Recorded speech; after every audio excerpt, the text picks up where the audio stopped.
Juzhou Modu. Li Xiao was an ordinary junior office worker. Not long ago, he lost his job and his girlfriend abandoned him as well.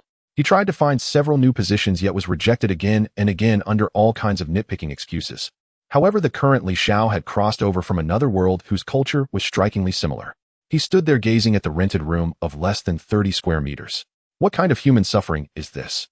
Other people who transmigrate all end up as rich second generations with some conveniently wealthy father. At worst, they themselves are flush with money. And when it comes to me, I don't even have a hair to my name. Aside from being just as handsome as in my previous life, I have absolutely nothing. Li Xiao looked at himself in the mirror. Yes, he was very handsome, but in the end looks could never be turned into food on the table. Seeing that the balance in his bank card had dwindled to only 4,000 yuan, Li Xiao fell into worry. In Modu, just the monthly rent alone cost 3,000. The remaining expenses for utilities, daily living, and other miscellaneous costs had not even been counted yet. If he added those in, Li Xiao would instantly become a penniless pauper, a solid negative second generation. Ding dong. The Happy God-tier Second Skill System is currently binding. Ding dong. Happy God-tier Second Skill System binding complete. A beautiful, melodious, mechanical female voice suddenly rang out. Damn, my golden finger has finally arrived. Li Xiao exclaimed in delight. He had read plenty of web novels in the past, so the concept of a system was naturally very familiar to him. A system was the standard equipment for a transmigrator. The day he would rise from the bottom and sing a different tune was no longer far away. System, quickly tell me what functions you have. Respected host, this system is called the Happy God-tier Second Skill System. Every day at precisely 1:00 noon, one special item priced at 9.9 Yuan will be released for second skill. Aside from that, many other items are available for purchase. As long as the host has money, all of them can be bought. Every day the items refreshed in the system mall will be different. Note, all items produced by the system come with complete paperwork and procedures. There is no need to worry about anyone investigating the source of your assets. After the system's detailed introduction, Li Xiao had formed a rough understanding of it. At that moment, it happened to be exactly 1:00 noon. System, refresh them all for me. Ding dong, refreshing. Refresh complete. A line of text that only he could see appeared in front of Li Xiao. Today's special second skill item, 1 limited edition sports car worth 100 million yuan. Purchase includes a bonus God-tier driving skill. Price 9.9 Yuan. Second skill price. Item 1, a Thompson Epine apartment worth 100 million yuan. Price 10 million yuan, 10% of market value. Item 2, a Ritz-Carlton hotel valued at 250 billion yuan. Price 25 billion yuan, 10% of market value. Time remaining until next item refresh, 23 hours, 59 minutes.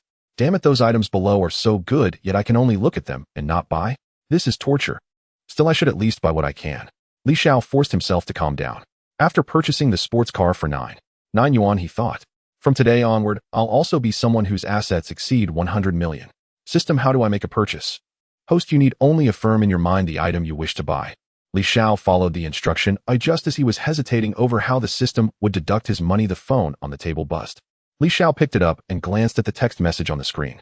From your card, ending with 2,389, on October 16th at 1232, an amount of 9.9 Yuan was transferred out.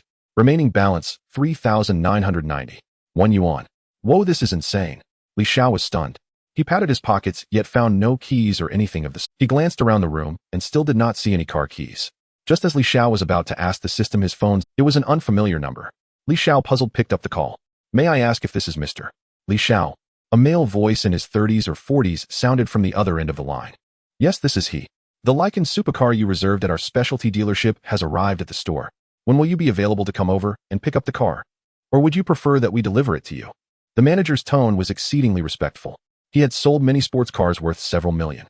But this was the first time he had sold a top-tier supercar worth over 100 million to a client. Li Xiao said, tell me the name and address of your dealership. I'll come over later. Certainly, Mr. Li, we are located at. After learning the address, Li Xiao hung up. He still felt, yet all of this was undeniably real. I'm about to ascend to the pinnacle of life. My goodness, time to pick up the car. Li Xiao said happily. Just as he was about to lock his phone, a friend's new post appeared in his moments feed. Curiously, Xiao tapped it open. It was a post from his ex-girlfriend with 2 photos attached. One was her selfie, the other was a Hermes handbag worth about 50,000 yuan. At least that was what the woman herself claimed. A caption was attached beneath. Only after leaving that unambitious piece of trash did I realize how beautiful my life truly is. My current boyfriend buys things the moment he says he will. Unlike that 10,000 yuan Hermes from my ex where he scrimped and saved forever. So sisters, you must be careful when dating.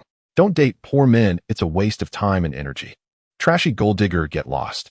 Li Xiao posted his comment directly beneath her update, then deleted her as a contact and blocked her.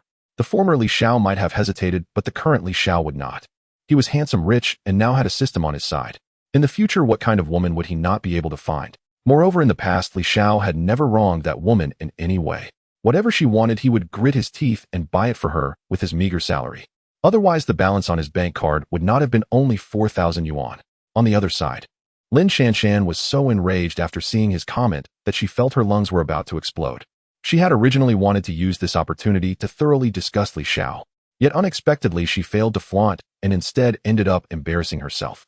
When Lin Shanshan tried to fire back, she discovered that Li Xiao had already deleted and blocked her. If you have no ability at all, just a stinking loser. I must have been blind to date you for a whole year. Lin Shanshan said with a laugh born of fury. From the driver's seat, a man of about 25 with an ordinary face and a Rolex worth 40 to 50,000 yuan on his wrist asked with concern, Shanshan, what's wrong? Nothing. After we finish picking up the car, Chinga, where are we going? Lin Shanshan replied in a coquettish tone. Her looks were quite good, easily an 80 out of 100. With makeup and careful styling added on top, her attractiveness was raised to 85. At that moment, Lin Shanshan even cast a seductive glance at Song Chun. It made Song Chen's heart itch. He chuckled wickedly and said, naturally, we'll go have a meal, then head to a hotel to rest for a while. Chinga, you're so bad. Ha ha ha. Men who aren't bad women don't love. So we are not hiring security guards here. Please go somewhere else. I'm here to collect a car, Li Xiao replied. After all, the money had already been spent, and it was real money. A sports car bought with hard cash could hardly turn out to be fake. The welcoming hostess in a cheapao glanced over Li Xiao's attire. His entire outfit was clearly from a street stall. Yet this might well be the kind of disguise some rich second-generation heirs enjoyed, pretending to be weak to prey on the unsuspecting. The hostess immediately broke into a smile.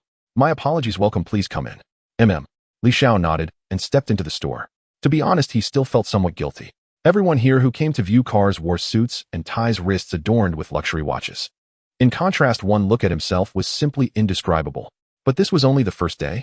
With the system in his hands, Li Xiao believed that before long he would undoubtedly become a powerful magnate, wealthy beyond measure.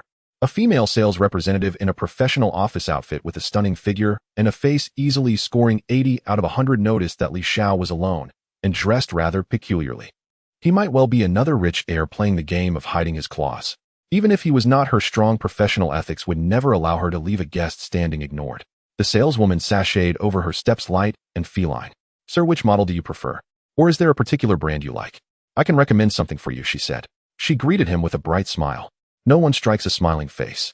Just as Li Xiao was about to speak, a man and a woman entered from outside. The man's looks were ordinary, but a body draped in designer labels elevated his presence. The woman was beautiful, nestling against his side. Just wait and see how I'll teach you a lesson, she cooed. Chinga, you're so bad. By the way, I spotted another bag I liked yesterday. Buy it. We absolutely have to buy it. Chinga, you can do whatever you want with me today, the woman said, her eyes lighting up, her tone even more sultry. As the distance between them narrowed, Li Xiao finally saw the woman's face clearly. Wasn't that his ex-girlfriend?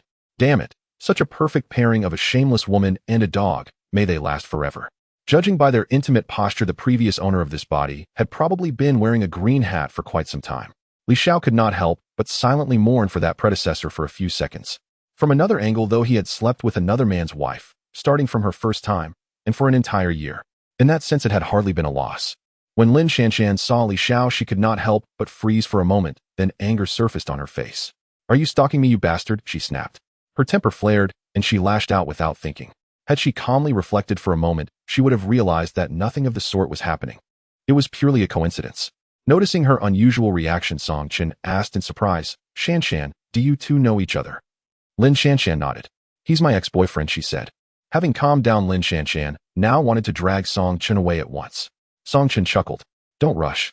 Since he's your ex-boyfriend, we should at least say a proper hello. He would never miss such a perfect chance to show off. Seeing Li Xiao's entire outfit of street stall goods, yet daring to browse a high-end sports car dealership, his sense of superiority surged instantly. You must be Lin Shanshan's ex-boyfriend, right? Shanshan has mentioned you, Song Chen said, fixing his gaze on Li Xiao. What good was being more handsome than him? Without money, one was nothing but waste. A loser whose girlfriend had run off with someone else. Li Xiao replied, so you enjoy stepping out in worn-out shoes. Song Chen was utterly baffled. Hearing this, Lin Shanshan seethed with rage, her face turning a dark livid hue. Off to the side, the saleswoman quietly watched the drama unfold. With her higher education and professional training, she would never laugh out loud no matter how amusing it was, unless she simply could not hold it in. The saleswoman felt so stifled that her face flushed slightly red. She barely managed to suppress her laughter, but it was agonizing. That feeling of wanting to laugh, but being unable to was truly painful. Lin Shanshan exploded. Li Xiao, what do you mean by that? She shouted. Song Chun patted Lin Shanshan's shoulder. Men without ability always blame women for their failures. We don't need to stoop to his level, he said. Song Chun turned to the saleswoman. Has the Porsche 911 I reserved last week arrived yet? The saleswoman finally snapped out of her daze and exclaimed, You must be Mr. Song that. Yes, your car arrived at the store this morning. If you wish to collect it, we can handle all the paperwork for you today, she said. Song Chun nodded in satisfaction and cast a provocative look at Li Xiao. Your dealership really lets all kinds of riffraff wander in. Especially people who can't afford a car yet insist on puffing themselves up, he sneered. Only by continuously interacting with individuals of a higher status, those more formidable than oneself, and unconsciously learning their demeanor, actions, and speech through daily practice, can. She pointed at a white Porsche nearby. Lin Shanshan's eyes sparkled. Chinga, this car must have cost quite a lot, right? She asked. Not that much. Including insurance and the other fees, it's only about 1.5 million, roughly half a year's salary, Song Chen said. There are plenty of other luxury cars here, BMW X7S, Mercedes E300 LS, and the like. I change cars every year. This year I wanted something better, so I chose a more expensive one, he added, thoroughly enjoying himself, and he did not forget to cast another contemptuous glance at Li Xiao. This, he thought, was the true gap in strength. In truth, buying the Porsche 911 had hurt him considerably. He had practically tightened his belt to do it. It was nowhere near as effortless as he made it sound. At that moment, Li Xiao asked, Where is the Lycan parked in your store? The saleswoman froze for an instant, then said apologetically, Sir, that 100 million yuan car has already been reserved by someone else, so I'm here to collect it, Li Xiao said blandly. Song Chen burst into derisive laughter. Shanshan, your ex-boyfriend, is hilarious. He can't scrape together a few bills, yet he wants to drive off in a sports car worth over 100 million, he jeered. Song Chun, who had spent much time studying luxury car brands, knew a fair bit about the Lycan. Lin Shanshan also laughed out loud. After dating Li Xiao for a year, she knew him inside and out. What his family did, what his financial capabilities were, everything was crystal clear. If Li Xiao had an annual income of 500,000, she would never have broken up with him. Yet now he had the nerve to boast about collecting a supercar worth more than 100 million. Wasn't that ridiculous? The pair of adulterous lovers looked at Li Xiao as though watching a clown perform. Just then a middle-aged man in his 30s or 40s rushed and flustered. Mr. Li, I am terribly sorry, he said. I had some stomach trouble just now and delayed your car collection. I truly deserve to be scolded. I am Wu Jinan, the general manager of this store. We have already prepared your car. All the procedures, insurance, and paperwork have been completed. Are you planning to drive the car away now, eh? Yes, Li Xiao nodded. It was Song Chen's first time buying a sports car from this store. With his status, he was far from qualified to have the store's manager personally receive him. Therefore, he assumed that Li Xiao was putting on a show. Lin Shanshan thought the same. The adulterous pair glanced around, searching to see if anyone was filming with equipment. They soon realized that no such thing was happening. Take me to see the car, Li Xiao said. Certainly, Mr. Li. Your car is just over here, the manager replied, leading Li Xiao toward a vehicle draped in a red cloth. He lifted the cloth. Beneath it, a top-tier, globally limited edition supercar was revealed. In this showroom, other luxury sports cars that cost millions or even tens of millions instantly paled into insignificance beside it. It was not as famous as Lamborghini or Ferrari. When talking about top supercars, most people first think of Bugatti, Koenigsegg, and the like. Yet very few knew about the Lycan. The name might sound unfamiliar to many, but if you have seen Fast Furious 7, you should remember this car. In that film, there is a scene of a flamboyant red supercar soaring through the air between two towering buildings. Now it belonged to Li Xiao. Behind them, Lin Shanshan and Song Chun were so stunned that their jaws nearly hit the floor. Lin Shanshan especially felt her mind buzz and go completely blank. So Li Xiao was a rich heir all along. And this wealthy. He was likely no ordinary second-generation heir. Most rich kids would never dare purchase a sports car worth over 100 million. What had she missed out on? Lin Shanshan's cheeks burned painfully as though someone had mercilessly slapped her several times. Lin Shanshan now felt so distraught that she almost wanted to end her own life. She had clearly already latched onto a wealthy patron, yet she had shamelessly tried to flirt with a rookie who merely drove a car worth a little over $1 million. Lin Shanshan felt that in the past Li Xiao had been testing her all along, disguising himself as someone without money when in truth he was an exceptionally wealthy second-generation heir. This gold-digging woman had already forgotten that all the designer labels on her body had been bought for her by Song Chun standing beside her. In an instant, she ignored Song Chun completely. Lin Shanshan jogged over, determined to apologize to Li Xiao, to offer a thorough, sincere apology. A casually chosen car from him alone cost $1 billion. How outrageously wealthy must one's family be to do something like that so casually? Moreover, without any exaggeration, a single car of Li Xiao's was worth 100 of Song Chen's. Thinking this way, the choice of whom to pick became self-evident. Song Chen's face turned dark as he watched all this in silence. At that moment, Li Xiao was filling in his own name on the paperwork. All these tedious formalities had already been handled in advance by Wu Jianan for Li Xiao. He only needed to sign his name to drive the car away. After Li Xiao finished writing, he took the keys from Wu Jianan, sat in the car, and began to test drive it. His god-level driving skills allowed him to adapt to the supercar in no time. Lin Shanshan stood by the window, speaking in a pitiful tone, her posture like that of a little dog abandoned by its owner. She pleaded, Li Xiao, I was wrong. Please forgive me just this once, will you? No matter what conditions you said, I can agree to them. I beg you, let us get back together. Lin Shanshan was heartbroken to the core, truly heartbroken, because she had let such an ultra-rich man slip away. Yet she believed that it was still not too late to win him back now. Li Xiao said, any conditions will do. Seeing a glimmer of hope, Lin Shanshan nodded frantically. Yes, any conditions will do. Even becoming a dog for me. Yes, I'll do whatever you like. Even calling you daddy is fine, Lin Shanshan blurted out excitedly. This was an ultra-rich, second-generation heir. Once she got hold of him, she believed she could live a perfect life with more money than she could ever spend. Off to the side, manager Wu Jianan stared in stunned disbelief. This woman was utterly shameless. Not only shameless, but also brainless. She had actually abandoned a tycoon like Li Xiao. She deserved what she got. Wu Jianan felt a touch of schadenfreude. If he were in Lin Shanshan's place, he would never in his life let go of Li Xiao's thigh. As the manager of a sports car dealership, his salary and benefits were high, but nowhere near the terrifying level of $1 billion. After working hard for decades, the sum of his entire net worth was only several tens of millions at best.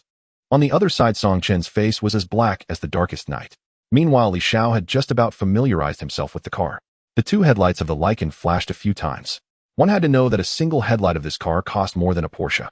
What could Song Chen possibly use to compete? He was only courting humiliation. Li Xiao said indifferently, sorry, I don't have a dog of a daughter like you. With that, Li Xiao raised the car window.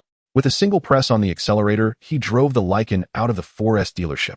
As for such a cheap, money-worshipping woman, whoever wanted her could take her. Li Xiao certainly did not. Inside the dealership, the female sales staff were filled with remorse to the point their intestines felt twisted. That handsome guy had been so good-looking. Though he was dressed entirely in cheap street-stall clothes, who could say he wasn't actually an ultra-rich second-generation heir who simply enjoyed this kind of game? A supercar worth over $1 billion bought with a single word. The saleswoman who had previously gone up to greet Li Xiao was especially full of regret in her heart. If only she had asked for his contact information earlier. Song Chun walked over with a gloomy expression. Lin Shanshan snapped out of her stupor and forced a dry smile. Brother Chen, let me explain. Explain what to you? A loud smack rang out as a slap landed hard on Lin Shanshan's face. 5 distinct finger marks could clearly be seen on her cheek. Song Chun snatched back the Hermes bag he had bought for Lin Shanshan. From today on, get as far away from me as you can. I don't want to see you, not for a single moment, you bitch. Brother Chen, please let me explain. Lin Shanshan was truly panicking now. Ignoring the pain on her face, she begged him bitterly. Song Chun said from the start, I only treated you as a plaything, but you never should have of all things done what you just did in front of me. Besides, I have no intention of offending that big shot just now because of you. Someone who can afford $1 billion yuan sports car. What kind of existence is that? I can't even imagine. But I do know that if he wants to retaliate against us, it would be extremely easy. So no matter what today, I must draw a clear line between you and me. Song Chen's words were logical and well-reasoned. Every sentence was like a sharp sword stabbing deep into Lin Shanshan's heart. Indeed, if Li Xiao were to seek revenge, Lin Shanshan would not even know how she died. On a busy street in the bustling center of the Magic City, all sorts of sports cars were a common sight. But today was very different. A top-tier supercar in blazing red drew every eye. From its exterior alone, one could tell it was extraordinarily expensive. It quickly attracted passers-by who began taking photos and exclaiming, damn, what car is that? It looks insanely cool. My God, it makes the other sports cars look like little brothers beside it. No way, isn't that a Lycan? Lycan, what kind of car is that? Is it famous? It's not very famous because it serves only the richest of the rich. Unlike Ferrari or Porsche, which cater to ordinary tycoons, so it isn't widely known by the public. If I'm not mistaken, that car is worth $1 billion, and it's the sort of thing money alone can't even buy. In the crowd, someone with sharp eyes had recognized the model of the sports car Li Xiao was driving. When the others heard that a single car was worth $1 billion, they hurriedly pulled out their phones and snapped photos like mad, terrified of missing such a moment. Even among sports cars, there were clear tears. Cars in the million range were common sights in the Magic City. Occasionally, they would see one worth tens of millions, and they had grown used to that as well. But one worth over a billion was another matter entirely, something one might encounter only by sheer luck. At that moment, Li Xiao was in the car savoring the thrill the supercar brought him. The exclamations from the people on the street reached his ears and pleased him greatly. Although the howl of the wind around him drowned out their exact words, the looks on their faces clearly showed envy. That feeling was indescribably exhilarating. Late at night, Li Xiao returned to his rented room. Sigh, what a bitter fate. I'm already a man worth hundreds of millions, yet I still have to live here. But this is only temporary. I really can't wait to see what good things the system will refresh tomorrow. Li Xiao rubbed his hands together. Today was merely the first day he had obtained the system. Yet he had already tasted the joy of being a godly tycoon. What about the future? Li Xiao was still so young, what he lacked least was time. Knock, knock, knock. A knocking sound came from outside the door. Li Xiao frowned in puzzlement, unsure who would come looking for him so late at night. With his looks and his newfound wealth, he certainly wasn't the type to call for that kind of service.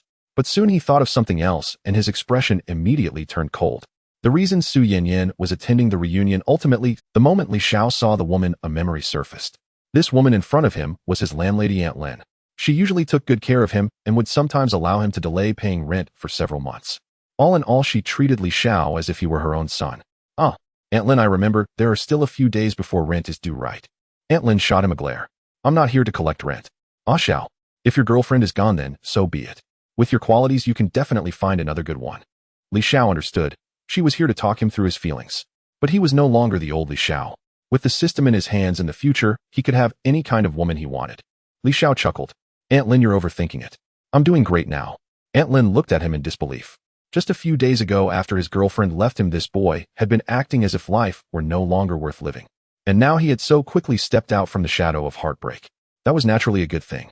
But Aunt Lin soon revealed the true purpose of her visit. Do you remember the blind date I mentioned to you on the phone the day before yesterday? Li Xiao searched through his memories and indeed found such a matter. At that time, the former self had been dead drunk and had muddle-headedly agreed. He had never expected that 2 days later he would be gone. Moreover, for the current Li Xiao, a blind date was of no use. Li Xiao smiled bitterly. Aunt Lin, I remember, but I don't need it now. I can find someone myself. You child, I spent a lot of effort persuading her parents. Just go once for my sake. She graduated from a key university and has a master's degree. Her family owns 2 apartments here in Modu. If her parents hadn't grown anxious this year, they wouldn't be so eager to find their daughter a good husband. Aunt Lin knows your character. It's very good, and you're quite a match for her. Aunt Lin advised him painstakingly. A good match? What a joke. Li Xiao still had enough self-awareness. Love nowadays was nothing like Aunt Lin's era. Once you stepped outside, everything was measured by material things. Li Xiao explained, times have changed, Aunt Lin. In your day, love was pure, but now everything is about money. Look at my situation, poor as a church mouse, still living in a rental. I can't treat her unfairly. Li Xiao had inherited not only the former owner's body, but also his memories, and he still felt genuine affection for Aunt Lin. If it had been someone else trying to arrange a match, he would have kicked them out long ago. Aunt Lin looked troubled. But I've already spoken with her family, and tomorrow is the day you and that girl are supposed to meet. I called you again and again today, and you never picked up, so I came tonight just to tell you about this. Li Xiao knew Aunt Lin did not live in this neighborhood, though she had come from far away. She didn't have a driver's license, her children were busy with work and not by her side, and her husband had passed away long ago. He guessed she had taken a taxi here. Li Xiao's heart was not made of stone. All right, Aunt Lin, I'll go meet her tomorrow. Aunt Lin's eyes lit up. That's wonderful. Li Xiao added helplessly. Aunt Lin, let me say this in advance. If she doesn't like my situation, there's nothing I can do. It's fine, it's fine. As long as you go, that's enough. The meeting place is set at the Starbucks 9 o'clock sharp. It's getting late now, so get some rest early. You too. After seeing Aunt Lin off, Li Xiao returned to his rented room. He deliberately picked out a few decent-looking outfits from the wardrobe to prepare for tomorrow's blind date. He was doing all this for Aunt Lin's sake, just to show some courtesy. He couldn't very well show up looking like a complete slob. Li Xiao took a shower, then lay down on the bed and fell asleep at once. The night passed without event until dawn. In the morning, after getting up, Li Xiao took another quick shower. He also shaved off his stubble and tidied himself up. Looking at his reflection in the mirror, sharp brows and bright eyes, remarkably handsome, with gaze like stars and a vast sea, he nodded in satisfaction. Only his overall aura and physique were still a bit weak, probably the result of drinking too much during those days of heartbreak. But Li Xiao was unperturbed. He felt great now. With a few days of proper recuperation, his body would become even stronger than before. He slipped his phone and the keys to his sports car into his pocket, then went downstairs to get the car. The residential compound where Li Xiao lived was extremely remote, a place where mostly elderly people spent their retirement. The rent was comparatively cheap, but the monthly fee still came to 2,500 yuan. In Modu, this city where land is worth its weight in gold, people truly experienced what it meant for a single penny to trip up even a hero. Now though, Li Xiao felt that such worries no longer had anything to do with him. With the system, becoming the richest man was no longer a dream. In the nearly empty parking lot, a dazzling bright red supercar sat parked, drawing all eyes. Before Li Xiao could reach the car, he noticed a heavily made-up young woman pacing around it. From time to time, she took out her phone to snap photos and selfies next to the car. Ha ha ha. I never expected a car like this to appear in our little compound. I don't know the exact price, but it must easily be several million at least. Today I'm definitely going to reel in this sugar daddy. Whatever poses he wants me to take are no problem. So she wanted to freeload off him without paying a cent, without even splitting the bill, to stop this green tea schemer from further tainting his beloved car. Li Xiao strode over and snapped, "Get away from my car." Huh. The woman froze for a moment. Seeing Li Xiao's handsome features, she thought, what a good-looking guy. But compared with this supercar, he was nothing. She only recognized money, not people. With a sugar daddy like this, she could easily have 10 or 8 men as handsome as him kept on the side. After weighing the pros and cons, the green tea girl frowned and lashed out. "Who do you think you are? Do you even know how much this car costs? Dressed head to toe in street-stall junk, don't come out here pretending to be rich. What bad luck. This car is worth 100 million, and it's mine. If you scratch it, you couldn't pay it off in 10 lifetimes. Li Xiao didn't bother arguing. He simply took out the keys and pressed the unlock button. Beep, beep, beep. The Lycan's headlights flashed a few times. The green tea girl was stunned. She had never imagined that this man dressed in cheap clothes was actually the owner of the car. Seizing the moment, Li Xiao got straight into the driver's seat. The girl's face broke into a fawning smile. "Sugar daddy, don't be in such a rush to leave. How do you like this outfit? Whatever style you prefer, I can match it for you. Even a pig. Or a dog. Ha ha ha. Of course, no problem at all. However you like it, I'll do my best to become exactly what you want." The green tea girl smiled seductively. "Get lost. I don't have a daughter as low as a pig or a dog." Roar. The supercar's engine let out a thunderous growl. Li Xiao drove the sports car away, leaving the green tea girl behind to eat dust in the parking lot.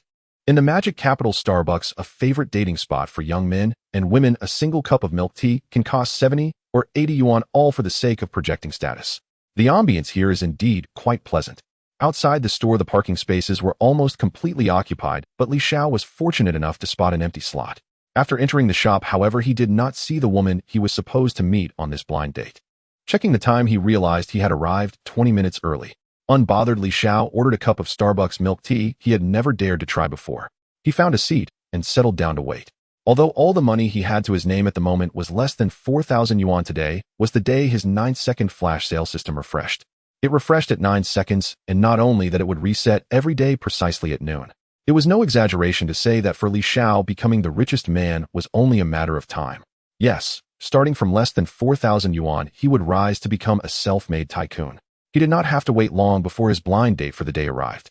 The woman was exceedingly beautiful, far more attractive than his ex-girlfriend had ever been. She had both a graceful figure and an exquisite face.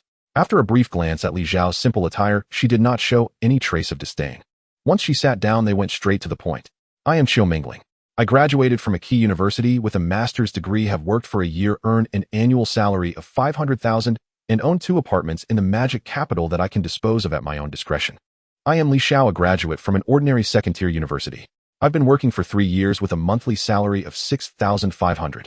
Are you sure you can live decently in the magic capital on 6,500 yuan a month? Look at me, aren't I living just fine?" Li Xiao replied with a faint smile. "By the way, I recently lost my job. At the moment, I'm unemployed." Qiu Mingling's lips twitched, and she stared at the man opposite her, completely speechless. If not for the fact that the photos her parents had shown her revealed a very handsome blind date, and because she had to appease the 2 elders, Qiu Mingling would never have come to meet Li Xiao today. Yes, the man before her was incredibly handsome. He stood around 1.80 m in height, precisely her ideal type. But beyond his looks and height, none of his other conditions met her standards. No house, no car. Judging from his outfit and the information she had received from Aunt Lin, it seemed true that Li Xiao simply could not afford a car. Li Xiao himself knew he was not qualified to match her conditions. If he had not obtained his system yesterday, things would indeed be different now. "You've lost your job, that can't be easy. Let me pay for the milk tea later," Qiu Mingling said softly. The handsome duo entered the elevator. The man was exceptionally handsome, and the woman resembled a celestial fairy. The other people in the elevator. Xiao Mingling's looks were outstanding. Barefaced, she could easily be scored around 90 points, and with just a light touch of makeup, she would reach 95. She was fresh and refined, a rare great beauty wherever she went. Xiao Mingling continued, "You already know my conditions. Being good-looking alone is far from enough. Forget it, let's end today's blind date here." She had no intention of wasting any more of their time. She understood they could never be together. No one willingly chooses a partner whose social class is far below their own. Either such a person is foolish or simply naive. Stories like that exist only in TV dramas meant to trick children. Faced with Xiao Mingling's proposal, Li Xiao was quite agreeable. "All right, would you like me to see you off?" he asked. Xiao Mingling left him with a very good impression, especially because she had proactively offered to pay the bill. That alone set her far apart from most blind date women who insisted the man pay. Some would order large quantities of expensive items during the date, even if they could not finish, and would waste them just for the sake of exploiting the man as much as possible. Xiao Mingling paused slightly. "You drove here?" she asked in surprise. She was stunned. With a monthly salary of 6,500 and now unemployed, how could he possibly afford a car? Even with a down payment, there would still be regular monthly installments to pay. Thinking along those lines, she concluded that Li Xiao must be nearly penniless. "Yes, I drove," Li Xiao replied. He took out a sports car key from his pocket. Xiao Mingling was stunned yet again. In her social circle, many rich heirs at her company had pursued her, but she had rejected them all. She knew those rich heirs were merely looking for fun and would never cherish her once they got what they wanted. Through these experiences, she had seen many sports car keys. Thus, she quickly concluded that the sports car key in Li Xiao's hand was genuine. Having worked for just a year, she had not bought a car herself and had taken a taxi to come today. Faced with Li Xiao's offer, Xiao Mingling's mind raced, and in an instant, she drew a conclusion. Her expression cooled noticeably. "Although I'm happy that you want to drive me home, I'm not that kind of woman," she said sharply. "Do you think just renting a sports car will win my heart? Let me tell you, don't deceive yourself. You don't even take care of your own daily expenses properly, yet you go and rent a luxury car. What's the point?" Her anger was understandable. She knew that in the magic capital, renting luxury cars like Ferraris or Lamborghinis cost at least 3,000 yuan per day. With Li Xiao currently unemployed, it seemed to her that he had rented a sports car specifically to impress her on this blind date and lure her in. Xiao Mingling did not look down on men without money. What she despised were men without ability who still tried to pretend they were rich. That was what she hated most and would never tolerate. Li Xiao was baffled. "This car is mine," he said helplessly. Xiao Mingling frowned and studied his expression carefully. He did not look like he was lying. Yet perhaps he was deceiving her, using such clumsy acting and tricks to win her favor. It was not impossible. Seeing that Xiao Mingling was still wavering, Li Xiao shrugged. "If you don't need a ride, then forget it," he said, and without another word to her headed straight for the exit. Xiao Mingling was stunned. Could he really have a sports car? Or was he simply putting on an act to save face in front of her? She paid the bill and hurried toward the entrance. Though she did not know much about sports cars, she could still roughly judge from their appearance whether one was likely rented. If nothing else, she could note the license plate number and later ask around to see if it belonged to a rental company. Just then, Li Xiao drove out in a Lycan. The bright red top-tier supercar was incredibly eye-catching. Among all the sports cars, it stood out like a crane among chickens. Xiao Mingling was stunned by the sight of the car. Its exterior looked brand new from every angle, and its value was clearly extraordinary. Seeing Xiao Mingling rush out, Li Xiao lowered the window and greeted her. "What is it? Do you still need something, beauty?" he asked casually. Xiao Mingling flushed, suddenly embarrassed. Her face reddened. The situation felt unbearably awkward. Just then, someone in the crowd recognized the brand of Li Xiao's sports car. "Damn, that's a Lycan. A top-tier luxury supercar on the world stage," someone exclaimed. "Is Lycan that famous?" Another asked. "Its name isn't widely known because the company behind it caters only to the wealthiest of the wealthy. If I'm not mistaken, that Lycan is worth around 100 million yuan, and it's the kind of car money alone can't easily buy. My God, what kind of rich man would spend 100 million yuan just to buy himself a chauffeur seat?" Another voice. The exclamations around her were loud and clear, and Xiao Mingling heard every word. Buzz. Her mind went blank as if struck by lightning, and she stood rooted to the spot. Hadn't he said his monthly salary was only 6,500 and that he was currently unemployed? Where had he found the money to buy a supercar worth over 100 million? Xiao Mingling did not suspect for an instant that the car was rented. No one in their right mind would rent out a supercar worth more than 100 million. Even if it were rented, Li Xiao would still have to afford the staggering rental fee. A sports car worth 1 million cost about 3,000 yuan per day to rent. By that logic, renting a car worth 100 million would cost around 300,000 yuan per day, almost equivalent to her entire annual salary. Xiao Mingling's breathing grew rapid as she hurried to the side of Li Xiao's car. "Is this car really yours?" she asked. "What else would it be? Have you changed your mind and want to get in?" he replied. May I?" Qiu Mingling asked, her voice shy. After all, this car was worth over 100 million yuan. Moreover, Li Xiao did not give her any unpleasant impression. Unlike those rich heirs, he did not stare at her with naked predatory eyes the moment they met. In Li Xiao's eyes, she did not sense that sickening feeling she detested so much. Li Xiao smiled. Of course, he answered, just as Qiu Mingling was overjoyed and at a loss for what to do with herself. Li Xiao added, actually no, you can't. Why? She stammered. I'm someone who only gives others one chance. You didn't grasp it earlier, so you can't blame me for what comes later. Oh, and thank you for the Starbucks milk tea. It was very good, he said lightly. Li Xiao stepped on the accelerator. The engine of the supercar roared loudly. And then he sped away, leaving Qiu Mingling standing there in a daze. Qiu Mingling possessed everything a woman could be praised for: an exquisite figure, striking beauty, and an impressive academic background. On top of that, her family conditions in every regard were more than satisfactory. At a single glance, Li Xiao immediately judged that she had never been in a relationship before and that this was her first blind date. Yet Li Xiao had a system at his disposal and was destined to become the richest man in the future. What kind of woman could he possibly fail to obtain in the future?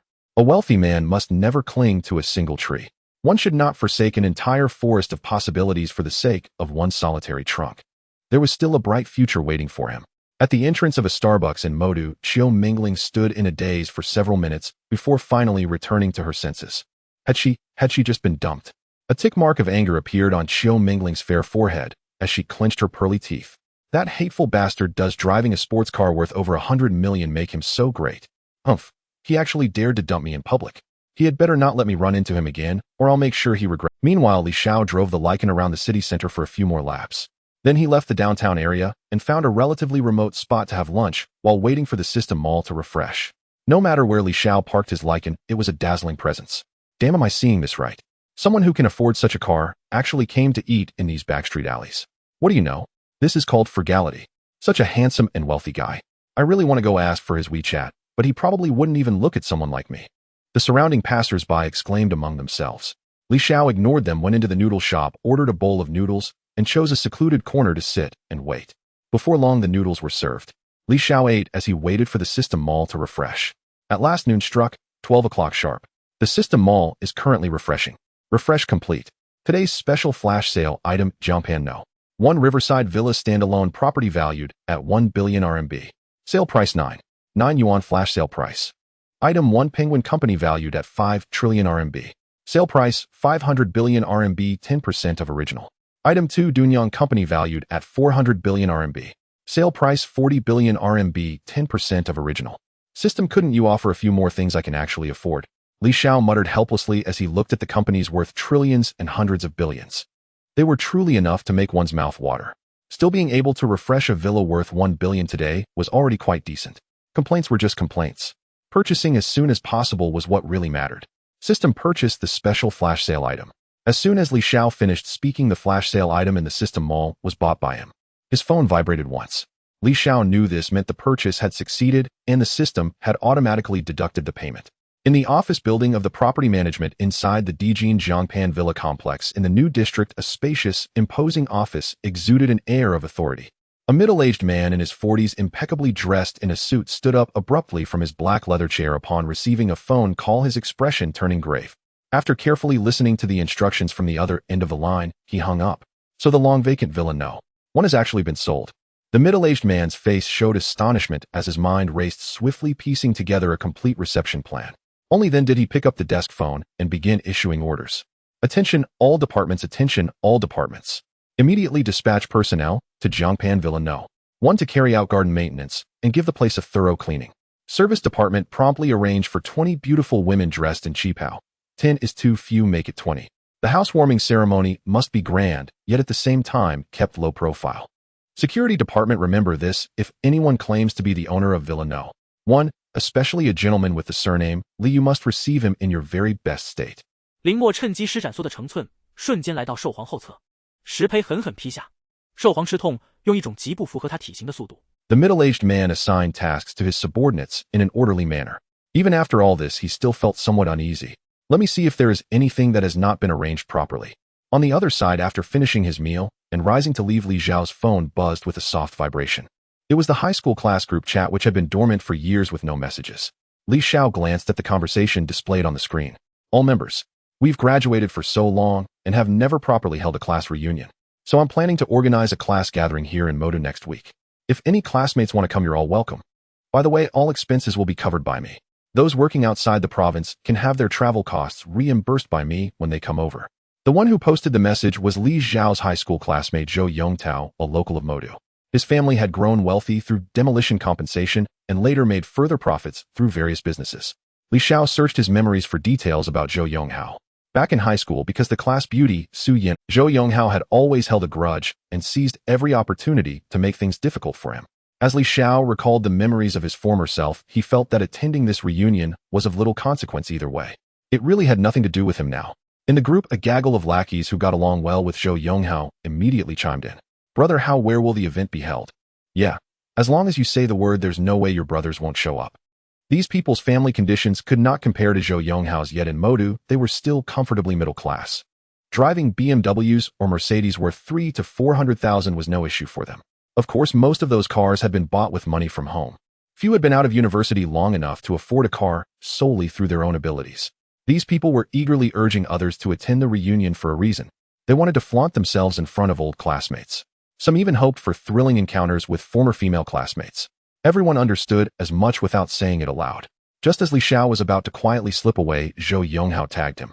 Li Xiao, are you there? We're all old classmates. Coming out to get together shouldn't be a big deal, right? Those unpleasant things from before are all in the past now. Young Master Zhou, impressive such magnanimity. I'm guessing our former class hunk won't be willing to come. I heard he was fired not long ago and isn't doing too well these days. No way, no way. Is he really doing that badly?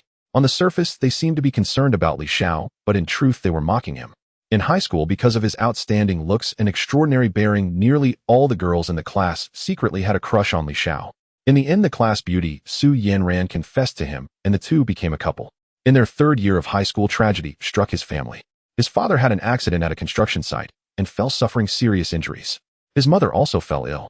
Li Xiao became the pillar of the household, studying while constantly going to the hospital to care for his parents. With his grades, he originally had a chance to enter a prestigious key university.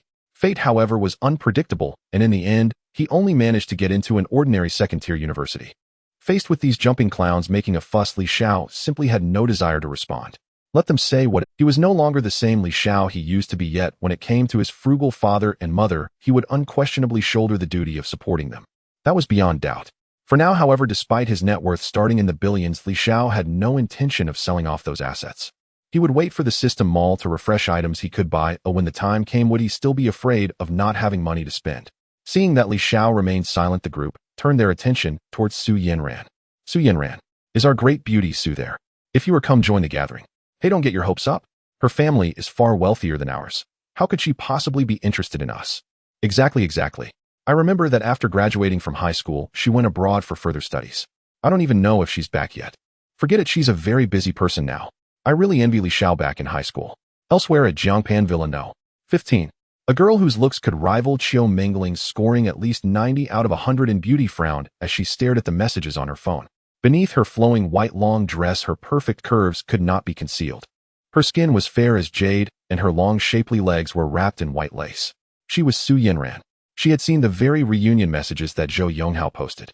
However, upon noticing that Li Xiao had not spoken, Su Yanran also chose not to say anything. A few months ago, after obtaining her doctorate in finance abroad, she returned to the country. On the one hand, it was to help her parents with the family business. On the other hand, she wanted to find Li Xiao. She had had people inquire about his situation and learned that his recent days had not been easy. Li Xiao was her first boyfriend and also the only one. After going abroad, Su Yanran had no time for romantic relationships, pouring all her energy into earning her doctorate. At heart, she still cherished feelings for Li Xiao. Yet Su Yanran understood that the gap between their social classes was too wide. Even if she agreed to be with him, her parents would never approve. The greater the family's wealth, the more importance they placed on a match between equals. They might make concessions for their daughter in some respects, but the difference in class could never be too great. People worth several tens of billions would hardly date a girl earning 3,000 or 4,000 a month. They would not. Such stories only dare to unfold in television dramas. In reality, such examples are extremely rare. They do exist occasionally, but they are far from the norm. Zhou Yonghao and a few sycophants chatted back and forth, only to find that the person they wanted to invite was not among those they spoke to, while many they did not wish to engage suddenly appeared. They were all classmates, so they couldn't say much. Thus, Zhou Yonghao initiated a series of red envelopes in the group, totaling 10, each containing 200 yuan. Wow, Zhou Xiao is impressive. We struck it rich. Now we have breakfast and dinner sorted for. A series of red envelopes suddenly brought the classmates who had been lurking back into the conversation, including Li Xiao. Money that can be obtained with just a finger's movement should not be wasted. Moreover, Li Xiao was not the same person he once was. Oh no, so the class heartthrob is here too, right? He didn't appear during the earlier chat. Was he lurking? Need I even say it? Of course. Li Xiao, so you are here too. Are you coming to the classmates' reunion we spoke of? Zhou Yonghao replied. His organization of this classmates' reunion was purposeful. He aimed to use Li Xiao to draw out Su Yanyan. He still harbored feelings for Su Yanyan because she had the qualities both in looks and family background. Among the women Zhou Yonghao had been with, few could compare to Su Yanyan. Just in terms of appearance, she was leagues ahead. In terms of temperament, she surpassed others by streets. They were all useless decorative vases, mere toys for spending money. He had grown tired of such things. The unattainable always stirs the heart. Zhou Yonghao was in such a mindset at that moment. Li Xiao saw that this person had tagged him again. It was hard to remain silent. Thus Li Xiao casually edited a message and sent it. No time. The class heartthrob actually spoke, saying he has no time. I reckon he is afraid to come. Exactly. Oh, I just remembered he probably doesn't have bus fare. Didn't Zhou Xiao say? All travel expenses are reimbursed, you can ask him for it. Enough, I sincerely invited Li Xiao. With Zhou Yonghao sending this message, the sycophants in the group fell silent. Those who didn't know might think Zhou Yonghao was quite magnanimous. Alright, in light of your sincerity, you'll find time to attend. Just let me know the time and place in advance, otherwise I'm afraid you'll be too busy to make it. With others putting their faces in front of him, he had to respond. Moreover, Li Xiao thought that not replying would be in a group of sycophants founded by Zhou Yonghao, Zhou Xiao, that Li Xiao is too shameless. Giving him a bit of face makes him shine, not putting you or us brothers in his eyes at all. Exactly, does he really think he's still in school? Judging by grades and looks once out, he's nothing at all. I've come to realize that after all these years, he still hasn't faced the harsh realities of society. Zhou Yonghao watched the discontented remarks in the small group. To be honest, he was quite angry himself. What does Li Xiao have now? Nothing at all, and he was even expelled. Soon he would probably end up like his parents, driven out of Shanghai due to overwhelming pressure. However, this was not the time to turn against Li Xiao. His goal was to lure out Su Yanyan, and even if he couldn't, he could still take the opportunity to slap Li Xiao's face. With this in mind, Zhou Yonghao's lips curled into a cold smile. Surely Xiao, a busy person like you, has agreed to come. Oh, I am most grateful for that. Those listening understood. The male classmates naturally knew what Zhou Yonghao was thinking. They saw through it, but said nothing. The girls they liked back then also somewhat secretly had crushes on Li Xiao. Being able to see Li Xiao's joke was even better. I believe if Li Xiao is coming, the class beauty will definitely come as well.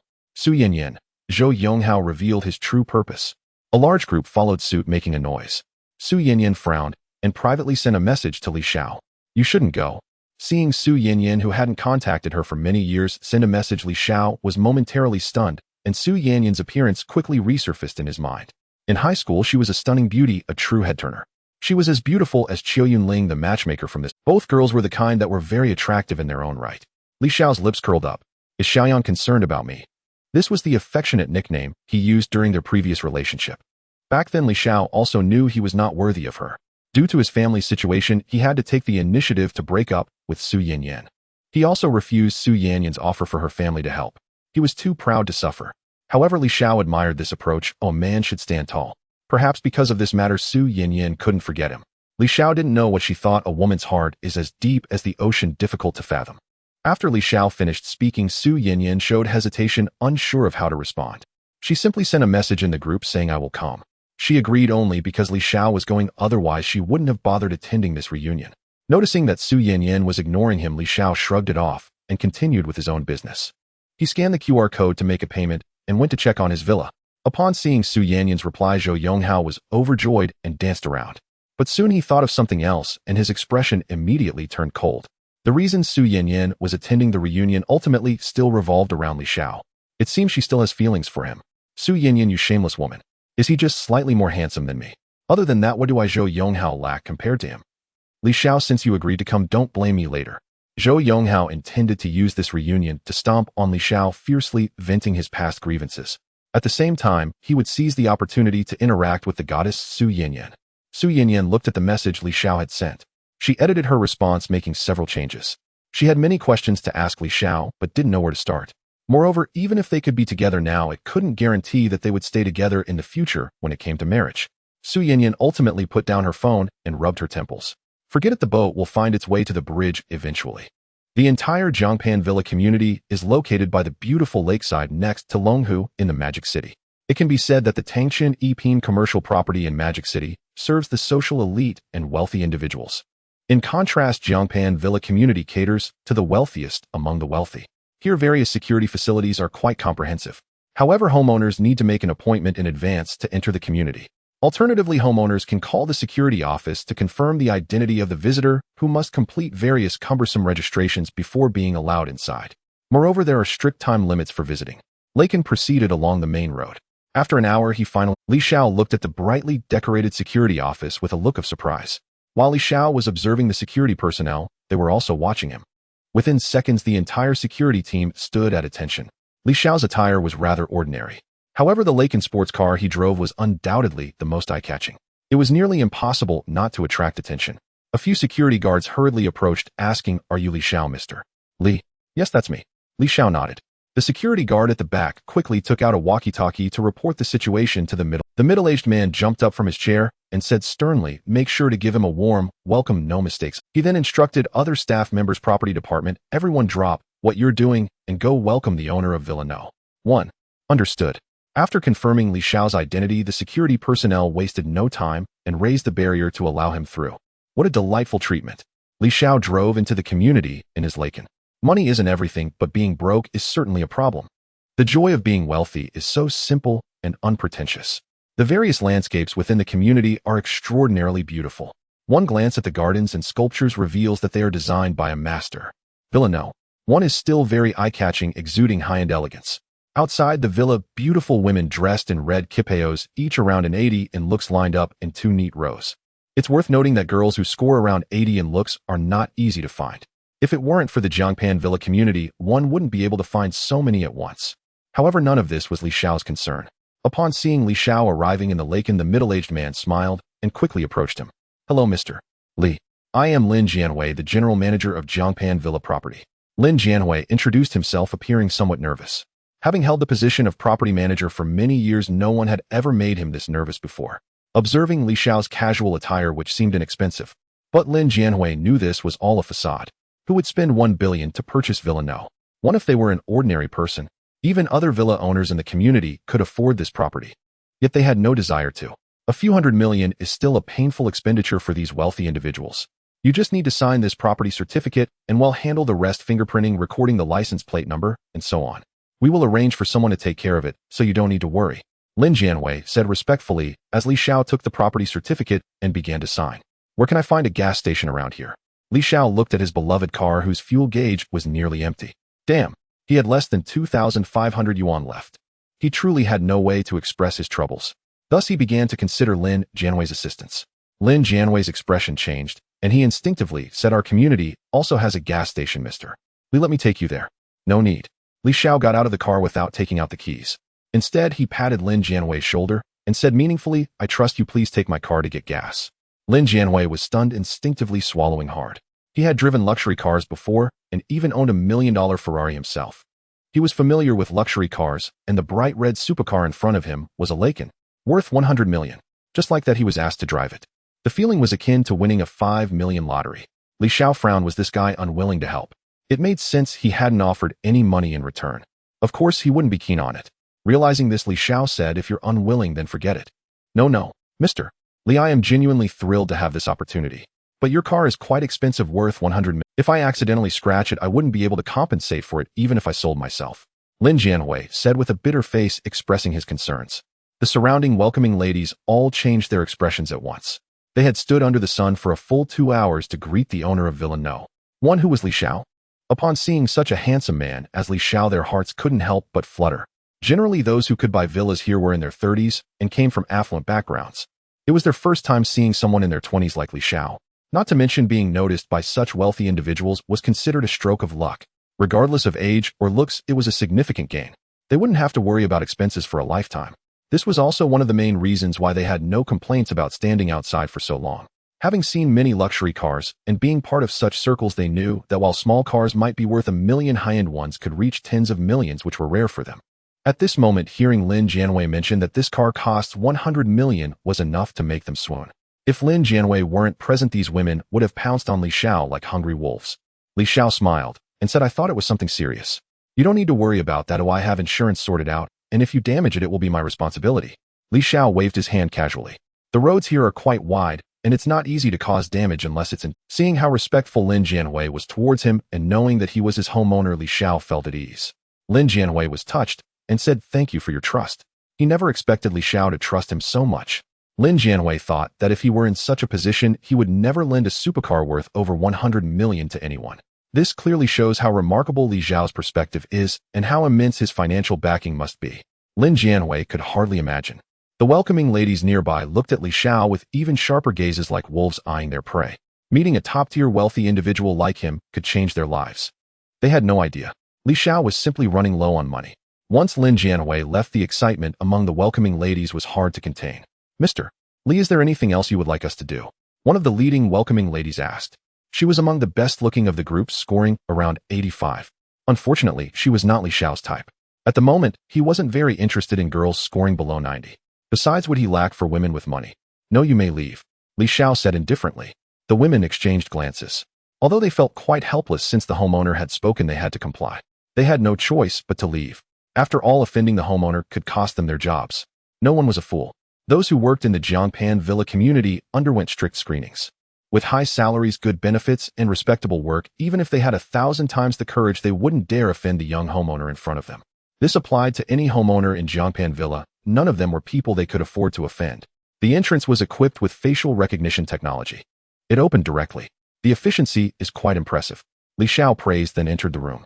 There was no need to buy furniture, because everything was already prepared and everything was brand new, high-end, yet not overly extravagant. Living two lives. Such a mansion was something he could only see on television before. Sometimes, even on TV, he couldn't see such luxury. Li Xiao's excitement was beyond words, and now all of this belonged to him. Li Xiao entered the house not long after, and behind him Lin Jianwei returned with the car, parking it in the designated space of the villa area. He then respectfully left his contact number for Li Xiao. He then departed. As for asking for money, what a joke. To be able to drive such a luxury car worth hundreds of millions is already a tremendous favor. Lin Jianwei thought this way, surely someone who could afford such a luxury car and live in such a mansion wouldn't be short on money. Ridiculous. "My good system, you better provide me with something powerful tomorrow. I'm running low on resources." Li Xiao revealed a bitter smile. He prayed in his heart. Dinner would be solved casually outside. Then he bought some snacks and instant noodles, waiting for the arrival of noon the next day. At 12 noon the next day, the System Mall is refreshing. It's here, it finally arrived. Li Xiao, filled with excitement, stared intently at the System Mall. Today's special flash sale item, a building in the new district worth 1.2 billion renminbi. Price 9.9 renminbi. Flash sale price item 1. Clothing designed by renowned masters from various countries, totaling 100 sets worth 50 million. Price 5 million renminbi. 10 off. Item 2. Body enhancement potion, X1, worth 10 million. Effect 1. Gain an extraordinarily strong physique and perfect six-pack abs without exercise. Effect 2. After use, it will form a special aura and presence. Permanent effect after consumption. Price 1 million renminbi. 10 off. Without hesitation, Li Xiao directly snatched the special item. Then he took out his phone to search for the 9.9 Yuan community. This is a very famous school district property, the kind where many rich people rush to buy as soon as it opens. The building in this community is 24 stories high, with 2 elevators for 4 households, totaling 96 apartments. At 1,000 per square meter, that means each unit averages around 12 million. The property certificate has been placed in the host's car trunk. Please sign for it yourself. I'm rich. Li Xiao was so happy he jumped down from the sofa. Becoming a landlord means he could just collect rent casually in the future. Li Xiao tucked his phone and car keys into his pocket and walked out the door. Arriving at the parking space, he opened the trunk. What greeted his eyes was a pile of red little books filling the trunk to the brim. Each property certificate is worth around 12 million. These accumulated to 1.2 billion. If converted to cash, it could stack up like a wall. Li Xiao closed the trunk, climbed into the car, and navigated to a nearby reputable real estate agency. With a push on the gas pedal, he sped towards it. The security guard outside saw Li Xiao coming out and quickly raised the barrier. He straightened his back, wore a serious expression, and bowed deeply to Li Xiao. The new guard beside him, unaware of what was happening, mimicked the older guard's actions. After Li Xiao left, the new guard finally asked, "Senior, do we security guards have this responsibility too? Although the owner of the supercar had a luxury car, did we really need to act like this?" The old guard replied, irritably narrow-minded, "Do you know how much that car is worth? 100 million. 100 million. No way." The new guard's face showed shock. 100 million, how much is that? He thought earning 5 million in his lifetime would already be quite good. As for any more than that, it was beyond what he could imagine. Seeing the shocked expression on the new guard's face made the old guard quite pleased, continuing in a senior tone, "For ordinary owners, we just nod or smile to greet them. But the young owner just now is different. He spent 1 billion yesterday to buy our communities now. 1 villa. Even manager Lin from the property must treat him with utmost respect. We certainly can't offend such a big shot." Upon hearing 1 billion, the new guard's heart skipped a beat. This was a tycoon. Damn, it seems there are still many things to humbly learn from my senior in the future. Ha ha ha. Good you're at it. Are there that many cars here? Li Xiao looked at the full parking lot with a helpless expression. He didn't realize that today was the opening day for the 9.9 Yuan school district properties. Many wealthy people had been waiting here early. After a long time, he finally found a parking space and quickly parked his car there. Coincidentally, as soon as the other party moved their car, Li Xiao immediately occupied their parking space. It was a fully loaded white Ferrari 488 worth 5 million. However, in front of Li Xiao, it was just a younger brother. The Ferrari 488 came to a stop. The car owner seemed quite displeased at having their parking spot taken. Strictly speaking, this wasn't her parking spot, but a public one. But sometimes when people encounter unpleasant things, they become irritable about everything. Even the smallest matters can lead to much bigger frustrations. For instance, the owner of the Ferrari 488 had been waiting here early this morning for the building opening. She wanted to personally secure a school district property for her younger sister who will attend a nearby high school this year. However, she learned that all the properties in the building had already been sold. She was extremely furious, believing that the owners were unwilling to sell, engaging in malicious marketing, buying the entire building for 1.2 billion. What a joke. She wanted to personally secure a school district property for her younger sister who will attend a nearby high school this year. However, she learned that all the properties in the building had already been sold. Her collar looked like it was about to burst open. Jiang Sidong walked to Li Xiao's car and questioned, "What do you mean?" Li Xiao was confused, looking at this fierce woman who spoke somewhat thoughtlessly. "What do I mean? What could there be? Then why did you take my parking spot? Weren't you leaving? It's a public parking lot, not yours to buy. Couldn't you wait until I left before taking it? You almost scratched my car just now." Jiang Sidong was upset today because her relatives visited and she couldn't buy a school district property. Otherwise, she wouldn't have acted so out of character today. "I'm confident in my driving skills. I won't scratch. By the way, your car is expensive, but mine isn't cheap either," Li Xiao said. If it weren't for the fact that this woman had at least a score of 90 in looks, Li Xiao wouldn't bother with her. However, not everyone could ride on his head. If someone made him unhappy, he would simply ignore them. Jiang Sitong's expression was stunned as she looked at the flashy red sports car. It was obviously of high status. Like most women, Jiang Sidong didn't know much about luxury cars. She bought her Ferrari 488 mainly for its appearance and looks. It was similar to how men didn't understand various makeup and bags women have. Jiang Sitong indignantly said, "So what if your car is as expensive as mine?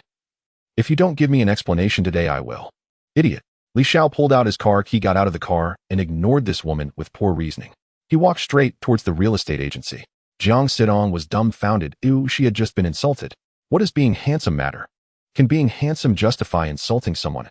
Jiang Sidong was so angry she stomped her foot, and at that moment someone moved their car away. Jiang Sidong quickly parked her car in the space behind.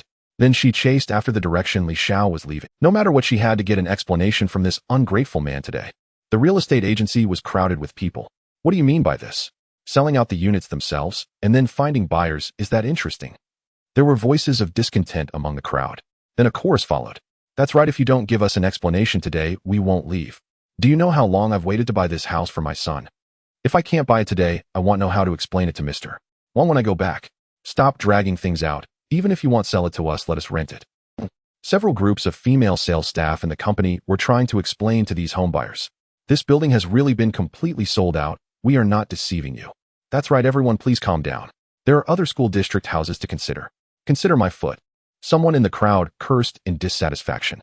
Then someone added, "Don't treat us like fools. We have already investigated, and the nearest school district houses are several miles away from the school.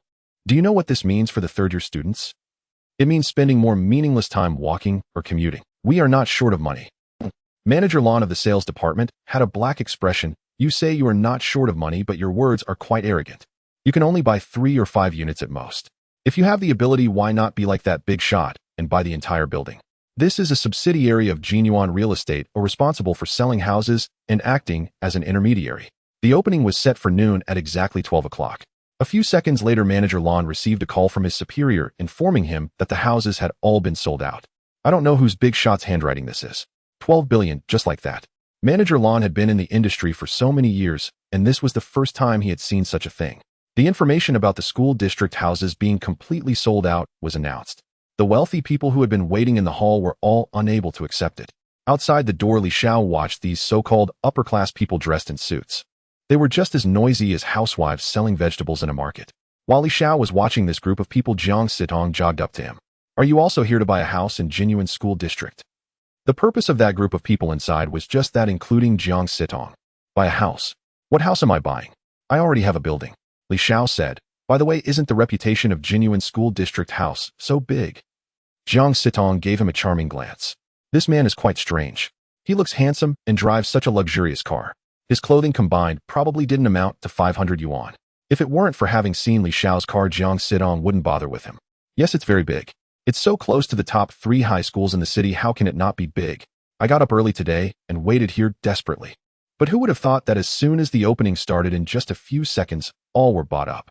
At first we thought it was those damned real estate developers doing hunger marketing, but later they presented transaction proof that a person named Li Xiao bought it. 12 billion in full payment, not a cent less. Jiang Sitong paused for a moment. Her family was quite well, but to come up with 12 billion in cash all at once was still impossible. At least a week would be needed. Li Xiao touched his chin. Oh, is he that famous? So those people are still here because they can't buy rental houses and want to rent one. Li Xiao pointed at the group of people inside. Jiang Sitong nodded. That's right. I can't be bothered to wait with them. Oh, I will go back and use connections to find someone. Get the news about the buyer Li Xiao and try every possible way to rent one from him at a high price. He bought so many houses all at once he can't live in them. All right. Jiang Sitong had no idea that the buyer she was looking for was right in front of her. Li Xiao agreed. Yes, he definitely can't live in them all, but I think he probably wouldn't want to rent to you. After saying that, Li Xiao entered the hall. Jiang Sitong was confused. What did he mean by that? Was he insulting me? Or was he the mysterious buyer who spent 12 billion to buy this building? Jiang Sitong was not stupid. To be honest, very few rich young ladies are fools. From a young age, she had access to a quality education that ordinary people could never reach. Moreover, having mingled in business circles for many years, her mental resilience was already honed to perfection. I want to see what tricks you are playing. Jiang Sitong didn't hesitate too much and quickly followed him. Li Xiao casually found a sales girl who looked around 85 points. However, her face was very pure and cute. Li Xiao found her very pleasing to the eye and decided to choose her. If you have rental houses in the 9.9 school district, how much would the monthly rent be? The sales girl was slightly taken aback and hurriedly replied, Sir, I'm very sorry, the newly opened 9.9 school district houses have all been sold out. While speaking, she was also sizing up Li Xiao. What a handsome young man. But in this outfit. The sales staff here are all trained regardless of whether the customers have money or not, they must first maintain a good attitude. Even if Li Xiao was dressed like this, the sales girl had no intention of looking down on him. Anyone who had the courage to come here to inquire about houses was either rich or noble. Even if they weren't from wealthy families, they still had to have the courage to enter. Li Xiao waved his hand. I think you misunderstood what I meant. I meant how much would it cost to rent a school district house in 9.9 on the market?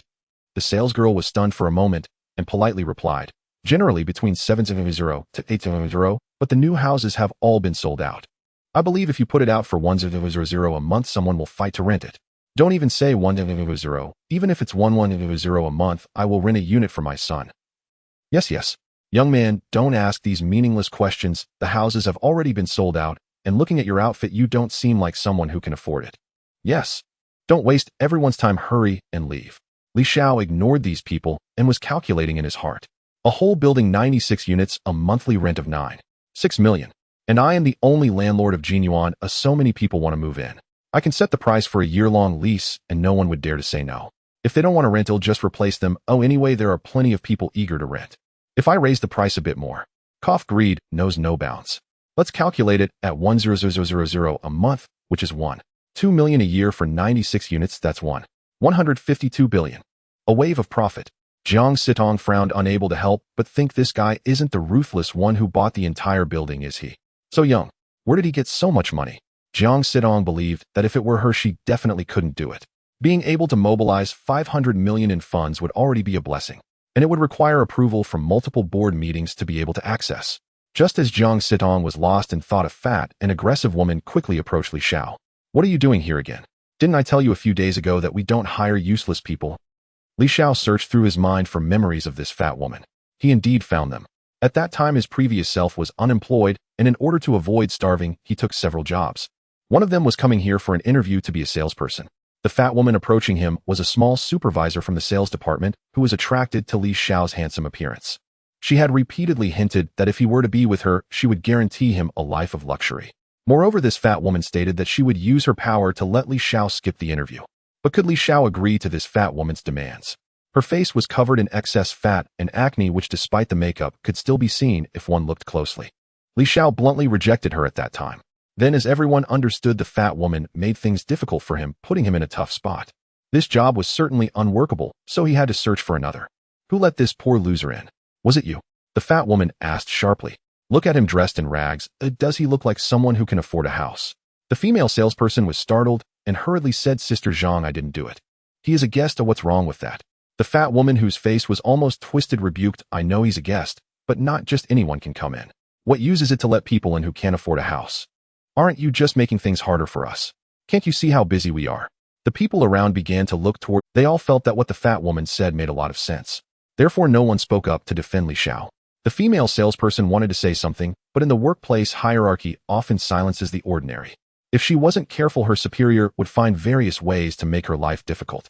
She was just an ordinary person and quickly apologized to the fat woman without mentioning anything about driving Li Xiao away. Jiang Sitong stood in the back, her brows furrowed.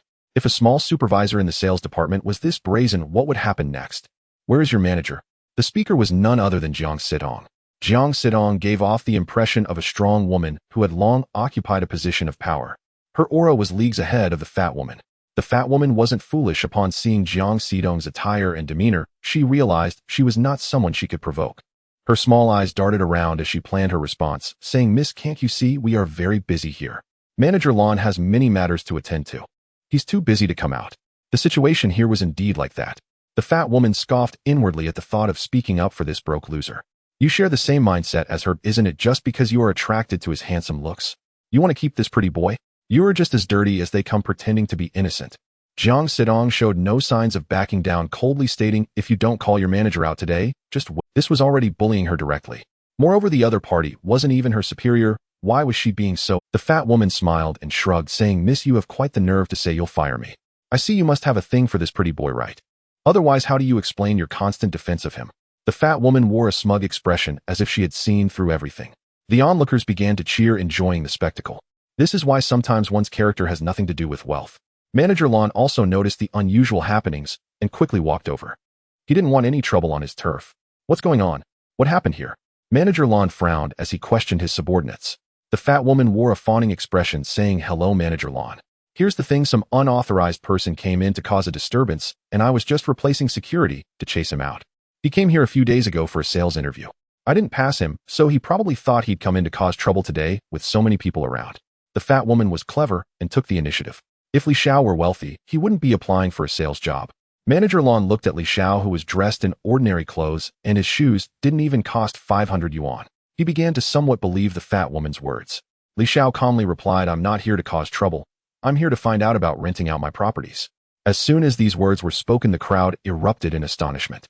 The previously noisy crowd instantly fell silent, as if the air had been sucked out. Jiang Sitong behind him was even more dumbfounded. Although she had prepared herself mentally, hearing Li Xiao admit it still gave her a significant shock. Everyone present was stunned. Manager Lon was the first to react, immediately adopting a highly respectful attitude. "You must be Mr. Li Xiao, right?" "Yes, that's me," Li Xiao replied without denial. The overweight woman felt her head buzzing, rendering her completely dazed. One was a top-tier tycoon who could casually spend 1.2 billion to purchase a property in the prestigious Jinyuan school district. The other had recently lost his job and had come to apply for a sales position out of desperation. These two were worlds apart with nothing in common except for their names. How could they possibly be the same person? "I am the manager here, Lan Yu, the main person in charge. May I ask if you brought the property certificate?" Lan Yu decided to play it safe. He couldn't just take the other person's word for it. Moreover, although the buyer's identity was unclear, the name had already been made public. Someone with ill intentions could easily impersonate. Such actions also fell within Lan Yu's responsibilities. The overweight woman stubbornly protested, "Manager Lon, you can't trust him. He is a complete fraud. Whether he is a fraud or not, I will determine that myself. You have no right to interject." Lon Yes' expression turned cold as he spoke in a deep voice. If Li Xiao was indeed a phony telling lies, it would only waste his time. In the end, it would be the other party who would be embarrassed. If what Li Xiao said was true, then his own performance this year would be immeasurable. The latter would certainly earn more than the former. Lon Yu was not foolish, he knew which was more important. This time the overweight woman truly did not dare to act recklessly. Lon Yu asked with a flattering smile, "Then Mr. Li, where are your property certificates?" "They are outside in my car trunk. By the way, Manager Lon, do you have any burlap sacks here?" Li Xiao said. Lon Yu looked surprised, but still instructed someone to fetch a clean burlap sack. Fortunately, they did have one, although it was used for garbage. Li Xiao took the sack and checked it was just enough. He then walked toward the door, followed closely by Lon Yu and Jiang. Could it be that this young man is actually telling the truth? Is he really the mysterious buyer who spent 1.2 billion to purchase a building in 9 Yuan? He seems too young, doesn't he? Who knows if what he said is true? We can find out by following him. Alright, since there are no school district houses for sale here, we might as well go see for ourselves. The upper-class individuals followed suit. From their expressions, it was clear that the vast majority still did not believe what Li Xiao had said. As for their outing being merely for fresh air, they were also curious to see if Li Xiao would be laughed at for failing to produce the property certificate. The scene they imagined did not occur. Li Xiao approached a flamboyant red supercar and pulled out the key to press the unlock button. The two headlights of the Lycan flickered a few times. The expressions of the onlookers behind him were filled with shock. Among them there were those who studied sports cars and instantly recognized the brand of this exquisite vehicle. Wow, the Lycan, a top-tier supercar limited edition worldwide. It's worth $1 billion. Bro, are you sure you're not joking? If you don't believe me, feel free to take out your phones, take pictures, and search online. Those who were skeptical did just that, and a few minutes later this group of wealthy individuals was left dumbfounded. This guy is definitely impressive. Anyone willing to spend $1 billion on a car is not someone they can aspire to. By the time they saw this car, most of them were already half convinced. The overweight woman, who initially had a look of disdain, was taken aback upon seeing the supercar. Her heart dropped. Her fat, bloated face twitched a few times, causing those repulsive rolls of fat to jiggle. What this pretty boy said turned out to be true. Li Xiao ignored the crowd and opened the trunk of the car. A stack of red small booklets appeared before everyone's eyes. Each bore the seal of the 9 Yuan community.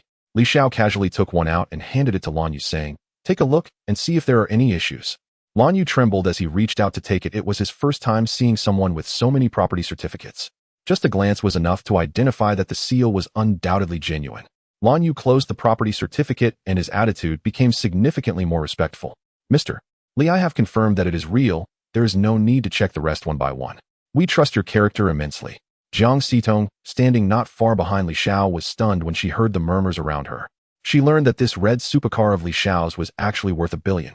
A tumultuous wave surged within her.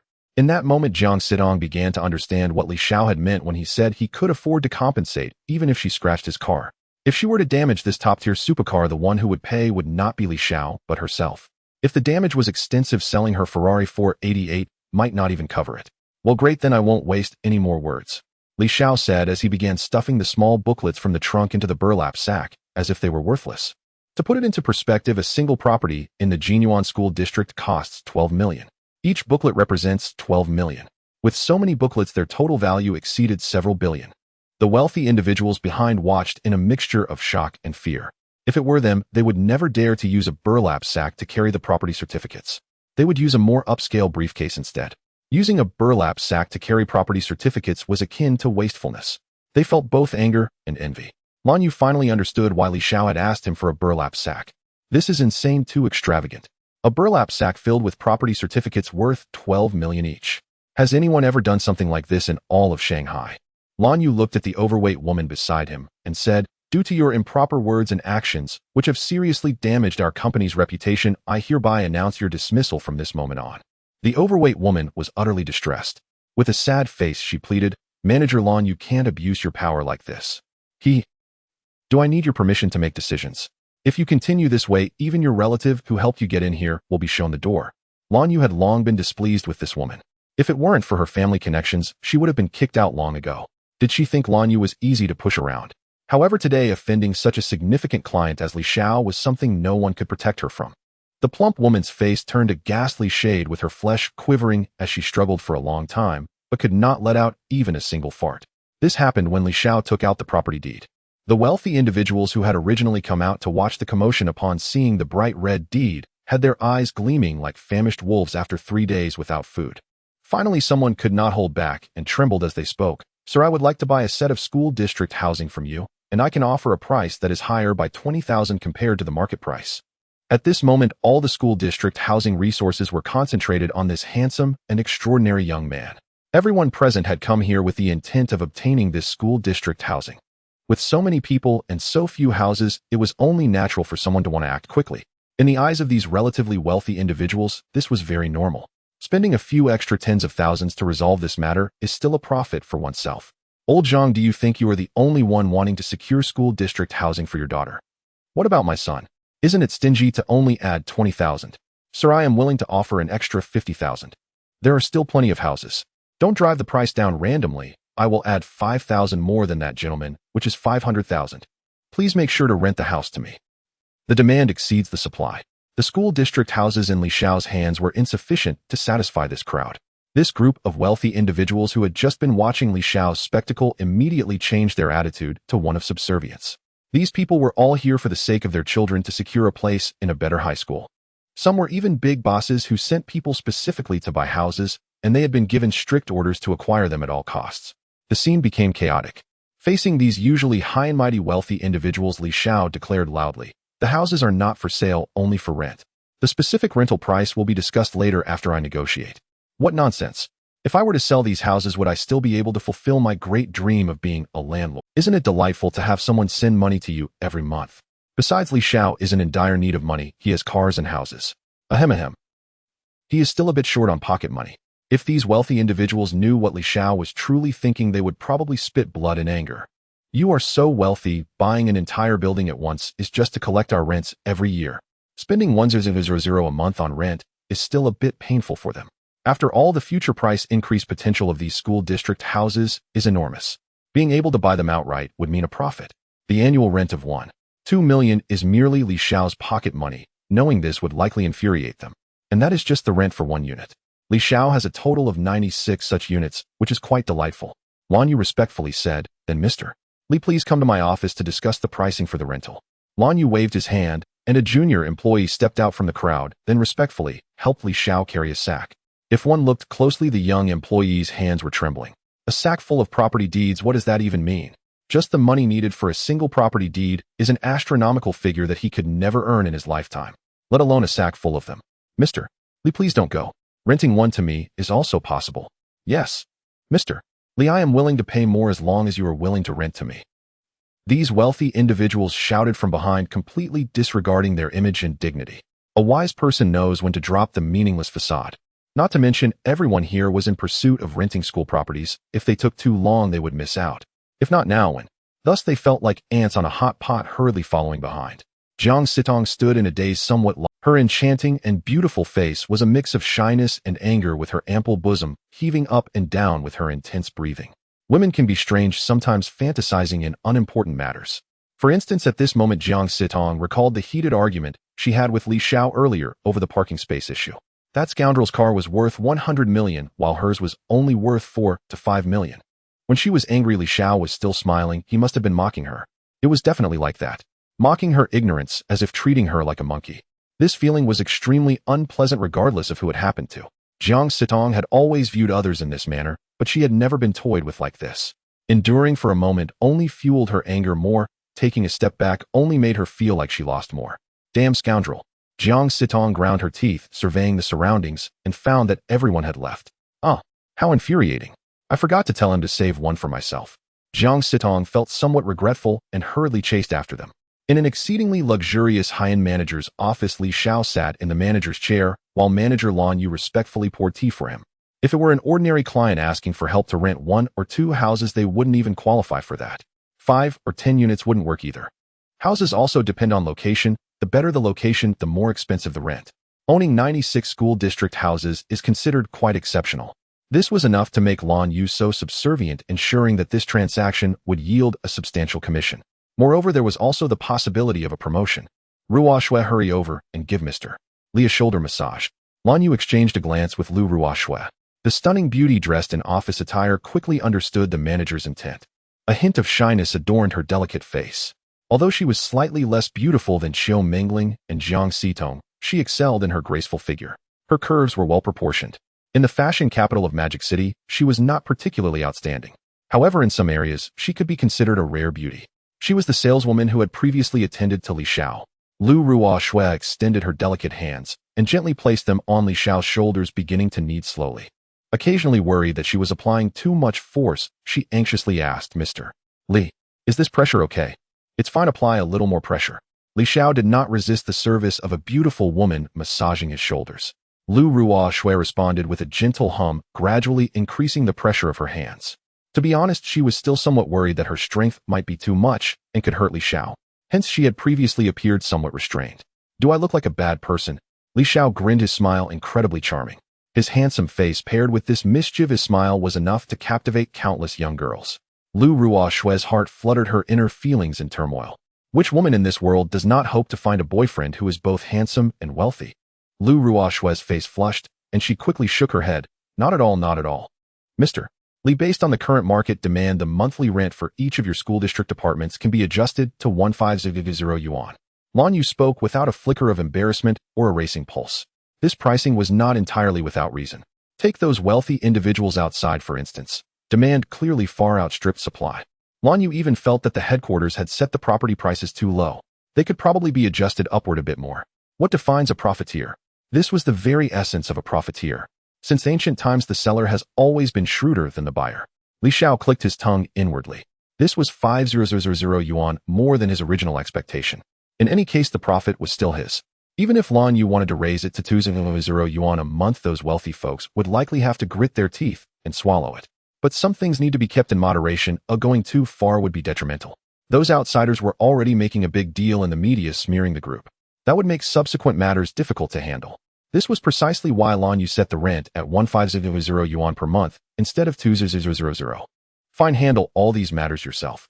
Li Xiao waved his hand. He was no expert in this field. After all, each has their own specialty. Let Lan Yu take care of it, and he would just wait to collect the money. Lan Yu cleared his throat and began to reveal his true intentions. "Mr. Li, the 1500 yuan per month I mentioned earlier is to secure maximum profit for you. When I announce the rental price to the public, I'll set it between 16,000 and 18,000. Of course, the excess rent will serve as our company's agency fee." Lan Yu spoke with utmost sincerity and respect. Let them have that extra money. Li Xiao's original expectation was a monthly rent of 1000 yuan per apartment. Now each apartment had suddenly increased by 5000 yuan in rent. He was making a huge profit. Even if Lan Yu had the skill to rent his apartments at 500 yuan each, that was his own doing. Li Xiao only cared that his own share of the benefits remained intact. "All right, but I have a condition." Lan Yu was startled. Had he done something wrong to offend this important figure? He thought back carefully. With a nervous heart, Lan Yu said, "Mr. Li, please state any conditions you have. If we can meet them, we will. If not, well, find a way. A 1-year lease minimum. And today you'll pay me half the rent in advance." Li Xiao was indeed short of liquid funds at the moment. With a rent of 1500 yuan per apartment per month for 12 months across 96 units, the total came to 1,728 billion yuan. That was a cash flow of over 100 million at once. Even Lan Yu couldn't scrape together that much capital on the spot. Not everyone was as wealthy as Li Xiao. But angering Li Xiao or displeasing him might ruin this deal. Fortunately, the other party only required an advance payment of half the rent. So Lan Yu smiled and said, "Mr. Li, please wait a moment while I contact headquarters, as we don't have that much liquidity here." "Fine, make it quick." Li Xiao waved dismissively. Lan Yu nodded, then pulled out his phone to call headquarters. He had expected to have to argue his case, but surprisingly it was settled. The headquarters decided to wire the money. They also instructed him to treat Li Xiao, this colossal figure, with the utmost care and without any misstep. Others bought their properties one by one. The wealthy might buy 2 or 3. But someone like Li Xiao, who bought an entire building at once, was a super VIP they didn't want to offend. Why make an enemy when you can be good friends? Unless their top management had been kicked in the head by a donkey, they would never commit such an absurd act. "Mr. Li, headquarters has agreed. Please give me your bank account number, and I'll have the money transferred to you." His heart was pounding with excitement. Besides, the commission, headquarters had also agreed to promote him 1 level. 2 blessings at once, a promotion and a raise. And it was this young man before him who had given him this opportunity. "All right, here is my bank card." Without further ado, Li Xiao pulled out his card and handed it over. Lan Yu took it respectfully, snapped a photo, sent it to the finance department, and then returned the card. Not long after, Li Xiao's phone vibrated. It was a bank transfer notification. Jiuzhou Industrial and Commercial Bank on October 18th at 227 account 0784 of Modu Jinyuan Real Estate Co. Ltd. Transferred 8640 yuan to your account ending in 2389. Balance 86401325 yuan. Watching over 80 million yuan flow into his bank account, Li Xiao's heartbeat quickened. From now on, he was truly a wealthy man with a car, a house, and money. Lu Ruoxue, who was massaging Li Xiao's shoulders from behind, was also seeing so much money for the first time. Her jade-like hand trembled slightly. All right, I'll head back now. Having achieved his goal, Li Xiao had no desire to linger. Lan Yu bent low in a respectful bow and said, "Would you like to stay for a meal before you go? They'll prepare it for you." One doesn't strike a smiling face. Li Xiao grinned and waved his hand. No need. Suddenly he thought of Jiang Sitong's enchanting and beautiful face. The reason he thought of her was partly due to a certain physical attraction, but also to repay her. Earlier, when that fat woman had confronted him, Jiang Sitong had stepped forward to speak up for him. Li Xiao knew that if she hadn't seen him driving a supercar before, she would have ignored him like most others.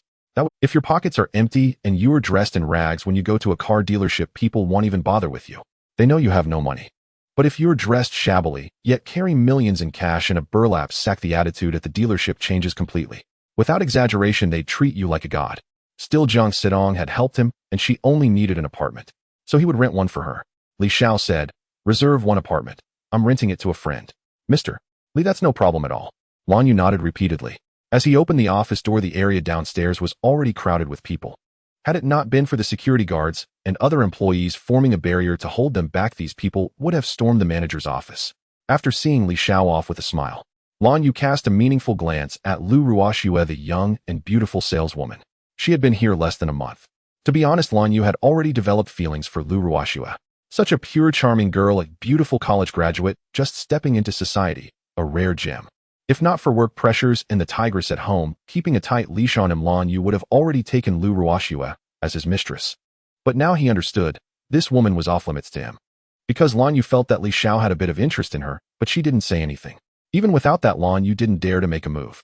Those who could sit in his position were exceptionally intelligent, aware that one should leave some room for others. This is greatly beneficial for both others and oneself. Ruoxue, being able to secure such a significant client this time, owes much of the credit to you. You should take over the vacant sales department manager position. Just make sure to do well. Opportunities for promotion like today's are rare. Lan Yu slowly said. Lu Ruoxue's eyes brightened, nodding like a chick pecking at rice. Yes, manager.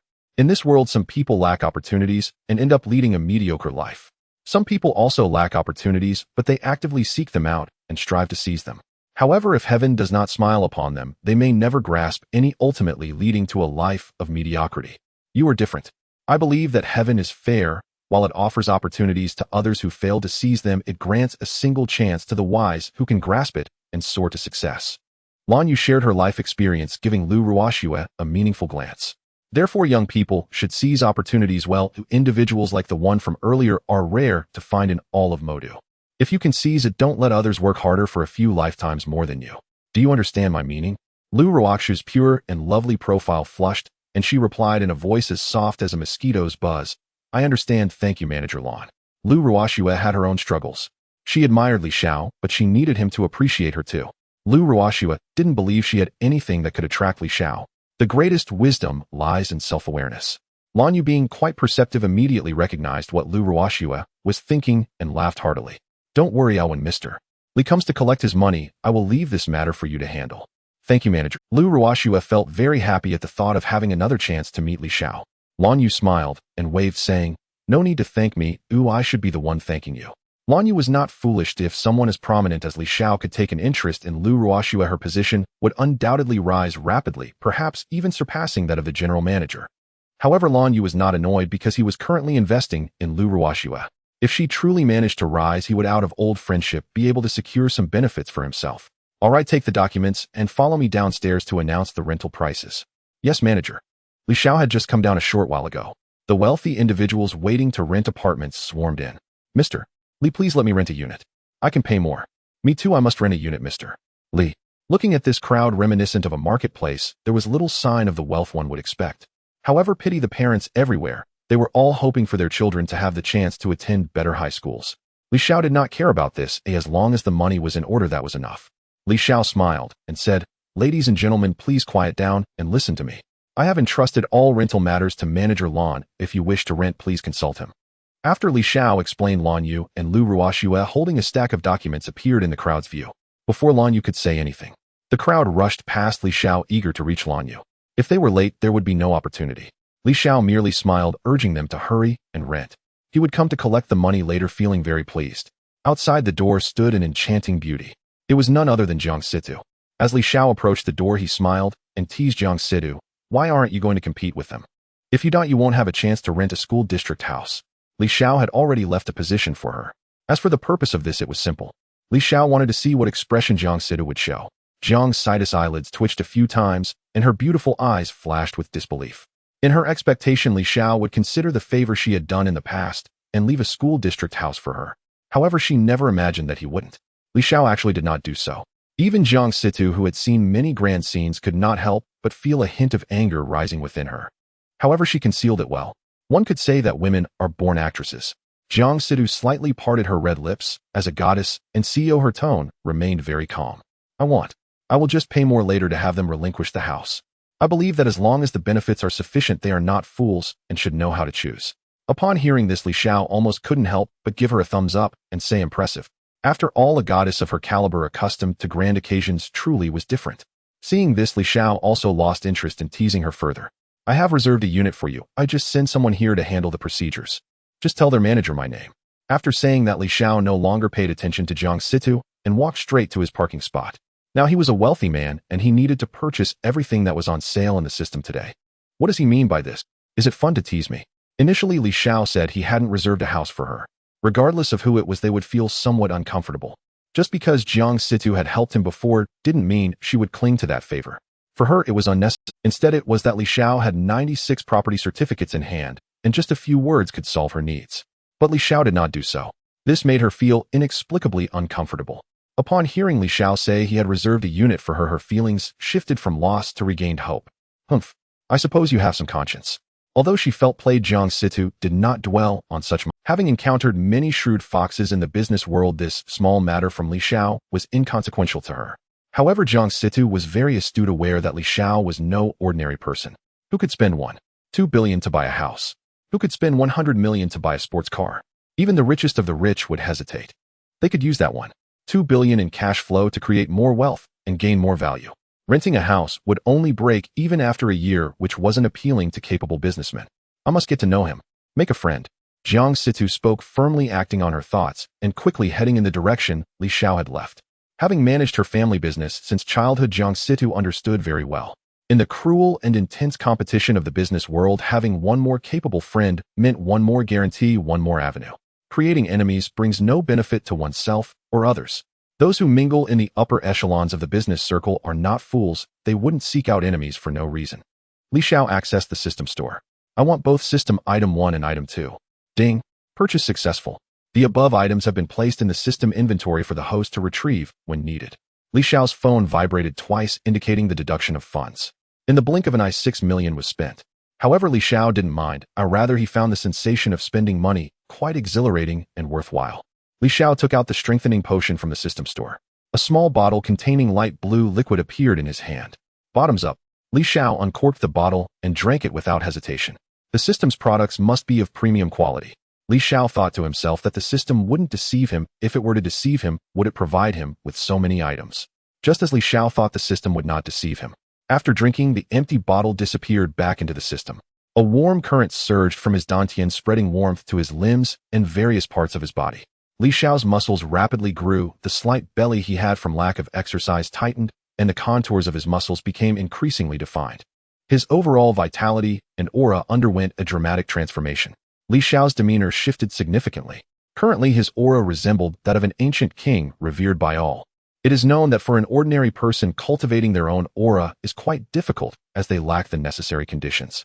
Only by continuously interacting with individuals of a higher status, those more formidable than oneself, and unconsciously learning their demeanor, actions, and speech through daily practice, can one possibly achieve it. The most charismatic person Li Xiao had encountered so far was Jiang Situ. It was a unique aura cultivated through frequent interactions with those more powerful. However, now he possessed such an aura, and it was several levels higher than Jiang Sitong's.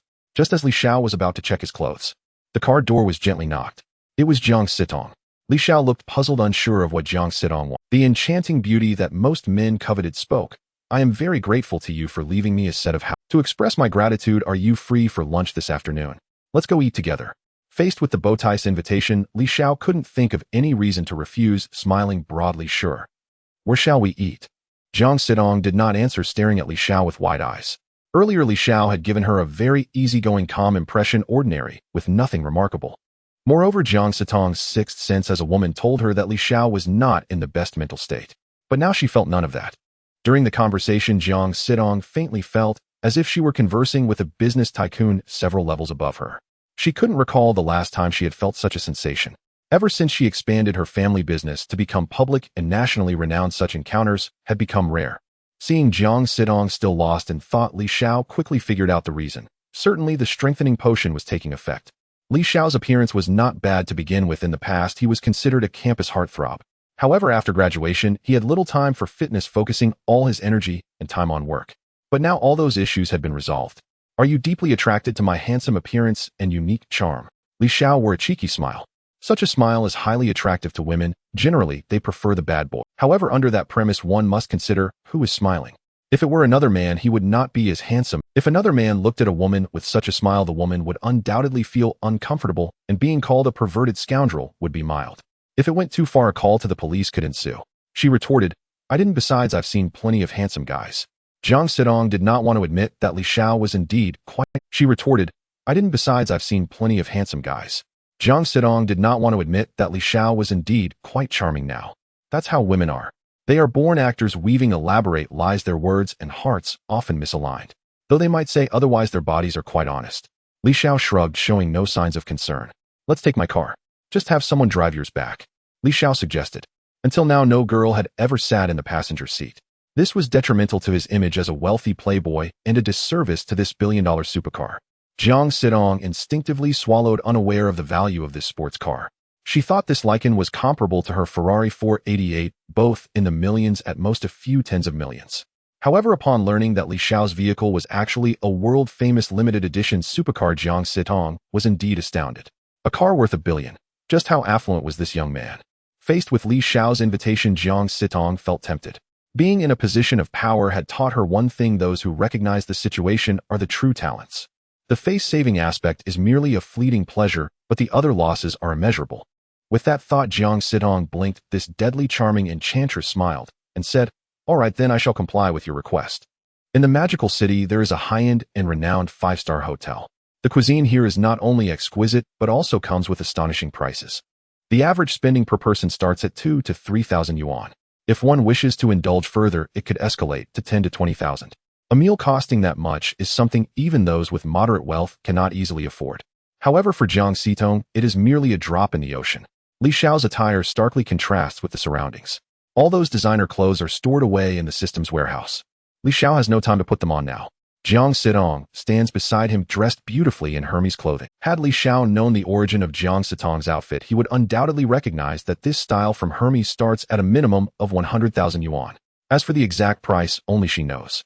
However, Li Xiao feels indifferent as he owns 100 sets of. The two entered the elevator, and besides them, there were other individuals present. The elevator was filled with a group of flamboyantly dressed women.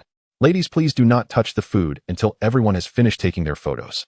If anyone dares to break the rules, then next time they will cover the bill for everyone, or they can just leave. We don't need such people. A woman who scored a 75 on looks, but managed to enhance her appearance to an 80 with makeup, spoke up. Don't worry, Sister Shaolin. This time no one dares to act recklessly. The last woman was kicked out of our group. Exactly. It was infuriating. I spent 300 yuan and got nothing but disappointment. The woman called Sister Shaolin nodded and said, let's hurry up. We still have some time this afternoon for another tea gathering. Wow, that's great. With these photos posted on my friend circle, won't my little boss come looking for me? Forget it, Shaolin, your boss is just a loser who drives a BMW. Yeah, those who drive Mercedes and BMWs are just broke losers. You should try your luck with someone else. You're so beautiful with your talents. What kind of man wouldn't submit to you?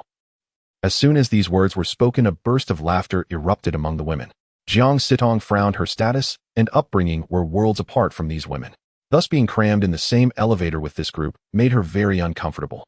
Li Xiao, on the other hand, appeared quite indifferent, finding their conversation amusing as a playful smile crept onto his face. Draped in the title of socialite, they were in reality a group of high-end bargain hunters. Wow, what a handsome young man. One of the women was captivated. The other women also displayed greedy expressions. However, upon seeing Li Xiao dressed in cheap attire, their expressions and excitement instantly cooled. What good is being handsome? Can he provide the life they desire? Clearly not. One woman immediately shot Li Xiao a displeased look, saying, "What are you staring at? Haven't you seen a pretty girl? Just a poor loser." Most of these women shared a common trait: their lack of education and diverse life experiences. All under the age of 25, they had not faced the harsh realities of society. Their leader, Sister Lin, was vastly different from these naive girls who had just tasted a hint of success. She was seasoned. Seeing Li Xiao so close to Jiang Sitong and noticing the absence of any discomfort on Jiang Sitong's face, she could infer that their relationship was not simple. Looking at Jiang Sitong's attire and her exquisite face that combined beauty and charm, it was clear she possessed a captivating figure and an aura of power, especially in those luxury garments. Sister Lin immediately recognized that the outfit was a limited edition from Hermes, priced around 300,000 to 400,000 yuan. Such prominent figures are not someone she could offend. Indeed, with your looks you think a pretty boy can dine for. How about I support you instead? What do you think? Everyone be quiet. Sister Lin scolded. She did not wish to create enemies for herself. Just because these women were naive, it didn't mean she had to be as well. The women immediately fell silent. Li Xiao was somewhat bewildered. Shortly after, Sister Lin turned to Li Xiao with an apologetic smile, saying, I'm sorry for disturbing you too." This time Sister Lin truly took a good look at Li Xiao. Earlier, she had only glanced at him. After all, there was nothing notable about him that attracted her attention. There are plenty of handsome men. To reach her position, one would have long been more than just a pretty face. They would possess their own opinions. Upon looking at Li Xiao again, Sister Lin was astonished to discover something unusual. Li Xiao's aura was far more powerful than Jiang Sitong's, giving off a sense of authority without anger. Just standing there, Sister Lin felt immense pressure, and cold sweat trickled down her forehead. The women behind her didn't have Sister Lin's wealth of experience. They assumed Sister Lin only yielded due to Jiang Sitong, the wealthy beauty. If one were to speak, this world will always have its share of foolishness. It's the same everywhere. Although they had seen a few designer bags and clothes, those were only in the tens of thousands. At most, they might reach a ceiling of 100,000. As for Jiang Sitong's Hermes outfit, they lacked the discernment to recognize its true value. Even if they did recognize it as Hermes, with their shallow understanding, they would instinctively think it only costs a few tens of thousands. Thus, one woman murmured in dissatisfaction, "What's so great about this man? He's just being supported by a rich woman." Her tone was tinged with jealousy. Generally, those rich second-generation types they pursued were unattainable. They weren't fools after all. What they typically managed to snag were their superiors, the company leaders. But everyone knew that these positions were usually occupied by middle-aged men in their 30s or 40s who were considered old men to them. With big beer bellies and greasy faces, or balding with glasses, they were certainly not the objects of their desire. Yet such men often had plenty of soft currency at their disposal. It didn't matter if they had families or children, once they were charmed, money was plentiful. This was their mindset. The elevator was small, and their voices were neither too loud nor too soft, so everyone inside could hear them. Sister Lin's expression darkened. She felt an inner panic, her mind racing to come up with the next words. Ding dong, the elevator stopped. A group of people stepped out onto the same floor. In such hotels, each floor had dedicated service staff waiting outside the elevator. These staff members were uniformly attractive, pleasing to the eye. One of them recognized Jiang Sitong's identity immediately and greeted her with a bright smile, saying, "Manager Jiang, welcome. Please come in." "Mr. Jiang, what's going on?" The women inside the elevator were stunned, their faces filled with astonishment. Sister Lin looked even angrier, infuriated by these fools. If you can't speak, don't speak recklessly. This time they've hit a wall. She only hoped that the beautiful woman in front of her, whom she was extremely jealous of, would be magnanimous and not hold grudges against them, these insignificant characters. She organized this socialite group merely to act as a middleman and earn some small profit. But would Jiang Sitong comply with their wishes? From the very beginning, their words had already put her in a bad mood. Although there were no direct verbal attacks on her, there were indirect ones. Jiang Sitong slightly parted her crimson lips and asked, "Can anyone come in here?" The waitress was momentarily looking at the group of women in the elevator. One of the waitresses had already picked up the intercom to quietly contact the manager. The waitress approached with a smile to inquire about the situation. She was not asking Jiang Sitong, but rather those women. "Do you have a reservation?" Sister Lin stepped forward and said, "Yes, we have already booked." "How many orders do you have, 1 or 10? There are quite a few people here, so why don't you go fight for it?" Somebody in the crowd shouted in dissatisfaction, interrupting the waitress. They were splitting the bill, which totaled 5,000 yuan. 10 people 500 yuan each, which had them feeling a pinch. This waitress actually said each person should order. Now it would cost 50,000 yuan. 50,000 yuan was not a small sum for them. The waitress wore a businesslike expression, saying that won't do if the store has regulations against splitting bills. Splitting bills? What are you talking about? We call this saving money. Yes. Wasting is shameful. I've eaten outside before and don't want to eat too much here. Oh, what's wrong with that? This group of women stubbornly defended themselves, quickly finding suitable excuses. As the saying goes, 3 women can create a street, and the women here could form 3 or 4 streets. Each had their own reasons. The waitress, understanding the situation, knew that continuing this argument would lead nowhere, so she waited for their manager to resolve the matter. It wasn't long before the manager arrived, because the waitress had specifically mentioned Jiang Xidong's name on the phone. Jiang Xidong was a frequent patron of this establishment, and the manager recognized her, knowing she was someone they could not offend. He arrived without delay. Mr. Jiang. The manager respectfully greeted Jiang Xidong, then inquired about the situation from the waitress. His expression turned cold. Do you want to leave on your own, or should I call security to escort you out? The manager said coldly. Before Sister Lin could speak, a clueless woman interjected, why are you treating us this way when you're in the business of serving customers? Yes. Haven't we paid? These faux socialites looked indignant, as if someone owed them millions. The manager didn't waste his breath and directly contacted the security department via his phone. Seeing the situation turning sour, Sister Lin scolded, everyone be quiet. She was regretting bringing these fools along. It would have been better if she had brought those who could think clearly and act appropriately. The manager didn't waste his breath and directly contacted the security department via his phone. Seeing the situation turning sour, Sister Lin, and don't come back. You can consume here, but there's a limit to the number of people allowed. Bring as many people as your consumption ability allows. The manager showed no signs of friendliness. What kind of good face could he give? They weren't big shots like Jiang's. The reason they could brazenly enter with more than 10 people was due to Sister Lin having some connections with the security. Sister Lin was filled with immense resentment, but dared not act out, only managing a smile. All right, we're leaving now. As for the faux socialites behind her, they wanted to say something more, but they were silenced by a fierce glare from Sister Lin. The group left in disgrace. Jiang Xidong felt a lot more at ease. It wasn't that she was stingy or materialistic. It was simply that these women had no skills or ability, yet loved vanity by spending money to package themselves and then deceive others. She could not tolerate such behavior. Mr. Jiang, did you make a reservation? The manager flattered. Jiang Xidong waved her hand. Not yet. Do you have any private rooms available? Yes, please follow me. The manager was all smiles, taking on the role of a waitress without feeling there was anything inappropriate about it. As for Li Xiao, the manager secretly envied him, as this pretty boy clearly had been taken care of by Jiang Xidong. Damn it, why didn't I have such opportunities when I was young? Why didn't any beautiful rich women approach me? A few of them arrived at a luxurious private room with high-end decor. After chatting for a bit, the manager left. He let others handle the ordering. As a manager, he wasn't going to steal the spotlight, plus he had other tasks to attend to. There was no way he would stay here to disturb Jiang Xidong and Li Xiao's intimate moment. He would have to be crazy to— Here's the menu, I'll take a look at what you want to eat, and order as you please. Jiang Xidong pushed the menu in front of Li Xiao. Li Xiao took the menu, flipping through it, while asking, are you familiar with this place?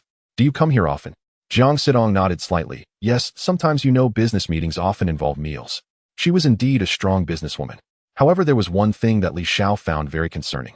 Someone like you should be very busy, right? How come you have time to come and fight for a house today?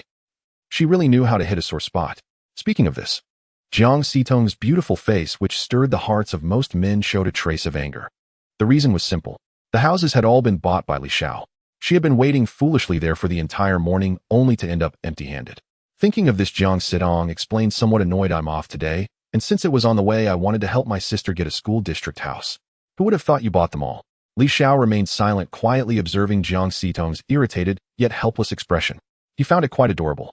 Seeing Li Xiao still smiling made Jiang Xidong inexplicably annoyed. What on earth does this rascal want to achieve? However, she did not show the slightest discomfort on her face. Li Xiao smiled warmly, since you come here often, why don't you order something? Glancing at the menu, the cheapest dish costs 200 yuan. It's still a stir-fried vegetable dish. However, the way it was plated and its name gave an illusion of grandeur. In Li Xiao's eyes, it was still just a plate of stir-fried vegetables. At this moment, Li Xiao's looks combined with his gentle smile made Jiang Xidong's heart race for a moment, but fortunately the young businesswoman quickly— At this moment, Li Xiao's looks combined with his gentle smile made Jiang Xidong's heart race for a moment, but fortunately the young businesswoman quickly suppressed her restless feelings. All right, I'll order something then. Jiang Sidong took the menu and skillfully flipped to the dishes she had tried and found acceptable. Let's start with 2 portions of French foie gras salad as appetizers, and for the main course, they'll have a steak made from Australian Wagyu, and a bottle of red wine from Chateau Nicolas in Bordeaux. Oh, and for dessert, let's have some English sweets, let me see. Jiang Sidong flipped through the menu and ordered quite a few more. Li Xiao had no objections since Jiang Sidong said she would treat for this meal. As a man, he also wanted to treat the woman he liked to dinner, but only if it was someone he truly liked. For women he didn't like, who only came to dine for free, treating them was pointless. Jiang Sidong parted her cherry red lips and said, haven't we properly introduced ourselves yet? Then let me start with a brief self-introduction. My name is Jiang Sidong, and my family runs a cosmetics business. She couldn't bring herself to say the name of her family business. Something that should have been a source of pride for her had now become something she found hard to mention. Of course, this inferiority complex was only directed towards the young man in front of her. The shock Li Xiao brought her was too overwhelming. Jiang Sidong was afraid Li Xiao would say something outrageous again, which was why she refrained from mentioning the name of her cosmetics company. In reality, the cosmetics produced by Jiang Sidong's company were well known and used by most ordinary households. They had a good reputation, effective results, and were loved by users. In the domestic market, there were virtually no competitors for mid-range and low-end cosmetic brands. My name is Li Xiao, a jobless drifter whose life goal is to eat and wait to die until I become the world's richest man. Li Xiao shrugged. PFF Jiang Sidong couldn't help but burst out laughing, her face turning incredibly red as she coughed for a while before regaining her composure. Indeed, she got choked up. While drinking water, she heard Li Xiao's ambitious declaration. Who introduces themselves like that?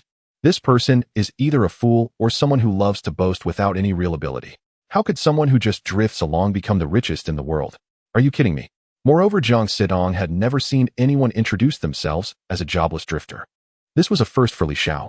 If she hadn't seen it with her own eyes, she would have doubted Li Xiao's qualifications to say such a thing. Otherwise, Jiang Sidong would have left long ago, as she didn't like men who brag. In fact, Li Xiao wasn't bragging, he simply had to wait for the system store to refresh every day. Becoming a world-class billionaire was just around the corner. Jiang Sidong picked up a handkerchief to wipe her cherry lips, her movements elegant and dignified. Yet this woman always exuded an indescribable allure. Those beautiful eyes resembled those of a fox, captivating hearts. Most men truly couldn't resist. However, Li Xiao remained calm. It wasn't that he didn't want something to happen with Jiang Sidong, but rather there were simply too many beautiful women in this world. There was no need to hang oneself on a single tree.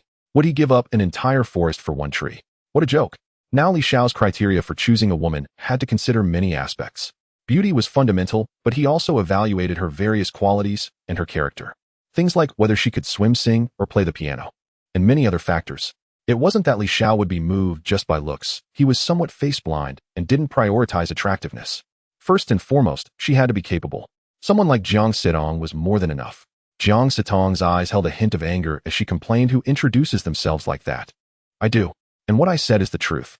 Li Xiao finally spoke a truth. However, to Jiang Sidong it seemed like he was just a stubborn pig causing chaos without reason. Since he didn't want to speak, Jiang Sidong felt there was no need to force him. That would be pointless. Even if she knew what Li Xiao's family did, so what? Jiang Sidong believed that she and Li Xiao wouldn't reach that stage. Little did she know at that very moment, she was unknowingly setting a flag for herself. Li Xiao wore a bitter expression. Sometimes the world just isn't fair. If you tell the truth, no one believes you, and you are misunderstood as a fraud. If you lie, people immediately believe you, and are even pleased. The world has changed. Li Xiao shrugged. They'll lay it all out. My family has a publicly traded company worth over 1 trillion yuan. As for the exact amount, I don't have the time to calculate, it's just a lot. Lying like this came easily. However, what Li Xiao said wasn't really a lie. He was speaking about future possibilities. Li Xiao believed that with the system, it would be quite easy for him to establish a publicly traded company and reach the position of the richest man. If there weren't a few such public companies, it would be a pipe dream. Li Xiao not only aimed to be the richest, but also to leave the second place far behind. People must have dreams. Without dreams, what's the difference from being a salted fish? Just when Li Xiao thought Jiang Sidong wouldn't believe his outrageous claims, he looked over. The person involved was stunned, her expression quite remarkable. It was written all over her face, astonishment. No way. Do you actually believe it? Li Xiao said, bewildered. Isn't it said that people who can become big bosses and thrive in business must be particularly clever? Especially women. In the business world, a woman's status is generally lower than that of men. This is because men tend to think logically, while women are generally more emotional. If a woman can sit in the CEO position of a company, she must be outstanding, surpassing most smart. However, Li Xiao didn't see it that way. Believe it? Why wouldn't you believe it? Jiang Sidong said naturally. While she said so, she still held a hint of doubt in her heart. But in the end, Jiang Sitong chose to believe Li Xiao for a simple reason. Because he could casually take out 1.2 billion in liquid funds. Jiang Sitong could also produce that much money, but she couldn't gather it in the short term. Because various cumbersome procedures must be followed to withdraw that amount. After taking the money out, a company would face a small gap in its cash flow. This would be followed by a series of chain problems would arise in other aspects, leading to a chain reaction. Ultimately, the entire company could collapse. Sometimes making a company larger isn't always a good thing. Because occasionally the problem of a broken capital chain can bring a lot of trouble, and in severe cases even put the entire business at risk of bankruptcy. After a few minutes, the waiter brought out the dishes one by one. The food was exquisite, and the presentation was quite impressive. The steak melted in the mouth. This beef is the most expensive Wagyu from Australia, reportedly costing 8,000 yuan per kilogram, not including shipping and other fees. No matter the cost. As long as Li Xiao enjoys the meal, that's all that matters. Jiang Sitong was initially worried that the dishes she ordered wouldn't suit Li Xiao's taste, but it turned out her concerns were unnecessary. Jiang Sitong held her knife and fork gracefully, resembling a work of art. The private room fell silent, with only the sounds of eating breaking the stillness. In silence they ate. At home, her parents placed great importance on family education. From a young age, Jiang Sitong had been instilled with this mindset, not passively, but actively. As for Li Xiao, he had no interest in chatting while eating. After finishing their meal, the two enjoyed a bit of red wine. Li Xiao drank very little since he needed to drive later. Drinking less was definitely wise. They also savored a dessert after the meal, both feeling quite content. Being with Li Xiao relaxed Jiang Sitong's tense mood significantly. The worries that had plagued her seemed to vanish in an instant. Waiter, the bill, please. Sure, miss. Jiang, your total is 4,000 yuan, and as a VIP of our establishment, you enjoy a 20 discount. That brings it to 3,200 yuan. Please charge it. Jiang Sitong took out a black credit card from her bag. The waiter nodded respectfully, accepting the card and swiping it on the machine. Ding. After the payment was successful, the waiter returned the black card with utmost respect to Jiang Sitong before leaving. Jiang Sitong looked up and said slowly, "The meal is finished, and I have some matters at the company. Please give me a ride." Her Ferrari 488 had been driven back. Sure. Li Xiao did not refuse. This meal cost 3,200 yuan. This wealthy beauty didn't even blink. It turns out this is the true meaning of being supported by a rich woman. The two went downstairs. Li Xiao was in a great mood today, with over 80 million in cash flow, allowing him to enjoy life to the fullest. In a few days, another 80 million would come in. What a blissful thought. Thus, Li Xiao personally opened the car door for Jiang Sitong.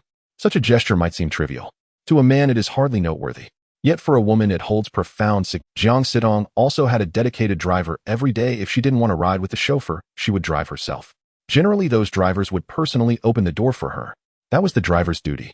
Jiang Sitong didn't mind, because that was their job. What mattered to her at this moment was that Li Xiao actually opened the door for her. Someone like Li Xiao, with his status, identity, and family background, should be considered superior to her. Having a dedicated driver was a given. Typically, prominent figures like her would have others open the door for them, not the other way around. Jiang Sitong honestly couldn't do that, especially since she was a woman. Sometimes women can be quite peculiar. They can argue fiercely over trivial matters. Conversely, what seems trivial to men can be a significant point for women, such as Li Xiao personally opening the car door. For a moment, Jiang Sitong felt an illusion of falling in love with Li Xiao. She knew it was merely a moment of gratitude, not love, as this was her first encounter with him. To fall in love at first sight, that would not be love at first sight. It would merely indicate desire for the other's body. Jiang Sitong steadied her somewhat chaotic emotions, and her breathing calmed. Li Xiao was unaware of the turmoil in this woman's heart. He got into the driver's seat and drove Jiang Sitong to her company. How should I put it? Jiang Sitong's company was quite large. This was merely the parent company with thousands of subsidiaries under it. Li Xiao didn't ask how many, as it wasn't his concern. Not interested. If he could win Jiang Sitong's heart, then all those companies would be his. He chuckled to himself. This thought was just a fleeting moment. Li Xiao knew that a woman as exceptional as Jiang Sitong would undoubtedly seek the best husband, and she would keep him tightly under control. Li Xiao didn't want such a life. Anyone who wanted to marry could go ahead. Marriage is the grave of love. Since obtaining the system, he had no intention of stepping into the grave. Li Xiao's lichen was indeed quite eye-catching. Upon arrival, it instantly attracted the attention of passers-by. This area is a well-known commercial district in Modu. It is also a gathering place for the wealthy, akin to Silicon Valley in America. It is quite normal for some to recognize the value and brand of the car Li Xiao was driving. Those onlookers displayed expressions of surprise and envy. Once Jiang Sitong got out of the car, those who recognized her were left utterly dumbfounded. Wow, isn't that Miss Jiang? It really is. Our Miss Jiang isn't usually interested in men, right? Is this still our aloof beauty Xiao? Should keep your voice down. If Ms. Jiang hears you, you'll be in trouble. Among the crowd, there was a figure. Seeing this scene, he quickly took out his phone to contact someone. Mr. One, yes, it's me, Xiao Su. I came out to handle some matters and happened to see Mr. Jiang getting out of another man's car. He is a handsome young man. A middle-aged man's displeased voice came from the other end of the line. Damn it, are today's rich second generations not afraid of death? Daring to compete with me for a woman, they must be tired of living. Just because you have a bit of money you think you're impressive. Even if his father were here, I would still want to kill him. And that cheap woman Jiang sit on. Behind my back she seeks out other men. When I control most of the shares of the Jiang group and become the largest shareholder, it will be when you're begging me on your knees, hee hee. By then I will still have a way to deal with you. The middle-aged man, surnamed Yuan, vented his displeasure and then said, since you saw it, why don't you send me a photo of that rich second generation? I want to see who is not afraid of death. The caller swallowed hard, feeling a bit awkward, and said, sorry, Mr. Yuan. He dropped off Mr. Jiang and drove away directly, not even coming up to send her inside. Wan Hongfu rubbed his temples, seemingly contemplating something. The caller's hand trembled involuntarily, bracing himself for the wrath of his boss. However, Wan Hongfu did not continue to scold his subordinate, but instead said, you continue to observe that woman's movements and see if there are any unusual signs. Yes. The caller felt as if he had been granted amnesty and secretly breathed a sigh of relief. Hanging up the phone, Wan Hongfu furrowed his brows. With his stubbly beard, he had the handsome uncle look that some young women found appealing. At that moment, a trace of ruthlessness and confusion flashed in Wan Hongfu's eyes. He had a certain understanding of Jiang Sidong and knew that this woman would not have had too intimate contact with other men. Even the exclusive driver was only female. Women like her who manage to maintain such propriety are rare in this day and age. Wan Hongfu had seen Jiang Sidong at a business tycoon's conference. From the first moment he laid eyes on her, he had the desire to take her into his possession. If it were an ordinary pretty girl, it would be easier. Wan Hongfu had the money to throw around without needing to talk about. However, these pretty faces are of little use. They only make some noise in bed, their main purpose being to benefit from a man's wealth. It was meaningless. A bunch of useless leeches. But Jiang Sidong was different. Oh, she was behind the Jiang Cosmetics Group, one of the most well-known cosmetic brands in the country. If he could get this woman, it would be equivalent to indirectly swallowing her family. Wan Hongfu had a good plan, but his biggest obstacle and most embarrassing issue was none other than himself. He was much older, over a decade older than Jiang Sidong. Wan Hongfu was in his 40s while Jiang Sidong was around 27 or 28. In terms of age, Wan Hongfu thought there was nothing wrong. A man should indeed be older than a woman, especially a capable and wealthy man. Knock, knock, knock. A sudden knock on the door broke Wan Hongfu's train of thought. Come in, sir. An elderly man in a butler's uniform walked in. Wan Hongfu immediately put on a smile. What is it, Uncle Fu? This old man had served the Wan family for 3 generations. Wan Hongfu's parents passed away early, now he was in charge, and he had children in their 20s. As for his ex-wife, they had divorced long ago. Wan Hongfu was not the kind of man who only knew how to make money without knowing how to enjoy life. Uncle Fu bowed and said, Sir, your son will not be home for dinner tonight. Is he running off to pursue that pretty girl from the Su family again? Yes, sir. Uncle Fu replied, then stood there in silence. Wan Hongfu laughed instead of getting angry. That's my son showing my style? That girl from the Su family is also a cheap woman. My son pursues her, and she deliberately puts on a long face. Where is our Wan family inferior to them? In fact, our family's strength and status far exceed theirs. If I weren't focused on the Jiang family right now, they wouldn't have had a chance to make a fuss. By then, when both the Jiang and Su families collapse, my son and I will swallow their businesses and conveniently marry both those women. What a great pleasure in life. By the end, Wan Hongfu's face was almost twisted. Uncle Fu just listened quietly from the side without interrupting. On the other side, after Li Xiao returned home, the first thing he did was contact his family. As the inheritor of this body, Li Xiao also inherited its memories. Blood is thicker than water. Sometimes saying that rights and obligations are a misleading concept is a Western idea. As a person from the 9 provinces, what should be said is responsibility. Everyone plays different roles in this world. Each role should have its responsibilities. Hey mom, it's me. Son, your dad and I were just thinking of calling you about buying a house. Buying a house? What house? Li Xiao looked puzzled. He heard his mother on the other end explaining, we're helping you buy a house. Over the years, your dad and I have saved up a bit. We as a couple don't spend much in the countryside, and we have a pension. In this life, we don't have any extravagant hopes. The only wish is for our son to live a better life. If you don't buy a house, you and Shanshan living in a rental is not a solution. It would be unfair to that girl. Li Xiao felt inexplicably touched. Moved. Parents would rather suffer themselves than let their children suffer. At first, when he called her mom, Li Xiao was still a bit uncomfortable. But now it was completely different. Mom, I'm fine. By the way, I started a company with friends last year, but didn't tell you guys. I wanted to wait until I made a significant amount of money before reporting to you too. Now I'm reporting to you proving that I've indeed made a lot of money. By the way, I'll transfer 2 million to you later. You two can buy whatever you want to eat and whatever you want to buy. If you find the countryside not good, I'll come to pick you up and bring you to the city. Li's mother was anxious upon hearing this. You silly child, if you earn money, your dad and I will be very happy. You don't need to send us money, keep it for yourself. Buy a big house in the city. Oh, don't make things hard for yourself and Shan Shan. Mom, I broke up with Lin Shan. Li's mother fell silent for a moment. Just as Li Xiao thought his mother was about to scold him harshly or give him a long-winded lecture. When it came to urging him to reconcile with Lin Shan Shan, Li's mother said, if it's over then let it be. My son has achieved success and has the capability now of finding a wife won't be difficult. Since it's over then just find another one. Alas, the hearts of parents are always concerned for their children.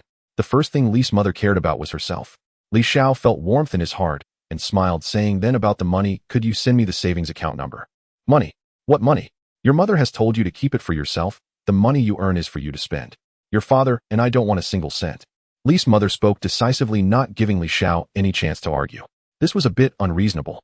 Li Xiao smiled bitterly and began to bargain with his mother. Eventually, after his unrelenting efforts, Li's mother agreed to let him transfer some money, but not 2 million, just 500,000. She mentioned that she would help Li Xiao manage it. To this, Li Xiao could only smile and accept. As for bringing his parents to the city, Li's mother was not very interested, as she knew all the neighbors in the countryside and occasionally visited them. However, it was different once they arrived in the big city. No one knew the neighbors there. There was not a single old lady or old man to chat with. Thus his parents were reluctant. Li Xiao understood their feelings. He rubbed his forehead and said, should I go back to my hometown and find a piece of land to build a big house for them?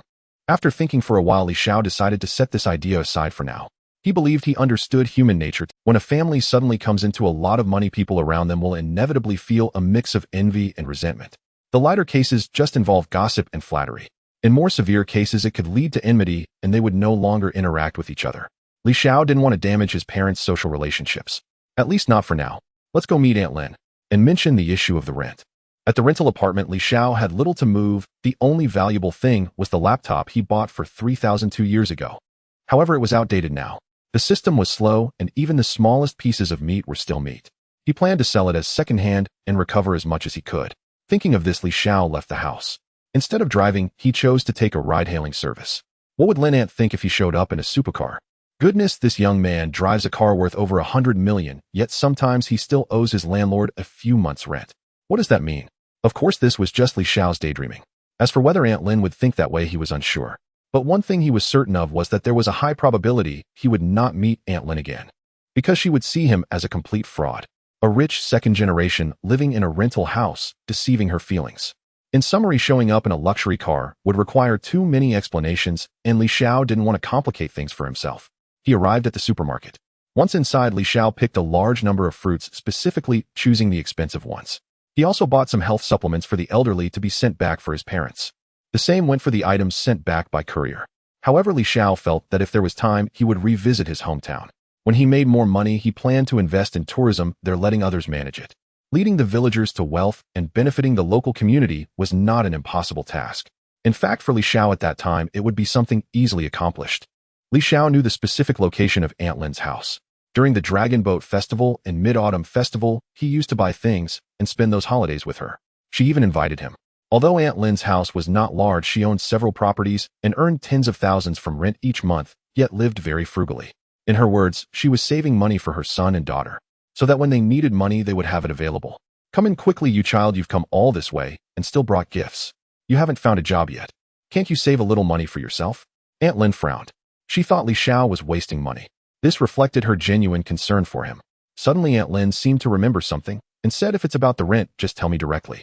I'll waive your rent until you find a job and receive your first paycheck. Li Xiao felt a mix of laughter and tears. I didn't come for that, Aunt Lin. I found a job, and it's much more promising than my previous one. I'm here to thank you today. Aunt Lin immediately beamed with joy and welcomed him, saying, then come in quickly. Li Xiao smiled and nodded in response. Once in the living room, he placed the large bag of fruits he was carrying on the table. He had already thrown away the receipts and such. 20 minutes later, Aunt Lin looked astonished. What, you're moving out? Have you found a new place? If not, tell me where your company is. They'll see if I can contact a landlord nearby. Aunt Lin regarded Li Xiao as her own son. This was evident from the worried expression on her face, which did not appear to be feigned. Li Xiao smiled and explained that's not necessary. The housing company has arrangements. Didn't I mention that earlier? The company offers great benefits. Regarding this kind of well-intentioned lie, Li Xiao spoke freely. Aunt Lin nodded. I see. That's good. If you encounter any difficulties in life, just let me know. Okay, sure. He chatted with Aunt Lin for a while longer. During this time, Aunt Lin insisted that Li Xiao stay for dinner. Unable to refuse, he had to stay. However, it should be noted that Li Xiao was particularly happy to stay, because Aunt Lin's children often worked away from home and sometimes didn't even return to visit her during the new year. Li Xiao wasn't sure if it was because they were busy, but if it were him, he couldn't do that. No matter how busy he was, he would still find time to visit his family. However, regarding the actions of others, Li Xiao did not want to comment. Oh, everyone has their own way of living. During the meal, what surprised Li Xiao was that Aunt Lin never mentioned anything about Xiao mingling. She seemed to fear that it would remind Li Xiao of unhappy memories. Aunt Lin only heard from her friends that this matchmaking didn't work out. She didn't inquire about the specific details. To this, Li Xiao felt quite pleased. On the day of the Saturday class reunion, the time was set at 10 in the morning. In the past few days, the System Mall had either refreshed clothing or refreshed mobile phones. Li Xiao snatched up 1,000 brand new Huawei Mate 40s with the highest configuration for 9.9 Yuan each. Each one costs 10,000. She also bought all the remaining brand name clothes. With just a few million spent, one could acquire clothing worth tens of millions. If she didn't want to wear them, she could resell them. However, Li Xiao currently had no spare energy to engage in such activities. As for the shares of major companies, she was interested, but it required 200 to 300 billion. She didn't have that kind of money. She could only watch. By the way, there was one item she could afford. Item 2, Patek Philippe Grandmaster Chime Ref. 6300A. Buzz. The phone vibrated. The money in her bank card was deducted. Li Xiao checked the information. Processing payment, purchase successful. The Patek Philippe Grandmaster Chime Ref. 6300A has been added to the System Mall and can be retrieved by the host at any time. Buzz. The phone vibrated. The money in her bank card was deducted. Li Xiao checked the information for the Patek Philippe watch. This watch is a commemorative piece for Patek Philippe's 175th anniversary, limited to 7 pieces, with one permanently housed in the Patek Philippe Museum. The other 6 pieces are held privately. It is said that the King of Thailand owns one. Now Li Xiao has also become an owner of this watch.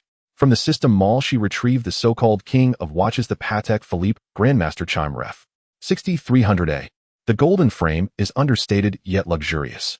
The manufacturing and processing of the movement parts took nearly 600 hours, containing 20 complex functions. Wearing it feels incredibly comfortable. Li Xiao then picked out a set of clothing from the wardrobe that was visually appealing.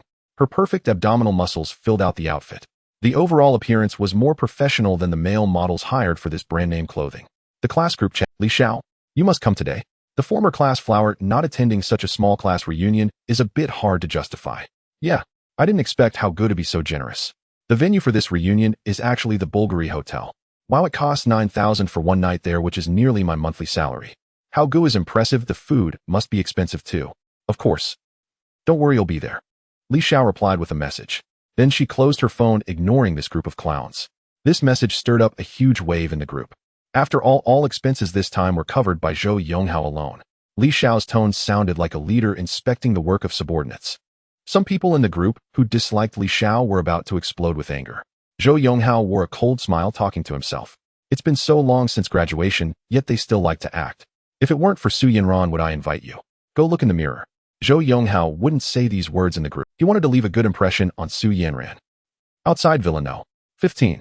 Mingbo, you really don't need to send me. Just let Uncle Zhang take me. Su Yanran said with a wry smile. Standing beside her was Uncle Zhang, a soldier who had just returned from the military, and he said, yes, you should go back and rest. The young lady will be under my protection. Mingbo saw this and decided to say nothing, but just nodded. Be careful. Now is a society governed by law, and it's just a class reunion. Su Yanran's smile was sweet like a heavenly melody. Soon she would see her high school boyfriend Li Xiao again. Inside, she felt a bit anxious. She was afraid that he might have already found a new girlfriend. Yet there was also an indescribable joy. How could one not be happy to see a talented man? Su Yanran climbed into a Rolls-Royce worth 3 million. This was the cheapest car in their family.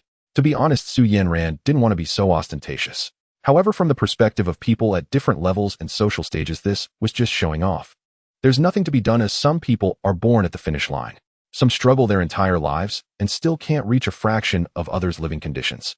But the most terrifying are those who come from good backgrounds and also work hard. Su Yanran was such a person, excelling in high school and was later recommended to study at a prestigious university in the United States. She obtained a doctorate, rejected the generous offers from the United States, and resolutely returned to develop in her home country. For Su Yinran, money wasn't very important. The Rolls-Royce slowly drove. Su Yinran sat in the car, gazing out the window, filled with thoughts. She felt both joy and confusion. She had many questions she wanted to ask Li Xiao, but didn't know where to begin. Su Yinran knew that Li Xiao would inevitably face provocations from Zhou Yonghao at this class reunion. She was also attending to protect Li Xiao. Although Zhou Yonghao's family conditions were good, they were far inferior to Su Yinran's. As they approached Villa No. 1A, Su Yanran's pupils constricted, and sitting up straight, she stared intently out the window. That figure gave her a very familiar feeling. At this moment, Li Xiao was unaware that he was being watched. He climbed into the Lycan car. The driver, Uncle Zhang, also noticed Su Yanran's unusual reaction. "Young lady, should we stop?" "No need." Su Yanran shook her head, fully aware of Li Xiao's family situation.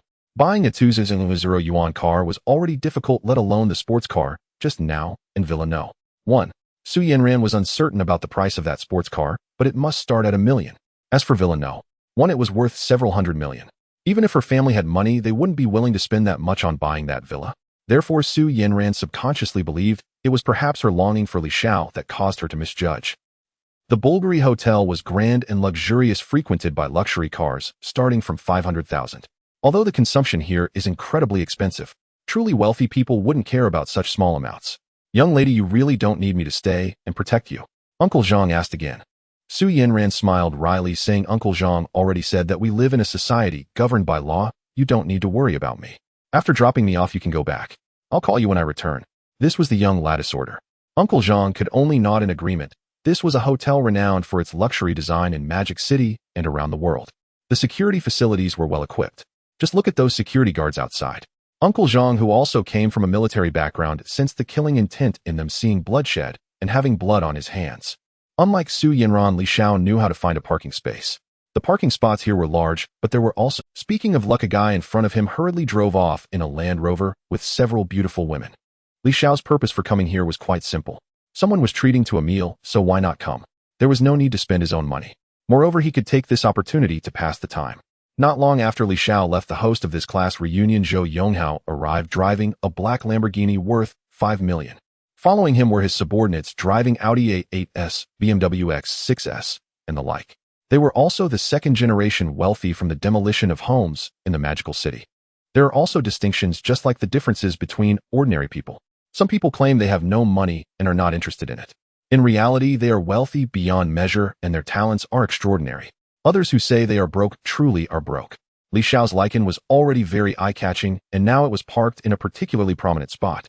This attracted some bystanders wanting to take pictures. "Wow, a Lycan. It's the Supercar Lycan. Oh my, it really is. My goodness, it's priced at 1 billion on the market." These people's eyes widened in astonishment. Zhou Yonghao was also significantly impacted. The saying "there are people beyond people and skies beyond skies" was no joke. Moreover, Zhou Yonghao felt it was not disgraceful to lose to a big shot who owned a supercar worth over 1 billion. There was nothing to be ashamed of. After parking the car, they moved on.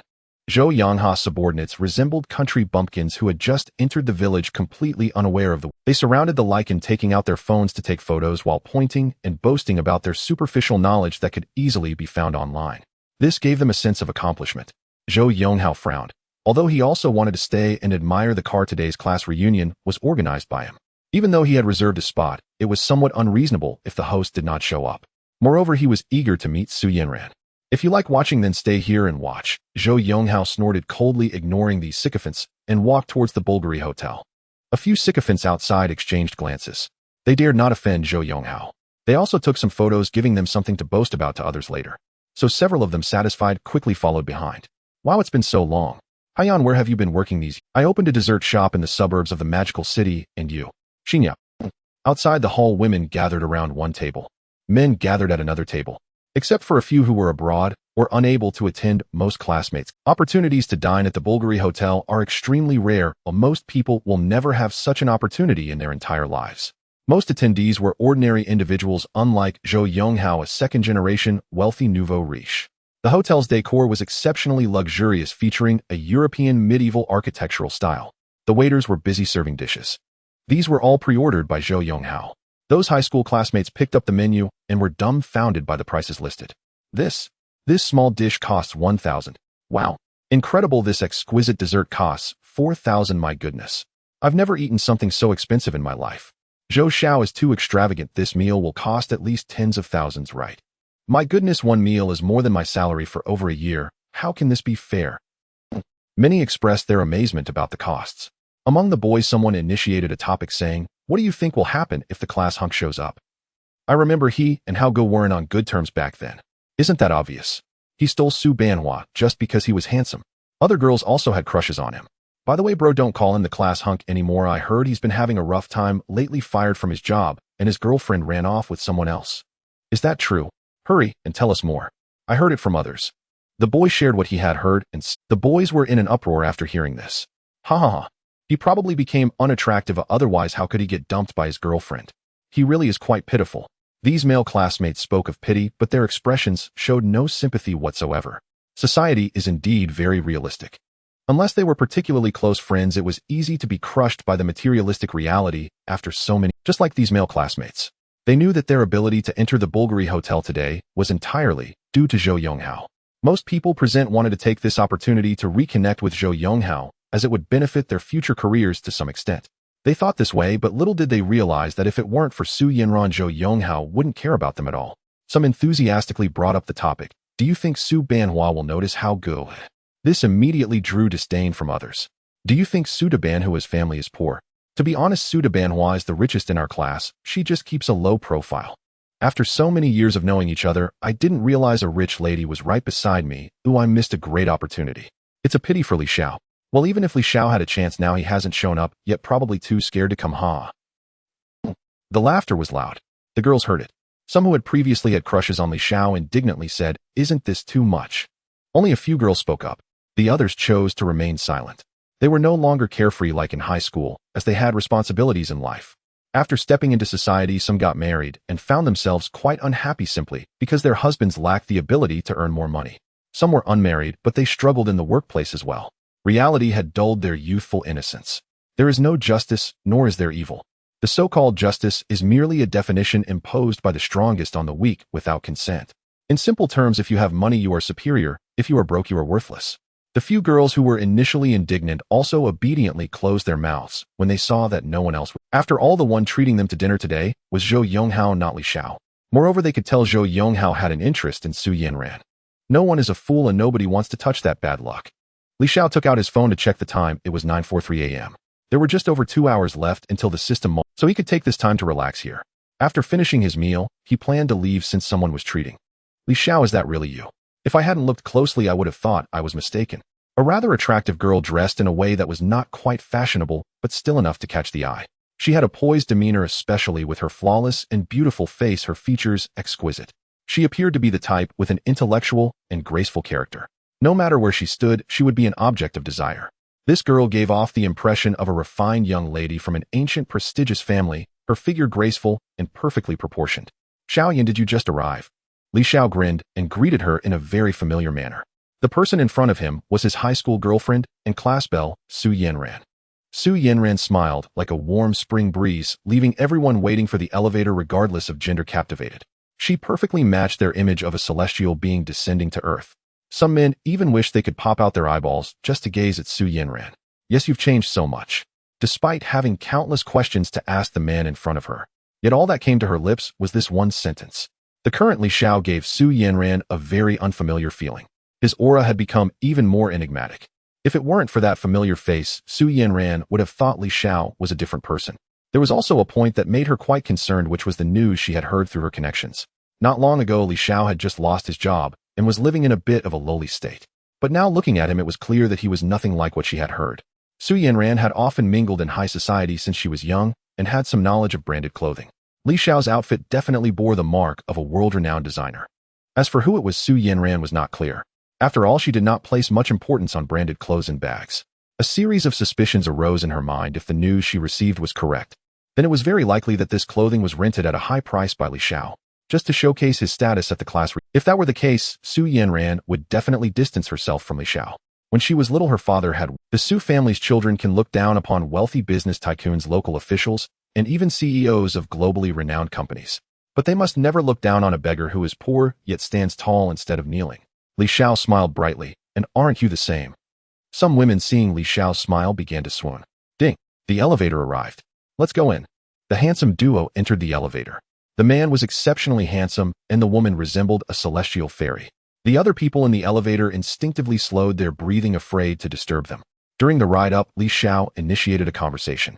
Su Yanran listened occasionally, sharing some of her experiences from the years after graduating high school and studying for a PhD abroad. Su Yanran's gaze lingered intentionally or unintentionally on Li Xiao's clothing. She wanted to ask where these clothes came from, but was afraid it might hurt Li Xiao's pride. As if sensing Su Yanran's inner thoughts, Li Xiao spoke. They're not rented, I bought them. Su Yanran paused, somewhat surprised, then looked at Li Xiao's calm expression. His words seemed to hold truth. Moreover, during their previous relationship, Li Xiao had never once deceived her, which was one of the reasons why Su Yanran still remembered him so fondly after all these years. The conversation became noticeably less frequent. On one hand, Su Yanran had many questions she wanted to ask Li Xiao, but didn't know where to start.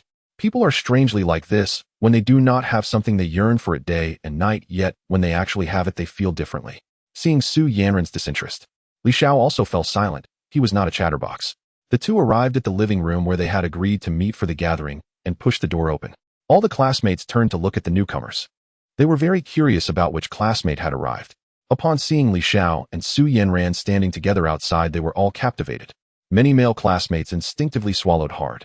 As for Li Xiao, everyone was momentarily stunned because he was nothing like the destitute image they had discussed earlier. Wow, who is that handsome guy standing next to the class bell, Su? Are you stupid? That's Li Xiao. Look, no way. It really is him. Didn't Lan Ziming just say that Li Xiao was fired from his job and that his girlfriend dumped him? Were we being lied to? Lan Ziming, a male classmate, looked equally astonished. No. What do I gain from lying to you? Maybe the news I heard was wrong. Everyone then ignored him and focused intently on the two who had just entered. Li Xiao and Su Yanran walked together without any sense of incongruity, both in aura and appearance. The two were a perfect match, seemingly made for each other. If they did not end up together, that would be the real issue. The crowd's thoughts underwent a complete reversal. From laughing at Li Xiao before, they were now shocked by him. However, there are always a few outliers in every class. On the side of the boys, one who had just fantasized about being favored by the class bell sourly remarked, "What's so great about it? Being handsome doesn't mean anything." One such outlier led the charge, and others joined in. After all, they couldn't have it, so it was fine to express their jealousy. Because today's main character was not Li Xiao, but Zhou Yonghao, who had invited them for the meal. Exactly. It's not like we're at school. Being poor is still useless. That outfit is probably rented. Li Xiao just wants to dress well to avoid being laughed at by us. Ha ha ha. A couple of ragged clothes, I don't think it means much. Among those present, except for Su Yanran, no one could tell that Li Xiao was actually wearing clothes designed by a world-famous designer. After all, this group of people lived like toads at the bottom of a well and lacked that kind of insight, let alone having the opportunity to see or mingle with the upper classes. The likelihood of them putting on a show of mutual disdain for small benefits was quite high. Li Xiao glanced over at the boys' side and found he had no memory of them. They were probably just a bunch of unremarkable individuals. High school was truly tough. His handsome looks attracted a lot of envy. The main issue was that he and Su Yanran had developed a romantic relationship. This caused those who couldn't reach the grapes, nor had the ability to do so, to unite against him. Isolate Li Xiao. It was better that no one befriended him. Li Xiao now didn't want to run into anyone he had a good relationship with, as he didn't want to waste time and energy maintaining those fleeting bonds of camaraderie. Li Xiao ignored the boys' gazes directed at him. He picked up a plate from the table and began to enjoy the. Li Xiao's principle in life was simple. There was no need to prove himself by doing unnecessary things to entertain clowns. It was time-consuming and labor-intensive and ultimately ungratifying. However, this scene of him ignoring them had a different flavor in the eyes of some boys. They believed Li Xiao was so poor that he couldn't afford food, hence he didn't bother to greet them and just started eating. Isn't this unnecessary? There's plenty of food here. Come over and greet us first. Ha ha ha. Never mind, I see Li Xiao is really hungry. Let him eat first. After all, he's a busy person who finally found time to join us. Didn't you see how long Zhou Xiao begged for this? Hey. Indeed, we know this food is quite valuable, but it's enough to fill you up. Eat slowly, no one's going to snatch it from you. Most of these boys wished they could eat carefreely like Li Xiao, but they didn't dare. They had to chew slowly while eating to project an image of sophistication so others would think they were doing well. Some boys had simple motives for coming here. They just wanted to see if there was a chance to engage in something with the pretty girl. If they behaved like country bumpkins who had never seen the world in front of these girls, their dreams of getting a hotel room. No woman would want to be with a loser, and even less so with a poor one. Such behavior would not only invite disdain from the female classmates, it would also lead to ridicule from the surrounding boys. Yinran, long time no see, you've become even more beautiful, even I am envious. What skincare products does the class flower use? Do recommend a few to me. Yinran, you and Li Xiao came in together earlier. Are you still in a romantic relationship? 3 women are like a street. Not to mention there were over 10 women here. Su Yinran, raised in a prominent family, understood how to handle social interactions. These girls seemed to have a good relationship with her. In reality, it was otherwise. There was an invisible chasm between them that could never be crossed. Yet many female classmates were oblivious, thinking their relationship with Su Yanran was very close, like best friends who shared everything. Su Yanran's lips curved into a charming smile. Not really, we just bumped into each other outside. As for the skincare products I use. Her voice was melodious and gentle, completely on a different wavelength from the chattering women. To exaggerate, they were from entirely different worlds. The skincare products Su Yanran mentioned were those she had once researched, priced reasonably and practical. If she mentioned something too expensive, she would inevitably face the scorn and teasing of these girls. Some of these female classmates were envious and jealous of Su Yanran's beauty and family background, their faces showing smugness. To them, Su Yanran's soft and timid personality had no use in today's harsh social competition. In the end, she would still be taken to bed by some boy. The girls, thinking this, had one common trait: they were being kept by small business owners or construction site bosses in the magical city. They typically belonged to those who couldn't stand seeing others do well. They viewed Su Yanran as a fool, unaware that they were the most foolish and hopelessly naive ones. Shortly after, Li Xiao and Su Yanran entered. Zhou Yonghao also brought people and followed by a group of followers. These followers were also classmates from high. However, like attracts, like the wealthy played with the wealthy, while the poor played with the poor. They were similarly dressed in branded clothing, but it was different from what Li Xiao wore. Zhou Yonghao and his friends wore branded clothes designed to prominently display logos all over. This way, anyone who saw them could recognize their brands at a glance. In contrast, the outfit Li Xiao wore had the logo hidden in an inconspicuous position. This was a matter of, wow, Zhou Xiao, that shirt is Armani, right? I can see the logo. Wow, it really is. I checked the official Armani store online, but costs over 100,000. How can anyone live like this?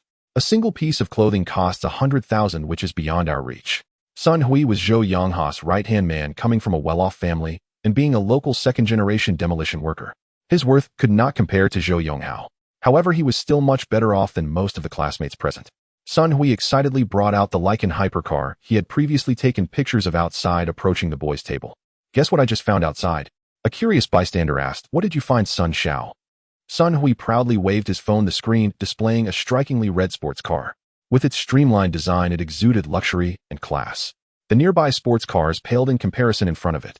There is no harm without comparison. Everyone suddenly had a vague impression of this nearly perfect car, as if they had seen it somewhere. But upon deeper thought, they couldn't recall. Seeing their expressions, Sun Hui felt even prouder. Don't you feel it looks familiar? Yes, it seems like I've seen it somewhere before, but forgot where. Haha, alright then. This is the first time I've seen such a supercar. Xiaolu, stop boasting. The male students were discussing animatedly. Then someone began to ask Sun Hui to clarify their doubts. Sun Hui was quite pleased by the compliments from the crowd and slowly spoke. It's normal for you to have an impression. That car is the Lycan Hypersport that crossed 2 skyscrapers in Fast Furious 7. The starting price on the market is 100 million renminbi. Oh, I wonder how much it costs after tax. Sun Hui had his nose in the air, as if the supercar were his own. Everyone looked at each other in amazement. That's just too extravagant, isn't it? Extravagant. Calling it divine wealth wouldn't be an exaggeration. A person who can spend 100 million on a car is definitely not someone we mere mortals can comprehend. The world of the wealthy truly is beyond our understanding. Now I finally understand it. Turns out I've actually seen that car, just in a scene from a movie. Is young Master Sun's car still around? Wait, after the gathering we want to go take a look. Sun Hui looked at this bunch of naive students, not counting the shocked expression he had when he first saw the Lycan. I don't know about that, you have to ask the owner. As for whether he drove it away, I'm not sure. The crowd felt a bit disappointed. Such a domineering sports car is quite rare. On ordinary days, sports cars priced over 5 million are considered a rarity in Shanghai. As for those valued over 100 million, they are unheard of. Li Xiao, who was eating on his own, caught a glimpse of the sports car displayed on Sun Hui's phone, although they were separated by several meters. But for Li Xiao, who had taken a body enhancement potion, it was still clear enough. Strange, isn't that my car? It's just a means of transportation. Why are these people sighing and showing expressions like they're in despair? Li Xiao merely frowned slightly and continued to enjoy the delicious food. His body was now stronger than before, and his appetite had greatly increased. Zhou Yongha's gaze swept over to the girls and quickly spotted his target, Su Yanran. Ultimately, it was Su Yanran's strong aura and appearance that were too striking. No matter where she went, she was the bright moon at night, while the stars around her, no matter how they twinkled, could not compare to the radiance of the moon. Just like flowers and green leaves can only highlight the beauty of the blossoms. Upon seeing Su Yanran, Zhou Yongha's heart involuntarily raced. Such a tantalizing and exquisite gem is rare to find. She cannot be compared to the flashy girls he had associated with in the past. Zhou Yonghao believed that those women couldn't even compare to a single finger of Su Yanran. Then reluctantly he withdrew his gaze and searched for Li Xiao among the boys. Zhou Yonghao wanted to see if Li Xiao would dare to attend this carefully designed trap for him. If he came, Zhou Yonghao would have a way to deal with him. If he didn't come, it would only serve to prove that Li Xiao was a coward. Just a keyboard warrior online. Zhou Yonghao glanced around, but did not spot Li Xiao. A smirk involuntarily appeared at the corner of his mouth. I thought he was impressive. It seems he really doesn't dare to come. Not daring is better. It saves him from embarrassing himself later.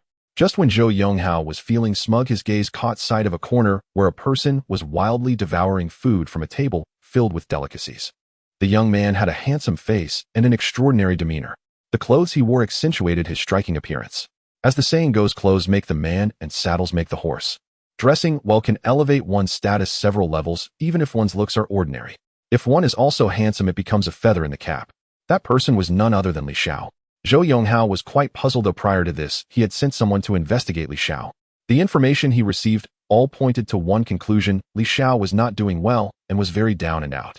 But now, seeing him enjoy his food with a carefree demeanor, did he seem like someone with worries? Zhou Yonghao knew that to win Su Yanran's heart, his #1 rival would be Li Xiao. And even without Su Yanran in the picture, Zhou Yonghao wouldn't give Li Xiao a good face today. After coming to this realization, Zhou Yonghao smiled and greeted the crowd. I'm grateful that everyone could come today. It really does me a favor, and I appreciate everyone taking time out of their busy schedules to attend this reunion. As mentioned in the group, for transportation expenses, after we finish eating, take screenshots of the expenses and send them to me, and I will reimburse you. Today, let's not talk about anything else. Let's just have fun. I must say, after graduating and spending a few years in society, Zhou Yonghao's cunning became quite profound in this environment. All eyes in the room turned to Zhou Yonghao. Some people applauded. Others joined in and clapped as well. Young Master Zhou is amazing. We're able to be here today. Thanks to young Master Zhou, we can definitely afford the transportation expenses. Yes. Just consider it a trip. However, while these classmates said this, they would still choose to ask Zhou Yonghao for reimbursement later. Everyone can say pretty words, but when it comes to actually doing it, it won't be that easy. Wow. Why didn't I notice before that Zhou Yonghao was so handsome? Yeah. I really regret it. If I had seized the opportunity, I wouldn't have ended up marrying a poor loser. My husband doesn't earn much, has a lot of problems, and I must have been blind back then. Me too. I really regret marrying so early. Some of the female classmates who were now mothers began to complain. One would speak, and another would echo their grievances about the various misfortunes they had faced over the years. They should take a good look at themselves. Even if they were willing, would the rich second generation ever look at them? At most, they would just be for fun, and when they got tired of them, they would be discarded. Regardless, there would still be a large number of gold diggers vying to throw themselves at them simply to enjoy a brief taste of the high society life. That kind of life is what these gold diggers who are incapable pursue. Simply put, they want to gain without labor, but they must pay some price, so they use their bodies as currency. In a couple of years, when the rich second generation grows tired of them, they can leave. If they are lucky, they might receive a considerable severance payment. Alternatively, during these couple of years, they could ride the coattails of the rich second generation and receive a decent living allowance. After parting ways, they could consider finding a decent person to take over. If they ever wanted to earn some extra money, they could even put a green hat on the honest man. It's very realistic. Some of the female classmates present were thinking exactly this. As long as Zhou Yonghao takes a liking to them, they wouldn't mind engaging in a little something with him. They would even proactively approach him without any hesitation. Even the second-tier option would suffice, just being around a few of Zhou Yonghao's subordinates. Hey Li Xiao, why did you go over there? Old classmates should greet each other when they meet. It's quite rude not to. Zhou Yonghao's facial expression and actions were perfectly coordinated. Zhou Yonghao was very satisfied because he had achieved his goal. It was to divert their attention onto himself. Hey Li Xiao, why did you go over there? Old classmates should greet each other when they meet. It's quite rude not to. Zhou Yonghao's facial expression and actions were perfectly coordinated. It seemed as if he was genuinely surprised. Then Zhou Yonghao walked towards where Li Xiao was. Everyone's gaze followed Zhou Yonghao's direction. Wow, Zhou Yonghao is so magnanimous. I'm in love, but I still prefer Li Xiao a bit more. Xiaomei, you are so foolish. After so many years in society, you haven't grown at all. Su Yanran frowned slightly, staring at Zhou Yonghao, unsure of what tricks he was trying to pull. Su Yanran had already made up her mind internally. If Li Xiao couldn't handle it, then she would step in to help Li Xiao out, and conveniently end this meaningless and tedious class reunion early. Hello. Li Xiao greeted him symbolically. Then she continued eating. There was no need for small talk since Moreover, Li Xiao didn't want to waste her time. During this time, it was better to eat a little more, wasn't it? This made Zhou Yonghao's outstretched hand somewhat awkward. He wanted to shake hands with Li Xiao, but unfortunately, she wasn't being cooperative. Although it didn't seem like much to Li Xiao, it precisely fell into Zhou Yonghao's scheme. Seeing this scene, people around began to whisper. No way. Li Xiao is being too much. Doesn't he realize he is here eating because of Zhou Xiao's favor? How could someone like that not even shake hands? If I were Zhou Xiao, I would have kicked him out already. Exactly. Most people showed disdainful expressions, looking down on Li Xiao even more. I heard you haven't been doing well. Zhou Yonghao lowered his hand and found a topic that concealed his malice. The people present, unaware, thought Zhou Yonghao was concerned about Li Xiao. In reality, he was just mocking Li Xiao, prompting him to recall unpleasant memories. No matter how nice your clothes are, what does it matter? They are rented. Who wouldn't? Zhou Yonghao was used to those who pretended to be wealthy. So he absolutely could not believe that the clothes were bought by Li Xiao himself. Moreover, although the clothes looked good, who knows if they were picked up from some street vendor? There's no emblem of a prestige. Li Xiao took a bite of food and replied nonchalantly, just so it's passable. Pretending. Zhou Yonghao laughed instead of getting angry. Haha. That's good. Is the food here delicious? Not bad, Li Xiao replied while eating, continuing to help herself to more dishes. Seeing this scene, even Su Yanran, who usually maintained her demeanor, couldn't help but smile, revealing a smile that could light up the sky. Zhou Yonghao and his sycophants had very unpleasant expressions, looking as grim as charcoal. Zhou Yonghao was somewhat better, needing to uphold his persona in front of everyone. He mainly wanted to maintain his gentlemanly image in front of Su Yanran. However, his sycophants didn't think so. One person already spoke out. What's the point of pretending without money? He even said the food here is average. Obviously, it's his first time eating. He just doesn't want to lose face. Yeah. I've seen him not stop using his chopsticks since earlier. If it weren't for how generous brother, how could you, Li Xiao, even come in here? I see through it all now. Everyone chimed in, including the girls. Most of the girls still leaned towards Zhou Yonghao. Although Li Xiao was handsome, being handsome can't feed you in this day and age. When they were still in school and hadn't entered society, they would have definitely chosen Li Xiao. But after a few years of working in society, they realized that without money, being too handsome is useless. It might work on little girls. The voices of these people were neither loud nor soft. Both Zhou Yonghao and Li Xiao could hear them. Upon hearing the conversation, Zhou Yonghao couldn't have been happier, yet his face remained expressionless. Seemingly probing, in reality, it was a merciless mockery. Zhou Yonghao naturally didn't believe Li Xiao's words. Keep pretending I'll entertain you. Seemingly probing, in reality, it was a merciless mockery. Zhou Yonghao naturally didn't believe Li Xiao's words. Keep pretending I'll entertain you. Li Xiao was puzzled. With the godly wealth system, there were still tens of millions in his card. And it's not as if those tens of millions were spent all at once. The system shop refreshes on time every day. At that time, he could buy valuable items at the lowest cost. It's not an exaggeration to say that as long as the system exists, he can create wealth at will. He could never go bankrupt. Money would only multiply. Li Xiao nodded, not bad, saying that he opened a bottle of red wine for himself. Do you want some, Li Xiao casually asked. After all, this meal was on the other party's tab. Pouring a glass of red wine for him wasn't too much, since it was his money anyway. Zhou Yonghao smiled, waving his hand. No thank you. I have to drive later. What the heck? Zhou Xiao's car. Have you seen one that can't be beaten? It's a Lamborghini worth 5 million. The first sycophant Sun Hui replied with a proud look. Everyone couldn't help but exclaim in awe again. The men were filled with envy. This is what true life is. A sports car is every man's dream. The women's eyes sparkled, some even wishing they could rip their eyes out and stick them on Zhou Yonghao. A car worth 5 million, how extravagant. As long as they could get involved with Zhou Yonghao, not to mention marriage, even dating for a few months would be a gain. Quick look at the watch Zhou Xiao is wearing. It's a Rolex, right? I'll be damned. It really is. I just don't know how much it costs. Zhou Yonghao purposely let his sleeve slide up a bit, the watch on his wrist sparkling brightly, radiating prestige. At this moment, the first sycophant Sun Hui explained, it wasn't too expensive. It's the latest model released by Rolex this year. Seems to be around 1 million or so. If I save some money, I could buy one too, but brother How changes his watch every year. My family just doesn't have that capability. The male and female classmates swallowed hard instinctively. 1 million just to buy a watch.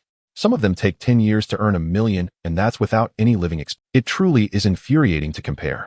One of the boys asked, what watch are you wearing, Sun Gu? Mine is relatively cheap, just over 100,000, not worth mentioning. Sun Hui smiled, but the pride on his face was unmistakable. Because among those present, very few would be willing to spend over 100,000 on a watch. This made Sun Hui feel quite elated. Zhou Yonghao relished the adoration of those around him, Who wouldn't enjoy a bit of flattery? Who wouldn't like to hear compliments about themselves? Zhou Yonghao felt quite pleased with the envious gazes of his classmates.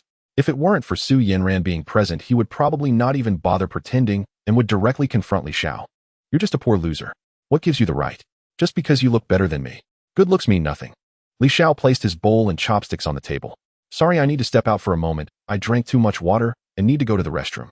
After Li Xiao finished speaking, he disregarded Zhou Yonghao's expression and whatever the other wanted to say, leaving in front of everyone. Zhou Yonghao twitched his mouth, a glint of malice flashing in his eyes. Being ignored felt terrible. He contemplated how to take revenge when Li Xiao returned.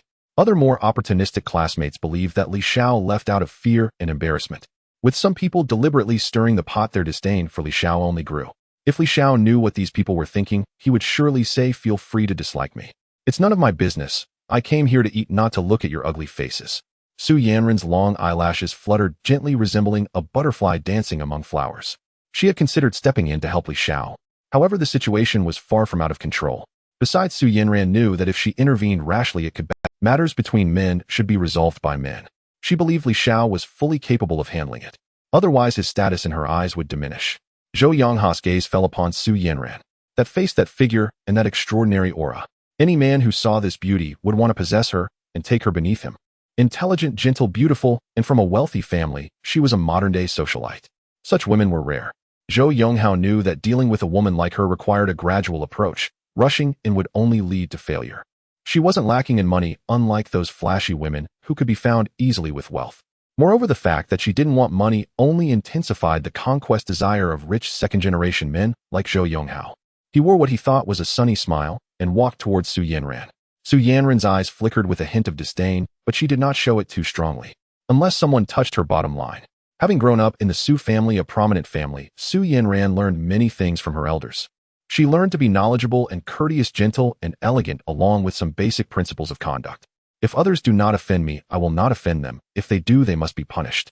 Zhou Yonghao was still unaware that he thought he could replace Li Xiao in Su Yanran's heart by stepping on him, let alone replacing him. He couldn't even enter her heart. Restroom. To be honest, if given the chance, Li Xiao would definitely arrive a few minutes later. Or he might come a few minutes earlier. Because he ran into an acquaintance in the restroom. Don't go. A woman in a black dress with her beautiful legs wrapped in black stockings blocked Li Xiao's path with her arms outstretched. The woman had light makeup on her face. Although it was only light makeup, her stunning beauty could make most men's hearts race and lead them to fantasize. This person was Qiu Mingling, the one who was matched with Li Xiao last time. Li Xiao rubbed his forehead, feeling a bit of a headache, and said, "What is it? Just get to the point." Qiu Mingling was a very beautiful woman. However, Li Xiao found pursuing her too troublesome, as Qiu Mingling was not the type of girl who was easy to get. To put it simply, only the husband she acknowledged, or the potential husband, could reach the final stage of their relationship. A rare and exemplary good woman. In the past, if Li Xiao encountered such a woman, he would definitely think of every possible way to marry her. Because once such a woman acknowledged a man, she would never run away in her lifetime. But Li Xiao wouldn't do that now. After all, he was destined to be the richest of the rich, and there was no reason to hang himself on a crooked tree. Others like the Wang family were known as national husbands. Li Xiao was handsome and wealthy, and when his assets reached the level of the world's richest, wouldn't he become universally recognized as a husband? As long as he waved his hand, women who were more beautiful and outstanding than Qiu Mingling would flock to him without hesitation. So why should he humiliate himself to please others? Qiu Mingling didn't quite like Li Xiao's attitude. Back in school, she could be said to be a school beauty. Countless men pursued her, and even more wanted to please her. However, the current situation was urgent, and she could only compromise. Qiu Mingling held back her anger, telling herself that getting wrinkles from frowning wasn't worth it, and just needed to resolve this matter. She thought to herself that she hoped not to see this jerk again. I have something I need your help with. Qiu Mingling felt her face flush, struggling to put on a brave front. Li Xiao found her behavior quite unusual, and was a bit intrigued. "Oh, tell me, what does the beautiful Qiu want my help with?" "You." Qiu Mingling felt a hint of anger at Li Xiao's address, sensing that this jerk was teasing her. But the situation was stronger than the person, she had to lower her head. With that thought, Qiu Mingling explained the reason clearly. "My friend is having a birthday today in a private room at this hotel. Besides us girls, there are some boys, and we talked about whether I have a boyfriend." "You mean to say you have one, but actually don't, and want me to pretend to be—" Li Xiao completed her sentence. At this moment, Qiu Mingling's face was red to her ears. Honestly, without proper contact, Li Xiao was surprised to find this woman was so easily shy. Qiu Mingling gently nodded. "Right. Is that okay?" "No. Li Xiao directly refused. What a joke pretending to be your boyfriend. Do I have no pride? Xiao, who am I? Where am I? What am I doing? These are the thoughts swirling in Xiao Mingling's mind at this moment. Countless men aspire to be her boyfriend, yet none possess the qualifications to catch her eye. Even if they are pretending it won't do. The rich second-generation heirs, or the sons of officials, Xiao Mingling pays them no mind. Because she knows those people are not sincere, they only wish to play around. As for pretending to be her boyfriend, she knows that once she mentions it, many men would rush forward vying for that position. But the only man she can find now is Li Xiao in front of her.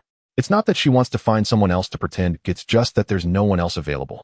As for why it's Li Xiao, Xiao Mingling believes Li Xiao is different from other men, as he won't cling to her after the fact.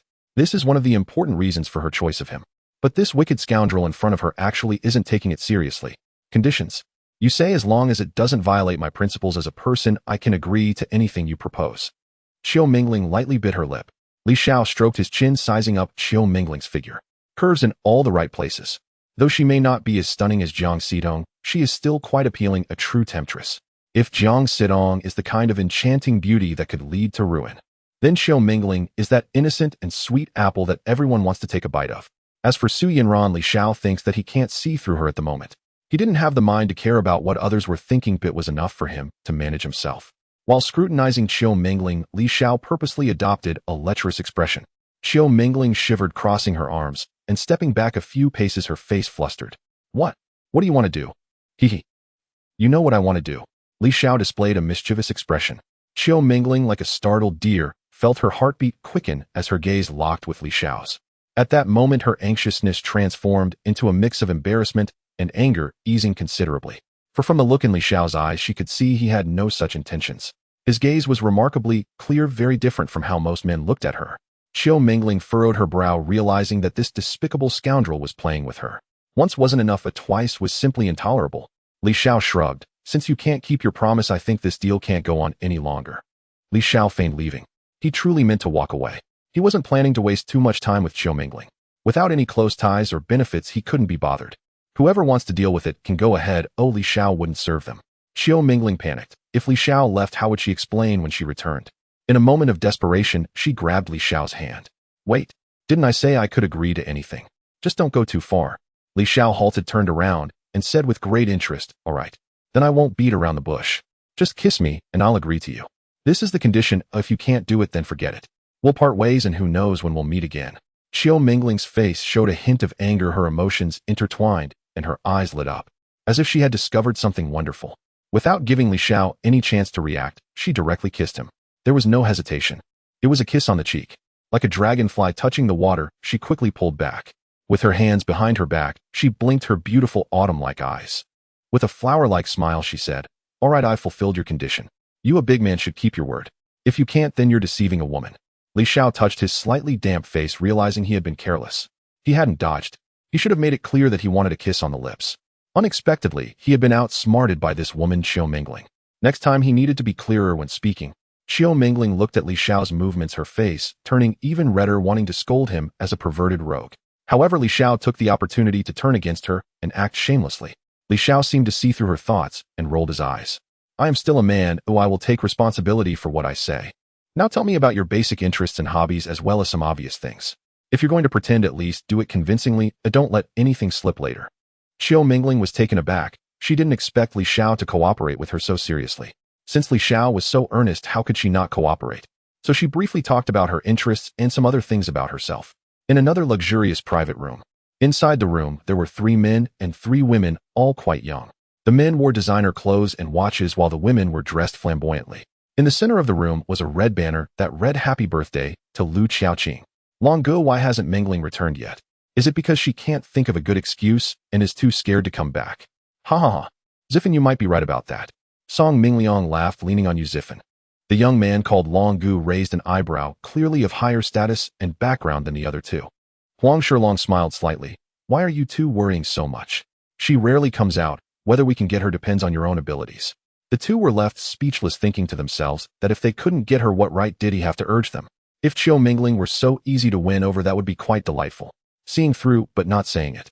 Song Mingliang and Yu Ziffin laughed heartily, but their gaze was on the other 2 girls in the room. At this moment, the most beautiful girl in the room was Huang Shilong's girlfriend, the birthday girl Lu Xiaoqing. She was around an 85 in looks. In any other context, she would be a rare beauty. However, compared to Qiu Mingling, she was evidently lacking. In terms of beauty, she couldn't compare. In terms of temperament, she was even further behind. They knew very well that if Qiu Mingling weren't so hard to get, Huang Shilong wouldn't have lowered himself to pursue Lu Qiaoqing, her university roommate. But for these women, for them, as rich second-generation heirs, if one broke down, they could just get a new one. Oh, having money was enough. The other two girls were around 80 in looks. Though not outstanding in their eyes, they weren't bad either. All three girls shared one common trait. They were all Qiu Mingling's roommates in university. When Lu Qiaoqing heard her boyfriend mention Qiu Mingling, a trace of malice flashed in her eyes. She was well aware that she was merely a plaything for these wealthy second-generation heirs.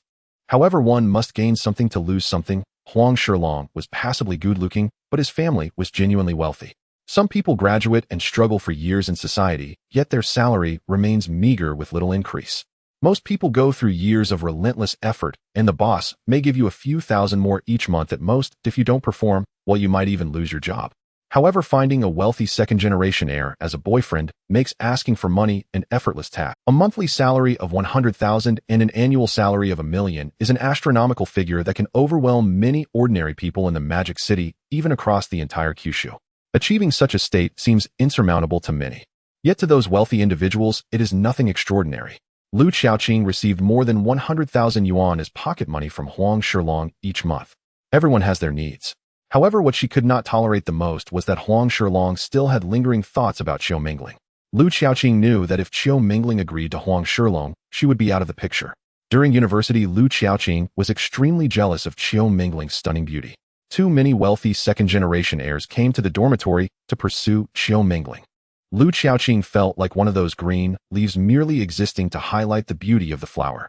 As for her friendship with Qiu Mingling, it was all an act of fabricated sisterhood that could be shattered with a single poke. Cheng Yujing looked worriedly at Bei Siming and said, Mingling hasn't returned yet. Should we go find her? Bei Siming pondered for a moment, then nodded in agreement. Sure. The two of them were also Qiu Mingling's roommates. Their concern for Qiu Mingling was genuine, unlike Lu Qiaoqing, who could afford to take an expensive bus simply because she had money. A trace of displeasure flashed in Lu Qiaoqing's eyes. Why should everyone be concerned about Qiu Mingling just because she stepped out for a moment? Why can't I have that too? Moreover, the purpose of coming here today was to celebrate a birthday. I am the protagonist. What is Qiu Mingling even worth? Sometimes jealousy can truly cause a person to become utterly divided. Lu Qiaoqing was in that state now. Had it not been for maintaining her image of a virtuous and kind woman, she would have already torn her mask off with Qiu Mingling. The door to the private room was pushed open. Everyone's gaze was drawn to it. Qiu Mingling smiled awkwardly. Sorry, my boyfriend is a bit shy, so we're late. At that moment, Li Xiao was holding Qiu Mingling's slender waist, and his expression showed no trace of shyness.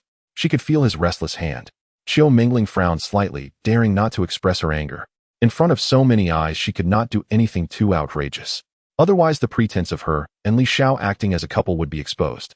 Therefore, to dissuade these wealthy heirs, Qiu Mingling endured. In the future, when the opportunity arose, she would repay this grievance. One should never underestimate a woman's capacity for vengeance, especially a beautiful and charming woman like Qiu Mingling. A gentleman's revenge is not late, even after 10 years. Moreover, Qiu Mingling is still a woman. Wow. Mingling, as you said, your boyfriend is really handsome. Yeah, you really didn't lie to us. Cheng Yujing and Bei Siming were somewhat mesmerized, blushing with infatuation. Clothes make the man.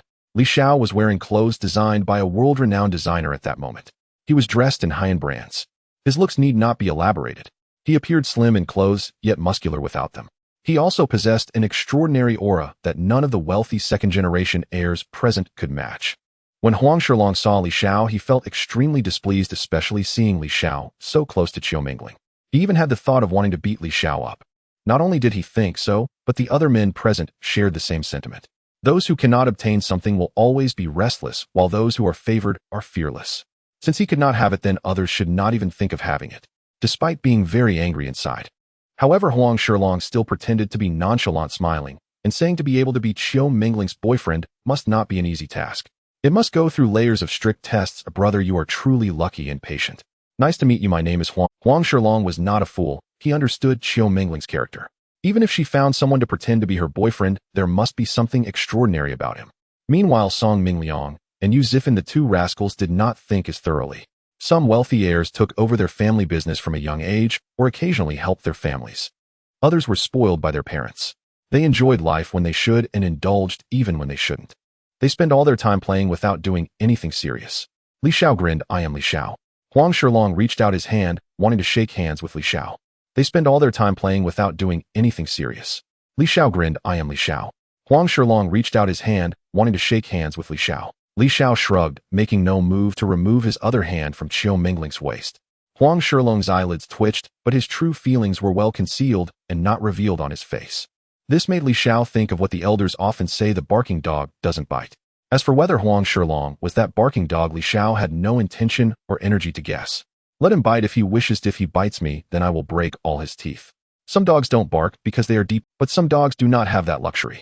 Listen, buddy, don't be ungrateful. Do you know how many people want to shake hands with Brother Long, but never get that chance? Exactly, having one more friend when you are out and about is always a good thing. Song Mingliang and Yu Zifan could not hold back any longer and jumped out to confront Li Xiao. Although Huang Shilong did not say anything, his subtle expressions revealed that he was feeling quite pleased. That sometimes having two dogs by your side can be useful. Li Xiao laughed, his tone calm. Is his face really worth that much? If you like this opportunity, then come over and take it yourself. Oh, no one is stopping you. I am a simple person, but that doesn't mean I make friends casually. I do not befriend fair-weather friends or those who only seek pleasure, nor will I associate with those who are unsavory. As Li Xiao finished speaking, the entire room fell silent. The two lackeys looked extremely ugly, but the one with the worst expression was Huang Shilong. If looks could kill, Li Xiao had no idea how many times he had already died. A melodious laugh reminiscent of a lark shattered the awkward atmosphere. The one who laughed was none other than Qiu Mingling. Qiu Mingling doubled over with laughter, amused by her fake boyfriend Li Xiao. It's not that what Li Xiao said loud. On the contrary, Qiu Mingling wholeheartedly agreed with Li Xiao's viewpoint. In her eyes, none of the wealthy second-generation youths dressed like humans were worth anything. Such a sacred thing as love should only be played with. If it weren't for today being her good friend and roommate Lu Qiaqing's birthday, she wouldn't even bother mingling with these rich second-generation youths. Qiu Mingling considered Lu Qiaqing a good friend, but others might not think the same. At that moment, Lu Qiaqing's eyes were filled with resentment, because Qiu Mingling's boyfriend was 100 times more handsome than her own boyfriend. But what good is being handsome? Is he rich? Just a pretty boy. Lu Qiaqing couldn't help but sneer. Li Xiao actually belittled her boyfriend, so as a woman, she should defend her boyfriend's honor. With a smile on her face, Lu Qiaqing cooed, Darling, didn't you order that latest watch from the Richard Mill store last time? Has it arrived? Huang Shilong understood immediately and shot a look of appreciation at this face. All along, Huang Shilong had thought this item was a money-losing deal. However, today it brought him some face. He made a decent assist. Tonight, he would have to reward her properly. Huang Shilong rolled up his sleeves, revealing a remarkably eye-catching watch. The Richard Mill skull costs around 4 million yuan, right? It took almost half a year to finally get it. Huang Shilong tried to appear modest. Lu Qiaqing's eyes widened, and she instinctively swallowed hard. My goodness, 4 million. But thankfully these all belonged to her boyfriend. Later she could work a little harder in bed. She could borrow them to show off in front of other girls and good friends. Upon seeing Huang Shilong start to flaunt his watch, the two sycophants could no longer sit still. It's not that they wanted to slap Huang Shilong's face, their watches weren't worth that much. However, it's still okay to put Li Xiao down a notch, because at this moment, they couldn't see what watch Li Xiao was wearing. Li Xiao's watch was hidden under his sleeve. It was normal for them not to see it. Zifan, I remember not long ago you got a Vacheron Constantine worth over 1 million. Let me see it. Haha, here it is, the latest watch. I remember your Patek Philippe costs at least 1 million, right? Song Mingliang and Yu Zifan began to reveal their beloved watches. Meanwhile, the two continued to flatter each other commercially. On one hand, to put Li Xiao down, showcasing their financial strength. On the other hand, besides Qiu Mingling and Lu Qiaqing, there were 2 girls in the private room with scores of 80, and they wouldn't mind getting involved with these 2 girls. Any man seeing pretty girls would have such thoughts. Bei Simeng and Cheng Yujing merely stared in awe for a moment, then they didn't show much interest. Although their families weren't very wealthy, they were from the middle class. They were well-mannered. Since childhood, they learned from their parents that what is theirs, and what isn't, there's no need to force it. The 2 watches of Song Ziming and Yu Zifan were very tempting. However, Bei Mengxi and Cheng Yujing knew that these rich second-generation youths wouldn't treat such watches as gifts for them. They would only continue to use these watches to deceive other beautiful women. Bei Mengxi and Cheng Yujing had money at home and also had jobs. They usually didn't spend extravagantly and lived reasonably well. As for finding a boyfriend among rich second-generation types like Song Mingliang and Yu Zifan, better not. These 3 rich second-generation youths began to show off their watches. Only Lu Qiaqing was excited that the others had no interest at all. Li Xiao wore a dumbfounded expression watching these 3 clowns. Do they really have the audacity to flaunt watches worth millions? Where should I place my face as someone wearing a watch worth over 200 million? Show off my watch, king. Li Xiao had no interest in that. He disliked showboating and preferred to keep the peace. It's not good to strike people too hard. Hiss. Li Xiao grimaced. A wave of pain shot through his back. It was Qiu Mingling's delicate hand that had pinched him fiercely. Li Xiao couldn't stand the pain any longer and pulled back the offending hand. Watching Li Xiao in such pain, Qiu Mingling couldn't help but break into a smile and rolled her eyes at him. That smug expression seemed to say, "Serves you right, I warned you to stop. Do you really think my kindness is easy to take advantage of?" The overly intimate behavior of Li Xiao and Qiu Mingling in the eyes of these rich second-generation youths was just feeding them dog food. Damn, they failed to show off. And they ended up eating a wave of dog food for nothing. Truly, what a damn day. Chen Yuqing broke the awkward silence. Mingling, quickly bring your boyfriend over and introduce him to us properly. As soon as the words boyfriend were mentioned, Qiu Mingling's face instantly turned red. This was a lie. For the first time, she experienced what it felt like to be a mute eating bitter gourd. She awkwardly pulled Li Xiao to Chen Yuqing's side. The girls were separated from the boys. In the middle, Lu Qiaoqing was an exception, leaning against Huang Shilong. The table was filled with various foods and desserts. Hello beautiful ladies, I am Xiling's boyfriend. My name is Li Xiao. After Li Xiao finished speaking, his gaze fell upon the food on the table. To be honest, after all that mess, he was hungry again. He wondered if it was the influence of that potion. His appetite was now much larger than before. His strength had also increased significantly. Being able to eat is a blessing. After all, he was so rich now, especially when it came to food. Li Xiao didn't believe he could eat himself poor. Ha ha ha. Hello, I am Chen Yuqing. I am Bei Siming. Mingling, your boyfriend, is really interesting. The two girls had natural expressions with smiles on their faces. There was no sign of pretension. Watching Li Xiao's actions, they found it quite amusing. Isn't it said that men don't even blink when they see beautiful women? They believed they were not major beauties, but they certainly had some charm. Li Xiao surprisingly only glanced once, then focused his attention on the food. This made them feel a bit self-conscious, just a little, but mostly they were curious about Li Xiao. Lu Qiaoqing was even more annoyed, because Li Xiao didn't even look at her once. Is that so? Qiu Mingling replied, awkwardly glaring fiercely at Li Xiao. She immediately scolded this annoying man in her heart. Can't you act a little better? Don't focus only on... It's so embarrassing. Qiu Mingling began to doubt her life choices, wondering if bringing Li Xiao to impersonate her boyfriend was too hasty a decision. Huang Shilong laughed and said, Li bro, eat as much as you want. There's plenty here, we can't finish it all. A glint of disdain flashed in his eyes. This country bumpkin must have never seen so many expensive and delicious things. The other two rich second-generation kids first looked puzzled. Then seeing Huang Shilong's expression, they guessed what he was thinking. They all smiled and urged, yeah, eat a bit more. You won't have many chances to eat such delicious food, you should indulge a little. These two couldn't hide their thoughts. Huang Shilong glared at them, then looked at Li Xiao's expression, which seemed to show no dissatisfaction. Why not eat when someone is treating? Li Xiao didn't care much. These few clowns were just being talkative. They hadn't done anything outrageous. Thus, Li Xiao couldn't be bothered with them and started eating directly. These rich second-generation kids were used to eating gourmet delicacies. Moreover, their purpose for coming here was not just to celebrate, but also to flirt and find a room. So the food on the table had hardly been touched. The other girls ate very little as well. Therefore, this large spread of food was quite a bargain for Li Xiao. The total cost of this table was at least 10,000. Hey Li bro, why are you eating so fast? Be careful not to choke. There's red wine here, come on. Yeah. No one is competing with you, look at how ugly your eating looks. Song Mingliang and Yu Zifan spoke words of concern, but their faces were filled with disdain and mockery. For country bumpkin who has never seen the world, just eat. Eat a little more. I really don't understand why such a beautiful woman as Qiu Mingling chose such a boyfriend. They no longer cared about Qiu Mingling, but shifted their attention to the other two girls. With a car to drive, why not take advantage of it? They believed the more Li Xiao acted this way. Chen Yuqing and Bei Siming increasingly disliked this kind of person. But in fact, they were overthinking it. The two girls, both with scores of 80, had their eyes on Li Xiao. Sometimes Bei Siming even took the initiative to pour red wine for Li Xiao.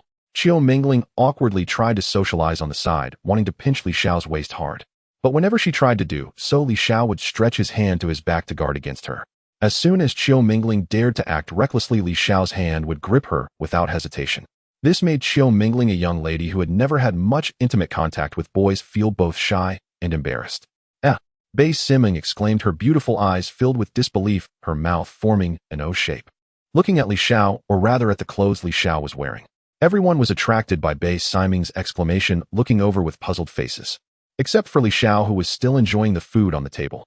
Li Xiao's eating posture was not ungraceful, very elegant like a gentleman, but his speed of eating was faster than ordinary people. Thus it created the illusion that he was gobbling it down. Qiu Mingling asked in confusion, "What's wrong with Si Ming?" Bei Siming swallowed hard, her eyes fixed intently on Li Xiao. This made Qiu Mingling feel somewhat uncomfortable, yet inexplicably pleased. The discomfort stemmed from the fact that Li Xiao was her nominal boyfriend. Well, it was false, but it counted. Being stared at by another woman, as if wanting to snatch her boyfriend away, was unsettling. As for the pleasure, it was because her boyfriend Qiu Mingling had such charm that other women wanted him too. People are strange, as sometimes they can be quite contradictory. Bei Siming pointed at the clothes Li Xiao was wearing and said, "Can Mingling make your boyfriend take off his clothes?" Qiu Mingling. The crowd was stunned. Qiu Mingling's expression was quite spectacular. "Good heavens, you are staring at my boyfriend, and I haven't said anything. Now you even made such an outrageous request. Where am I supposed to hide my face as his girlfriend?" The atmosphere fell into a brief silence. Bei Siming came back to her senses, looking at the strange gazes from the people around her. She realized she had spoken out loud. Her face flushed to the roots of her ears as she hurriedly said, "Mingling, I didn't mean it that way. I just wanted to say that the clothes your boyfriend is wearing, I have a bit of an impression of them. I saw a similar style in a fashion magazine. The clothes in that book are all designed by famous masters from around the world. You know him in the fashion design industry and often refer to these books, right?" After Bei Siming explained, Qiu Mingling finally understood that she wasn't trying to steal her boyfriend. Not trying to claim this scumbag. Whether to let her have him or not is fine. I will send him away, so he won't ruin my mood. Qiu Mingling nodded. "Okay, but I need to ask for his opinion first." Qiu Mingling still felt somewhat uncertain, because she and Li Xiao were not really a couple. Regarding the conversation among the girls, Li Xiao also heard it. Bei Siming had just poured him a drink. Moreover, it was just to take a look at the clothes. It wouldn't cost him anything. Besides, wearing this outfit while eating was also quite troublesome. Immediately, Li Xiao took off the clothes he was wearing and handed them to Qiu Mingling. He revealed a playful smile that could slay countless young hearts. "Since my lovely wife has personally requested it as her husband, how could I refuse? Take it.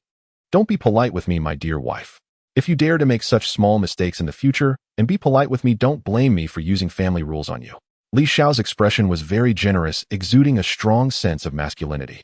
Qiu Mingling's face quickly turned red, and she glared at this despicable scoundrel with gritted teeth. What started as a little flirting escalated to flirty words.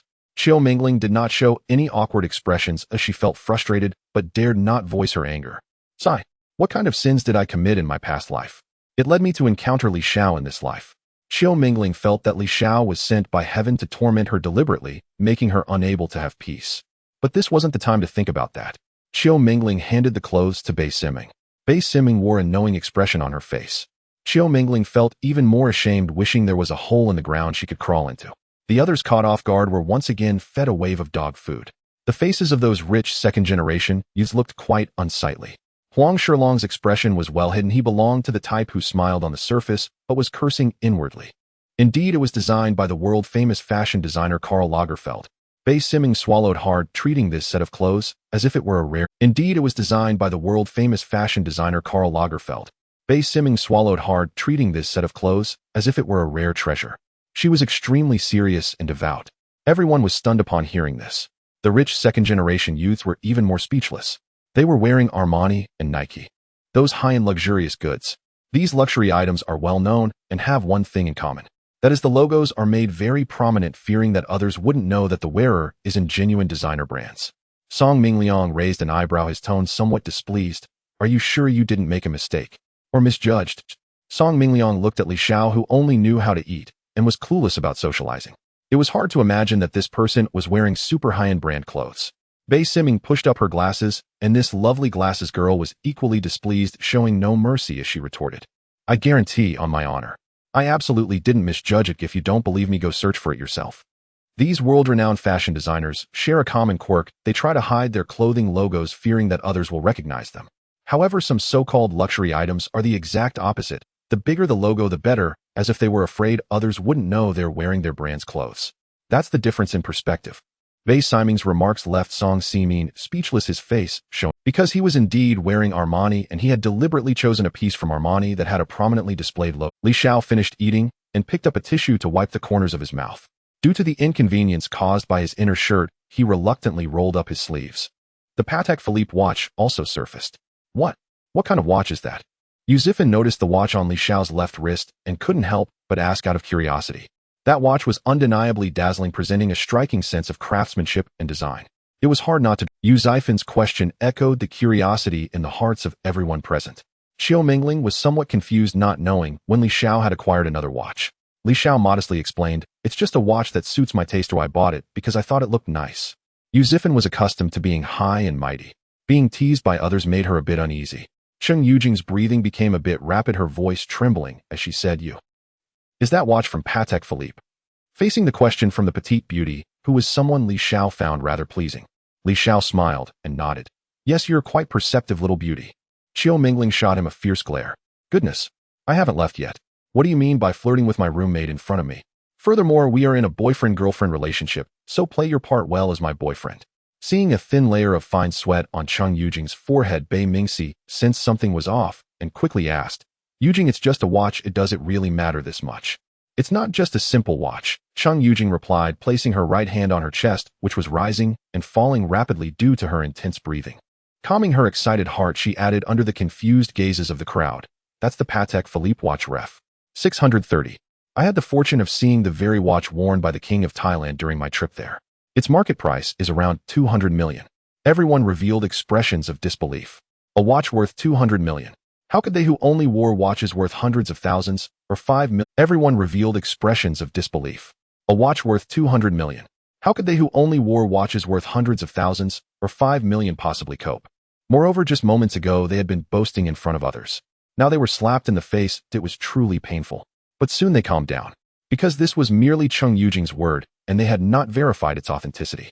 Qiu Mingling's expression was one of shock. She had witnessed the car Li Xiao drove, which was worth over 100 million. So she was confident that the watch Li Xiao wore was undoubtedly genuine. With his financial strength, he wouldn't bother wearing a fake. How can we be sure what you say is true? No one can prove it. Exactly, if it's just based on words, then we could claim our watches are worth billions too. Song Mingliang and Yu Zifan chimed in together. They didn't understand the concept of spending billions on a watch. What they did understand was that such existence was not to be offended. The watches they wore and the luxury cars they drove were bought with several months or even a year of saved pocket money. What they did understand was that such existence was not to be offended. The watches they wore and the luxury cars they drove were bought with several. Huang Shilong looked at these two sycophants and expressed his inner thoughts with satisfaction. To be honest, he truly did not believe that the watch Li Xiao wore was a Patek Philippe. A 200 million watch. For a wealthy young man like Huang Shilong, that was still a considerable sum. Spending 200 million on a watch was something he wouldn't even dare to offend others over. At that point, he wouldn't even know how to write the word death. Huang Shilong was a second-generation rich kid, but that didn't mean he was a fool. He knew whom to offend and whom not to. If you don't believe me, just verify it. That husband of Mingling, could you take off your watch and let me take a photo? I have a friend who works at the Patek Philippe store. I'll ask her. Cheng Yujing blinked, her voice filled with pleading. She wanted to prove to others that she did not misspeak. Not to mention referring to him as Mingling's husband indeed made Li Xiao feel quite pleased. Without hesitation, Li Xiao removed the watch. Money is just an external object, and discussing money is so vulgar. Moreover, this little beauty understood his thoughts well. She deserved a reward.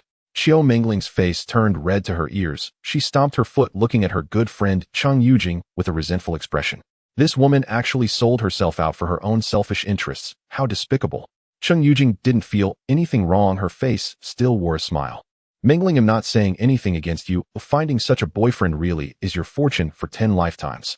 If you don't want him, you can contact me anytime. I'm more than happy to do so. By the way, handsome, let me reintroduce myself. My name is Cheng Yujing, and I enjoy singing, dancing, playing basketball, and tennis. Also, I'm always willing to make great sacrifices for my husband. Qiu Mingling hurriedly covered Cheng Yujing's mouth, preventing her from continuing. Li Xiao watched this scene with quiet interest. What does this woman Qiu Mingling mean? Is she afraid of losing me? She truly is a woman of contradictory words. She says no, but her body is very honest. Here, the watch is here, but you mustn't speak carelessly. Qiu Mingling said irritably, handing the watch to Cheng Yujing. The latter stuck out her small tongue and happily accepted the watch. With utmost care, as if handling a rare treasure, Cheng Yujing gently placed the watch on the table before taking out her phone. Click, click. After taking several pictures, she sent them to her friends, explaining her purpose. Once done, Cheng Yujing cautiously returned the watch to Li Xiao. This watch is indeed beautiful, but if it were genuine, its market price would exceed 200 million. Selling it would lead to a loss. It's best to return it to its rightful owner soon. A young manager at a Patek Philippe watch store in Magic City saw an important message sent by her friend. Her beautiful eyes widened, filled with disbelief as she gazed at the watch in the image. Under ordinary circumstances, she would not concern herself with such matters while at work. However, things were different now. This watch was the pinnacle of craftsmanship by Patek Philippe. The young manager had never encountered such a scene. While she knew of the Model 6300A and could find related images online, she lacked the discernment to judge its authenticity. She was merely a junior manager. Thus, she continued to forward the image to her superior for assessment. After a while, her superior couldn't determine its authenticity either, so he forwarded the photos to someone even higher up. Eventually, these images reached the upper echelons of Patek Philippe's headquarters. Lu Xiaoqing had been quietly observing from the side. When she learned that Li Xiao was wearing clothing designed by a world-famous fashion master, that sense of envy and jealousy was unavoidable. This woman had previously looked down on Li Xiao, but upon discovering her wealth, her attitude underwent a complete turnaround. Especially upon realizing that Li Xiao was adorned with a Patek Philippe watch valued at 200 million. Lu Xiaoqing felt utterly disheartened. Why did such an excellent and wealthy man exist? She had not encountered him before Qiu Mingling. Why did heaven bestow such a wonderful boyfriend upon that despicable person, Qiu Mingling? What wrong had Lu Xiaoqing done? Sometimes jealousy can make a person lose all sense of right and wrong, blaming all faults on others. Huang Shilong chuckled. Waiting is quite boring. How about we play some other games? What do you think, brotherly? Huang Shilong looked at Li Xiao, attempting to ingratiate himself. Regardless of the outcome from Li Xiao's attire, it was clear he was no ordinary scion of a wealthy family in Magic City. If that watch were authentic, Li Xiao's identity would be unimaginable. Huang Shilong was not a fool. Why would he provoke such a significant figure? Did he want to tempt fate? He wasn't like those brainless, antagonistic rich kids from urban novels, merely serving to boost the protagonist's status. This was the real world. Having one more friend was far better than having an enemy. Even if they couldn't become friends, at the very least, they shouldn't turn into foes. Song Mingliang and Yu Zifan, both naive, expressed their confusion over Huang Shilong's intentions. Why would he give attention to someone who only knew how to eat? A brat who had no regard for others. Soon these two dim-wits understood. What if that watch were real? If so, could they still mix in the wealthy circles of Magic City? Returning home without being whipped by their fathers would be a good outcome. Subsequently, these two fools also showed smiles. Yes, brotherly, since it's boring here anyway. What do you mean, brotherly? Call me brotherly. Are you thirsty, brotherly? Let me pour you some red wine. They were indeed wealthy playboys, but it didn't mean they were the fools among the rich. Just like people fall into there are significant differences among the wealthy second generation. If you are the son of a billionaire, everyone treats you with utmost respect, trying to curry favor with you. On the contrary, if you are just the son of a nouveau riche worth only tens of millions, then those who are wealthier than you and better off don't need to care about your face to get things done. Huang Shilong was puzzled, wondering what had happened to these two today. Did they take the wrong medicine? Otherwise, why had they suddenly become so sensible? One shouldn't strike those who offer a smile. Li Xiao smiled and waved his hand. No need. Too much wine is harmful and can lead to mistakes. That's not good for handling serious matters. Qiu Mingling felt her face burning, both shy and embarrassed, fiercely glaring at Li Xiao. The people present exchanged glances, each revealing an expression of understanding. At this moment, the wealthy second generation had little thought of Qiu Mingling, this earthly goddess. Because if that Patek Philippe watch were real, what could they use to compete with others? Would they be charging into the muzzle of a gun? If one truly dared to do so, they would not be called brave, they would be called foolish. They certainly did not possess the noble resolve to abandon their entire family business for a woman. However, if that watch were fake, it would be Li Xiao who would be embarrassed. To be embarrassed in front of these women, especially in front of his girlfriend, Qiu Mingling, would surely break their relationship. At that time, they could take advantage of the situation. They had calculated well, but unfortunately, they could not have their way because the watch on Li Xiao's wrist was authentic. Qiu Mingling's face turned a deep crimson, glaring fiercely at Li Xiao. Yet Li Xiao appeared utterly unfazed, like it was nothing to him. It's quite normal to be prone to anger. Li Xiao had seen such scenes many times. The more beautiful a woman, the more flaws she tends to have. They are spoiled by the attention they receive, having many suitors in school, and even more when they are out. In the workplace, many colleagues also compete for her attention. To put it bluntly, these annoying habits are nurtured by adoring fans. But with Li Xiao, no matter how many bad habits you have, he won't indulge you. Whoever is willing to tolerate you, let them do so.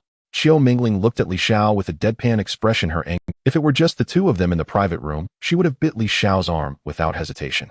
How dare you bully? However, just because she couldn't bite him now, it didn't mean Qiu Mingling couldn't think of other ways to retaliate. Thus, she extended her delicate hand, intending to use the same trick again. She pinched the flesh at Li Xiao's waist. Li Xiao grinned and said in a tone only Qiu Mingling could hear, "If you dare to pinch, I'll kiss you later." Qiu Mingling's eyes widened in disbelief, her flawless face filled with indignation. The motion of her hand did not cease. If she were afraid, she wouldn't be called Qiu Mingling. Feeling the pain from behind, Li Xiao gasped in surprise. This woman was serious. He had let his guard down and had fallen victim to her antics. However, he had promised himself to follow through with what he said. Qiu Mingling looked at Li Xiao triumphantly, as if to say, what can you do about it? Immediately after, her beautiful eyes were filled with disbelief, for Li Xiao had already kissed her on the cheek. Let's see how you deal with this. Qiu Mingling hurriedly pushed Li Xiao away, her heart ablaze with anger, eager to erupt right there. But upon noticing several pairs of eyes watching them, she held back. She could only suppress her anger. If she lashed out at Li Xiao, the facade of their boyfriend-girlfriend relationship, thus she had to endure and think about how to get back at him. Li Xiao was oblivious to what Qiu Mingling was plotting. Is it fair that only Qiu Mingling can pinch him while no one else can kiss her? Besides, Li Xiao had already warned her it was her own fault for not listening. Song Mingliang gave a thumbs up, his tone filled with admiration. Impressive. The notoriously difficult Qiu beauty was actually subdued by Yu Li Go. Yeah. Li Go, do you have any secret techniques? Teach us a couple. Yu Zifan said admiringly. A wild horse like Qiu Mingling is hard to tame. Yet she was tamed so thoroughly. These rich kids don't like anything but chasing girls. A high-scoring beauty like Qiu Mingling has the looks, the figure, and the education. She is of a higher caliber. It's not something that can be acquired by just throwing money around. That's why they wanted Li Xiao to share a few tricks with them. Although Huang Shilong said nothing, his subtle expressions revealed his thoughts. He also believed that Li Xiao had no tricks to offer them. He immediately rambled, to win a woman's heart, you need sincerity. A genuine heart is what moves her. The speaker was oblivious, but the listeners were attentive. Except for Huang Shilong, the other two rich kids were actually listening intently, occasionally nodding in agreement and adding their own insights. Li Xiao found these two fools quite amusing, after all, boasting cost nothing. So he continued to embellish his tales. Beside them, Qiu Mingling's pretty face turned beet red, drawing teasing remarks from the other two roommates. Ha ha, our Mingling is shy, I envy you. When will I have a boyfriend like Mingling? Bei Mingxi and Cheng Yujing Ti. Qiu Mingling's face reddened even more as she scolded, you two dare to mock me. How dare you? He is just a bad guy. If you want him, take him. Bei Mingxi and Cheng Yujing's eyes lit up. Really? Yeah. Mingling, you better not backtrack later. If possible, sharing a boyfriend with Yujing isn't out of the question. Qiu Mingling panicked, looking at her two roommates eager to try, and hurriedly said, you can't do that. What do you mean sharing a boyfriend? Isn't that too easy on that bad guy? Ah, I see. Then it's simple. I'll take him on Mondays, Wednesdays, and Fridays, and Yujing gets him on Tuesdays and Thursdays, and we'll give him Sunday off. Bei Mingxi laughed happily. Cheng Yujing nodded in agreement. Li Xiao was so handsome and rich, such a man is a rare find in the entire city. He is capable, wealthy. Instead of pretending not to know if he goes out to cheat, it's better to openly let him do so.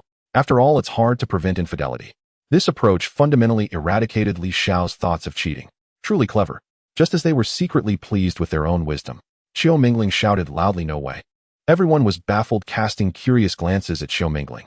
Especially the parties involved Cheng Yujing and Bei Mingxi. Qiu Mingling's face flushed as she awkwardly explained, no, I can't let this big bad guy off the hook. I meant no other harm. Please don't overthink it. I truly don't understand how she obtained her master's degree. Could it be that her lecturer was confused and mistakenly awarded it to her?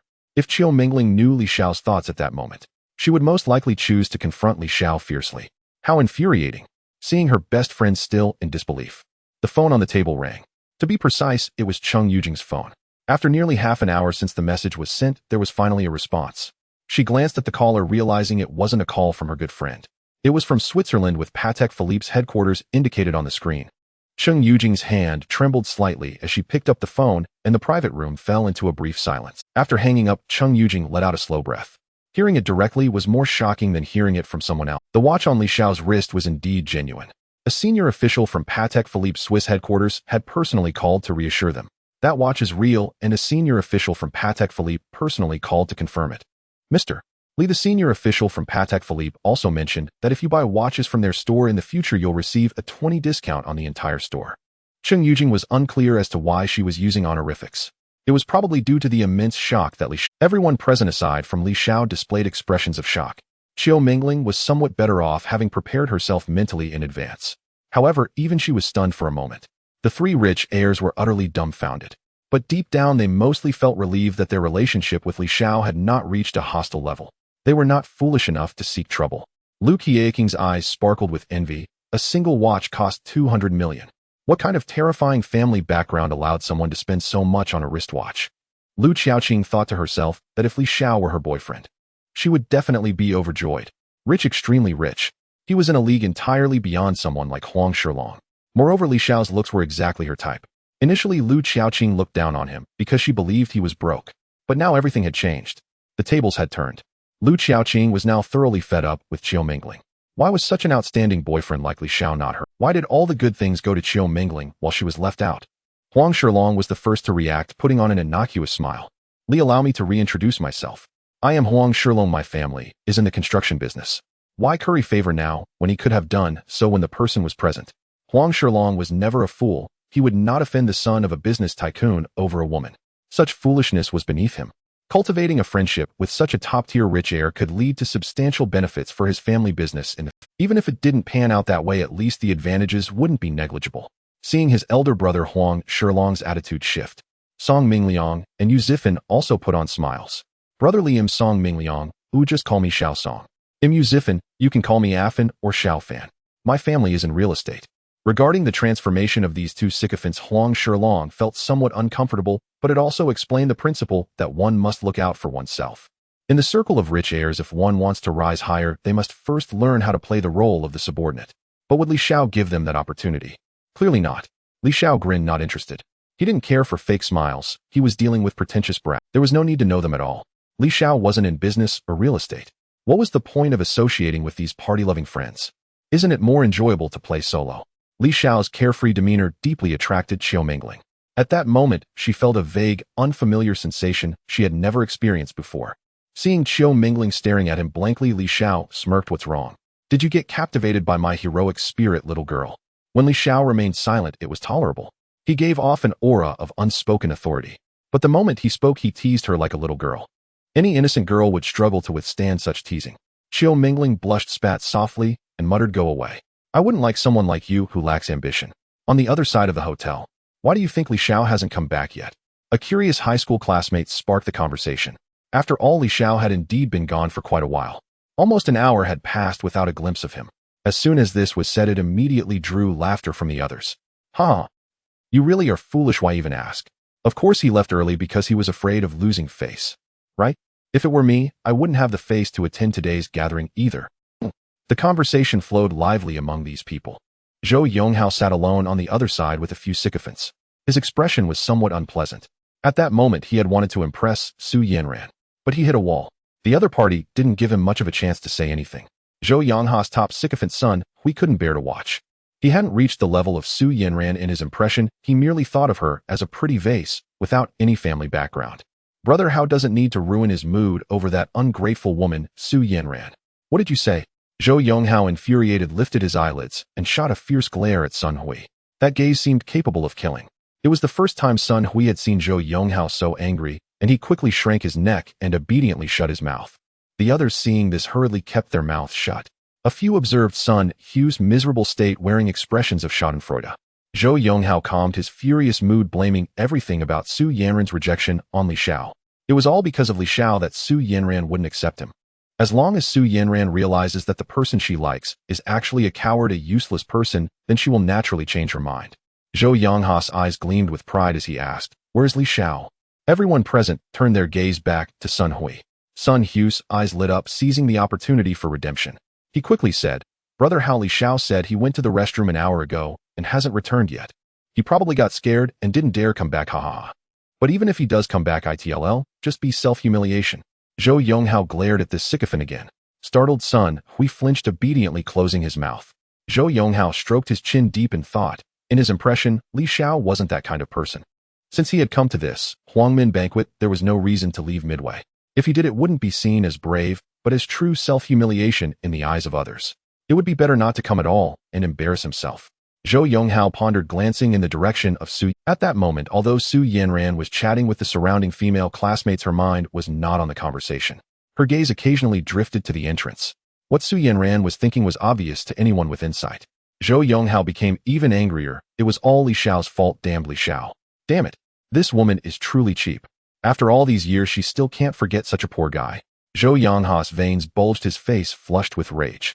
The people sitting around Zhou Yonghao held their breath, not knowing why their boss was angry again. As long as they didn't speak up now, they would be fine. Whoever speaks up is doomed. Sun Hui trembled, not daring to let out a peep, fearing he had angered Zhou Yonghao again. He still hasn't returned. Lu Xiaoqing hated Qiu Mingling to death in her heart. Today was supposed to be her birthday, and she should have been the center of attention, Su Yanran thought to herself. She decided to wait a little longer. If Li Xiao still hadn't returned, then there would be no need for her to stay here. Lu Xiaoqing hated Qiu Mingling to death in her heart. Today was supposed to be her birthday, and she should have been the center of attention. But now all the focus was on Li Xiao and Qiu Mingling. How could this not make her angry?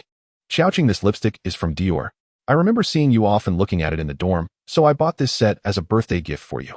Qiu Mingling took the lipstick out of her bag, beautifully wrapped in a gift box. This lipstick was expensive, costing her 5,000. Even Qiu Mingling usually wouldn't splurge on such a luxurious brand of lipstick. She typically used ones that cost a couple of hundred. However, Lu Xiaoqing wouldn't think so, though she believed Qiu Mingling was insulting her. After all, Li Xiao, as Qiu Mingling's boyfriend, was a super-rich second generation worth 200 million for a watch.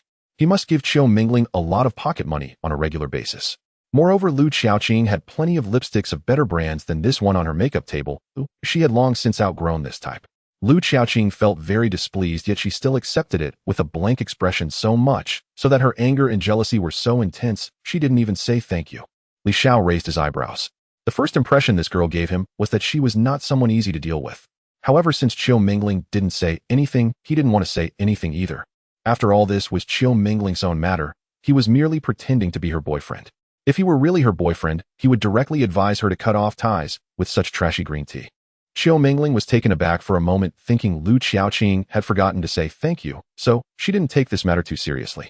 The remaining two girls also began to take out their gifts. They were just bags and cosmetics.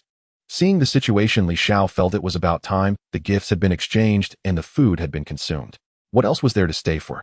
He took Qiu Mingling's hand and smiled, saying, I believe we have no further business here, so I will take my wife and leave now. Qiu Mingling's cheeks flushed. How could this man be so thick-skinned? Yet her heart felt warm. To be honest, she still had some work from the company that needed her attention. As for Li Xiao holding her hand, Qiu Mingling thought proudly in her heart, since he helped me out, I might as well make do with holding his hand. Li brother, wait a moment. Huang Shilong had no intention of letting go of this super-rich second generation, not because he was a fool determined to confront Li Xiao, but rather he wanted to befriend someone like Li Xiao. Li Xiao raised an eyebrow. Is there still something? Huang Shilong wiped a drop of cold sweat from his forehead, explaining under great pressure, well, we have other entertainment activities planned soon, like playing billiards or cards, something along those lines. Li Xiao glanced at the time with only 5 minutes left before the system store refreshed. Since he was eager to go out, he could wait here just as well. Once outside, he would be heading to that meaningless class reunion. It's better to wait here for another 5 minutes. Li Xiao smiled. Sure. Let's wait a little longer. Around 12:30 I'll decide what to play, or will you decide?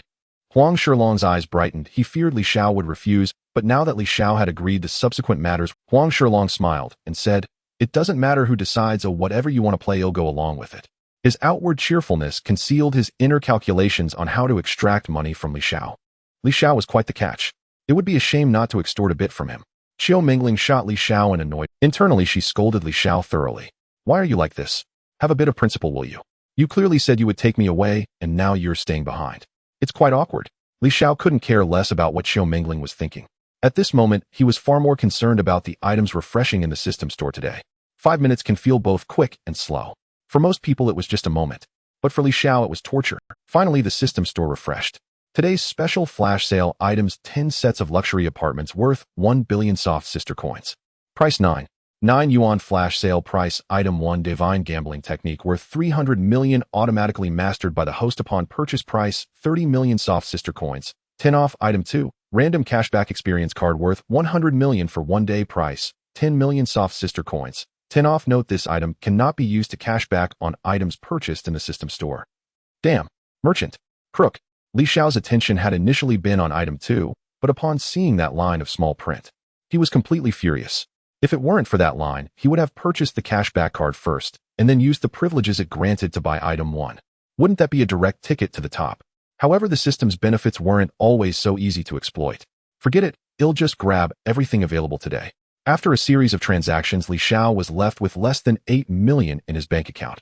In just a few days, he had spent over 70 million. Previously, he would never have been so extravagant. But things were different now. The more he spent, the more he earned. Just considering those 10 sets of luxury apartments, it was a significant profit. Sell the property deed. Impossible. Li Xiao wasn't in such dire straits yet, considering the current situation in the Magic City. In the future, there would be plenty of room for these property prices to rise. Selling now might seem profitable short-term, but long-term it would definitely incur losses. In these first-tier cities, property prices rise daily, especially for well-located houses. The price of a good location now compared to a month ago is like night and day. When he successfully purchased item 1, a brand new memory surged in Li Xiao's mind. This memory quickly etched itself deep into his mind, strange, yet familiar, as if he had experienced it himself. Various gambling techniques flashed before him like a revolving lantern. As for playing cards, I think there's not much time left now, let's postpone it for another day. However, I am quite interested in racing, would you like to give it a try? After acquiring the divine gambling technique, Li Xiao wanted to test it out quickly, but today indeed had no time for that. Having this skill didn't mean his fingers could keep up quickly. Later, Li Xiao would find some time to adapt to it properly. Besides those gambling techniques, he also had another source of pride: his divine driving skills. In the past few days, he had mastered it to perfection. Huang Shilong's eyes flashed with disdain, and the other two lackeys were utterly delighted. Among the rich second generation in their circle, some enjoyed gambling, but many preferred racing. Huang Shilong first pretended to be hesitant, then quickly agreed, saying, "Perfect. Li brother, I know of a nearby racing track. We should hurry there without delay. By the way, just racing isn't interesting. We should add some stakes to make it more fun, don't you think?" Well, I haven't even mentioned the matter of money, and you brought it up yourself. You can't blame anyone else for that. As for the specifics, let's discuss them on-site later. To prevent Li Xiao from having second thoughts, Huang Shilong straightforwardly said, "Then brother Li, we shouldn't delay. Let me lead the way so we can hurry over." Li Xiao had no objections. The other two wealthy heirs certainly had no objections either. Their thoughts aligned with Huang Shilong's. They all wanted to take advantage of Li Xiao. Thus, the group exited the private room with Huang Shilong, Lu Xiaoqing, and the two lackeys leading the way. Li Xiao walked behind with Qiu Mingling. He wanted to walk ahead, but was held back by Qiu Mingling. At that moment, Qiu Mingling wore a worried expression, saying, "Just don't compare yourself with those people. What are you worried about me?" Li Xiao teased with a smile. Qiu Mingling's pretty face immediately flushed red as she replied, "I couldn't care less about you, you scoundrel. Don't be so self-important." "Oh, okay." Li Xiao shrugged, appearing unconcerned. Cheng Yujing and Bai Mengxi were on Li Xiao's other side. Bai Mengxi, with her quirky and outgoing personality, directly asked, "Brother Li, are you confident about beating them?" She didn't think much of those three wealthy heirs. Li Xiao felt much better about her than about them. "It's just so-so," Li Xiao humbly responded. One shouldn't be too high profile. What is meant to be a certainty shouldn't be spoken of as absolute, because sometimes heaven can change its mind. Moreover, Li Xiao was not the type to be overly arrogant. It is better to be cautious. If one takes too big a step and falls, everything will be ruined. The high school reunion was also coming to an end. After everyone graduated, they no longer worked in the same place. They didn't keep in touch often, and the pure emotions between classmates faded with the passage of time. As social experiences increased, those feelings gradually diminished. The two were once good friends who shared everything. In the years after graduation, none of them had reached out to each other. Seeing old classmates doing better than oneself inevitably stirred discomfort within. Therefore, most attendees at this reunion were merely putting on a show, taking advantage of the high-end hotel ambience. As the crowd dispersed, they coincidentally ran into Li Xiao and his group in the lobby on the first floor. "Wow, isn't that Li Xiao? Who is the girl Li Xiao is with? She's so beautiful. Is she his girlfriend?" "Nonsense, he broke up with that girl a long time ago. She's not the same as the previous one, and I have seen that one before. She was much inferior to the girl he is with now. When will I ever have such luck with women? Wow, this is on par with our class beauty, Su de Banhua." The crowd whispered among themselves. At the back, Zhou Yonghao also noticed Li Xiao and quickly scanned the area for Su Yanran. Fortunately, Su Yanran was indeed there, and at that moment she was looking at Li Xiao. To be precise, she was looking at Qiu Mingling next to him. A cold smile crept across Zhou Yonghao's lips as he thought, "Let's see if you Li Xiao make it out of this one alive." Su Yanran must have already realized that Li Xiao had found a new woman. This time she should be disheartened.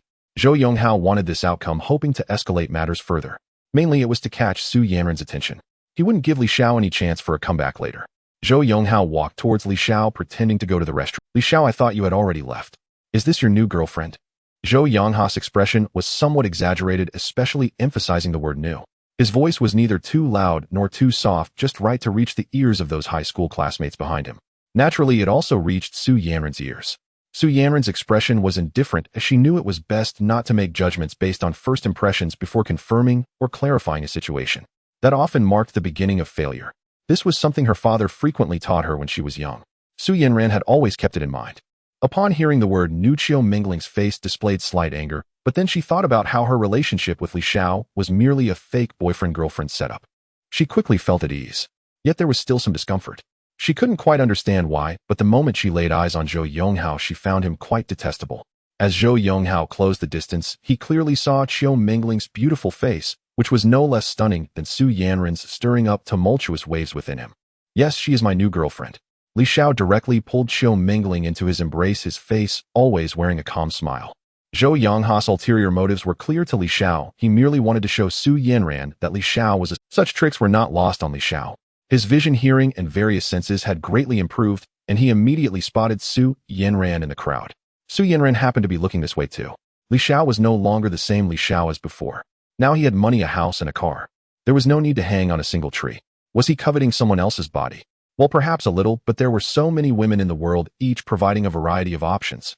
Li Xiao was not in a hurry for that. Coveting someone else's family wealth. That was an even more baseless notion. Moreover, he had promised Qiu Mingling to play the role of her boyfriend well. Li Xiao would not abandon his principles midway because of a woman. Once he agreed to someone, he had to take it seriously, otherwise he should not have agreed in the first place. Caught off guard, Qiu Mingling was pulled into Li Xiao's embrace, her lovely face pressed against his chest. She felt a bit dazed, sensing the aura emanating from him. A blush rose on Qiu Mingling's face as she nestled against him like a little bird. Her mind went blank, even forgetting that her relationship with Li Xiao was merely a pretense. Wow, is this boyfriend power? I'm so envious. Mingling, you are so lucky. When will I find Cheng Yujing and Bei Mengsis? Eyes were filled with envy. The group of high school classmates behind them became chaotic. Wow, the class flower truly lived up to her title, still exuding charm. Such a beautiful girl, and he managed to win her over. That girl is not at all inferior to Su Banhua. Nonsense, I think the beauty Li Xiao is holding is far prettier than our class flower. The crowd buzzed with chatter. The boys were filled with envy and greed. Who wouldn't want to have something with such a high-quality beauty? However, they knew it was impossible, and they could only fantasize. A smug smile of success spread across Zhou Yongha's face as he glanced towards Su Yanran. She should have given up by now. But it was not as Zhou Yonghao imagined. Su Yanran's expression remained unchanged, very calm. So it turns out the boyfriend-girlfriend relationship is fake. Su Yanran looked at Qiu Mingling, whose actions seemed stiff and unnatural to her. Su Yanran was never a foolish woman. A pretty vase had no connection to her. But whether it's true or false, what does it have to do with me? Su Yanran let out a self-deprecating smile, feeling an inexplicable sadness, and turned to text Uncle Zhang. Su Yanran's actions in Zhou Yongha's eyes indicated that she had completely given up on Li Xiao. If it weren't for the many eyes watching around her, Zhou Yonghao would have danced with joy, thrilled after seeing Su Yanran leave. With her gone, he had no need to pretend to be a gentleman, wearing a mocking expression. Behind him, his lackeys, led by Sun Hui, walked over. Sun Hui glanced at Qiu Mingling, quickly becoming mesmerized, but he knew there was no hope. So he shifted his focus to the two attractive girls behind Li Xiao. They were still single. Sun Hui revealed a self-satisfied smile and said, Li Xiao, you don't have a car, do you? Wherever you're going, just let me know. They'll give you a ride. My BMW X6 is over there. If we squeeze a bit, we can fit more people. Sun Hui didn't want to give Li Xiao a ride. But for the sake of those beautiful girls, he had to put up with it for a while. Cheng Yujing and Bei Mengsi showed expressions of disgust. Sun Hui looked rather sleazy, and coupled with his blatant greedy gaze fixed on them, they felt even less secure. Sun Hui was taken aback, thinking his car wasn't good enough, and glanced at the annoyed Zhou Yonghao. An idea quickly formed in his mind. He immediately changed his tune, saying, if you don't want to ride in my 8.0 Yuan car, that's fine. Brother Hao has a 5 million Yuan Lamborghini. You can ride in his car. But there's only one seat available. Which one of you wants to go? Zhou Yonghao enjoyed the flattery from Sun Hui. Now that Su Yanran had left, Zhou Yonghao naturally had no need to act as a gentleman. Cheng Yujing and Bei Mengsi were both exceptionally attractive. Zhou Yonghao claiming he didn't want to have anything happen with them was completely lying. To make Sun Hui's words more persuasive, Zhou Yonghao directly drove over his black Lamborghini. After all, it wasn't far from here. The roar of the 5 million yuan black Lamborghini echoed loudly. This car was bought with his savings from a long time. It was financed, not bought outright. The black Lamborghini quickly attracted the attention of most people present. Is this the 5 million yuan Lamborghini? So ostentatious. If I could own a million-level sports car in my lifetime, it would be as if my ancestors were on cloud 9. People can really make others feel inferior. The boys wished they were the ones sitting in the driver's seat. Most of the girls' eyes sparkled with greed. They were too rich. Zhou Yonghao rolled down the window, smiling. So are you interested in getting in my car? You think you can pick up girls with a 5 million yuan trash car? Who gave you the courage?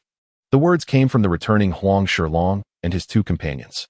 After walking a while, they realized Li Xiao and the others hadn't followed, so they turned back. This comment was naturally not from Huang Shilong, but from his lackey Yu Zifan. Zhou Yonghao furrowed his brows, feeling displeased by the remark. Do you have a car worth 500,000? If not, then refrain from talking nonsense. Without waiting for Zhou Yonghao to speak, Sun Hui jumped in saying, "Do you have a car worth 500,000? If you can't afford such luxury, don't come out to criticize others." The expressions of the high school classmates were unanimous, echoing Sun Hui's words. Tisk tsk. All right, let this country bumpkin see the world. Song Mingliang teased, then pulled Yu Zifan away. They were going to fetch the car. However, to everyone else it seemed like they were escaping in a hurry. Huang Shilong approached Li Xiao with a somewhat respectful attitude, asking, "Brother Li, who are these people to you?" "Just high school classmates," Li Xiao replied with a smile. Huang Shilong pointed at Zhou Yonghao, asking, "What about that one?" "Yes," Li Xiao shrugged. Zhou Yonghao felt displeased being pointed at and was about to get angry. However, upon seeing Huang Shilong's face, his heart sank. Wasn't this the big shot his cousin had introduced him to at the last gathering? The rich second generation had their own circle. Huang Shilong's circle was several times higher than Zhou Yonghao's. In Zhou Yonghao's world, his cousin Zhou Luojia could be considered among the more influential. But when Huang Shilong spoke, he had to appear humble. In the end, Huang Shilong didn't have time to deal with this insignificant character. Huang Shilong didn't know Zhou Yonghao, but Zhou Yonghao knew Huang Shilong. Cold sweat soaked through his shirt. Despite the air conditioning in the car, Zhou Yonghao felt extremely uneasy. Upon seeing Huang Shilong's son, Hui pointed at Zhou Yonghao and immediately became displeased. This was a chance to show off. "What are you pointing at? Do you have any manners?" Sun Hui jumped out again, saying, "Shut up." Zhou Yonghao directly shouted in anger. This was going to ruin. Zhou Yonghao didn't know how Li Xiao was acquainted with Huang Shilong. Moreover, it appeared that Huang Shilong was very respectful towards Li Xiao. There wasn't time to ponder this matter in detail. The most important thing at that moment was to stop the oblivious Sun. If Sun Hui wanted to die, Zhou Yonghao certainly didn't want to accompany him to the grave. Sun Hui was confused, hadn't he been showing enough? Vroom vroom. The sound of two sports cars roared, approaching from a distance. One was a flashy green, and the other was a deep purple. Wow. Aston Martin, Maybach, those models start at least at 600,000 in the market. Oh my. Have we encountered big shots? Those high school classmates were left dumbfounded. They had never seen such grandeur. Zhou Yonghao couldn't sit still anymore and hurriedly got out of the car. He quickly ran to Huang Shilong and bowed his head to apologize. If he didn't apologize, he could forget about mixing in this circle in the future. His family's business would surely suffer as well. Those who knew how to navigate the situation were the true talents. Zhou Yonghao lowered his head, deeply saying, "Sorry, Brother Long, I didn't know it was you." Zhou Yonghao's sudden change in attitude left everyone bewildered. Sun Hui, who had been smug, was puzzled to see his admired Hao Ge suddenly change his demeanor. Huang Shilong had no impression of Zhou Yonghao, as such minor characters weren't worth remembering. He didn't speak, but shifted his gaze to Li Xiao, smiling. "Brotherly, what do you think about this matter?" Zhou Yonghao felt like he was sitting on pins and needles, his face filled with shock. Not only him, but the surrounding high school classmates were also left wide-eyed. Zhou Yonghao's attitude revealed to them that Huang Shilong's family background was definitely more impressive than his. Yet Huang Shilong's demeanor once again reminded them that Li Xiao was the true protagonist. Everyone felt as if their brains were lagging, unable to process the situation. Sun Hui was even more dumbfounded. No matter how foolish he was usually, he now realized he had provoked someone he shouldn't have. How can it be calculated? They are all my high school classmates, and in this law-abiding society, fighting isn't good. Didn't you say you were going to race? I'm in a hurry, so let's hurry up, Li Xiao said nonchalantly. Huang Shilong nodded, not creating any difficulties for others before leaving to fetch the car. Zhou Yonghao and the others looked at Li Xiao with grateful expressions. At that moment, Li Xiao's image in their eyes was immensely tall, akin to a reborn parent. Thank you, Zhou Yonghao was truly grateful. If it weren't for Li Xiao's help, he might have suffered greatly. This also indirectly illustrated Li Xiao's extraordinary nature. Li Xiao waved his hand, saying nothing, then went to fetch the car. Huang Shilong was driving a white Ferrari Enzo worth around 10 million in the market. This 10 million level sports car held significant prestige in this setting. A 10 million sports car, wow. What's going on today, a gathering of deities? So wealthy, a 10 million sports car. Vroom vroom, the Lycan let out a loud roar. The bright red car was extremely eye-catching. Isn't that the Lycan which Sun Hui said was worth over 100 million? Oh my god. The owner of this car is actually Li Xiao. Oh, I can't be seeing things right. How is that possible? Li Xiao is actually the owner of the Lycan car. This group of people was dumbfounded. Especially those who had held a grudge against Li Xiao were utterly astonished. Li Xiao paid them no mind, nor was there any need to explain himself. He turned to Qiu Mingling and said, "Get in the car." Qiu Mingling was still a bit dazed as she vividly recalled the last time Li Xiao had refused to let her ride. Everything had changed in just a few days. Seeing Qiu Mingling still in a daze, Li Xiao raised an eyebrow and asked, "What are you still thinking about?" "Honestly, I just want to get my hands on some money quickly. Winning against those rich second-generation heirs is not an easy task." If it weren't for the need to play the role of chill mingling, he would have long since wanted to disregard her. Women only slow down my ability to make money. Chill mingling snapped back to reality, remembering the unpleasantness from before, her face slightly flushed with anger. I will get in no matter what. Are you afraid I won't? Li Xiao smiled at Cheng Yujing and Bei Mengtong, saying, sorry ladies, but my car is already full. No worries, no worries. Exactly. It's full, so we have no choice. The two girls replied with smiles. Song Mingliang and Yu Zifan saw an opportunity arise. They hurriedly said, why not join us in our car? Yes. We actually have extra seats. Although these two girls were not as stunning as chill mingling, they still possessed some charm. Playing around is still acceptable. Cheng Yujing politely declined, saying, thank you for your kindness, but mingling and I can just take a DD. Bei Mingtong cheerfully added, that's right, so you guys can drive yourselves. Just tell us the address. They were not the type of gold diggers. They were not lacking in money and didn't spend extravagantly in their daily lives. There was no reason to seek out insincere rich heirs as boyfriends. Buckle up your seatbelts, Li Xiao reminded. Chill mingling searched for a while, trying to figure out where the seatbelt was in this. She really couldn't figure it out for a moment. Li Xiao smirked, you're so clumsy. As he spoke, he leaned over to help Chill mingling fasten her seatbelt. Due to the limited space in the sports car, their bodies brushed against each other, which was inevitable. Chill mingling emitted a unique fragrance that was quite pleasant. Li Xiao couldn't quite describe what it was. Perhaps it was the unique scent of a virgin. Inhaling it, he found himself slightly entranced. Li Xiao admitted that chill mingling was indeed a stunning beauty. However, her personality did not suit his taste. Relationships could only happen after marriage. It's not that Li Xiao lacked the patience to wait. Rather, he felt it was unnecessary. If you don't want to, there are plenty of. Moreover, as a real man, Li Xiao felt no need to kneel and beg for a woman's affection. He could kneel for heaven, for the earth, and for his parents. But he would never kneel before a woman except for marriage. However, it seemed unlikely he would marry in this lifetime. With the rising divorce rates these past few years, having to split his assets would be devastating. Chill mingling's face turned slightly red as she weakly said, it's normal not to know where the seatbelt is the first time I ride in a car like this. Why are you being so fierce? The two were too close, and they could feel each other's breath. Li Xiao flashed a mischievous smile. Am I being fierce to you? Not at all. You're the one being fierce. You're fiercer than I am. You. Shameless rogue. Chill mingling's face turned red with anger as she pushed Li Xiao away. Those suitors were nothing like Li Xiao. They were all polite and well-mannered. However, chill mingling was well aware that their politeness was just for show. As for what would happen after they got her, she had no idea. Li Xiao shrugged. He had fastened the seatbelt for her and taken a little advantage. No, it was the interest from pretending to be her boyfriend. Li, brother, follow me.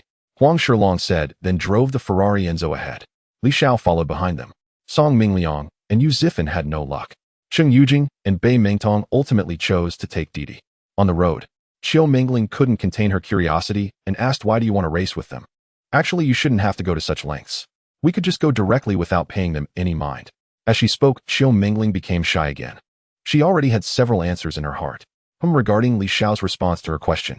Woman, I'm actually doing this for you. I won't let my wife come to any harm. These chaotic thoughts stemmed from her reading those domineering CEO novels and watching dramas. Chill mingling was not a workaholic. She occasionally indulged in normal activities that girls should do. Watching dramas, reading novels, and such. Do you believe me when I say I'm doing this for you? Li Xiao paused slightly, his expression turning serious. Strangely, when Li Xiao became serious, he exuded an air of authority. Chill mingling's charming face quickly flushed red, her heart racing. What does this mean? Does he want to turn this act into reality and become my real boyfriend? If that's really the case, should I agree to him? No, this person is too annoying. He has bullied me for so long. I absolutely cannot agree to him so easily, though I must test him further. Chill mingling bit her lip and said, no way. You really believe me? I don't even believe the word. Chill mingling. When a person's anger clouds their judgment, they can do anything. Therefore, one often sees in society that some people, though they are human, still enjoy doing things akin to a dog. For instance, at this very moment, Chill mingling could no longer suppress her inner fury and bit down on Li Xiao. Li Xiao gasped in pain, gripping the steering wheel tightly. Fortunately, his body had been enhanced. Otherwise, if Chill mingling continued this way, something terrible would surely happen. Are you crazy? Why would you want to learn to bite like a dog? If you bite again and we get into an accident, when the police arrive, all the responsibility will fall on you. Tomorrow you'll be the headline news. Indeed, this remark had a significant effect on the furious Chill mingling. She was not an unreasonable woman. If an accident really occurred, no one could bear the consequences. Chill mingling touched the glistening droplet of saliva at the corner of her mouth, a smug look on her face, not forgetting to glare at Li Xiao. This was the consequence of provoking her. As for the dog references, Chill mingling couldn't be bothered with them. She had avenged herself and was utterly delighted. Li Xiao looked at the red bite marks on his arm, varying in depth, and with a bit of saliva. The saliva of a beautiful woman which to others would be a treasure was utterly disgusting to him. Hey, you really have no sense of hygiene. That's disgusting. The napkin is in the groove to your right. Do you want to wipe off my saliva? Xiao Mingling didn't even know if she had taken the wrong medicine today. She would never have spoken like this on any other day, even if forced or threatened. Perhaps today she was truly enraged by Li Xiao. Li Xiao rolled his eyes. Isn't that obvious? It's dirty, okay? I'm not dirty, and my saliva is definitely not dirty. Xiao Mingling retorted angrily, unable to tolerate being called dirty. Yes, fairies never poop, right? Do you? Li Xiao replied, curtly referencing a joke he had seen. Xiao Mingling was utterly bewildered at how such words could come from his mouth. Her expression was a mix of indignation, confusion, and embarrassment. It was the first time she had ever heard a boy say something like this to her. Xiao Mingling trembled with rage, her silver teeth grinding together. Li Xiao understood this was the precursor to a rabid dog outbreak. He quickly added, "We're all civilized people, and why would you choose to learn from dogs? It's wrong to bite people." With one hand on the steering wheel, Li Xiao reached into his pocket with the other, unlocking his phone and clicking record. Of course, this subtle action went unnoticed by the enraged Xiao Mingling.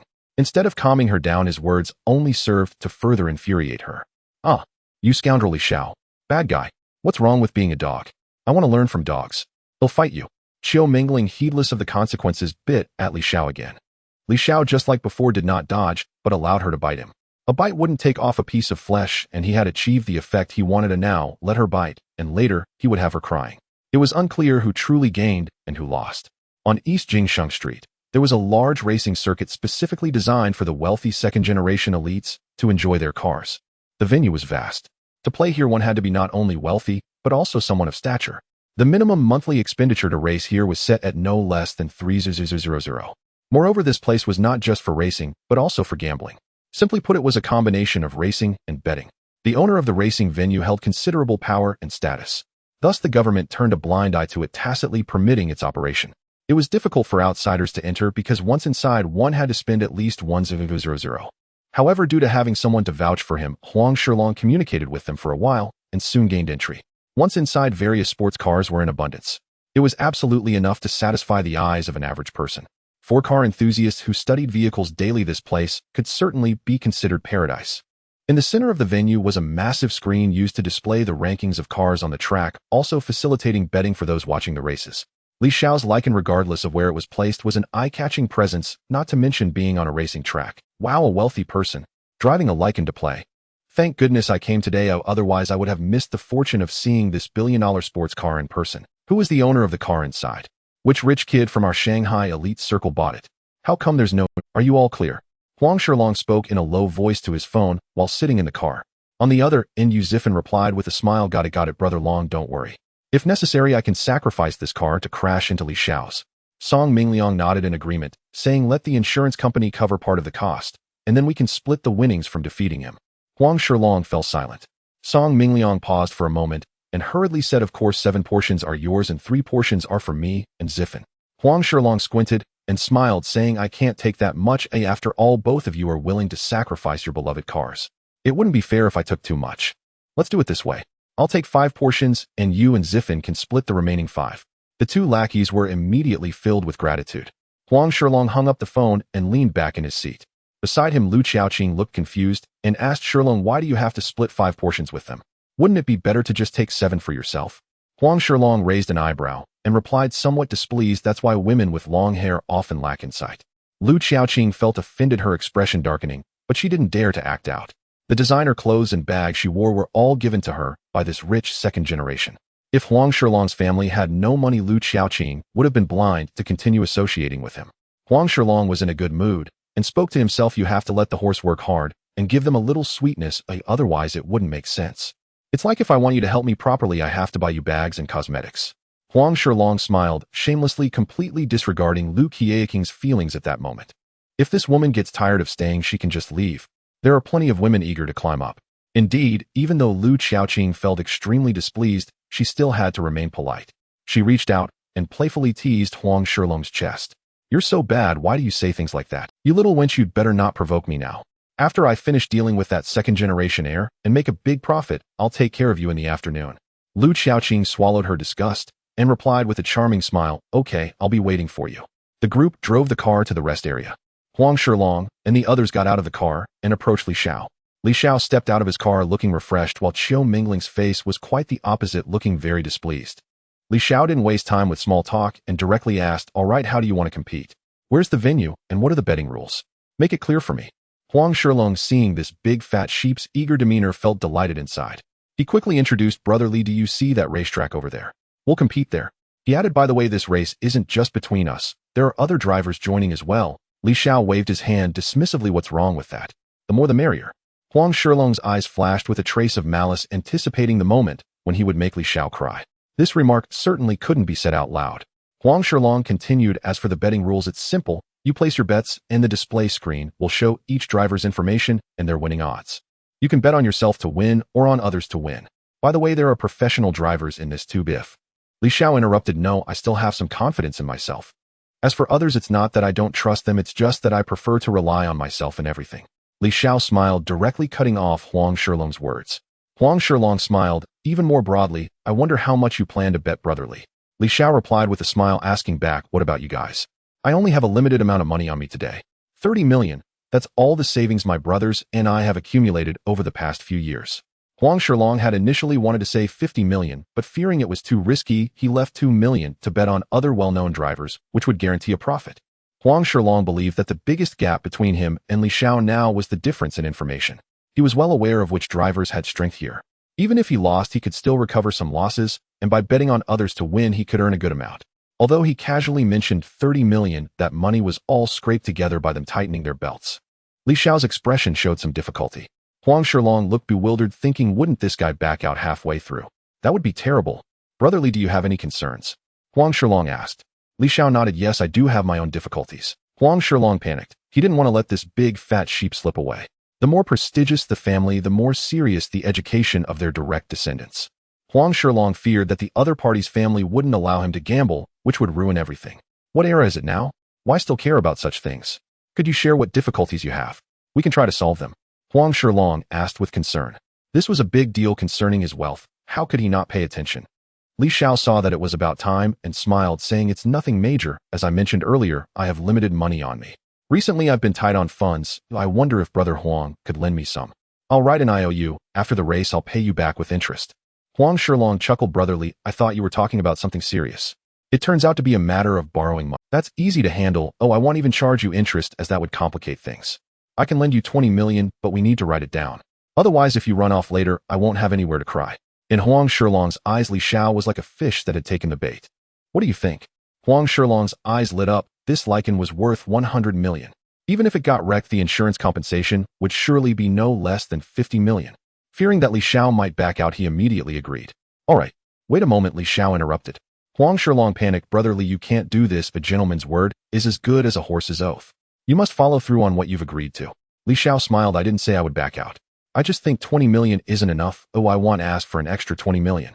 If I take my car out as collateral and say it's worth 20 million, people will probably laugh." This. Huang Shilong showed hesitation, but saw the two lackeys beside him looking excited. "Damn it, fine." He gritted his teeth and agreed. "All right, but wait while I contact my dad's company secretary to get the money."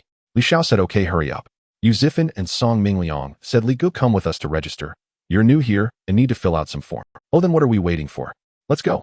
Li Xiao did not refuse. Only a fool would refuse. Yu Zifan and Song Mingliang exchanged glances. They felt that Li Xiao was about to suffer a huge loss. Thanks to someone leading the way, the paperwork was quickly completed. Huang Shilong also got the money out. After confirming that the documents were correct and signing them, Li Xiao received 40 million from Huang Shilong. 40 million was enough for an ordinary person to live a carefree life. Li Xiao staked this 40 million along with the 755,000 he had left. If they only accepted cash here, he would have even thought about using his watch as collateral. Li Xiao looked at Qiu Mingling and the other two women. "What are you waiting for? If you want to make money, hurry up and bet on it's a sure win." Bei Mingxi revealed two cute little tiger teeth playfully, saying, "Li Gu, is this your first time participating in a competition?" Li Xiao nodded yes. "Is there anything wrong?" Bei Mingxi shook her head. "No. I've saved 500,000 over the years of working, but I can't bet at all. They'll bet 200,000 instead." Qiu Mingling looked shocked and hurriedly advised Mingxi, "Are you crazy? 200,000. This money doesn't come from nowhere." Bei Mingxi smiled. "I believe in Li Gu. Even if I lose it all, I won't starve." Chen Yujing said, "Then he'll bet 150,000 instead. Oh, I have less savings than Ming Ming." "You won't blame me, right, Li Gu?" Saying this, Cheng Yujing threw a flirtatious glance at Li Xiao. Li Xiao smiled and waved his hand. How could I? You can bet whatever you want, but I must remind you that I might lose. Facing Li Xiao's teasing, Cheng Yujing and Bei Mingxi were unfazed. It's fine if we lose, we lose. Money is just an external thing, but we can earn it back. It's a lie to say I won't feel pained about that 100,000, but what's wrong with going crazy with you today? Xiao Mingling glared at Li Xiao through gritted teeth and looked at her two good friends. You are simply unreasonable. Li Xiao asked with a smile. So do you want to place a bet too? Of course I do. Xiao Mingling blushed and accepted the tempting law. Oh, then how much will you bet? Li Xiao asked curiously. Xiao Mingling's eyes darted around, stammering, I just started working a few years ago, and after deducting the important basic expenses, I still have 350,000 left. Then bet it all, take a gamble, and see if a bicycle can turn into a motorcycle. What a load of nonsense. What if I end up losing everything, even the bicycle? So how much are you betting? Hurry up, time's running out. He'll bet 50,000. 50,000 was still a considerable amount for Xiao Mingling, who had just entered society. Damn, how stingy. Look at those two good friends. Money is dead, but a person is alive. You should at least bet 150,000. Li Xiao laughed. He just wanted to use this opportunity to help those around him earn some money. The words have been spoken, or whether they listen or not was up to them. Li Xiao was a lazy person who never repeated a sentence. Xiao Mingling rolled her eyes at him. Could she endure being called stingy? All right, I'll bet 100,000. I should clarify it's not for you. I'm putting this money down just for myself, yes. I just want to spend some money. Xiao Mingling's feelings were in conflict. Being able to put down 100,000 as a bet was already quite impressive. She hesitated for a long time, even with 50,000, so taking out 100,000 was indeed her limit. At home, she had been taught since childhood not to participate in gambling. She was raised as a well-behaved girl. Over the years, there had never been an exception, and today Li Xiao was the first person to make her break the rule. Moreover, Xiao Mingling wasn't betting big to win, since such things were unpredictable. She had already prepared herself for losing everything. She took out this 100,000 mostly to make up for the 2 bites she had given Li Xiao on his arm. Looking back on it, Xiao Mingling only felt her face burning with embarrassment. Li Xiao's total bet amounted to 50 million. Aside from 450,000 contributed by Xiao Mingling and her 2 companions, the rest was all his own. This is not hard to understand. The wealthy second-generation heirs who come here to gamble all hope to win. No one is foolish enough to wager on someone obscure. Ha ha ha. 50 million, that young heir really dares to bet. What a coincidence. Today, several professional drivers have joined the competition. Oh, I reckon that 50 million will be wasted. I've never seen anyone bet so much money on themselves. Must be a newcomer, right? Of course. Who would dare to do that if they were experienced? The faces of those second-generation heirs in the audience were filled with mockery. They knew how deep the waters were. Sometimes professional racers would team up to increase their chances of winning, or some would intentionally lose driving slowly to annoy others. These actions were all part of the dark underbelly. After all, this was no legitimate competition. Driving a rigged car is quite normal unless your driving skills are exceptionally strong. Otherwise, it's difficult to stand out in the race. Of course, the outcome of such races mainly depends on who bets more chips. Those with more bets often attract attention from other drivers. They would use all means necessary to force you to lose. This way they could claim a larger share of the winnings. A total of 13 participants were in this racing competition. Li Xiao's bet ranked 9th. The ones who bet more than him were mostly well-known professional racers. There were also some experts who frequently raced on this track. Huang Shilong was more famous than Li Xiao, ranking 7th. The remaining Yu Zifan and Song Mingliang were both below Li Xiao. The combined bets on the 2 of them didn't even reach 5 million. Li Xiao glanced at them and quickly spotted the trick. A hint of a cold smile appeared at the corner of his mouth. These 3 fools think of me as a fat sheep to be slaughtered. They truly spare no effort to win. Huang Shilong actually made those 2 act as cannon fodder, hoping to divide my money later. But who will ultimately win is still uncertain. He glanced at the odds. His odds had already adjusted to 5-1. Yet despite this, no one was betting on him to win. The curiosity of those second-generation heirs about him was limited to his like in hypersport. As for his skills, they had no knowledge of them. Moreover, they had heard that Li Xiao was a newcomer racing on this track for the first time. Their confidence in Li Xiao was non-existent. They had raced this track before. The many bends and high difficulty meant even seasoned racers struggled, let alone a newcomer facing it for the first time. Thus, they believed that anyone betting on Li Xiao was simply a fool with too much money to waste. To prevent drivers from cheating, they were not allowed to bring walkie-talkies or mobile communication devices onto the cars. These were just the surface rules. Behind the scenes, those who wanted to win would generally contact each other days or even a week in advance to devise a plan. Therefore, there was no such thing as fairness, only justice at best. Li brother, if you go on the track later, I won't be able to hold back too much. If I offend you in any way, I hope— Huang Shilong said with a smile. Li Xiao also smiled. It's nothing, just trivial matters. Who can win ultimately depends on fate, right? Huang Shilong chuckled. Yes. What you said is absolutely rightly, brother. Let me remind you, before the race, did you see those two racers, number 2 and number 5 over there? I saw them. What's up? They are both professional racers and cousins. They are likely to have some underhanded tactics. Just be cautious. Oh, thank you very much, Huang brother. You're welcome, no need to mention it. Huang Shilong was calculating well. What he said was not wrong. However, the main purpose was not to warn Li Xiao. Rather, it was to divert most of Li Xiao's attention to other racers. After all, Huang Shilong only needed to ensure that Li Xiao didn't win. When it came time to split the 50 million, he would likely earn around 30 million. The car numbers were arranged according to the amount bet. The more money bet, the higher the ranking, making it easier to remember. Although Li Xiao claimed he had never raced on such a track, he had at least looked at the general map. He had also briefly glanced at videos related to the track. In short, with his godlike driving skills, Li Xiao felt confident. With sufficient personal strength, he still had to guard against underhanded tricks. The saying that it's hard to guard against petty people holds true even now. Li Xiao felt that if he were to race on the track by himself, he would undoubtedly set a new time record. But if someone caused trouble, that would be a different story. All participating racers, please gather at the starting point. All participating racers, please gather at the starting point. Huang Shilong said, Li brother, let's go, the mouse will be the juice later. Li Xiao merely responded with a faint smile, presenting an innocuous appearance. Huang Shilong was taken aback, a drop of cold sweat trickling down his forehead, feeling somewhat dazed. Li Xiao's smile made him feel extremely uneasy. Fear unexpectedly rose within him. No way, he's just bluffing, there's nothing to be afraid of. Huang Shilong comforted himself inwardly. Mingling, do you think your husband has a good chance of winning? This is his first time here. Exactly. So do you have confidence in your husband? Cheng Yujing and Bei Mengxi stood on either side. Like protectors, they surrounded Qiu Mingling. Qiu Mingling felt both amused and irritated emotionally. She very much hoped that Li Xiao, that big bad guy, would lose the competition. Losing would be for the best. Letting you bully me, you deserve it. But theoretically, she didn't really wish for Li Xiao to lose the match. Inside, there were many complex emotions mixed together. However, Qiu Mingling was quite good at finding excuses, though one could say that women are naturally adept at finding excuses. Saying she wanted Li Xiao to win was to avoid losing money herself. Ultimately, that 100,000 yuan was not a small sum for Qiu Mingling. But it wasn't overly important either. Qiu Mingling chuckled lightly. He probably will win. She herself didn't know why she suddenly felt so trusting. She attributed this illusion to the fact that she was now Li Xiao's girlfriend. It was a facade. As Li Xiao's girlfriend, she should speak well of him. Otherwise, what if her true feelings were exposed?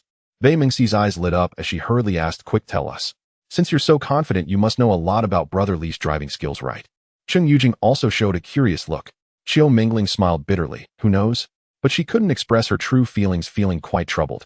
At that moment, Lu Xiaoqing coldly snorted, don't even think about it, your boyfriend is going to lose, and he'll— Lu Xiaoqing felt there was no need to continue pretending to be a good friend to Qiu Mingling. When a woman becomes mad with jealousy, it's almost as if she loses her rationality. Lu Xiaoqing was in a similar situation at this moment. She had accumulated too much resentment. Originally, today was her birthday, so logically the focus should have been on her. But it was all wrong. All the attention was on Qiu Mingling. Even the wealthy heirs and her good friends from the same dormitory were all focused on her. Jealousy causes a split in one's heart. It was the first time Qiu Mingling heard Lu Xiaoqing speak to her in such a tone. Her expression paused slightly, feeling it was utterly unrealistic. She asked Xiaoqing, why are you so sure my boyfriend will lose? Lu Xiaoqing crossed her arms with disdain. It's because my boyfriend has teamed up with someone to bring your boyfriend down, who told him to be foolish and have a lot of money. The resentment Lu Xiaoqing had built up since college finally erupted at this moment. It was about time for it to explode, it just needed a catalyst. And today's birthday party was the perfect catalyst. Lu Xiaoqing believed Huang Shilong was winning and knew that under the current circumstances he wouldn't say anything to her. At most he would just say a few words. After all, Huang Shilong was winning. But that was under the premise that Huang Shilong would win. If he lost, that would be another story. What? What did you say? Qiu Mingling's voice suddenly grew louder. Her face was filled with fear. Lu Xiaoqing snorted, whether you believe it or not, the fact is as it is. Don't call me Xiaoqing from now on. Do you know what I dislike about you? I can't stand that you act like you deserve everything good that comes your way. I'm just puzzled, what does anyone owe you? They owe you nothing at all. Faced with Lu Xiaoqing's questioning, Qiu Mingling looked bewildered. If this were the past, she wouldn't have reacted this way. That was before she met Li Xiao. She had no interest at all in those boys pursuing her. But things changed when she felt that Lu Xiaoqing's words made a lot of sense. However, Qiu Mingling misunderstood. Lu Xiaoqing was not referring to Li Xiao, but to the men who pursued Qiu Mingling in the past. Among those men, there were those with families and wealth better than Huang Shilong. Lu Xiaoqing was resentful about this, and was often angry, wondering why her own mother didn't make her a bit prettier. Why wasn't Qiu Mingling a girl from another school? If that were the case, Lu Xiaoqing wouldn't have to be someone else's supporting character. Cheng Yujing and Bei Mengxi could no longer stand it. After all, they were all classmates. Bei Mengxi spoke up. Xiaoqing, you're going too far. Cheng Yujing agreed. Yeah. We're all classmates. Saying this about mingling isn't right. Wrong. What's wrong with it? I think it's pretty good. Today was supposed to be my birthday, and as soon as she arrived, all the attention shifted to her. Lu Xiaoqing almost roared. Qiu Mingling could no longer bear to listen. Her heart was greatly hurt. She never expected to treat someone as a good friend, yet they viewed her as a sworn enemy. The human heart is inscrutable, and the sea is hard to measure. At that moment her heart ached, but soon she resolved to cut off all ties with Lu Xiaoqing from now on. So she picked up her bag and left for another spot alone. Cheng Yujing and Bei Mengxi were quite troubled. Qiu Mingling was their good friend. But Lu Xiaoqing was the same. In the end, after struggling for a while, they chose to leave Lu Xiaoqing and walked in the direction where Qiu Mingling had left. Lu Xiaoqing exclaimed in anger, "Are you all going to leave me too?" Cheng Yujing and Bei Mengtong, after all, were her dorm mates from university. However, Lu Xiaoqing did not think this way. She had grown accustomed to the feeling of being adored. In her eyes, the status of Cheng Yujing and Bei Mengtong was similar to that of the sycophants like Song Mingliang. She simply did not want those who idolized her to leave her. After all, a red flower needs the accompaniment of green leaves. Just like she was meant to complement the vivid red flower of Qiu Mingling. Cheng Yujing raised her eyelids and said coldly, "It's not that we want to leave you, Xiaoqing, it's that you have changed too much. You have become unfamiliar and frightening to us, thus we are left with no choice but to depart from you. In other words, you are the one who caused this situation." Lu Xiaoqing, upon hearing this, did not realize her. On the contrary, she became even angrier. She irrationally wanted to retort. However, Cheng Yujing had already taken Bei Mengtong's hand, and the two girls left together, leaving Lu Xiaoqing behind. What's so great about it? If you want to go, then go. It's all that damned bitch Qiu Mingling's fault. If it weren't for her, today's good fortune wouldn't have turned into bad luck. Lu Xiaoqing gritted her teeth. On the racetrack, the race had already started for 5 minutes. Li Xiao had no intention of running fast at the beginning. Instead, he let those people take the lead. He blended in the middle, using the vehicles of other competitors to conceal himself. This way, Song Mingliang and Yu Zifan would have no opportunity to sabotage him. From the beginning until now, Li Xiao maintained a position that was not too prominent nor too conspicuous. If he had run fast right from the start, he would definitely have been targeted. The top 3 vehicles were quite dangerous. Some people would do anything to win, making collisions inevitable. He also had to guard against other sabotage. Although Li Xiao was in a relatively rear position, in reality the distance to the front runners was not that far. As long as Li Xiao wanted to, with a few high-difficulty drifts, he could easily surpass them. But not now. If he acted too ostentatiously at this moment, the crowd would turn against him, leaving no chance to play at the back. Li Xiao was human, not a deity. Dealing with 1 or 2 petty saboteurs was manageable. However, handling a group of them would be troublesome. 2 fists can't fight against 4 hands. Moreover, there were 12 of them. Damn it. Are they hiding too well? Song Mingliang cursed inside the car. He had always wanted to find an opportunity to ram into Li Xiao's car and finish it all. However, the awkward situation was that Li Xiao was in front of him. Moreover, there were several cars beside him acting as cover. He had some understanding of the owners of those cars, knowing they were not easy to mess with, just like Huang Shilong. If he were to crash into their cars, he would suffer severely in the aftermath. I thought he was formidable, but it turns out his skills aren't that impressive. Huang Shilong sneered inside the car. He was alone with no need for pretense. He had removed the mask of Huang Shilong was unsure if it was due to an extraordinary performance today. He squeezed into the top 5. He believed that under the current circumstances it wouldn't be long before he could easily leave Li Xiao behind. Sometimes small unnoticed gaps can widen over time. Huang Shilong imagined that 50 million was beckoning to him. Suddenly, an unexpected change occurred. Vehicle number 5 was deliberately driving very slowly, blocking Huang Shilong's path and preventing him from overtaking. Damn it. They really have come to let your cousin win. They're using underhanded tactics. Huang Shilong cursed loudly. Vehicle number 2 had squeezed into the top 3, and the 2 were professional racers with a cousin relationship. Many people had bet on their victory. As long as they could break into the top 3, they would all receive payouts based on the odds. However, the first place has the highest odds, which decrease thereafter. The remaining money would belong to the racetrack owner. Huang Shilong's eyes turned bloodshot. This car was one he had just changed not long ago. He was reluctant to let it be wrecked like this. However, if he wanted to move forward, he must find a way to overtake vehicle number 5. Otherwise, everything would. Thus, Huang Shilong continually prayed in his heart for the people behind him to hurry up, to crash into number 5, so he could seize the opportunity to overtake. But others were not fools. No one was willing to be the one to stick their neck out. The upcoming bends were getting narrower compared to before. The distance that used to allow 4 or 5 cars to pass gradually shrank to a point where even 2 cars were struggling to get through. Damn, each one of them is a coward. Do they still want to win? They're all useless. If they don't overtake, then let's all lose together. Huang Shilong yelled loudly. The amount of money bet by those behind added up to more than his own. Moreover, Huang Shilong not only bet on himself, but also on others. Among them was vehicle number 2, which was ranked in the top 3. Even if he lost all his bets, he could still recoup some of his losses. Mainly because Li Xiao had lost 50 million in one go. This made Huang Shilong quite pleased. If he wasn't having a hard time, then Li Xiao shouldn't expect to fare any better. Suddenly, a red figure flashed by him like lightning. Huang Shilong didn't react in time because everything happened too quickly. It was as if in the blink of an eye.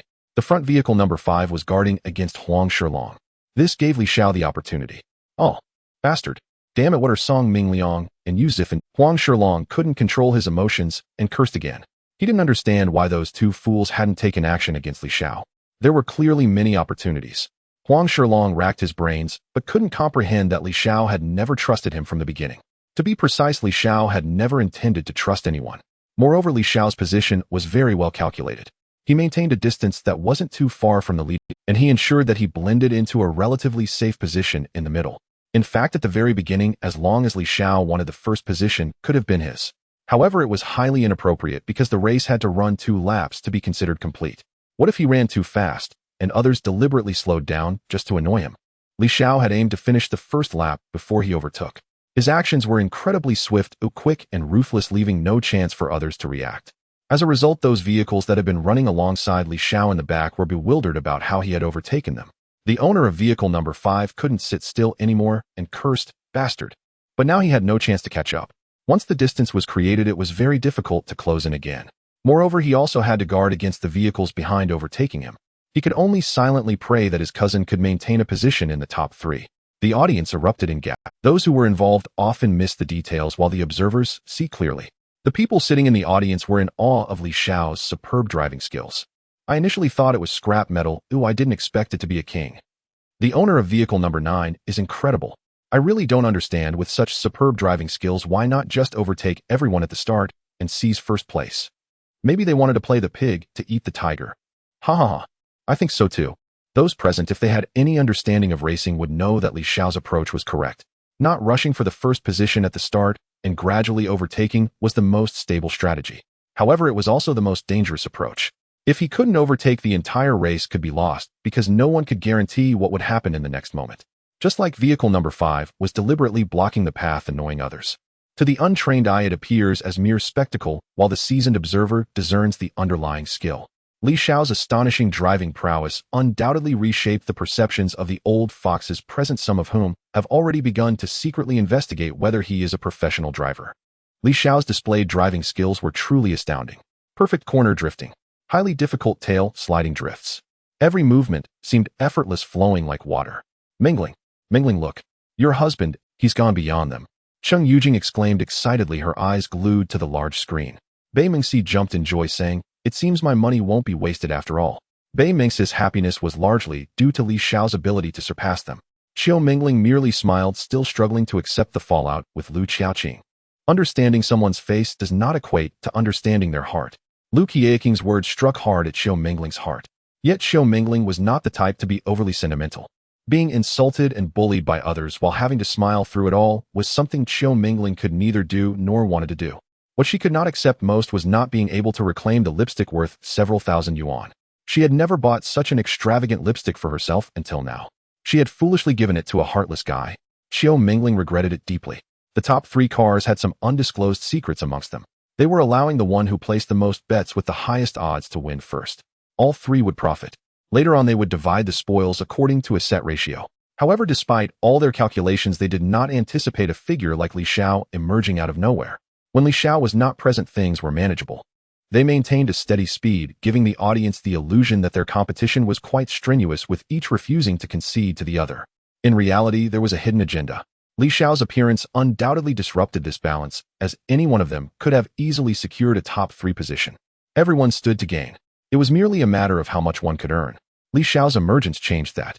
If Li Xiao squeezed into the top 3, it meant the share that belonged to them would vanish. One of them was destined to incur a total loss consumed by the others. None of them were fools and no one was willing to sacrifice themselves to stop Li Xiao while letting the other two escape. The subtle balance among them was shattered. Thus the three broke their previous agreement. None cared for the others as they boldly accelerated to overtake. At this moment, if one still had the presence of mind to manage others, that would not be honesty, that would be foolishness. Whenever the stakes are high enough, even brothers can turn against each other. As the saying goes, when the clam and the snipe contend, the fisherman benefits. Li Xiao remained calm, following closely behind, while maintaining an optimal distance from them. This not only created a sense of pressure, but also incited them to turn on each other. This was precisely Li Xiao's intention. Additionally, he was aware of the nearby terrain, integrating it with the landscape he had seen in his mind. He had already formulated several strategies for overtaking to claim first place. What Li Xiao was doing now was merely waiting for the right moment. Once the moment arrived, Li Xiao would strike without hesitation, akin to a patient silver king cobra. Swift in action, fierce in impact, and steady in aftermath. His first move would leave no chance for a comeback. As the finish line drew near, Li Xiao remained calm, while the 3 cars ahead began to panic due to his presence. What they had previously agreed upon was instantly rendered void. None would yield to the others. Why should you win first? Just because your odds are higher and your bets larger. I refuse to accept that. Each felt this deal was unworthy. None wanted that reckless youth. There were even instances of 2 cars colliding. Li Xiao squinted slightly, a smirk forming at the corner of his mouth. The opportunity has come. He shifted gears, accelerated, and pressed the throttle to the floor. As they approached the finish line, they had to navigate a series of tight turns which demanded high skill from the drivers. During the first lap, Li Xiao had silently noted this section in his mind. As his trump card for the final play. Today, everything was in his favor. Li Xiao was no longer inclined to hide his strength, unleashing the full might of his godly driving techniques. With no reservations left. What reservations? This was an opportunity to transform a car into a motorcycle. Indeed, the series of turns forced the 3 cars ahead to slow down.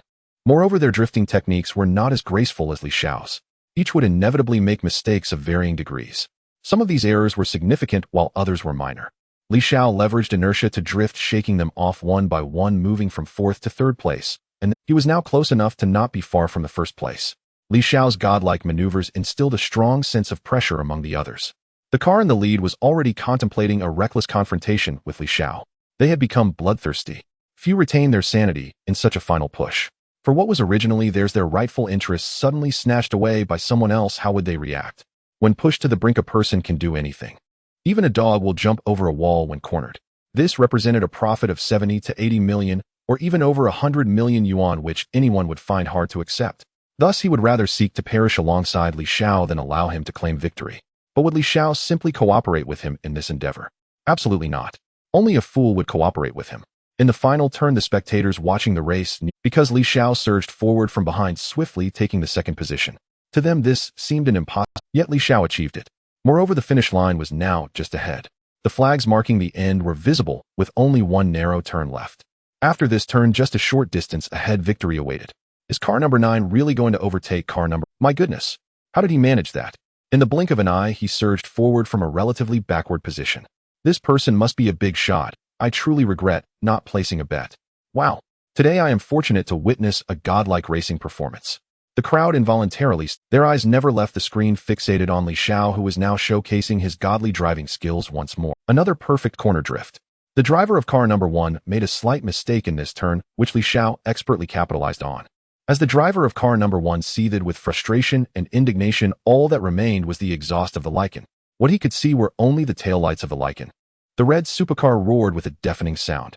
It howled across the track, claiming first place in the race. Everyone was left dumbfounded, and soon someone initiated a fervent applause, and a wave of cheers erupted from the audience. After the competition ended, there was supposed to be some award ceremony where the top 3 participants would stand on stage, showcase themselves, and say a few words of thanks. However, there were no actual awards. It was merely a process of showing off and attracting girls, with many beautiful women in the audience. This was a perfect opportunity to strike up conversations with them, or some of the girls might even make the first move. Such scenarios were numerous. However, Li Xiao was not interested in second-hand items that others had played with. Furthermore, he had no interest in those with looks rated around 80 or below. Li Xiao felt no excitement whatsoever. What a joke. He was a man of principles, not someone who would settle for leftovers or expired goods. When going to the venue to collect his money, there was a 10% processing fee. After deducting 25 million as a fee, the amount Li Xiao received was 2.25 billion. He set a modest goal for himself to earn 100 million a day. Today, Li Xiao achieved this, making over 2 billion in just one day. This was a famous racing venue in the magical city backed by substantial funds and powerful influence. They would not default on payments to the racers. Thus, when Li Xiao collected his money, the process was quite smooth and efficient. During this time, a few scantily clad girls came forward, making flirtatious advances. On one hand, it was due to Li Xiao's striking looks. He was undeniably handsome, fitting the type that they adored, a young and charming man. Just his appearance alone was enough to attract their attention. Their interest in Li Xiao did not mean he reciprocated. As mentioned before, Li Xiao had no interest in second-hand or third-hand items, let alone those that had been passed around. Aside from these girls, there were also some rich young men wanting to befriend Li Xiao. However, he had no interest in that. Li Xiao felt it was unnecessary as their families were in business to make money. But Li Xiao was different. He was a self-made man who started from scratch with just 4,000. There was nothing to discuss with these rich kids. Li Xiao drove back towards the direction where Qiu Mingling and the others were. In the distance, he spotted 3 striking figures. 3 beautiful girls were waiting for him. Cheng Yujing and Bei Mengxi were beaming with happiness and excitement. Li Xiao felt quite pleased. As soon as Li Xiao parked and got out, the girls quickly surrounded him. Bei Mengxi exclaimed with sparkling eyes, "Brother Li, you are truly amazing. You have no idea how nervous I was for you in that last turn." Cheng Yujing chimed in with a laugh. "Yes, Mengxi was so worried about you." As she spoke, Cheng Yujing's delicate hand began to wander. Bei Mengxi's face flushed, quickly stopping Cheng Yujing's mischievous hand. "Yujing, don't get carried away." Qiu Mingling smiled, though her expression appeared somewhat forced. Li Xiao glanced around, not spotting Lu Qiaoqing. He had already guessed the situation pretty well. It was likely just a typical drama among girls. If they broke up, so be it. After all, Lu Qiaoqing was not a good person. Li Xiao couldn't be bothered with their affairs right now. What mattered more was the business of dividing the spoils. "All right, enough chit-chat, let's get to splitting the money. Tell me your bank account numbers, and I will transfer the money to you." Li Xiao grinned. Bei Mengxi and Cheng Yujing quickly waved their hands, saying, "No need, just give us our capital back." "That's right, you worked so hard to win it, or we can't take it." Li Xiao raised an eyebrow, questioning what they meant by worked hard. If it weren't for his fear of petty people resorting to underhanded tactics, overtaking them would have been a matter of minutes. However, Li Xiao felt there was no need to explain. "What do you mean by wanting or not wanting? If you want it, it's yours. If you keep refusing, I might get angry." The 2 girls exchanged wry smiles. He transferred 1 million to Bei Mengxi, and then 750 to Cheng Yujing. Li Xiao waved his hand in front of Qiu Mingling's eyes. "Why are you in a daze? Don't you want the money?" Qiu Mingling snapped back to reality, looking somewhat bewildered. Li Xiao smirked. "If you don't want it, then it all belongs to me. You dare?" Qiu Mingling lifted her gaze, feigning anger. Hee hee. "What do you think I'm afraid of? We're all in this together. Your money is my money, and my money is still my money. Ah, you jerk. I'll bite you. What do you want to be, a dog now?" Li Xiao teased with a grin. With an utterly indifferent demeanor, Li Xiao even extended his arm towards Qiu Mingling. There were so many. Li Xiao didn't believe that this woman would have such thick skin. If she truly did, he wouldn't mind letting her bite him while playing a recording of her previous comments. As Li Xiao had anticipated, Qiu Mingling indeed dared not act, for her 2 close friends were staring at her in bewilderment. Qiu Mingling's face turned red, resembling a pouting little woman letting out a resigned snort. Like a sulking gourd, she stopped speaking. Li Xiao took Qiu Mingling's delicate hand, and she tried to break free, only to find that her strength was lesser than Li Xiao's. Li Xiao smiled. "All right, let's call it a day here. Ladies, we remain friends, and I hope to see you again." As he said this, Li Xiao wanted to pull Qiu Mingling into the car. "Wait a minute," Bei Mengxi suddenly spoke up. Li Xiao, puzzled, asked, "What's wrong?" "Could I have your contact information?"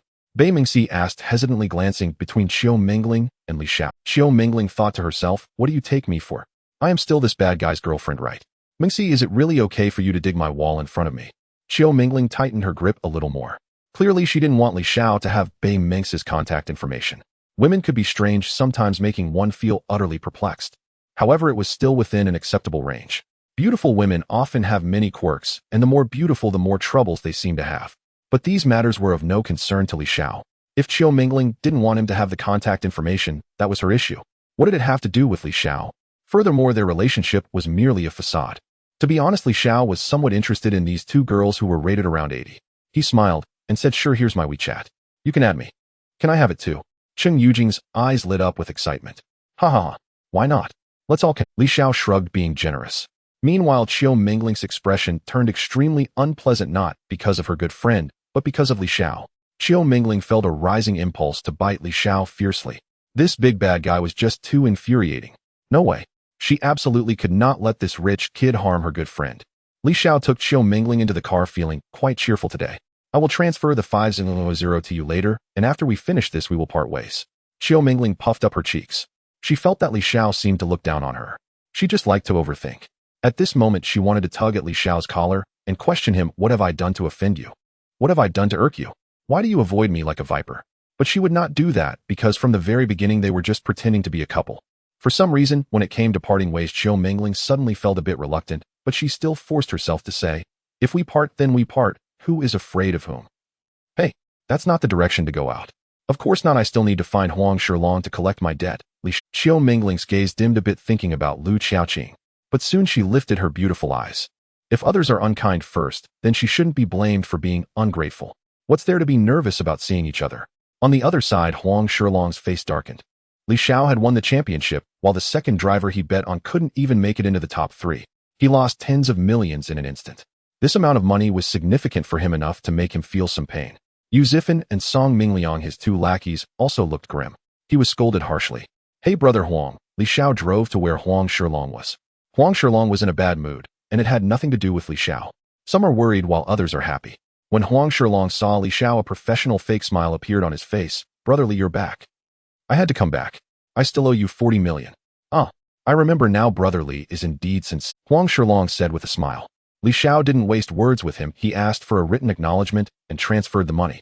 All right, thank you brother Huang for bringing me to this place today. Be sure to call me when there's a chance to make money in the future, Li Xiao said with a smile. Huang Shilong forced a grin, definitely, while inwardly cursing Li Xiao. Li Xiao's gaze shifted to Lu Xiaoqing, and he subtly reminded, brother Huang, that girlfriend of yours is not someone easy to deal with. All right, enough said, I have to go now.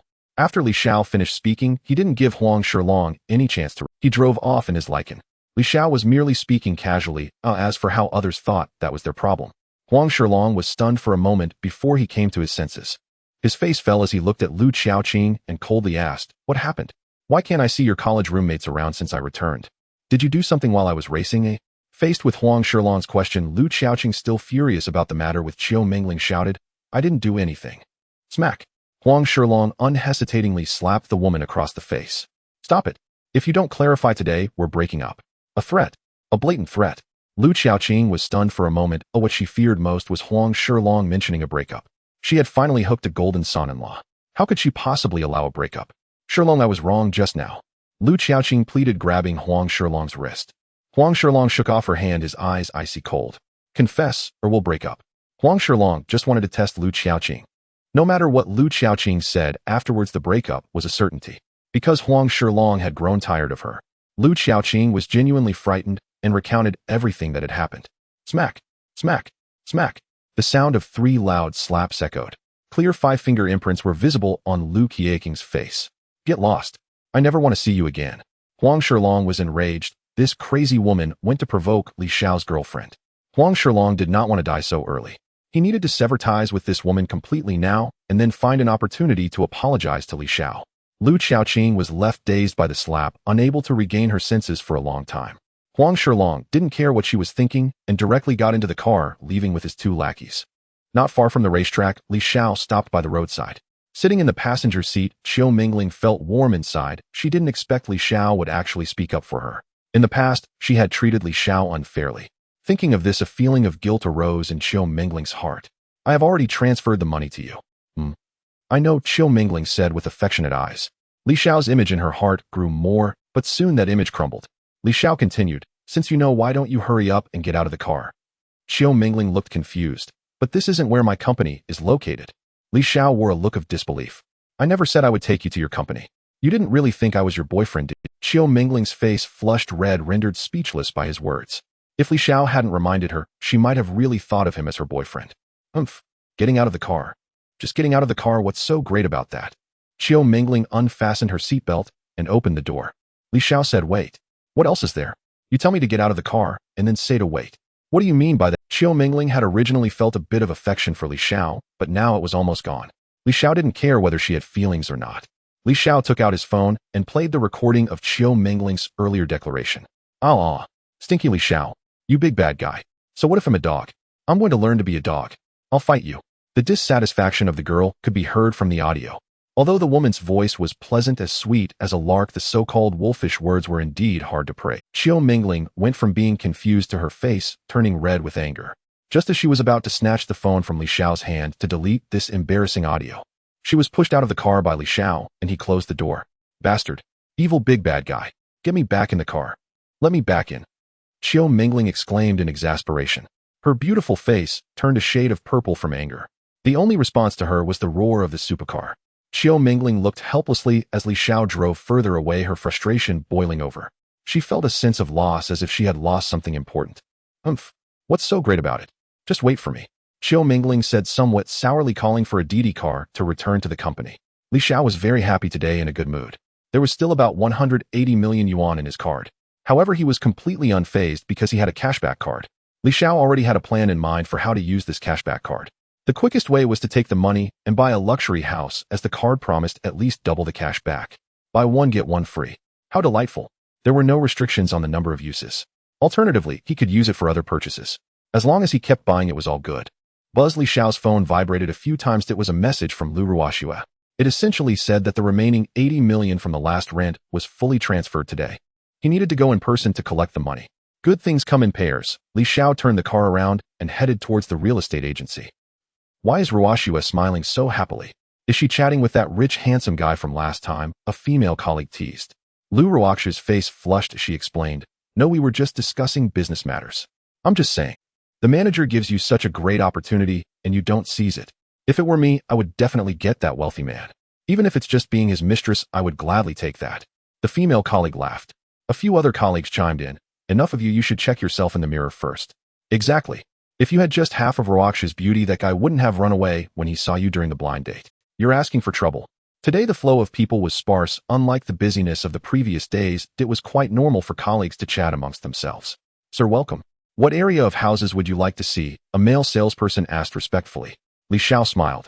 I'm not here to view houses. Before Li Xiao could finish his sentence, he quickly attracted the attention of those around him. When Lu Ruoxue saw Li Xiao, she quickly jogged over. Mr. Li, you're here. Please come with me. Lu Ruoxue led the way while Li Xiao followed behind. After the two left, the colleagues could no longer contain their curiosity. He really is a rich, handsome guy? That man is too handsome, right? Not just handsome. His family must be very wealthy. If I could find such a boyfriend, it would be worth it for life. After Lu Ruoxue was promoted to a small manager, she had her own small office, which though small was well equipped.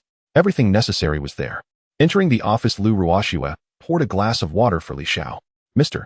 Li, I will transfer the money to your bank card now. Here.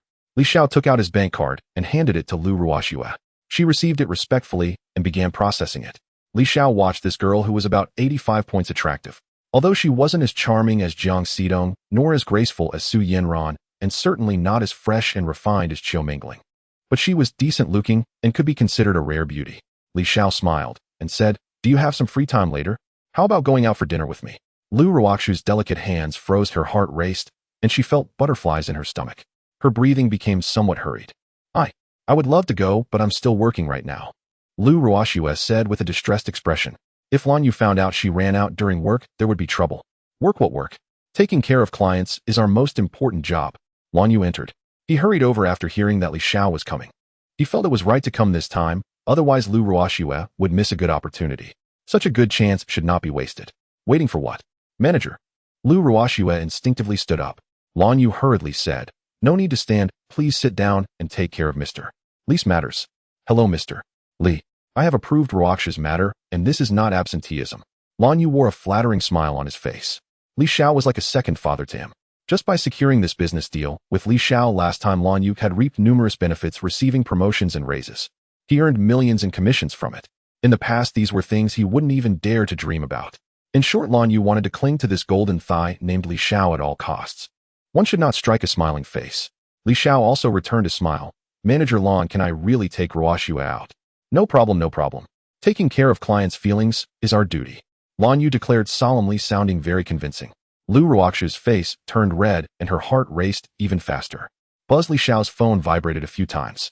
He received a transfer of over 80 million. Now the card had more than 200 million.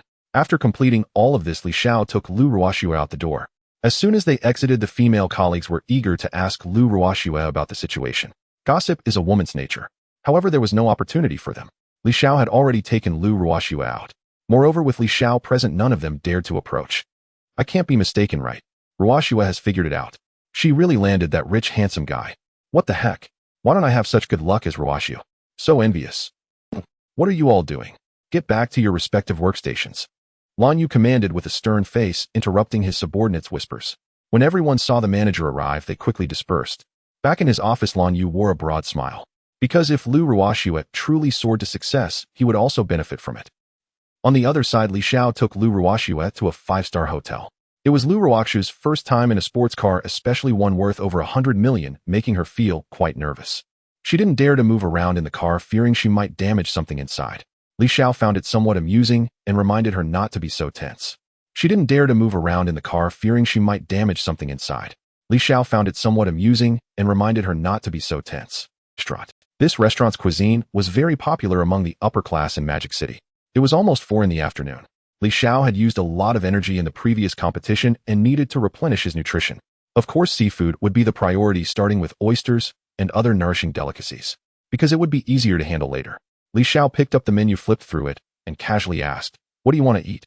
Lu Ruoxue's hands fidgeted together nervously as she replied, "Mr. Li, you can just order whatever you like. Call me Li Xiao. Or you can call me brotherly Mr. Li." Sounds a bit awkward. We're not that far apart in age. Li Xiao grinned. Lu Ruoxue's face turned bright red, and she smiled shyly. "Waiter, bring a bottle of 1982 Lafite, some oysters and caviar. The portions you provide are too small. No need to weigh it, just give each person a can." The waiter looked a bit flustered, unsure. "Sir, are you sure you want 1 can per person? Caviar is very expensive and popular in their restaurant. Just a small plate costs 5,000 yuan. A can would cost tens of thousands." Li Xiao smiled. "Yes, is there a problem?" No, please continue ordering." The waiter hurriedly smiled and apologized. He had encountered a super wealthy customer. The total cost of this meal was 200,000. The main expenses were for the red wine and other famous dishes, which were quite expensive. However, this amount of money was trivial for Li Xiao now. But for Lu Ruoxue, it was equivalent to an entire year's salary. When it came time to pay, Lu Ruoxue was left speechless. Ordinary people would probably never have the fortune to enjoy such exquisite dishes even once in their lifetime. People like Li Xiao could indulge in such luxuries every day. The disparity between individuals is truly vast.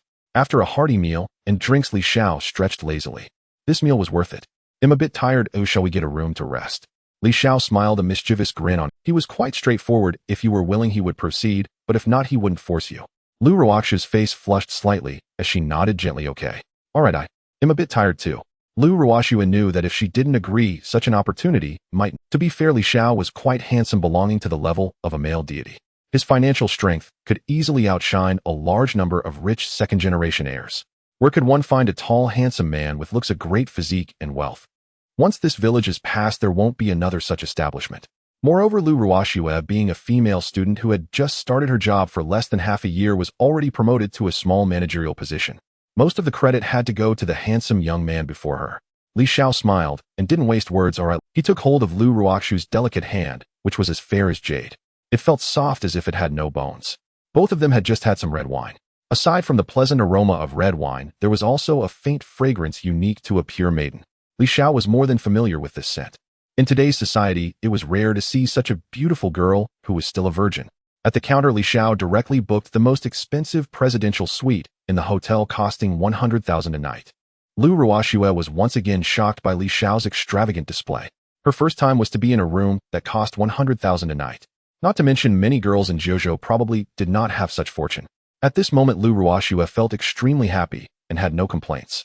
Li Xiao valued her, and Lu Ruoxue felt it was a blessing earned in her previous life. The presidential suite was fully equipped with some special items for guests to enjoy. These items had one characteristic: they were all brand new. Everything was well prepared. From the floor-to-ceiling windows, one could see some iconic sights of Magic City. Below were vehicles flowing incessantly and pedestrians hustling about for their livelihoods. From inside, one could see outside, but from outside, one could not see inside. Li Xiao understood why so many people were eager to climb higher. Because the beautiful scenery at such heights could only be appreciated by a select few. The suite also had some fine wines and desserts for guests to enjoy. These thoughtful details were well considered. Li Xiao took Lu Ruoxue to take a shower. At first, Lu Ruoxue was a bit shy and hesitant, but after Li Xiao's persuasion, she agreed. After all, stepping forward today was just a matter of time. Lu Ruoxue's beauty easily rated an 85. Her figure was curvaceous, resembling an exquisite piece of craftsmanship. At this moment, this piece of craftsmanship belonged entirely to him. Li Xiao's combat power was formidable. Even before consuming the body-enhancing potion, he was already quite strong. After drinking the potion, he was even more powerful. Everything was somewhat uncomfortable at first, but gradually one would adapt. When night fell and hunger struck, it was quite convenient. One could simply have it delivered. Then it continued until noon the next day. Allah! A scream jolted Li Xiao awake from his slumber. Li Xiao woke up groggily. He had been quite busy last night, but thankfully after a bit of rest he could recover. Li Xiao looked at Lu Ruoxue in surprise and asked what's wrong. Lu Ruoxue's delicate face seemed on the verge of tears as she explained, I didn't go to work today. I thought it was something serious. Li Xiao gently stroked her smooth hair. Lu Ruoxue's aura had changed significantly. She now carried a subtle air of a noble woman. Just send a message to Lan Yu saying you're taking a leave. I guarantee nothing will happen. Really? Lu Ruoxue asked excitedly. Li Xiao chuckled, would I lie to you? Li Gu, that's not what I meant. Lu Ruoxue hurriedly tried to explain something else. Suddenly a sharp pain shot through her. Lu Ruoxue gasped. Li Xiao gently patted her back. Don't move around. Just rest well. They'll have someone bring some food. The time for the room is almost up. Lu Ruoxue's eyes filled with tears in her urgency. Staying here for a night cost 100,000. 100,000 was an astronomical figure for a female college student just stepping into society. Li Xiao scolded with a smile, can't we just extend it? You worry about what you shouldn't and don't worry about what you should. Wait here, I'll go order some food. Lu Ruoxue blushed and gently nodded, pulling the blanket up. She sent a leave message to Lan Yu. Lan Yu replied immediately, assuring Lu Ruoxue that even if she took a week or even a month off, her salary would remain intact. No one in the company dared to object. Li Xiao glanced at the menu, then searched online for what kinds of food girls should eat to replenish their health after such an experience. In any case, he ordered everything that would be good for Lu Ruoxue's body. After completing these orders, Li Xiao also ordered a portion for himself. While staying here, there were free meals provided in the morning and at noon. However, dining in the large common area with others was not appealing to Li Xiao, especially since Lu Ruoxue's current condition made it inconvenient for her to go. So he ordered directly in the room. When the food was delivered, Lu Ruoxue looked at the table filled with delicious dishes, especially a few dishes she recognized which were specifically for women's health. Lu Ruoxue felt a warm glow in her heart. Li Xiao's image in her mind grew even taller. Come over and eat. Okay, Li Gu. Lu Ruoxue nodded with a flushed face, but after taking just a few steps, she stumbled and nearly fell. Fortunately, Li Xiao was quick to catch her. Look at you, how careless can you be? I. Lu Ruoxue's pretty face turned even redder. Who could be blamed for all this? As she thought about it, Lu Ruoxue felt even more happiness. After finishing the meal, Li Xiao took Lu Ruoxue to change to a new presidential suite. It also cost 100,000 yuan. Li Xiao used scissors to cut the white quilt, removing the piece with the red spot. Lu Ruoxue said she wanted to keep it. Li Xiao naturally had no objections. As for the quilt, it could be bought again. If it got damaged, it would be damaged. Do you know any friends who sell mobile phones? Li Xiao asked. He remembered that there were still 999 Huawei Mate 40 Pros in the warehouse. Since they were just sitting there, it would be better to sell them. It was more practical to exchange for some money. Lu Ruoxue was surprised and said, Brother Li, what mobile phone do you want to sell? Huawei Mate 40 Pro, I bought too many and need to get rid of some. Lu Ruoxue's beautiful eyes widened. That's a newly released phone, but sold out everywhere, originally priced at 1300 yuan. Scalpers have monopolized it. Now it seems to cost around 1800 yuan each. Li Xiao asked with a smile, at such a high price, are people still fighting over it? Yes. Many people are fighting for it. My colleague complained to me for a long time because he couldn't buy one, Lu Ruoxue explained. Li Xiao said, that's great. I have 999 units here, he'll give you one. You can help me sell the rest, and I only want 10 million. The rest is yours. Lu Ruoxue's eyes were filled with disbelief. She didn't expect Li Xiao to entrust her with such a huge business. Selling all these phones would mean she could get around 8 million yuan. In other words, Li Xiao was effectively gifting her 8 million yuan. It was the first time Lu Ruoxue had seen so much money, and she felt a bit flustered. She hurriedly declined, Brother Li, I can't accept so much from you. How can you be my woman without spending a little money? Li Xiao smiled and gently touched Lu Ruoxue's delicate face. If Lu Ruoxue knew that he only spent 9 yuan on these phones, she would probably be shocked. Lu Ruoxue's pretty face turned slightly red, and she parted her lips lightly, Brother Li. I might not be able to today, last night. Last night was too wild. Lu Ruoxue, who was inexperienced, had already done remarkably well by satisfying Li Xiao yesterday. Holding on until now was already a bit of a stretch. Li Xiao laughed. What do you take me for?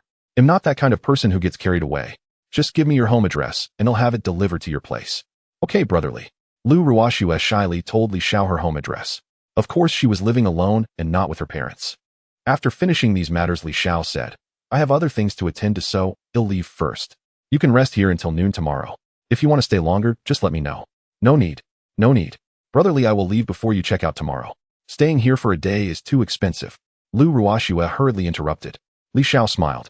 Lu Ruoxue was a good girl, not the kind of gold digger who would want him to spend more money on her. If she were that kind of gold digger, Li Xiao would definitely ignore her. After finishing, he would leave directly and never contact her again. But Lu Ruoxue was not. Li Xiao grinned. Considering how much you care for your husband, it wouldn't be right not to reward you. Lu Ruoxue's face quickly turned red. She knew Li Xiao was up to something. However, she did not resist. The two kissed for several minutes before parting. During this time, Li Xiao only used his mouth and did not use his hands. This made Lu Ruoxue's young woman's heart feel inexplicably warm. If Li Xiao wanted something, she couldn't resist. However, Li Xiao did not just as he had said before. All right, I'm leaving. Call me if you need anything. I've also paid for dinner, so order whatever you want tonight. The System Mall refreshed. Li Xiao did not rush to open the System Mall. Instead, he got into the car first. Yesterday, he had worked. The System Mall refreshed. Li Xiao did not rush to open the System Mall. Instead, he got into the car first. Yesterday, he had worked hard until dawn before going to sleep. It was indeed a bit tiring. However, it was okay. After all, greater responsibility comes with greater ability. He had considerable abilities, and the responsibilities he bore could not be insignificant. System opened the mall. The System Mall was refreshing. Refresh successful. Today's special flash sale item worth 1 billion martial arts skills god level. Price 9.9 Yuan flash sale price. Item 1, a set of manufacturing formula data for green healthy cosmetics with no added harmful chemical components worth 1 billion for hydration and whitening. Price 100 million soft sister currency 10 off author no deception. The materials required for this cosmetic product are widely available on the market and can be mass-produced. Item 2, a set of manufacturing formula data for high-end cosmetics with no added harmful chemical components worth 10 billion for hydration and whitening. Price 1 billion soft sister currency 10 off author no deception. As long as you know the formula, the required materials are not difficult to obtain, and it can also be mass-produced. Li Xiao's eyelids twitched. System, are you messing with me on purpose? You know I'm not in business. Host, you can buy items from this system and then resell them to others for a profit. Awesome. The system approved of this method. What else could Li Xiao say? He'll buy the flash sale item and also purchase item 1. Okay, host. Li Xiao's phone vibrated a few times, and he received 2 text messages from the bank about money being deducted. He knew the purchase was successful. A mysterious energy rapidly spread from Li Xiao's dantian to his limbs. It was different from the body enhancement potion. There was also a brand new memory that flooded into Li Xiao's mind, encompassing the true traditional martial arts of the 9 provinces: Sanda, Brazilian Jiu-Jitsu, Judo, from Neon Country, and martial arts from other countries. All of them converged together like a revolving lantern, presenting themselves before Li Xiao, and his body automatically formed a kind of muscle memory. It was as if he had personally experienced and painstakingly practiced all these martial arts. 10 minutes later, the sensations ceased. Li Xiao exhaled a breath of turbid air. His body felt clear and transparent, and his waist no longer ached, nor did his back hurt. If he had obtained the god-level martial arts earlier, it was likely that even 10 Lu Ruoxues would not be his opponent. People are always looking at what they don't have while consuming what they do. Li Xiao gazed at product 2, feeling a restless itch in his heart. He needed to find a way to make money. Glancing at the balance on his card, approximately 160 million remained. Li Xiao shifted his gaze to the cashback card in the system's store. All right, time to spend some money.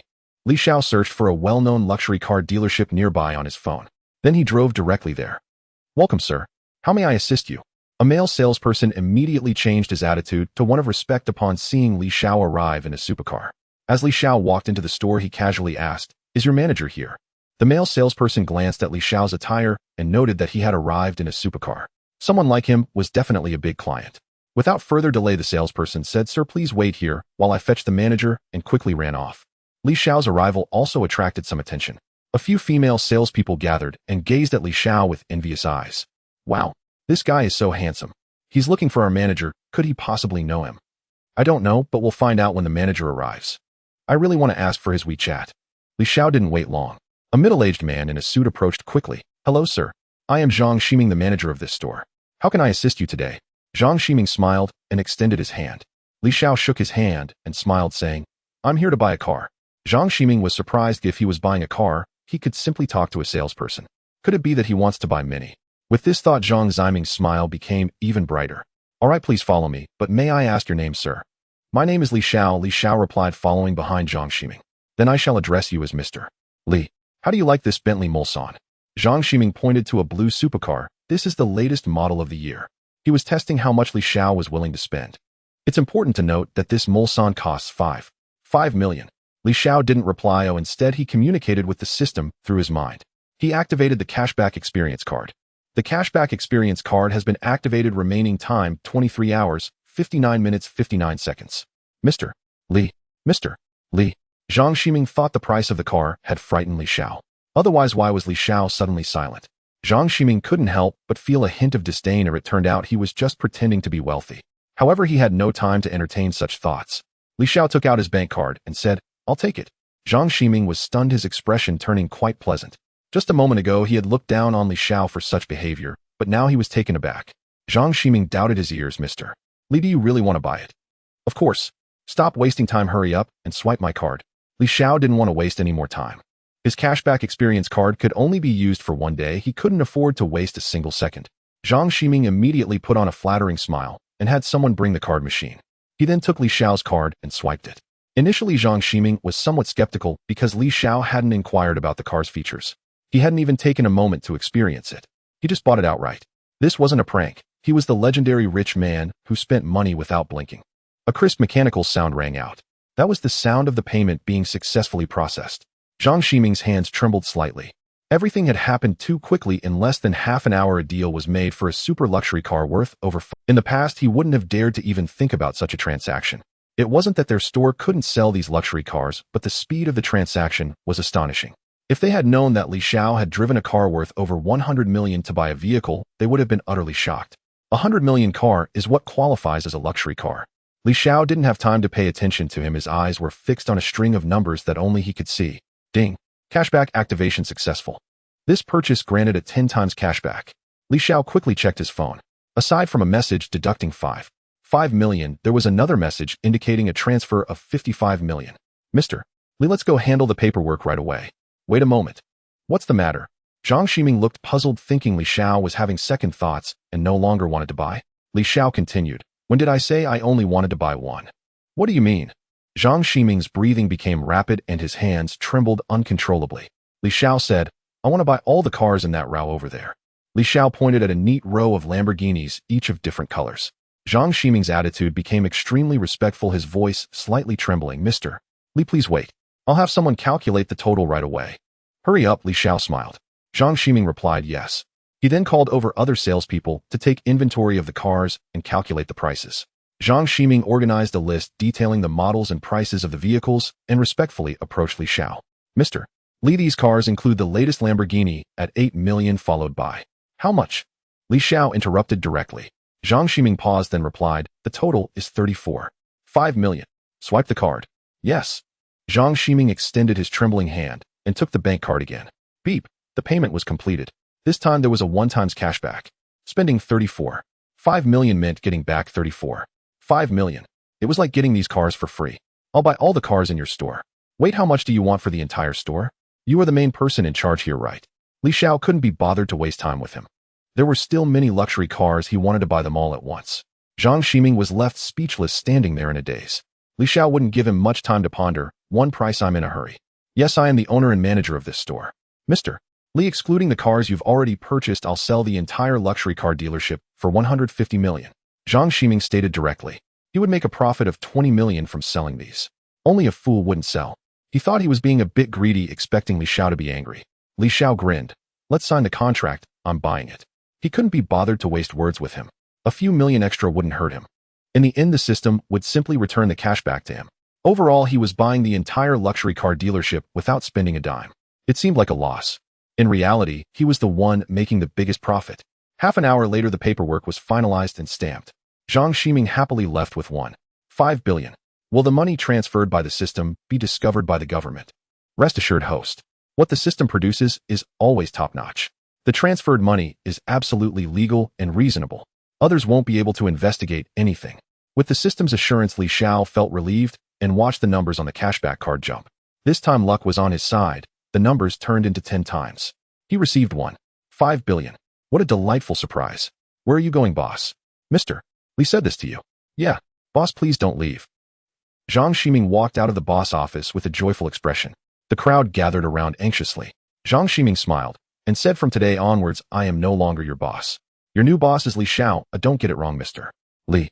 After saying that, Zhang Ximing didn't plan to pay any attention to his former subordinates.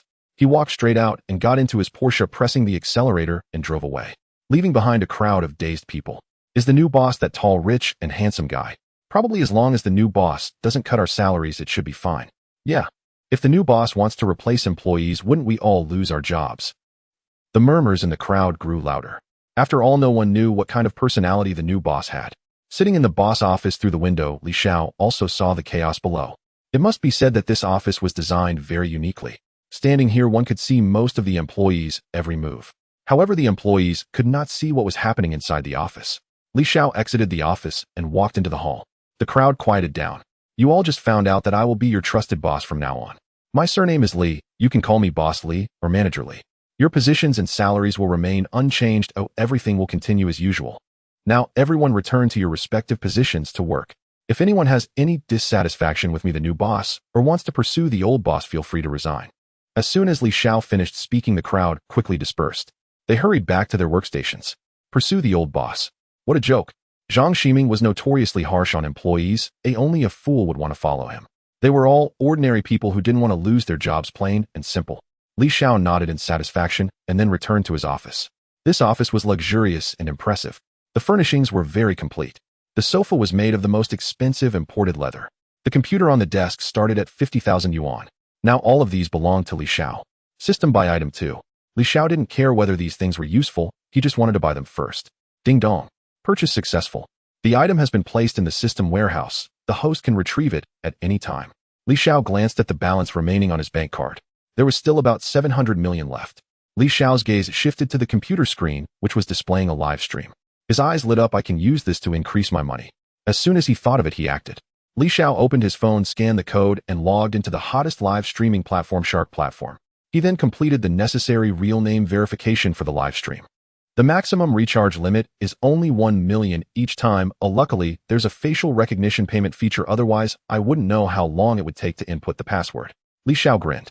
Each time he could only recharge 1 million, but the speed was quick. The cashback card was activated successfully with a current cashback of 1 times. Cashback of 1 million. The cashback card was activated successfully with a current cashback of 2 times. Cashback of 2 million. The cashback card was activated successfully with a current cashback of 1 times. Cashback of 1 million. This time was not as lucky as the previous times. There were no 10 times critical cashback. It was all 1 or 2 times cashback. Sometimes, if lucky, it could be 3 or 4 times cashback. Li Xiao didn't mind. After all, he was spending money that wasn't his, and he was making a profit. A deal this good would be foolish to pass up. Moreover, this cashback experience card is only valid for 1 day. He must make good use of this time to create the greatest value. An hour later, Li Xiao recharged 500 million all at once. Then the total cashback added up to 650 million. A net profit of 150 million. The gifts on Shark are split 50-50. In other words, after giving all these gifts to himself, Li Xiao could still make 250 million. This time he could make 400 million from this deal.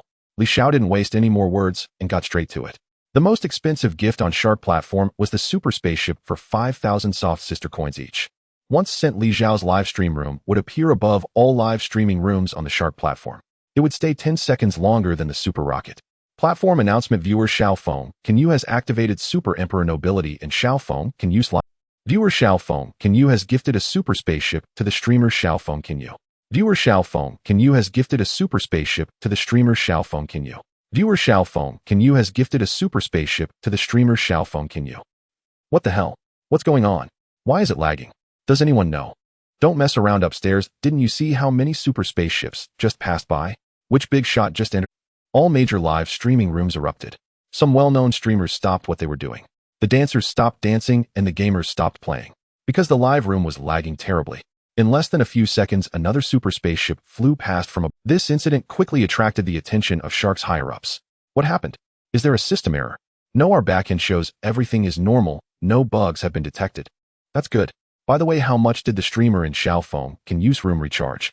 The staff pulled up the data from Li Xiao's live stream backend, and upon seeing 500 million, they couldn't help but swallow hard. They trembled and said, "Boss, that streamer recharged a total of 500 million. What? Are you sure you didn't misread?" Chen Jijia spoke with some excitement. He had seen people recharge a few million or a few thousand before, but he had never seen anyone recharge over 100 million, let alone 500 million at once. The staff was very certain, "Boss, I didn't misread. If you don't believe me, you can check the displayed data here." Chen Jijia looked over, and indeed the data was correct. "You guys adjust this streamer's backend settings, changing the original recharge limit from 1 million to 10 million. Also give him super permissions and protect his account." "Understood, boss." Li Xiao had not turned on any camera. The live stream was filled with violence enveloped in darkness. He was engrossed in showering gifts. In his previous life, watching live streams did not involve much money. Most of the gifts given to streamers were free little fish balls. He watched as others lavished various gifts upon the streamers. At the time, Li Xiao felt such behavior was quite childish, spending hard-earned money on gifts for others. He didn't even buy furniture for his elderly parents or some new clothes. Of course, one cannot exclude the situation of the wealthy.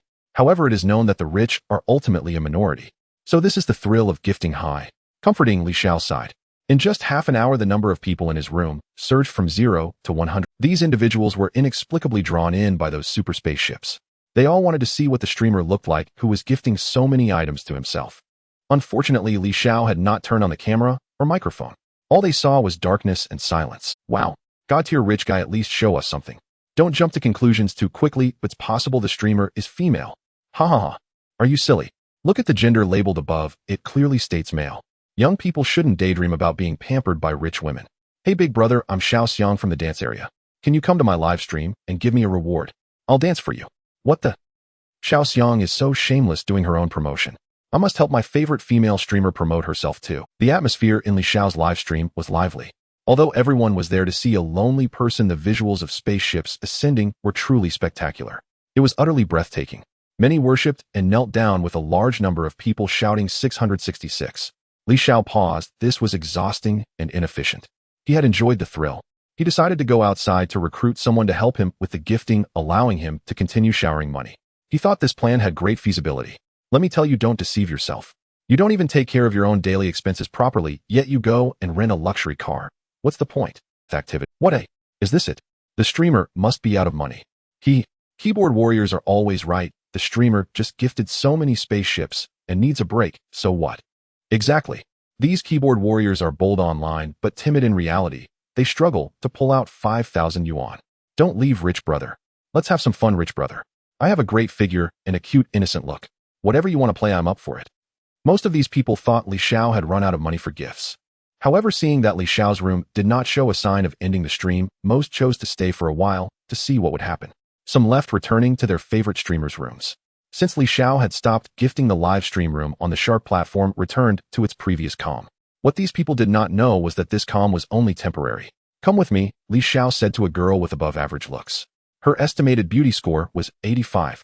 She had the right curves and dips. Her long legs were tightly wrapped in black stockings. She had a decent bust. At 24 years old, it was not that Li Xiao was superhuman and could tell her age. It was because the name tag around her neck clearly displayed her age and position. Lon Kerson looked confused, unsure of what her new boss wanted with her. However, since she had been called, she could only follow along. Li Xiao simply found Lon Kerson pleasing to the eye. Why not choose someone else, but specifically seek out a woman? Did he want to stare at a rough man all day while working? Li Xiao did not have such a quirk, and he did not know these people well. They were neither relatives nor friends. The normal man's first choice would definitely be a woman, especially a beautiful woman. What's going on? Is our boss interested in Kerson? Oh, my Kerson is about to become a phoenix. Some female colleagues who were close to Lon Kerson whispered immediately after seeing Li Xiao leave. Their eyes were filled with envy. Li Xiao's image was the ideal male god figure in their dreams. He was young, handsome, and wealthy. Where could they find such a handsome man? Once inside the office, Lon Kerson appeared somewhat nervous and asked, "Boss, what do you need me for? Did I do something wrong at work? I can improve." "How would I know how well you work?" Li Xiao waved his hand. "No, I called you here for work. Sit down here." Li Xiao pointed to the boss chair. Lon Kerson's pretty face looked as if she was about to cry. "Boss, I dare not. I called you over, so just come. What's there to be afraid of?" Li Xiao said, both amused and exasperated. Lon Kerson obediently nodded and sat down. When she saw the information in Li Xiao's live stream, she couldn't help but be startled. 3,000 spaceships. What a concept. That would cost over 100 million. Furthermore, the balance of gold beans in the account was over 300 million. The ratio of Shark gold beans to soft sister currency was 1:1. Lon Kerson often watched live streams, so she quickly recognized the situation. She was utterly stunned. She had thought her new boss was just somewhat wealthy, having a lot of money. Otherwise, he wouldn't have directly purchased this luxury car dealership. But now it was clear that this boss was all about. Lon Kerson was completely dumbfounded. Li Xiao said, "Don't just stand there. Help me gift some spaceships to speed things up. As for your work duties today, you don't have to do them. I let others handle that. Today you only need to help me with these gifts, and don't stop." Lon Kerson nodded, seemingly understanding. What kind of operation was charging money to gift oneself? She wasn't sure, but since the boss had spoken, she would just follow his orders. Li Xiao cast an appreciative glance. This was a good employee. When the boss speaks, don't ask questions, do just obey. Li Xiao lay back on the sofa and began recharging on his phone. When did I adjust the one-time recharge to 10 million? Li Xiao was somewhat puzzled and clicked on the software again. Confirming it was correct and not a figment of his imagination, he began attempting to recharge. If he encountered scams or hackers, he would report it directly. A 10 million case was enough for those criminals to have a good time. Recharge 6. Cashback card activated successfully, currently offering a 5-fold return. Cashback of 50 million. Wow, what a good omen. One shot to the soul, keep it going. Li Xiao's eyes lit up as he continued to click for recharges. As the super spaceships soared once more, Li Xiao's live stream went viral again. I can't believe it. The wealthy brother has come back to life. Those damn keyboard warriors, come out and see. The wealthy brother was merely tired and took a quick break. What's the big deal? I am your long-lost sister from years ago. Here are my credentials for you to see. Although my father didn't turn on the camera, I can still recognize him from these super spaceships without a doubt. Lon Kerson was initially busy giving gifts, thinking that the gold beans on Li Xiao's account would decrease. But she was mistaken, terribly mistaken. Not only did the money not decrease, it instead increased. Lon Kerson glanced at Li Xiao, who was lying on the sofa, engrossed in his phone.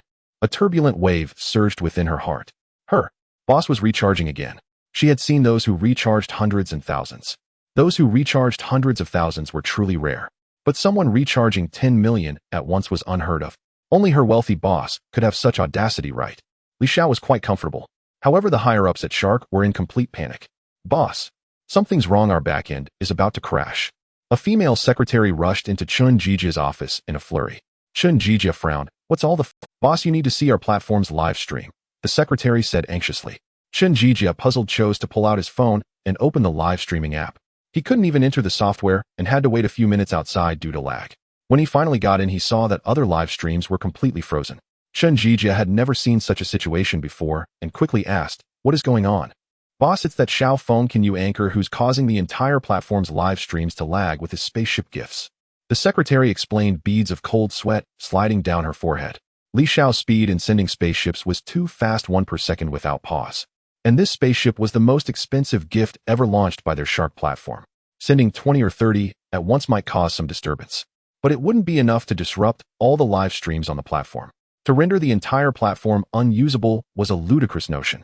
Sending 200 or 300 at once might be plausible, but that was impossible unless it was tens of thousands. Chun Jijia stood up abruptly and hurried towards the back-end department. "Can someone tell me what the hell is happening?" he asked with a stern face as he entered the room. The back-end staff rushed to explain the current situation. "Boss, it's like this. That big shot is terrifying. He has recharged over 500 million and is still continuing to do so. Are you sure the back-end data isn't incorrect, or that there's some bug?" Chun Jijia asked again. "I guarantee there's no such issue, boss. You can come and see for yourself," the staff said, sweating profusely. Chun Jijia looked at the data displayed on the screen and confirmed that it was indeed correct. There was no mention of any bug. Now was not the time to dwell on this matter. You all quickly upgrade the platform servers, expand them to 3 times the original, no 10 times. Chun Jijia ordered directly to prevent any further lag issues. Normally speaking, their current servers had no problems and wouldn't lag due to excessive gift rewards. But that was no longer the case. With Li Xiao, this deity, everything was in chaos. "Boss, something's wrong," an employee said, his voice trembling. Chun Jijia suppressed the urge to curse and asked, "What's wrong now?" "Our platform has exploded." The employee looked at his boss, grim expression, but knew that if he didn't speak up, he would be in deep trouble later. So under immense pressure, he spoke up. Chun Jijia was stunned for a moment. How is that possible? It can't be. Saying this, he quickly pulled out his phone to log into the Shark app. However, he found that he couldn't log in no matter what. Li Xiao, with his own strength, had brought the entire Shark platform to its knees, mainly due to the overwhelming amount of money recharged. And this was something that even the upper echelons of Shark had not anticipated. Someone actually spent over $1 billion in gifts in a single day. It was simply insane. Chun Jijia calmed down and quickly directed his subordinates. Today the app will undergo maintenance for a day to upgrade the server system. We cannot allow similar situations to occur again. Spread the news that we will be maintaining for a day. Yes, boss. Chun Jijia rubbed his temples. It seems I need to find an opportunity to meet that wealthy individual. But if I go to meet him, he may not necessarily want to meet me. I should schedule an appointment in advance. Chun Jijia muttered to himself. Meanwhile, on the other side, Li Xiao was reaping a rebate of 3 billion and wanted to continue. The Shark app had become inaccessible. Li Xiao frowned, his tone slightly displeased. What's going on? Lon Kerson's pretty face seemed on the verge of tears as she explained, Boss, the gifts you've sent are too many. The Shark platform's server has collapsed. Li Xiao had already recharged a total of 2.5 billion up to now. When Lon Kerson saw that astronomical figure, her heart also dropped. Such a wealthy individual was simply divine, treating money as if it were nothing. To them, money was merely a number. They could spend as much as they wanted. So useless. Their servers are truly garbage, Li Xiao complained. He hadn't even had enough fun yet, and the Shark platform was down. How could he continue throwing money? Lon Kerson's exquisite face was filled with helplessness. It wasn't that the Shark platform servers were bad, it was that the boss was just too powerful. Not only did he recharge over 20 billion at once, but he kept giving gifts. Even if their servers were top-notch, they couldn't withstand this level of chaos. All right, you can leave for now, Li Xiao waved his hand. Lon Kerson felt a bit dejected. She wanted to stay with such a boss like Li Xiao. But since he had already spoken, she replied yes. After finishing, Lon Kerson respectfully left. Li Xiao was unaware that he had already gone viral across the internet. To be precise, his live stream account had topped the trending searches across the entire internet. Shocking. A wealthy individual appears on the Shark platform, treating money as if it were nothing and crazily rewarding himself with super spaceships. Heartbreaking. The reason for the Shark platform's server crash was actually a mysterious anchor. A mysterious millionaire single-handedly brought down the Shark platform's servers. Various short video platforms and search pages are buzzing with reports about Li Xiao's explosion on the Shark platform. People know Li Xiao's live streaming room and his heroic deeds, but they have no idea who he really is. Meanwhile, under Chun Jijia's orders, Shark Company is keeping Li Xiao's information tightly under wraps. The treatment is similar to that of Chun Jijia, the founder and boss of the company. Buy stocks, but buying stocks costs money. Li Xiao logged into old Moss Alipay account. There is actually a limit on the amount, capped at 500 million. What, are you afraid others won't have money, or are you afraid others have too much? Li Xiao pouted. For an ordinary person to take out 100 million to buy stock funds would be quite a feat. However, for those business tycoons, 500 million, while not insignificant, is not too much in their eyes. They are worried that someone might disrupt the stock fund market. Hence, this measure has been implemented. Li Xiao doesn't care about all that. He picked up the phone to contact their headquarters. Alipay has limitations on financial transactions, so Li Xiao might as well go directly to the stock trading company. However, it requires some procedures and can be quite cumbersome. Using Alipay is convenient. With just a few taps on the phone, he can make transactions just like many companies do. To contact customer service, one must first go through a rather troublesome automated service. Finally, he got through to customer service. Sir, how can I assist you? Can you increase the transaction limit on my Alipay account or remove the restrictions? I have many stocks. Sir, I am not quite sure what you mean. Are you saying that the 500 million transaction limit is not enough for your daily spending? Yes, that's exactly what I mean. Sometimes speaking the truth can be hard for people to believe. When speaking lies, many are quick to accept. Li Xiao couldn't quite understand what was wrong with the world. The lady on the other end of the line hung up on him. Moreover, she blocked him and labeled him a scammer. Li Xiao was puzzled for a moment before coming back to his senses. Putting himself in her shoes, he realized that if someone called him at work claiming they spent 500 million a day, it would sound unbelievable. She would need to request permission to increase the limit. It's worth noting that the customer service lady does not have that. The authority lies with a select few, requiring applications to be submitted in layers. Only after approval from above can the limit be extended. Such matters sound simple, but are quite troublesome to execute. With this in mind, Li Xiao quickly calmed down and picked up his phone to search for a contact. At this moment, there is one person who might be able to help him. That person is Jiang Sitong. Just thinking about Jiang Sitong's enchanting beauty, her alluring face which makes all men drool, immediately appeared in his mind. To be fair, Jiang Sitong is a beauty that could captivate anyone, even in the magical city or the entire Jiuzhou. She is the kind of woman that men want to possess at first sight. If he could engage in a relationship without responsibility, Li Xiao would be tempted. However, Li Xiao knows that the wealthier and more powerful the woman, the harder she is to pursue. Besides, he has no reason to get hung up on a crooked tree. Just as Jiang Sitong was about to prepare for a meeting, her phone suddenly vibrated. Her friend list is quite small, as this is her personal number. The number for business dealings with other big shots is left with her secretary. Usually these matters are managed by her secretary. Only when Jiang Sitong personally answers does the secretary convey the message. For some routine socializing, she would directly decline. Jiang Sitong was puzzled and didn't understand the purpose of the call at this time.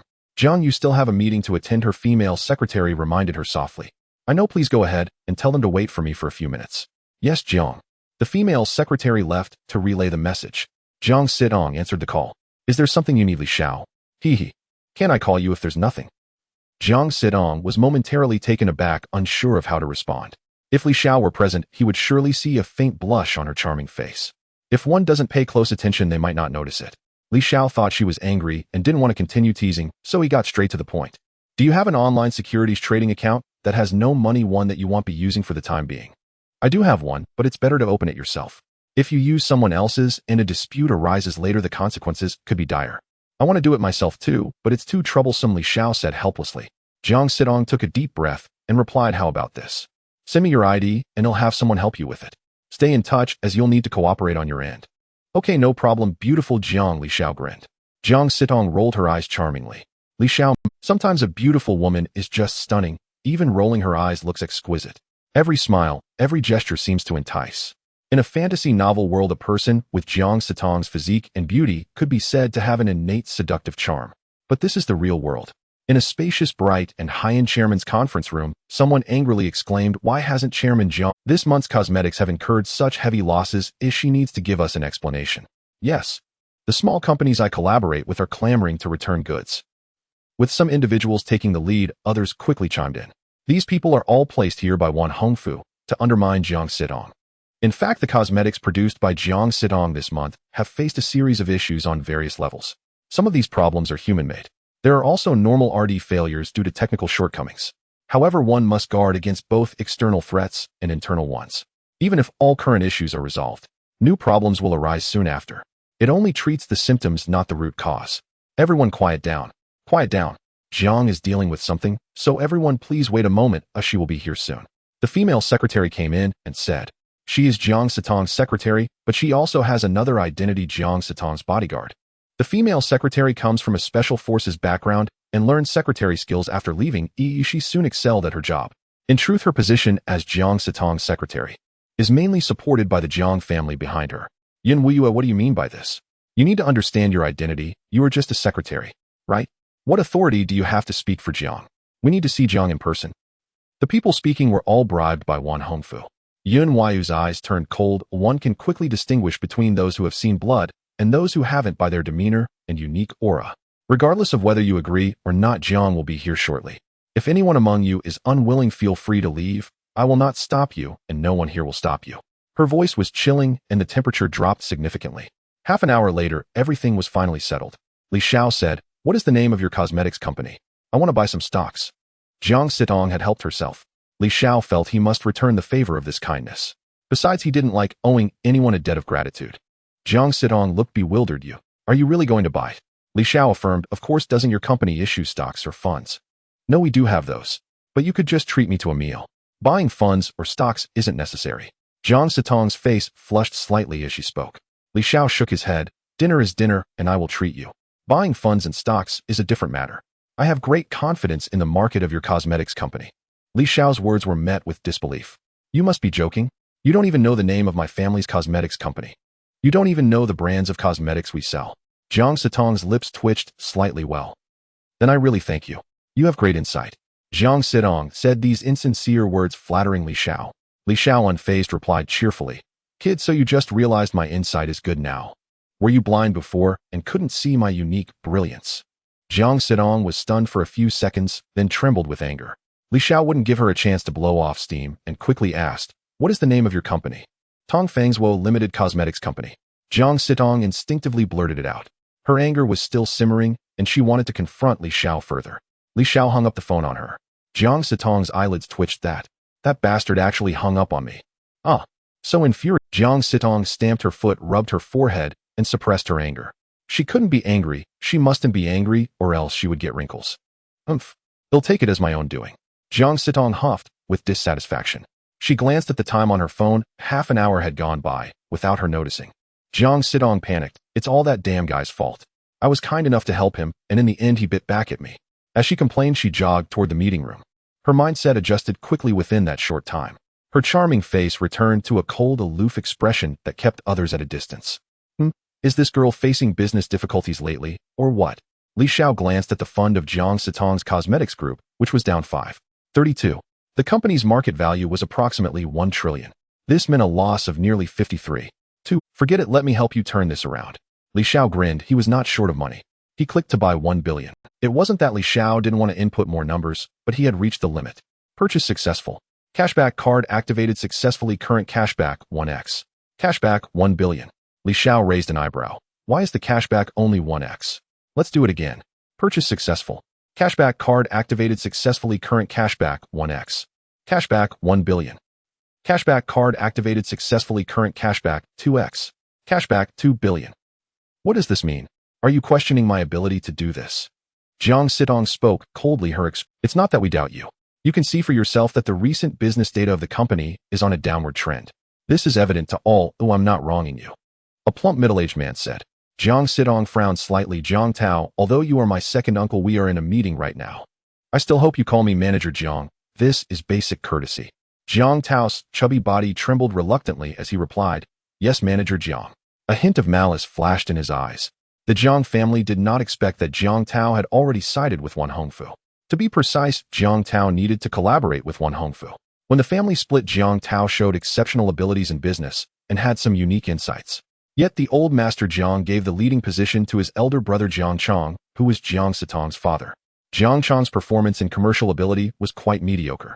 He was the least capable among the brothers. Jiang Tao was very dissatisfied and personally went to confront old master Jiang. In the end, he was met with a scolding.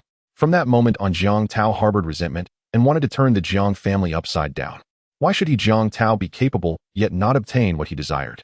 Jiang Chong had no abilities. He was only the father of Jiang Sitong. Just because of that, he could hold the position of chairman. Jiang Tao was absolutely unwilling to accept this. Once you become a plaything of Wan Hongfu, I'll see how you'll continue to be arrogant.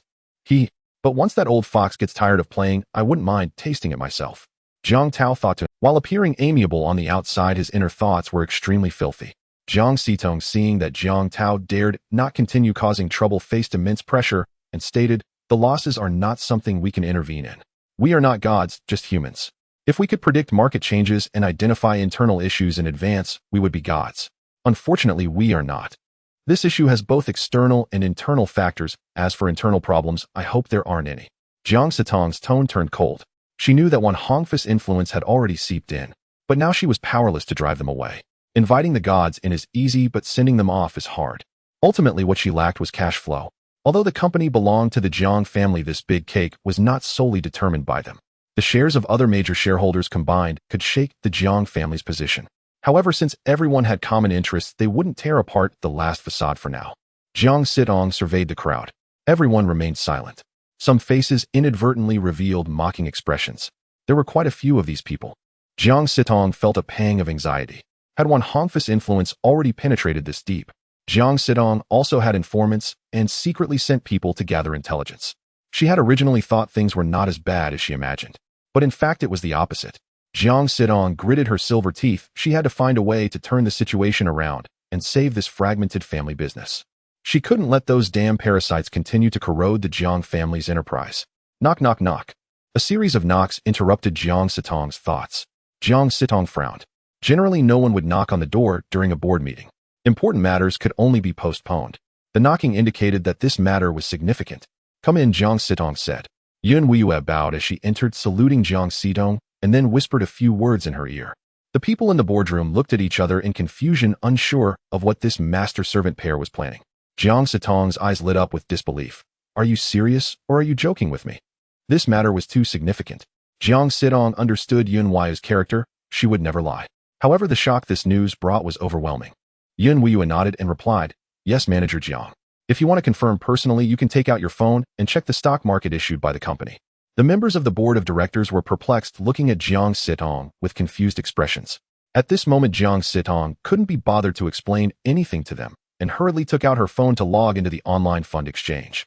Her beautiful eyes filled with astonishment. The 5% loss of the company had been completely covered. It's important to note that this was not a small sum. Over 50 billion. Who could be so extravagant? Jiang Sidong quickly ruled out Wan Hongfu, that old fox. An old fox like Wan Hongfu would never engage in a losing business. Right now the company was in a period of losses. In other words, anyone buying these stocks now would be burning money. Jiang Sidong shifted her gaze to the names of the buyers. They were all uniform. It was clear that one person had made all the purchases. Moreover, the name felt oddly familiar to her. Wasn't that the online stock fund account she had helped Li Xiao set up not long ago? A scene floated into Jiang Sidong's mind where Li Xiao mentioned he would only buy a small amount of shares. Jiang Sidong had misunderstood. The small amount Li Xiao referred to was over 50 billion yuan. How was that a small amount? How could anyone survive with that? Jiang Sidong nearly stumbled and fell to the ground, overwhelmed with excitement and joy, her blood rushing to her head. Yin Wuyue quickly supported Jiang Sidong. What's happening, General Jiang? Yes. Can you please tell us what's going on, General Jiang? We, the board of directors, have the right to know what's happening. Some began to murmur discontentedly. Jiang Sidong looked at the crowd, her voice cold, yet tinged with a "What's happening, General Jiang?" Yes. Can you please tell us what's going on, General Jiang? We, the board, they were bewildered. Someone had actually spent money to buy into their stock fund at this time. It was important to understand that buying now could lead to severe losses. With thousands of dollars, they could lose tens or even hundreds in a day. By extension, buying hundreds of billions in shares would mean losing at least tens of millions, if not over 100 million every day. What is going on? Even now, they can't see the situation clearly. Could it be that General Jiang secretly had someone buy in? Huh? Are you out of your mind? Losing tens of millions a day, why would you do that? I definitely wouldn't. By the way, does anyone know this ID, Chun Mian Buju Xiao? Which big player from the business circle is this? I haven't heard of them. Don't say you, none of us have even seen them. The crowd began to chatter. Jiang Sidong's gaze became increasingly sharp. This was her good opportunity to stabilize the morale of the board. First, she needed to temporarily stabilize these board members. Li Xiao's unexpected appearance provided Jiang Sidong with significant time and opportunity. This allowed Jiang Sidong extra time to clean up the parasites within the company and to find out who was the current person behind Wan Hongfu. What a trash fund, only buying 55 billion and then stopping. Li Xiao pouted disdainfully, glancing at the cashback amount of 33 billion. Most of it was cashback of just 1 or 2 times. However, in total, Li Xiao had effectively earned 30 billion was just the principal. To control the shares, Jiang Sidong could not allow anyone to monopolize them. Even if she were willing, the other board members would not be, unless a higher price were offered. Considering the usable shares Li Xiao currently held, he had already become the 4th largest shareholder of the Jiang Group. What a buzzkill! Li Xiao shifted his gaze to other funds. He ignored the red ones, focusing only on the green. He recognized these companies well known in Jiuzhou. Some people like to buy into funds when they are rising. This is the common practice of most. Buy high, not low. However, Li Xiao was different. He specialized in buying on the downturn. Because everything in the world has both a good side and a bad side. To judge something, one must look at it from multiple. The interplay of yin and yang is the way. Some things you just recently saw as declining, after some time you find they have risen. The portion that rose far exceeds what had fallen before. If one buys during a decline, waiting for the stock to rise would undoubtedly yield a significant profit. But everyone understands this principle. Putting it into action is another matter entirely. Ordinary people cannot bear short-term or even long-term declines in stock values. They lack the capacity to endure. If everyone were as wealthy as President Ba, they could play the long game. Buying stocks they believe in, short-term or long-term market downturns wouldn't affect them. It's no big deal. In simple terms, it's about not having that kind of money or capital. Hiss. Matai has dipped, so I bought it. XX Pharmaceutical Group, which seems quite well known, I bought that too. Li Xiao was very pleased. Had it not been for the recent economic downturn globally, these well-established domestic funds would not have been affected so severely. The idea of them incurring losses is preposterous. Once the economy begins to recover, the funds bought now will surely soar. Li Xiao currently had nothing else aside from being handsome and wealthy. Purchase successful. Cashback card activated successfully. Current cashback 1 times. Cashback of 1 billion. Cashback card activated successfully. Current cashback 1 times. Cashback of 1 billion. 3 hours later, Li Xiao's account displayed a trading restriction message. What can funds also have bugs? Just as Li Xiao frowned in confusion, his phone rang. It was an unknown number. Li Xiao picked it up and a kind-hearted middle-aged man's voice came through. Are you Mr. Li Xiao? I am the vice president responsible for the foundation. I apologize for disturbing you during your busy schedule. Today you. Oh, I'm sorry, the trading limit has been reached for the past few days. The middle-aged man's voice trembled slightly. Li Xiao replied in surprise. I only bought a total of 250 billion in funds, and you stopped me. What do you mean by limit? Are you looking down on me? Li Xiao currently had 83.2 billion in liquid funds in his bank account. He wanted to continue profiting from the system. and yet the other party refused. Li Xiao was referring to this vice president. The vice president had a face full of despair and shaky legs. Brother, this is 250 billion, not 25 million.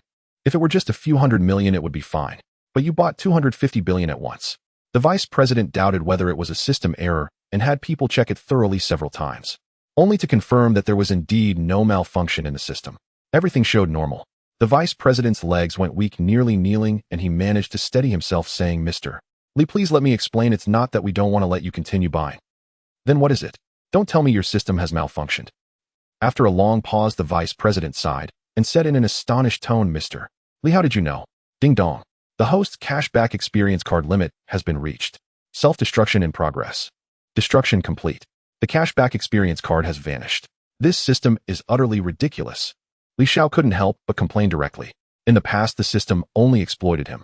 Now the tables have turned. Oh, what's wrong with Li Xiao taking a little from the system? However, he realized he had profit. Having spent over 2 billion, he now possessed a fortune of over 300 billion. If he waited for these stocks to rise, Li Xiao could profit even more. Ultimately, he had made a significant gain. The vice president, with a flattering smile, said, "Mr. Li, I sincerely apologize. We truly haven't done well enough with the system." The vice president didn't want to offend a big shot like Li Xiao. Within just a few hours, he had spent 250 billion. Who would dare to offend him? From Li Xiao's tone, it seemed the other party was quite displeased with only spending 250 billion. Who would dare provoke such a wealthy individual? Li Xiao was also taken aback, but fortunately the other party had misunderstood his intentions. Since the cashback card was gone, Li Xiao no longer had the need to spend money. Thus, he followed the vice president's lead and said, "All right then, let's leave it at this for now." "Thank you so much for your understanding. I truly appreciate it," the vice president said with gratitude. If Li Xiao continued to press him, the vice president wouldn't know what to do. After hanging up the phone, Li Xiao lazily leaned back in his chair to rest. He never expected to earn money that he could never spend in a lifetime in just one day. It truly was a dramatic turn in life. Li Xiao felt great sending a message to Jiang Xidong, inviting her. After sending the message, Li Xiao lay back in his chair for a nap. "Now that you have all finished reading, let me explain the situation. The company group has temporarily exited from its loss-making status. However, this is not a long-term solution. During this time, we must expedite the development of new products. I require funds to be allocated to the research of new cosmetic products. Additionally, we need to suppress the media and minimize negative comments. Regardless of whether you agree or not, this will be done." Jiang Xidong articulated the most reasonable and appropriate strategy at the moment. After a pause, she added, "As long as I, Jiang Xidong, am here, I will not allow any pests to gnaw at the Jiang family group." Jiang Xidong's eyes turned cold as she surveyed the crowd. The time for a confrontation was not far off. To put it bluntly, the current losses were actually orchestrated by insiders colluding with outsiders. Everyone knew it, they just didn't want to mention it. When Jiang Xidong took over the Jiang family business from Jiang Chong, the pests were already present, and not just one or two, but many. However, everyone maintained a facade of politeness as if nothing had happened. In such circumstances, Jiang Xidong managed to turn the Jiang cosmetics industry from losses to profits. Moreover, she led the group into the top 100 domestic enterprises. The cosmetics launched under her name received widespread acclaim in the market. Jiang Xidong did not hesitate to share some of the profits with these pests. For long-term benefits, Jiang Xidong had to do so. She had thought that after these pests received certain benefits, they would restrain themselves. But she was wrong, very wrong. A dog cannot change its nature. Some people simply cannot change. They had clearly received their rightful share, yet also gained what was not meant for them. It backfired. Jiang Xidong's actions only stimulated their greed further. In their worldview, they believed this was a given. Even if Jiang Xidong were to give them the entire Jiang family business, it would be expected. After Jiang Xidong finished speaking, the room fell silent. Some of these people supported Jiang Xidong. Some remained neutral, and some had already been blinded by profit. All day long, they thought about how to undermine the Jiang family business leadership. Then they would take over. This faction was led by Jiang Tao. Those who remained neutral and did not take sides were not good either. They were just waiting to see who would offer a higher price. They would then lean that way.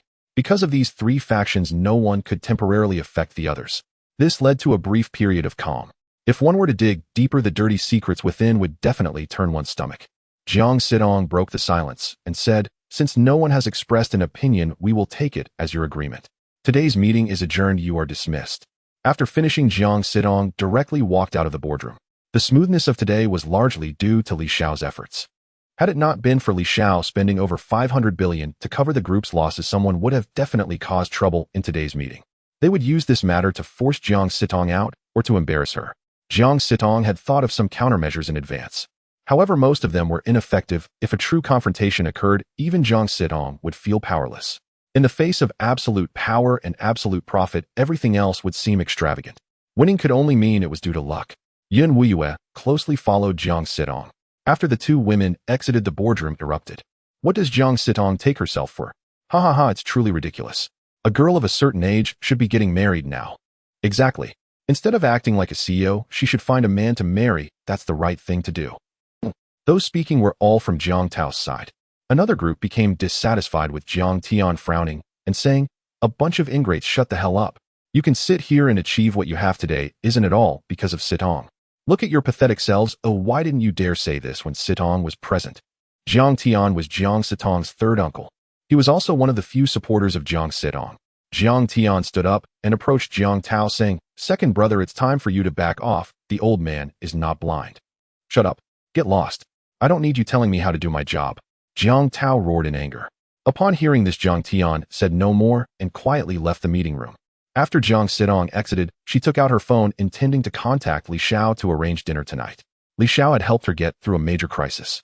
This great favor Jiang Sitong felt she must repay. Reflecting on herself, if Li Xiao hadn't bought the losing fund of 500 billion today, she didn't know how it would have ended. The final outcome would have been a direct division of the family assets today. The Jiang family business would cease to exist or gradually decline. Is this an invitation to dinner tonight? Jiang Sitong was momentarily stunned, staring at the message on her phone, lost in thought. Jiang Sitong thought for a moment and typed on her phone, "Okay, I understand. I will come over tonight." However, feeling it was inappropriate, she deleted the message. She retyped it. Just a simple okay. Then she waited with some anticipation for Li Xiao's reply. After nearly 5 minutes, Jiang Sitong still received no news. Feeling a bit down, she muttered to herself, he might have other matters to attend to. I should just handle what I have at hand. Xiao Yu. Jiang Sitong lifted her gaze to her beautiful secretary Yun Wuyue. Yun Wuyue was still lost in thought. It was the first time she had seen Jiang Sitong smile after following her for so long. Although it was just a slight upturn of her lips, it indicated that Jiang Sitong was indeed smiling, especially at the moment when the group achieved a significant breakthrough. Jiang Sitong managed to maintain her aloof demeanor, exuding a sense of confidence and elegance resembling an unreachable ice princess. Now this ice princess was beginning to thaw.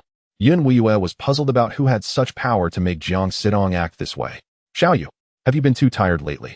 Jiang Sitong asked with concern, furrowing her brows. Yun Wuyue quickly shook her head, her tone filled with apology. I'm sorry, miss. I was just lost in thought. I'm not tired, thank you for your concern. Jiang Sitong nodded and said, that's good. If you're tired, you can tell me, and I'll give you a break. Yun Wuyue felt warmth in her heart. Thank you, miss, I'm really not tired. Recently, I tasked you with investigating whether there are any corruption incidents among the board members. How is the progress? Jiang Sitong returned to the main topic. Yun Wuyue was slightly taken aback, her expression not looking too good. To be honest, miss, those old foxes are all quite crafty. The information on their computers is well protected. Our people are unable to hack into their computers. Jiang Sitong gritted her teeth, saying, damn it. What have I, Jiang Sitong, done to deserve this? For all these years I have led them to earn so much money, and even shared some profits with them, yet they are still not satisfied. Ha ha ha. Wolfish ambitions. Wolfish ambitions. Jiang Sitong laughed in anger, her gaze becoming increasingly icy. Yun Wuyue said, miss, we do have some progress. Oh, do tell. Jiang Sitong calmed down and raised an eyebrow. Yun Wuyue replied, in this investigation, we have made some gains and caught some people involved in the corruption. Here is the list and materials. Yun Wuyue respectfully placed a document on Jiang Sitong's desk.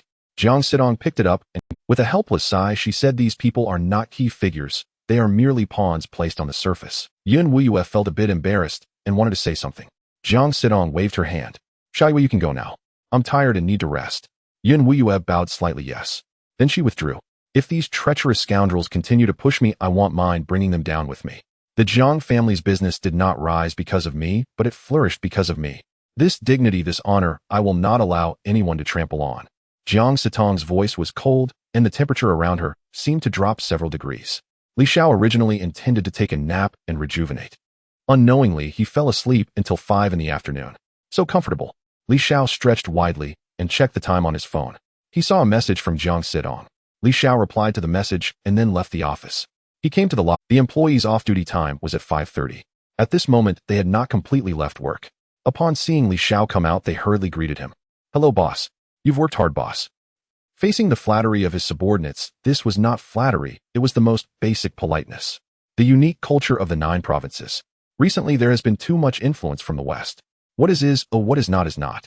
This kind of thought does not work well in the 9 provinces as it values human relationships and social customs. The West does not have this. The West only lists rules and regulations.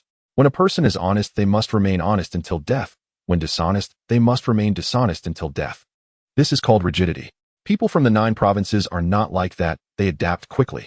To give an example, when your parents put pocket money on the table when you were young and you took it to buy snacks. When your parents ask about it, if you have siblings, you would say they took it, or you would just keep quiet. Of course, the amounts taken are small and within what parents can accept. If it were a large amount, you would inevitably face some physical punishment. Li Xiao waved his hand, indicating that he understood. As a boss, one must not be too lenient with employees. If you are too good to them during work, they will take any chance to slack off. Li Xiao had been an employee before and deeply understood this.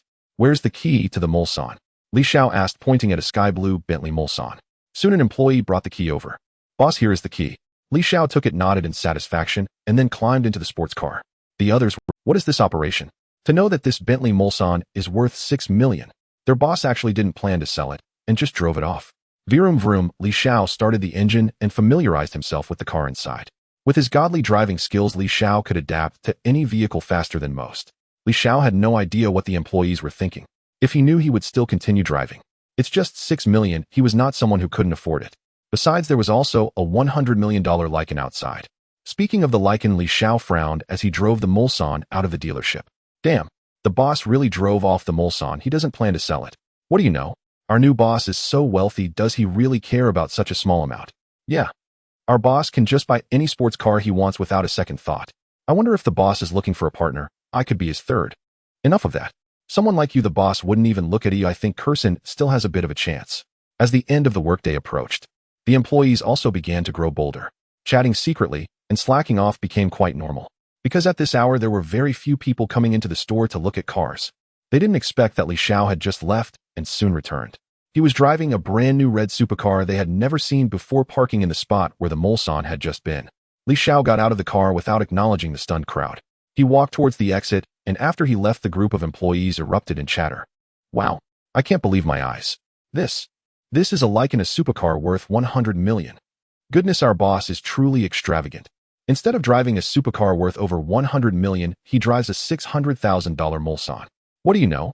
It's not boring to always have the same dish, right? You guys eat vegetables every day. Let me see if I can disgust you. This global limited edition supercar, I estimate there is only this one in our city. With only this one in the entire Jiuzhou. Click. The employees hurriedly took out their phones, frantically snapping pictures and uploading them to their social media to show off. Due to Li Xiao's influence, they could also bask in some glory. Logically speaking, they shouldn't take pictures without Li Xiao's permission. However, those who intend to plant flowers may find that the flowers don't bloom, while those who casually insert willows may find shade. Many of these employees had connections with some wealthy second-generation elites in the city. These rich second-generation elites came to buy cars from them. Some bought, some didn't, and were still in the consultation phase. After they uploaded the picture of the Lycan to their social media, it quickly attracted the attention of the wealthy elites. Moreover, the news about Li Xiao's Lycan spread rapidly within the elite supercar circles of the city. Some people were preparing to come to the dealership to see this supercar worth over 100 million. With more people, the supercar business in the store would naturally thrive. However, those were matters for later. Li Xiao, where are you? Jiang Xidong here at the company, just got off work, still haven't finished the tasks at hand. Li Xiao, do you need me to wait for you? Jiang Xidong, no need, I'll handle these things later. Li Xiao will come pick you up. Or do you want to drive yourself? Jiang Xidong, just come pick me up. Li Xiao set his phone aside and pressed the accelerator. The speed of the Mulsanne was far inferior to that of the Lycan. However, among supercars, it could still be considered a standout. Moreover, this car wasn't meant for racing. The interior and the brand new driving experience brought Li Xiao a unique feeling. In short, being wealthy is truly enjoyable. Although it wasn't as flashy as the Lycan, it still possessed a certain visual impact. And as long as driving was enjoyable for oneself, why worry about others? Isn't that exhausting? Miss, do you need Bingming to protect you in secret? Yun Wuyu asked. Yun Bingming was her twin sister. The difference was that Yun Bingming came from an assassin background and had executed many high-difficulty assassination tasks. She could also be regarded as a mercenary from abroad, responsible for secretly protecting Jiang Xidong. Jiang Xidong thought for a moment and shook her head, saying, "No need, it's just dinner, nothing will happen. You two should rest well when you get back today." Yes. After saying this, Yun Bingming left. Li Xiao arrived at Jiang Xidong's company building and sent her a message from the car. After Jiang Sitong saw it, she responded, picked up her bag, and hurried to take the private elevator downstairs. In the shadows, a pair of eyes were observing the situation here. It's the boss, the young man who took Jiang Zong back, but he's now driving a new car still unregistered. I understand, keep a close watch on his every move. I want to see what that woman Jiang Sitong intends to do. Yes, boss. Wan Hongfu hung up the phone, his entire face darkened. Looking at the footage transmitted back from his informant on the computer, Wan Hongfu's face was filled with anger. The video showed Jiang Sitong had come out. Looking around as if searching for something, she then got into that blue Mulsanne. Damn, that shameless one. I want to see how long you can keep bouncing around. Wan Hongfu slammed his hand on the table, causing the water in the cup. The table also shook slightly. Hey, you actually changed cars. Jiang Sitong blinked her beautiful eyes.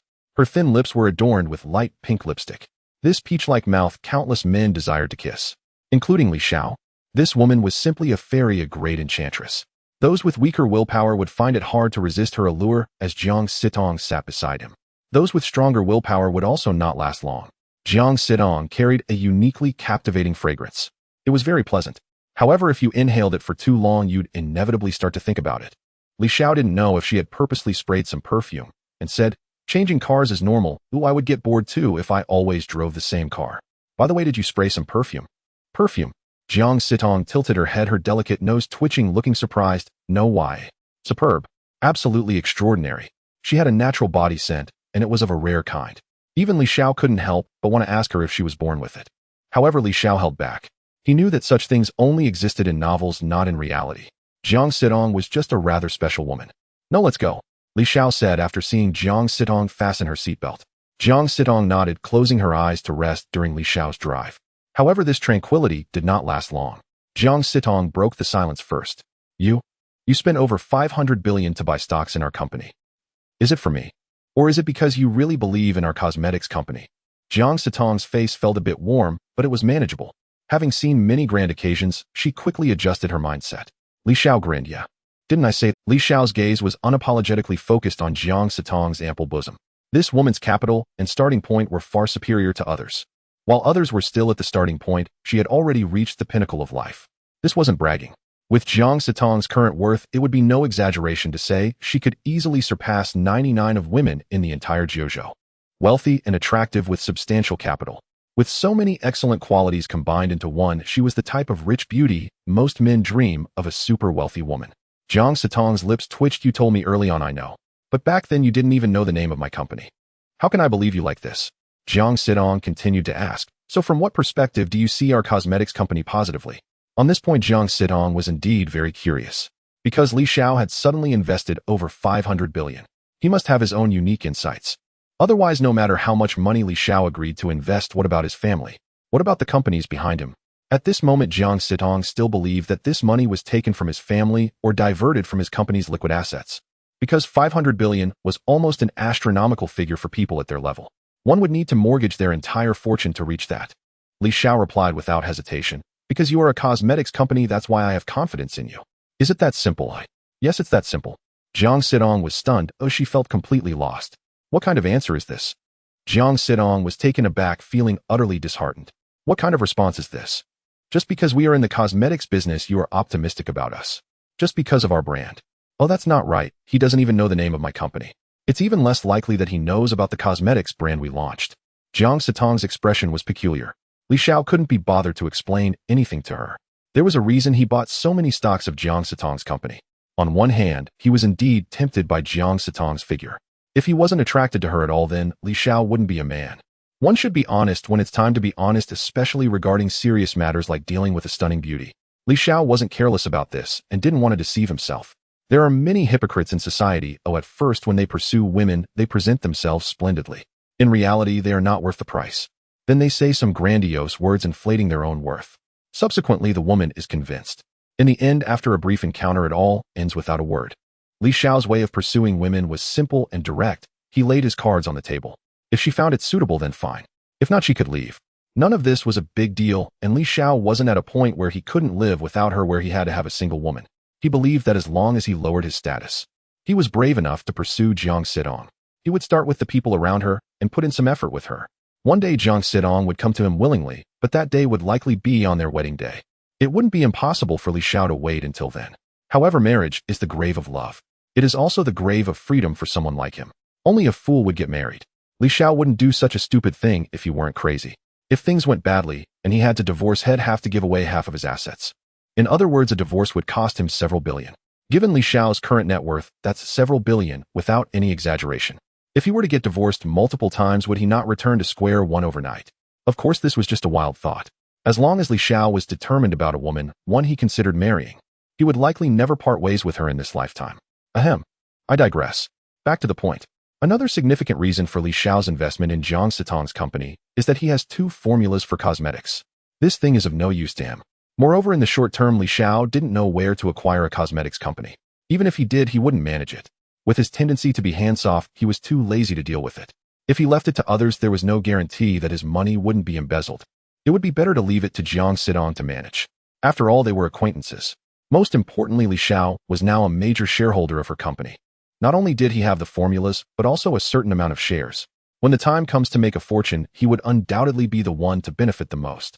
Even though Jiang Sitong faced Li Xiao's direct gaze, she was somewhat unaccustomed to it. Normally, those people wouldn't dare to look at her like this, because they lacked the courage. Jiang Sitong had a strong presence. A single glance seemed capable of killing. Some petty thieves stole glances, but they didn't dare to be too blatant. Yet here was Li Xiao staring openly. He wasn't afraid of her getting angry. So, even if you spent over 5 billion to buy the stock fund helping me through this crisis, so what? This doesn't justify your lewd behavior of staring at me so directly. If you were looking elsewhere, that would be fine. But Li Xiao for some reason fixated on her ample bosom. It was clear he had been looking for a long time. Jiang Sitong, regardless of anything, was still a woman with a temper. She immediately wanted to explode. However, when her gaze met Li Xiao's bright and clear eyes, the anger in her heart inexplicably dissipated. From Li Xiao's gaze, Jiang Sitong saw no hint of naked desire. Nor did she see any malicious thoughts. All she saw was admiration, as if he was appreciating a piece of artwork. She had seen that in her father's eyes when he admired. At that time, Jiang Chong was admiring a famous painting from the Tang dynasty. Jiang Sitong bit her silver teeth, her face slightly flushed, and still said, "What are you looking at? Please don't insult me by using the word look. This is not merely looking, this is appreciation. It's all about appreciation," Li Xiao said without a hint of embarrassment, his skin thick. If it were the old him, he would never have been able to say such, because back then he was merely a bit handsome. But he wasn't enough to strut around in front of a business queen like Jiang. Jiang Sitong was worth billions and was a prominent figure in the business world. Moreover, her looks were among the best of the best. Just being able to say a word to her felt like immense luck. This was Li Xiao's previous mindset, and the reason was simple. Aside from his appearance matching her, everything else fell short, very much so. No family background, no social status, and no money at all. But things were different now. Li Xiao's net worth was at least 10 times that of Jiang Sitong. He was young, wealthy, handsome, and affluent. With so many advantages combined in one person, Li Xiao had nothing to fear. Everyone's confidence comes from their appearance. This is a common understanding. However, the most crucial point is still whether the money in one's pocket is sufficient. When one has a lot of money, even if they are not confident, they will automatically become quite confident. In the past, when you saw a beautiful woman, you would stutter while speaking. But when you have $1 million in cash or $1 million in your bank account, when chatting with beautiful women, you wouldn't appear as fearful and anxious. The same goes for talking to pretty girls. In school, if you had tens of thousands or even hundreds of thousands of disposable funds, you would likely be chosen by the class beauty. Jiang Sitong's face turned even redder. Although she applied some white powder, her current appearance was even more fair with a hint of red. Her blushy face resembled a shy ripe apple. It was a bit out of place, but she had her own unique charm. That feeling was indescribable. Li Xiao chose not to go to any fancy hotels or high-end restaurants. He brought Jiang Sitong to an unremarkable ordinary diner, a restaurant near the university town. The business is booming with many students coming and going, and this moment happens to coincide with the dinner time after classes. Li Xiao's 6 million yuan Bentley Mulsanne is already quite eye-catching. Its arrival has caused quite a stir. Imagine if he drove over in that 100 million yuan Lycan. The surrounding students could definitely create a crowded scene. Wow, a big shot. Driving a 6 million yuan Bentley Mulsanne. Oh my gosh, isn't that the supercar model we were researching just 2 days ago? It's sky blue, and now I see the real thing. I'm in love. That guy is so handsome. The passenger seat of the sports car has never disappointed me. Wow, that woman is stunning. Even prettier than our campus flower. What nonsense are you spouting? This level of beauty has left our campus flower in the dust. Look at that aura. Can we students even compare? Li Xiao glanced at the direction of the university. This is an ordinary second-tier university. However, it is indeed a place filled with his past memories. Li Xiao inherited the memories of his previous life and felt a lot. Jiang Situ frowned slightly and looked in the direction Li Xiao was pointing, her surprise evident. This can't be the place where you went to college, right? Jiang Situ uttered words she herself couldn't believe. How is this possible? The young man in front of her must be worth thousands of billions. Such an existence, such a background, such a family upbringing, all top tier. Mentioning the best universities in the country feels somewhat beneath him. He should have attended one of the top 10 renowned universities in the world. Li Xiao shrugged and said, smart, you guessed it right. This was regarding his former alma mater. Li Xiao didn't want to hide anything. He wanted to clarify one thing: the school takes in people, not the other way around. Didn't the commercial tycoon Lao Ma also attend a second-tier university? It's just that those absolute prestigious schools produce more talents. After all, talents are attracted there. It's not surprising that they produce talent. The conditions for talent to emerge elsewhere aren't non-existent, they are just few. As Li Xiao finished speaking, the surrounding university students were dumbfounded. This rich and handsome guy was actually from their school. In other words, the person in front of them is their senior. I was wondering why such a wealthy big shot would come here. Turns out he's a senior. Hello, senior, may I take a few photos of your car?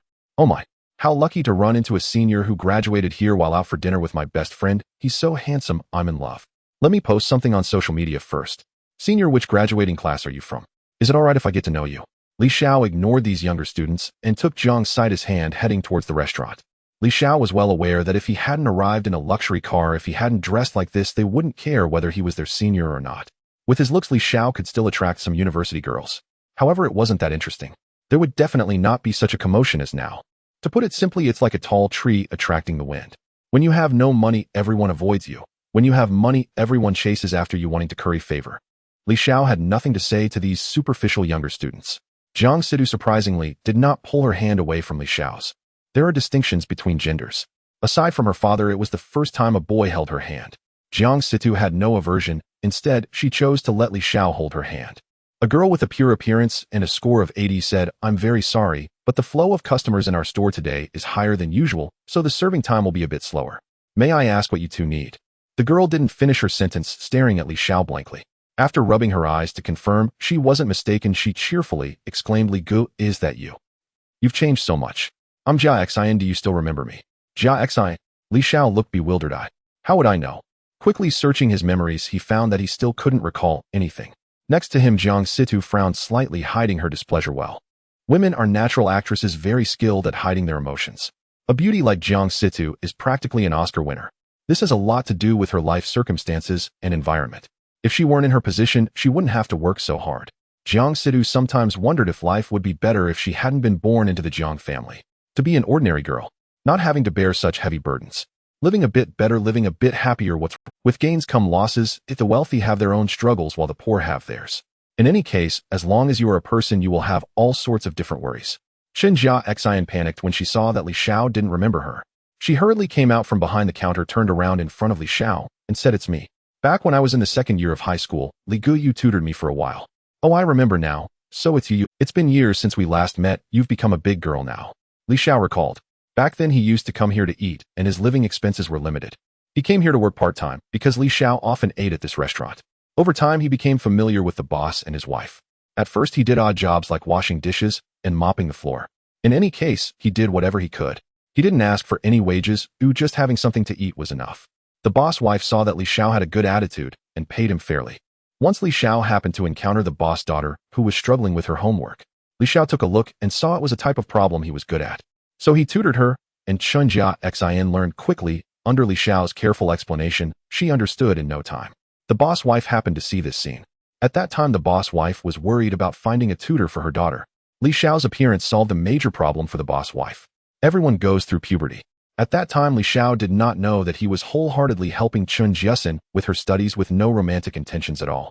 Moreover, since she was an acquaintance, he found it difficult to act on those feelings. He couldn't bring himself to act. Even if Jiasin were to lie there, he couldn't muster the slightest bit of interest. It was the same now. After all, Li Xiao only regarded her as a younger sister. The girl had feelings while the boy had none. Jiasin had hinted to Li Xiao multiple times, but he had ignored her. The two of them acted as if nothing had happened. Jiasin also noticed Jiang Sitong beside Li Xiao.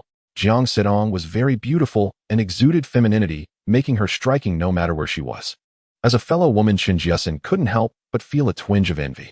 Hello, I'm Jiang Sitong, just an ordinary friend of his. Jiang Sitong introduced herself. The impression she left was quite different, very approachable. This was also due to her connection with Li Xiao. Chen Jiesen's eyes widened, unable to contain her surprise. Wait, are you the female president of Jiang Cosmetics Company?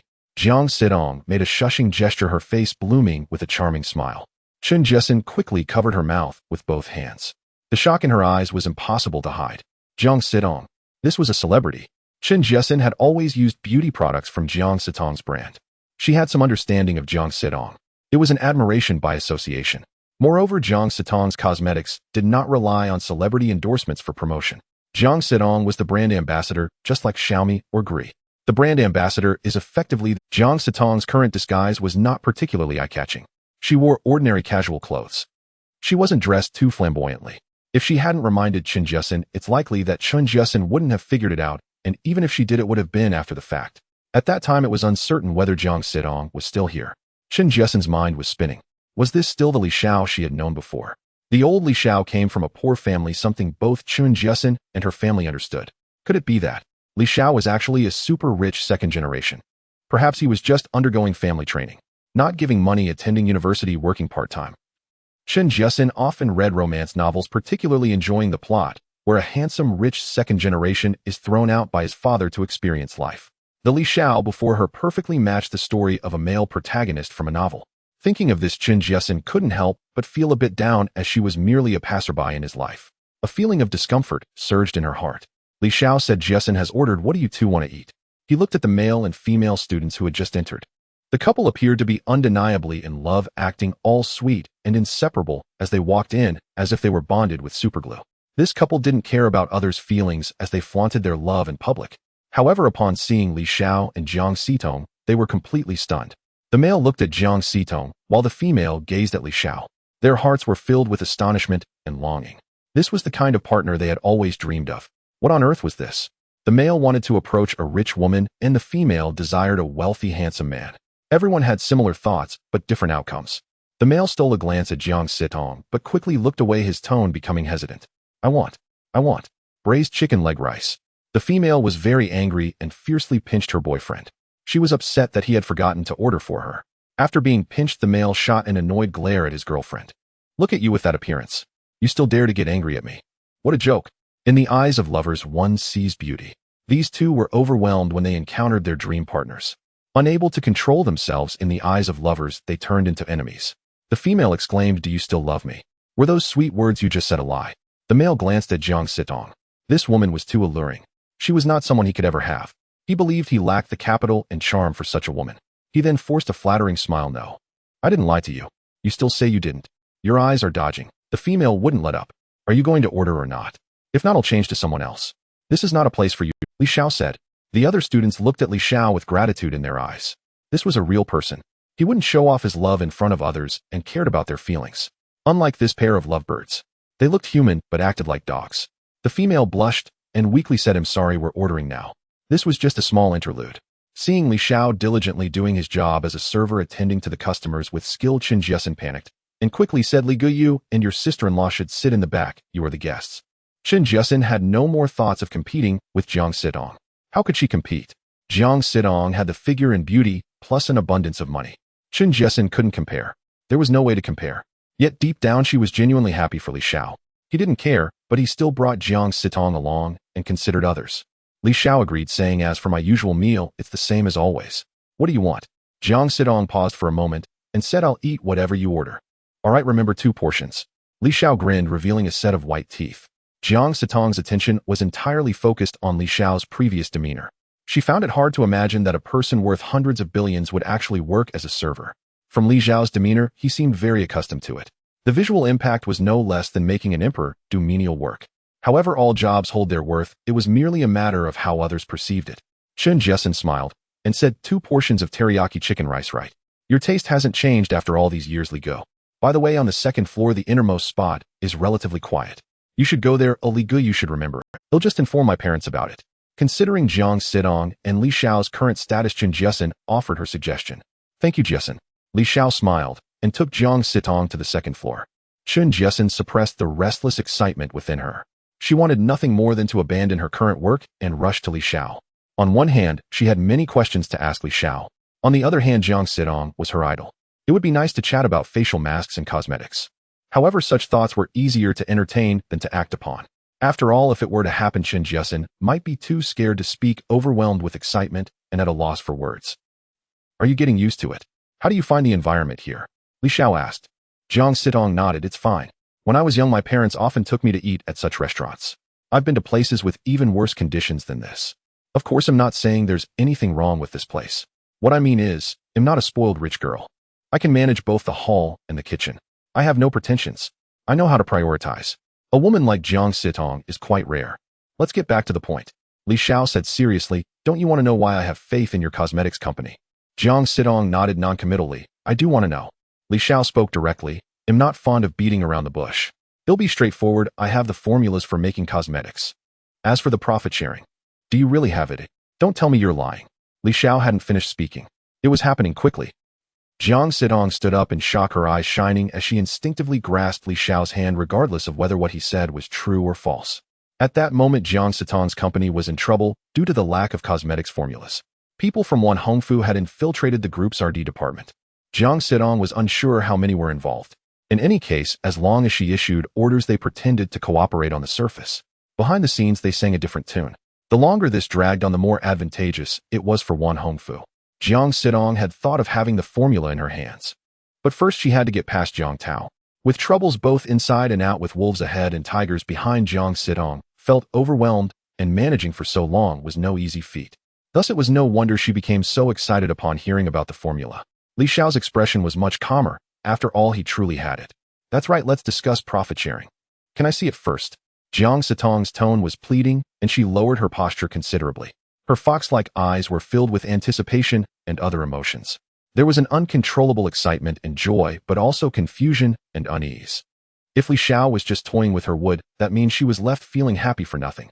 Wait here a moment, I'll go get it for you, Li Xiao said. To make a horse run, you first need to let it eat grass. Once it's fed, it'll behave. The principle is the same when playing with others. If you can't provide some benefits, no one will want to play with you. Jiang Sitong blushed and withdrew her delicate boneless hands. Li Xiao didn't pay much attention and walked straight out. To be honest, Jiang Sitong's hands were quite pleasant to touch with a slight coolness. In the summer, they felt just right. Alright, that's a tangent. After Li Xiao stepped out, he didn't go far, but stood by the door waiting. He retrieved the mid-range cosmetics formula data from the system. In the system, this data was priced at 1 billion. Li Xiao wanted to see how much this information would be worth in real life. After all, he still had another piece valued. With a cost of 10 billion selling, it would surely yield profits far exceeding that amount. 2 minutes later. After more than 2 minutes. Estimating that the time was about right, Li Xiao pushed the door open. He had thought Jiang Sitong would ask why he was so. Li Xiao had already prepared answers, thinking if you haven't tried it, how would you know? But Jiang Sitong didn't ask. Instead, she rushed over eagerly. Li Xiao handed her the materials he had. He had seen this stuff before. Unfortunately, he wasn't a professional in this. For those academic terms inside, someone who isn't particularly professional wouldn't understand at all. Li Xiao didn't want to look at it, and was too lazy to see, as long as it made money, that was enough. Jiang Sitong's gaze was fixed on the data. When she opened the first page, her hands couldn't help but tremble. She could understand the contents because she was an expert in this area. The first part introduced the effects and materials. The materials needed to produce these cosmetics were ones Jiang Sitong had never seen among market ingredients, almost unheard of. Seeing this, Jiang Sitong couldn't help but frown. If she couldn't find the necessary materials, all the previous praise would be for naught. Moreover, the material costs had to be kept within a certain range. If the price is too high, it could only be sold as high-end cosmetics. However, the cosmetics described in this data indeed had the potential of a high-end brand. But after reading the latter half, Jiang Sitong was dumbfounded. The materials were so easy to find. They were all essential components found in market cosmetics. The procurement price was not high. They could be mass-produced. High-end luxury cosmetics could be mass-produced. This concept was quite terrifying. The high-end cosmetics operated by Jiang Sitong started at 5,000. Those that sold well could reach tens of thousands, and there were buyers. The effectiveness was evident. Moreover, the production costs were also quite high. You get what you pay for. The cosmetics described in this data were of the highest quality. It's not an exaggeration to say that with a cost of a few dozen selling for 7,000 or 8,000 would lead to a frenzy of purchases. Li Xiao raised an eyebrow. Jiang Sitong was acting unusually. Upon seeing this cosmetics formula, she gave off a rather neurotic vibe. The heavy burden on Jiang Sitong was lifted. This renowned businesswoman was so happy that she danced joyfully. This was the first time in her 20-plus years of life that she felt such joy. This also indirectly reflected the extraordinary value of this data. Your dancing posture isn't great. It looks like the square dance of an ant. If you get the chance, he'll take you to a bar to dance," Li Xiao said. Jiang Sitong came back to her senses, awkwardly looking at Li Xiao. "I am just too... Don't mind me." Li Xiao shook his head. "How could I mind? All right, let's get back to business." Li Xiao extended 3 fingers. 300 billion. He'll pay you a deposit of 300 billion first. Once these cosmetics are produced in bulk, the subsequent payments will be distributed according to a certain profit-sharing ratio. Jiang Sitong interrupted Li Xiao, speaking in a rush. This dog system's cosmetics formula is worth so much. To be aware, when Li Xiao acquired it, it was only 1 billion. Normally, it would take 10 billion to buy it. Spending 10 billion to earn 300 billion is a huge profit. And Li Xiao had spent only 1 billion to earn 300 billion. This was just the beginning. The profits would be even more when it sold like hotcakes. Seeing Li Xiao's silence, Jiang Sitong became a bit anxious. Did he think this amount was too little? But it was all right. This was the most she could offer at the moment. Gritting her teeth, Jiang Sitong added, "If you feel unsatisfied, I can add more money, but my company can't gather that much money right now. We'll have to wait until the first batch of cosmetics is produced and sold to the market before I can pay you." Li Xiao smiled, waving his hand. "No need to rush, no need to rush." Knock, knock, knock. A series of knocks interrupted their conversation. "Brotherly, it's me. Your teriyaki chicken rice is here." Chen Jessen's voice came from outside. Li Xiao stood up and quickly walked to the door, taking the plate from Chen Jessen, while saying, "Isn't this kind of small matter something you shouldn't have to deliver? Where are the other staff members?" Chen Jessen blushed. She had sent those staff members to cover for her. She had seized this opportunity to come over. "My Li Xiao, could you not bring up things that shouldn't be mentioned? It's so embarrassing to say." "Then enjoy your meal, I will head out to handle some matters." Chen Jessen said, her cheeks slightly flushed with embarrassment. Thankfully, Li Xiao had not persistently pressured her about delivering items. At this moment, Chen Jessen only wanted to escape. It was too embarrassing. Li Xiao smiled and said, "All right, you go ahead and get busy. We can chat later." Chen Jessen was momentarily stunned, then her face lit up with excitement as she nodded, saying okay. Then the girl happily bounced away. Jiang Sitong teased with a smile, "I didn't expect you to be so good at winning girls' hearts. I swear on heaven and earth, I did not say that, those were your words." Li Xiao raised 4 fingers, speaking with Jiang Sitong's lips twitched. Illogically, a vow should involve 3 fingers, right? Yet he raised 4. Wasn't that misleading? Was he trying to deceive a ghost? "All right, try this chicken cutlet rice. It won't taste good if it gets cold." Li Xiao picked up his chopsticks and started eating. Perhaps it was due to their backdoor relationship. The 2 servings of chicken cutlet were generous, as was the rice. This must be special treatment. Seeing Li Xiao eat with great appetite, Jiang Sitong also began to try some. Jiang Sitong's eating posture was elegant as she picked up a piece of sweet and delicious chicken cutlet and took a gentle bite, squinting her eyes in enjoyment of the unique flavor of the chicken. The spices had seeped into the meat. Every bite was a delight, although there was still quite a gap compared to the chefs in 5-star hotels. Overall, it was quite good. After all, it had to cater to a large number of people at once. The equipment was not very complete. "Let's eat. Let's eat. Let's eat." Li Xiao ate quickly, but his movements were graceful. It was not the kind of ravenous gulping. Indeed, he was just a bit faster than others at times. Be quick when it's time to be quick and slow when it's time to be slow. It's all about the right measure for the occasion. Half an hour later, Jiang Sitong took half an hour to eat, savoring every bite unhurried and calm. Li Xiao used only after both finished eating, they shared one commonality. The plates were completely clean. Consequently, Li Xiao's opinion of Jiang Sitong increased. It should be noted that the portion of rice was identical to his. If it had been an average girl, she certainly wouldn't have been able to eat that much. It's not that they couldn't eat, but they wouldn't want to waste it directly. Those pampered high-maintenance girls would certainly have more picky tastes. They would never step into a place like this. Even if they did, they would complain about this and that. Jiang Sitong was not like that, which reflected her excellent upbringing. "Drink some water to take a breather." Li Xiao poured a glass of water for Jiang Sitong and handed it over. Jiang Sitong took it and said thank you. Then she took small sips. From Li Xiao's angle, he could see her abdomen slightly bulging. She was probably forcing herself. Indeed, that portion of food was not suitable for a girl like her. Eating half was quite impressive. "Do you have any enemies or something?" Li Xiao suddenly asked. Jiang Sitong was a bit taken aback. "Why do you—" Li Xiao explained, "When I brought you here earlier, there was a black car following us the whole way." Li Xiao was not foolish. How could he possibly be unaware of such things? Moreover, his body had been enhanced with strengthening agents. His sensory acuity was far beyond ordinary people. Even if the other party was well hidden, Li Xiao still caught onto the subtle clues. "It's someone from Wan Hongfu," Jiang Sitong said through gritted teeth, a rare display of anger. Her brows furrowed, her tone icy. She did not expect that the disgusting Wan Hongfu would actually send someone. "What does he take her for?" "Who is Wan Hongfu?" Li Xiao asked. Wan Hongfu had some reputation in the business world, who generally anyone in commerce would recognize him. Jiang Sitong looked astonished, as she did not expect Li Xiao to be unaware. Perhaps such a significant figure as Li Xiao wouldn't concern himself with these small matters. Jiang Sitong concocted a reasonable explanation in her mind. He is an enemy in my workplace. No, he is a rival. Jiang Sitong's gaze turned increasingly cold. Not only did he want to destroy the group she had painstakingly built, but he also aimed to take her Jiang Sitong for himself. Did he really think she was the kind of girl who would meekly comply? If it really came to the day her group was acquired, and she was replaced, Jiang Sitong would not yield to Wan Hongfu. Her family could not force her to do things she did not want to do. It seems to be a case of enmity among wealthy families. Li Xiao was too lazy to get involved, or as long as his interests were not harmed, that was sufficient. Get mixed up in it. If it were a thankless task, Li Xiao would not bother. For a woman like Jiang Sitong, unless something significant were to happen, it would be a different matter. However, if he got drawn into a trap with no gain, that would be out of the question. He had known Jiang Sitong for less than half a month. As for investing in her cosmetics, it was merely for the sake of making money and considering his own interests. How long will it take to produce the first batch of cosmetics? Jiang Sitong frowned, contemplating for a moment before saying under normal circumstances it would take about a month to produce a large quantity. However, those companies under my wing have people from Wan Hongfu infiltrating them, and sometimes they would oppose me and deliberately cause disruptions. But those matters have all been handed over to the police. Jiang Sitong paused. I need a new factory to produce this new product. Li Xiao could roughly guess what Jiang Sitong wanted to say next. At that point, she could hide her strength and emerge at a crucial moment to turn the tide. To deal Wan Hongfu a heavy blow. That was about the gist of it. However, Li Xiao did not care. He was more concerned about his share of the profits.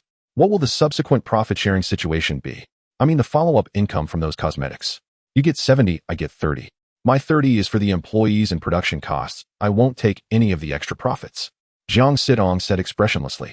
If it weren't for Li Xiao, Jiang Sitong wouldn't have this opportunity. Even if she doesn't make much money, it is of utmost importance to first eliminate the internal pests. This time, Jiang Sitong was going to carry out a major cleansing. The cosmetic formula from Li Xiao played a crucial role. Li Xiao smiled and said, that won't do, I can't accept that. Let's say 50-50. A gentleman earns wealth through proper means. To be honest, Li Xiao really doesn't lack that amount of money. He had mentioned it before. To make a horse run, you first need to feed it hay. Slow and steady wins the race. Li Xiao doesn't want to squeeze all of Jiang Sitong's value at once. Jiang Sitong stood up and respectfully bowed to Li Xiao. Li Xiao looked somewhat perplexed. Jiang Sitong said thank you. Under the current circumstances, this amount of money might just be a small sum for Li Xiao. But for Jiang Sitong, it was not a small amount. She still had great use for that portion of profit. Do you need initial capital to switch locations for manufacturing cosmetics? Li Xiao chuckled. This really hit the nail on the head for Jiang Sitong. To be fair, she truly needed operational funds at this moment. If her actions were too conspicuous, it would raise other suspicions. If she kept it low-key, she really wouldn't be able to raise that sum of money in a short time. Jiang Sitong bit her lip, lightly nodded with a wry smile. I need it. She did not present herself as a strong woman in this regard. All right, let's say 1 billion then. Li Xiao said casually. Now 1 billion felt like $100 to him. After all, the wool comes from the sheep. Most of the money earned later would still be his. Jiang Sitong was astonished, as she originally thought that getting 100 million or several hundred million as initial capital from Li Xiao would be quite good. A ceiling of 1 billion. But who would have thought that the other party would open with 1 billion? 1 billion is not a small sum. Even Jiang Sitong herself couldn't just say she could produce that amount of cash flow instantly. Is it not enough? It's enough, it's enough. Jiang Sitong quickly nodded. Then let's sign the contract tomorrow. They'll also transfer the money to you. Li Xiao shrugged, appearing quite relaxed. He and Jiang Sitong were not related by blood. Giving so much money at once certainly required some form of assurance, right? Even close brothers need to settle accounts clearly. Jiang Sitong did not refuse. That is naturally not a problem. I will calculate the interest for you daily. Li Xiao smiled without saying anything. Calculating based on the lowest bank interest, the daily interest on 1 billion would be 80,000. This meant Li Xiao would not need to do anything. Simply lying there would earn him more than the average salary for over a year. Paying interest is a common courtesy. Li Xiao did not object. They chatted about other matters. Li Xiao stood up and said, if you don't mind, wait for me here for a moment. Oh, I'll go greet the boss and the boss wife. I don't mind, it's just right that I need to discuss the remaining matters with my secretary. Jiang Sitong smiled. Seeing this, Li Xiao said no more and left the room. At the moment Li Xiao left, Jiang Sitong's chest heaved violently. She felt somewhat dazed. If it were before, negotiating a business worth several billion would have taken her several days or even half a month. But now she had finalized this 1 billion deal with Li Xiao in less than half an hour. How could this not excite her? Looking at the whole of Jiuzhou, probably only Li Xiao had such courage. Jiang Sitong slightly calmed her emotions and picked up her phone to call Yun Weiyue. What can I do for you, General Jiang? Has the acquisition of that cosmetics company that I asked you to keep an eye on been It was completed half a month ago. Everything is according to your request, and the important positions within the company have all been replaced with our personnel.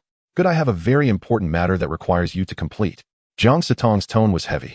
This was the first time Yun Wuyue heard her boss use the words very important. In the past, no matter how important the meetings or matters were, Jiang Sitong had never been as serious as she was. Yun Wuyue felt a sense of respect. Jiang Sitong carefully explained every detail to Yun Wuyue. She wanted to play this game big. In the end, she planned to strike at the root.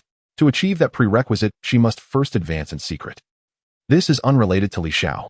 These were merely the trivial matters between wealthy families.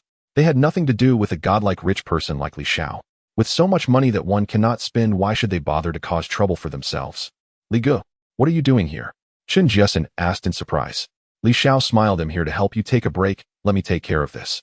In the past, if it weren't for Chen Jiasen's family, it would have been extremely difficult for Li Xiao to get through his university. Li Xiao is not an ungrateful person. How can that be? Chen Jiasen shook her head vigorously, showing 100 unwillingness. What is Li Xiao's identity now? What is her identity? Li Xiao squeezed and coming to the counter. What would you two students like to order? The newcomers were stunned for a moment. Then they said what they wanted to order. Li Xiao skillfully recorded these dishes and wrote them down. What about the others? Li Xiao raised his head and smiled. His smile was very sunny. The rest were all girls, their hearts racing a few beats faster. This was the first time they encountered such a handsome waiter. During the ordering, they seemed somewhat at a loss for words. Chen Jiasen smiled wryly beside them. She knew once Li Xiao set his mind to something, even 9 oxen couldn't pull him back. All right, stop daydreaming and take these bills to the kitchen. Li Xiao tore off the written order and handed it to Chen. Oh, Chen Jiasen hurriedly took it and rushed to the kitchen. Watching Chen Jiasen's retreating figure, Li Xiao chuckled. What's the rush? Watch where you're going. At this point, the dinner rush had already passed. The guests entering the store were still bustling about, unlike when Li Xiao and Jiang Sitong first entered, which was so crowded. After working for 20 minutes, Li Xiao sat on a chair. Most of the work was simply recording orders. It wasn't particularly tiring. Chen Jiasen nervously handed him a bottle of soda. This was Li Xiao's favorite drink in the past. She was afraid it wouldn't be anymore. However, it didn't turn out as she imagined. Li Xiao smiled as he took it. Only you remember I like this. Li Xiao opened the cap and started drinking. Chen Jiasen's whole face turned red. Oh, she was not as adept at disguising her feelings as a businesswoman like Jiang Sitong. Which university did you get into? Li Xiao casually asked. Thanks to you, I'm now attending the university you used to go to, Li Ge. Chen Jiasen's face was filled with deep gratitude. For most students, achieving a score for a top-tier university is not easy. Of course, there are those with extraordinary talent. For most people, getting into a second-tier university is already considered good. Theoretically, a vocational school is still a university, which isn't bad. Based on Chen Jiasen's previous abilities, she could at most get into a third-tier university, which is still a bit inferior. Under Li Xiao's guidance for one semester, her grades improved significantly, and she performed exceptionally well in the college entrance exam, ultimately getting into a second-tier university. I didn't play a big role. The master leads you to the door, but the cultivation is up to you. Li Xiao waved his hand. Chen Jiasen's tone was very firm. Li Ge, don't say that. To be honest, without your tutoring on my schoolwork, I would have found it extremely difficult to get into this university now. Then does that mean you are now my junior sister? Call me senior brother and let me hear it. Chen Jiasen's face flushed even more as she bit her lip lightly and said in a weak voice, Senior brother. Jiang Sitong had already taken care of the matter. She walked out. Li Xiao smiled at Chen Jiasen and said, I have some things to attend to, so I'll take my leave now. Chen Jiasen glanced at Jiang Sitong, who was like a proud white swan. She matched Li Xiao perfectly, though reluctance weighed heavily in her heart. Chen Jiasen knew that being with Li Xiao in that way was nearly impossible. Well, brother Li, you are welcome to come again. Next time it's my treat, so don't refuse. Chen Jiasen offered a relieved smile. All right, Li Xiao replied. With that, he led Jiang Sitong out of the restaurant. Li Xiao walked ahead with Jiang Sitong following behind. Click-clack. The crisp sound of high heels striking the ground echoed.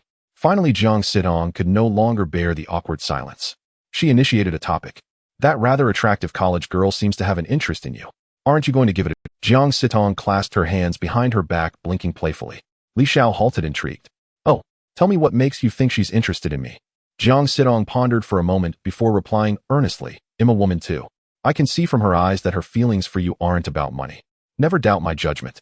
I've been learning business since I was young, and I've met enough people to understand these things. Li Xiao shrugged. It's tough having too much charm. She's at the age of first love, and I don't want to lead that young lady astray. Heh, I didn't know you were such a man of principle. They say men always have their eyes on the next dish, even while eating from their own bowl. Why are you different? Jiang Sitong laughed heartily. A beauty of her caliber laughing like that had a unique charm. Passers-by on the street couldn't help but stop and stare. Li Xiao found it amusing. Do you take me for someone who only thinks with his lower half? Jiang Sitong chuckled but didn't respond. Li Xiao shrugged again. If I were you'd never escape my grasp. You'd be the first one I'd go for. Jiang Sitong paused, then curled her lips into a beautiful smile. Over the years, countless men had circled around her, fawning and flattering. In the end, all they wanted was to get her into bed. A bunch of hypocrites. None of them dared to admit it. Unlike Li Xiao, who said it outright. Yet from his words, Jiang Sitong felt an insult to her beauty. She was about to bicker with Li Xiao when a group of thugs with dyed hair approached. Their apparent leader, a young man with yellow hair, glanced at Jiang Sitong. Just one look was enough. He was stunned by her breathtaking beauty, so stunning it made one catch their breath. She was too beautiful. The yellow-haired man swallowed instinctively. Then he shifted his gaze to Li Xiao. He was sent by one Hongfus men, or rather not exactly sent. Someone had paid him a few thousand yuan to rough up Li Xiao. Money makes the world go round. He and his gang were just local loafers with nothing better to do. They'd take any job that paid. The client even assured them that if they got caught by the police, they'd only be detained for a few days before release. The yellow-haired man looked at Li Xiao with a provocative glare. Kid, your girlfriend's pretty nice. How about lending her to us for some fun? What era is this? Aren't you afraid we'll call the cops? Jiang Sitong snorted coldly. She pulled out her phone, pretending to make a call. She deeply regretted not bringing Yun Bingming along. If Yun Bingming were here, she could easily take on these thugs alone. Jiang Sitong's imposing aura was formidable. The yellow-haired man and his gang stepped back in fear. One of the thugs whispered, "Boss, what do we do? This woman's got too much presence.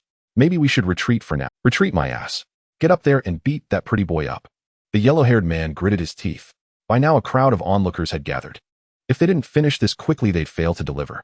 Wan Hongfu had sent these thugs to beat up Li Xiao for On one hand, he was furious that Li Xiao had touched his woman. On the other, he wanted to show Jiang Sitong whether Li Xiao would abandon her in danger. Even if he didn't abandon her, making a fool of Li Xiao would serve his purpose. The thugs had already charged forward, and it was too late for Jiang Sitong's call to the police. Jiang Sitong acted quickly, trying to pull Li Xiao away to escape. But Li Xiao had no intention of fleeing. The martial arts skills he'd bought from the system store had yet to be used. Now was the perfect opportunity. Jiang Sitong panicked and whispered urgently, "Come with me. You can't take them all on alone. I've called the police, who just wait for them." "Shut up. Are you telling me what to do?" Li Xiao smirked, releasing Jiang Sitong's delicate hand. Just then a thug rushed at him. Li Xiao delivered a straight kick, landing squarely on the thug's chest. A crisp crack sounded. Something had The thug let out a heart-wrenching scream. "Damn it. Hurts like hell." Having taken a strength-boosting potion, Li Xiao, even without any fighting technique, could hold his own against 4 or 5 grown men. Now with combat skills taking on over a dozen adults it all happened too fast, too suddenly. Like a flash of lightning. The remaining thugs, undeterred, gritted their teeth and tried to subdue Li Xiao. 2 or 3 fearless ones lunged at him, hoping to overwhelm him with numbers. But they were sorely missed. A heavy punch landed on a thug's face, instantly deforming it. The immense force sent the thug into darkness as he fainted. Li Xiao quickly dispatched these lowlifes. "Watch out!" Jiang Sitong screamed as the yellow-haired leader pulled a switchblade from his pocket. He lunged at Li Xiao with vicious intent. The yellow-haired man had only planned to teach Li Xiao a lesson, but he never expected Li Xiao to be so formidable. Seeing his underlings all beaten, the yellow-haired man went berserk. Now he wanted nothing more than to kill Li Xiao. Consequences be damned. "No, I cannot let him get hurt because of me." Jiang Sitong clenched her silver teeth and rushed towards Li Xiao without a second thought. She wanted to use her body to shield Li Xiao from the knife. If it were any other girl, she would have probably been scared silly by now. But Jiang Sitong was different. A business tycoon. A superwoman, decisive in her actions. She wanted to help Li Xiao, but would Li Xiao let her? Even with her eyes closed, she knew he wouldn't. Before Jiang Sitong could reach him, Li Xiao deftly sidestepped the spring knife in the hands of the young man with yellow hair. Then with his right hand, he tightly grasped the young man's wrist like a vice. He twisted outward. Crack! A sound of bones shattering echoed, accompanied by a scream like that of a slaughtered pig. But it wasn't over yet. Li Xiao kicked the young man in the knee. The young man with yellow hair fell to the ground with a thud, losing the ability to move. "Are you hurt?" Jiang Sitong rushed over anxiously to ask. Li Xiao found it amusing. "Do I look like someone who's hurt?" "Good, as long as you're fine." Jiang Sitong's heart, which had been hanging in the air, finally relaxed. Soon after, the police arrived. Originally, both Li Xiao and Jiang Sitong had to go to the station to give statements. However, after Jiang Sitong made a phone call to a friend she knew to explain the situation, they didn't have to go in. Inside the car, Jiang Sitong sat in the passenger seat, looking as if she wanted to say something, but hesitated. Those little thugs coming to pick a fight were definitely not just coincidentally disliking Li Xiao. It was clear without guessing that it was the handiwork of one Hongfu. Jiang Sitong felt that she had dragged Li Xiao into unnecessary trouble. She felt very sorry for Li Xiao. If you have something to say, just say it. You look like you're constipated. It's uncomfortable to watch, Li Xiao joked. Jiang Sitong rolled her eyes. I can't believe you came up with that metaphor. Li Xiao nonchalantly said. I'm just an ordinary person not good at flowery language. The mouth of a man is a deceiver. How did that girl ever fall for you? Maybe my charm is just too great, Li Xiao shamelessly replied. The atmosphere suddenly became cheerful. Jiang Sitong took a moment and decided to let Li Xiao know what had happened with those little thugs. Those people might have been coming after me, but unfortunately it implicated you. I'm really sorry.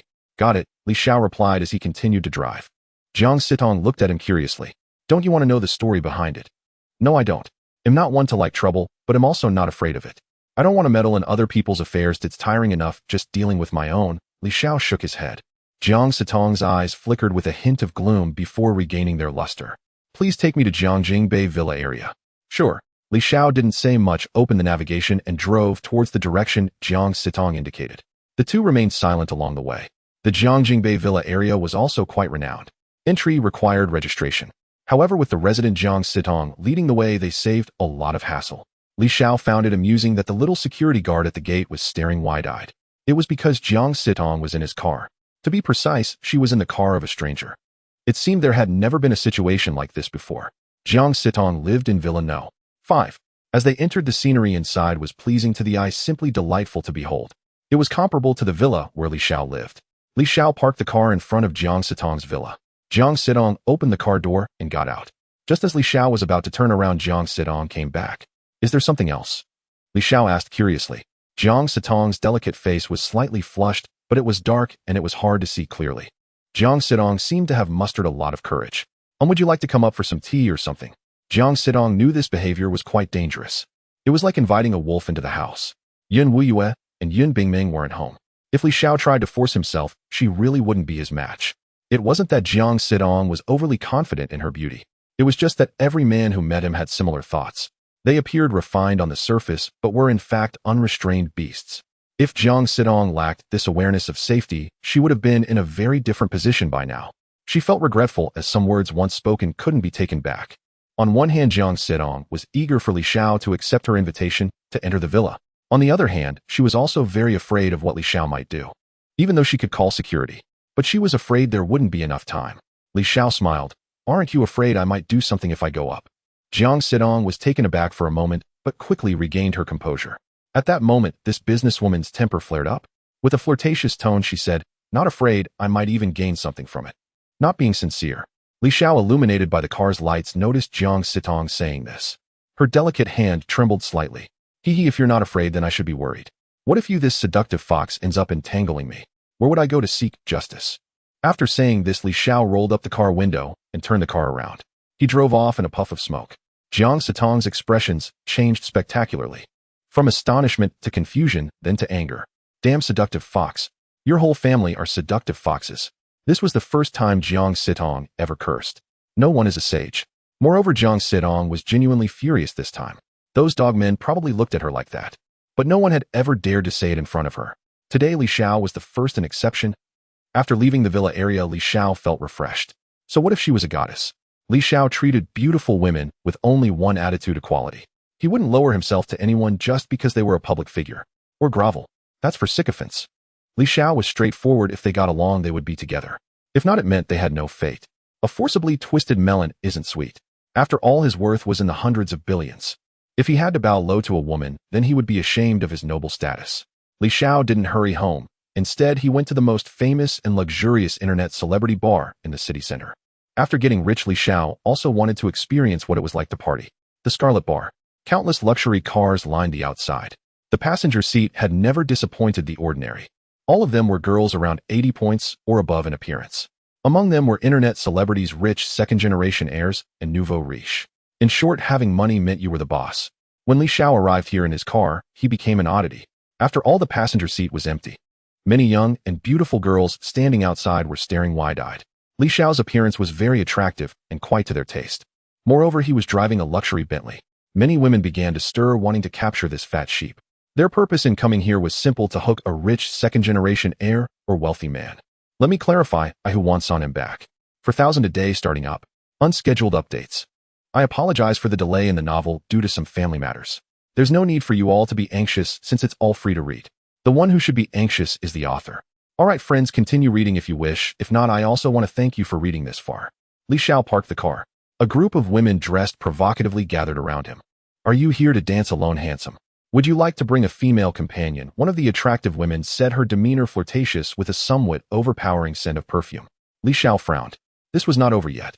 Another girl threw a charming glance his way, looking like a college student. How do you find me handsome? Lily got to go first or else this sister won't be happy, the first woman said with disdain. The girl named Lily chuckled. Sister, why not let the handsome guy have a double treat? We wouldn't lose out anyway. The woman's eyes lit up, finding it quite reasonable. While they were discussing, Li Xiao quietly slipped away. These girls, with the help of makeup, had adjusted their looks to an impressive 80 out of 100. But good looks aside, they were not to Li Xiao's taste. Who knows how many hands these girls had passed through. First hand and second hand were fine. But after 10 hands, they were spoiled goods. What was the point? Besides, Li Xiao was not desperate enough to reach that level. It was his first time at a dance club. Li Xiao felt a bit anxious, but remembering his wealth enough to buy hundreds or even thousands of such bars, having not reserved a table in advance, Li Xiao casually bought a bottle of alcohol at the bar. Under the dim lights, a group of young people was dancing wildly. Young and beautiful girls were everywhere. There were also some foreign men kissing these girls, which made Li Xiao feel once these foreign wastes couldn't survive abroad, and now they had turned into sheepdogs here, seeking out local women. With so many men in Jiuzhou, why would they seek out foreign trash? Li Xiao found it amusing and withdrew his gaze. The atmosphere here was too chaotic. The DJ cranked the music up to maximum volume. A crowd below echoed wildly, shaking their heads. Li Xiao found it hard to blend into this atmosphere. Forget it, I should just go outside. After wandering around for a while, he felt there was nothing here. Some pretty girls had approached him, trying to entice him with the ultimate goal of getting him to buy more drinks. To boost their sales. These girls were likely part of the bar's atmosphere and sales team. Buying drinks allowed for casual touching. Normally, it was just a touch of the thigh, but seeing how handsome Li Xiao was, they didn't mind. Just because these girls didn't mind didn't mean Li Xiao was okay with it. They were just empty shells lacking substance. Moreover, Li Xiao disliked troublesome situations. One thing often led to another. What if people saw him as a wealthy man and continued to extort him? So Li Xiao just smiled and walked away. Hey, isn't that Xiao Mingling? Li Xiao felt a bit dazed. Under the flickering, colorful lights, he spotted someone he didn't want to see. His matchmaking target, Xiao Mingling, was sitting at a rather inconspicuous bar. She was surrounded by 4 or 5 men and 2 women. The men were in suits, and the women were dressed in black office attire. They were likely from a small circle within the company, out for some kind of gathering. Li Xiao's guess was correct. That was indeed the case. At the bar, Xiao Mingling pushed away a drink offered by a young man, saying, "Manager, Zhao, I really can't. Not drinking is disrespectful to me." Zhao Shixin feigned anger. He had finally found an opportunity to get Xiao Mingling out for drinks. How could they handle things if they didn't manage to get her drunk? Xiao Mingling raised an eyebrow, somewhat displeased, but after a moment of hesitation, she chose to down the drink in one go. These small gatherings Xiao Mingling usually couldn't be bothered with and would push away whenever possible, but today, it was simply unavoidable. Zhao Shixin used a lame excuse about not fitting in to try to pressure Xiao Mingling. Xiao Mingling could only compromise. After all, she was under someone else's roof. But that didn't mean she had no bottom line. If Zhao Shixin dared to touch her bottom line, she would simply quit this lousy job and find another one. However, just thinking about it made Xiao Mingling feel a headache, as Zhao Shixin knew too many people in the financial circle. If Xiao Mingling resigned, Zhao Shixin would definitely contact other colleagues to ensure they rejected her application. So Xiao Mingling had to endure and endure again. Upon seeing Xiao Mingling finish her drink, a glint of joy flashed in Zhao Shixin's eyes, unnoticed by anyone. He quickly refilled Xiao Mingling's empty glass. Xiaoling, this is how it should be. This is the correct social etiquette. Zhao Shixin's chubby face squished together. He must weigh at least 200 pounds. If someone said he weighed 300, Li Xiao would believe it. Li Xiao had no intention of getting involved in Xiao Mingling's affairs. Due to the distance, Li Xiao couldn't hear what was being said over there. After all, the DJ was louder than the square dance. He was afraid you wouldn't hear. The volume was cranked to the max. How does that saying go? If you don't want others to see you, they will see you. No matter how you hide. There are no coincidences in this world. Xiao Mingling seemed to have a sixth sense and glanced in Li Xiao's direction. Their eyes met. The two exchanged silent gazes for a few seconds. Li Xiao chose to turn around and leave, remembering the trouble that arose from the previous incident with Xiao Mingling. However, he also made a small profit. But that didn't mean Li Xiao would develop any feelings for Xiao Mingling from this. Seeing Li Xiao about to leave, Xiao Mingling panicked and stood up directly, saying, "I need to use the restroom." Without caring about how Zhao Shixin and the others reacted, Xiao Mingling hurried towards Li Xiao. The place was crowded and cramped. Xiao Mingling lost her direction for a moment and bumped into a foreigner. The foreigner, who was flirting with a young and attractive girl, was suddenly knocked into. He cursed, "Fuck, can't you see?" His Chinese was quite awkward, but it could barely be understood. When the foreigner saw Xiao Mingling, his eyes widened. Her beauty could easily overshadow the girl he was currently pursuing by 1,000 times. The foreigner swallowed his words and tried to appear gentlemanly, saying, "Is there anything I can help you with, miss?" "No, I'm in a hurry to find someone.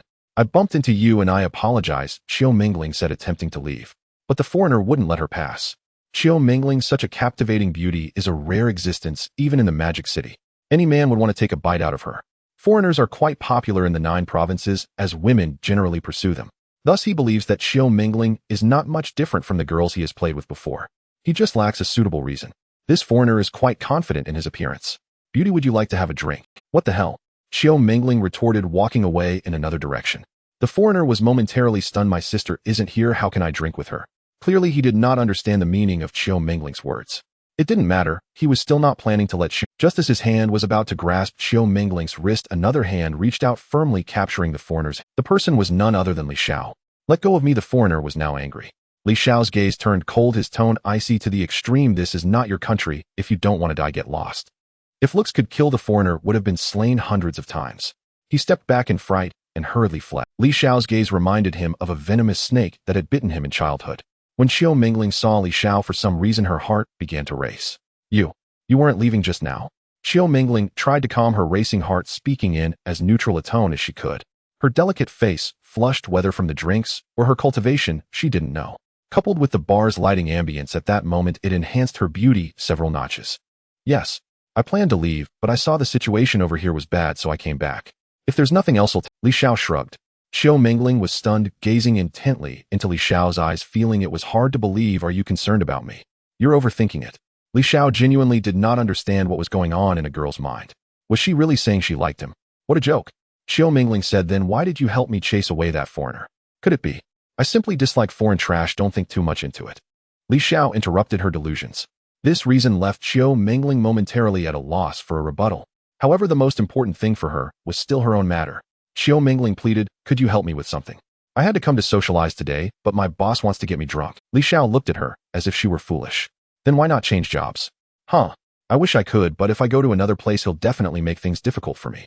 Xiao Mingling gave a self-deprecating smile, her smile somewhat tragic. Li Xiao could relate to what Xiao Mingling was saying. After all, he had been through it too. "If I help you, I also want some benefits."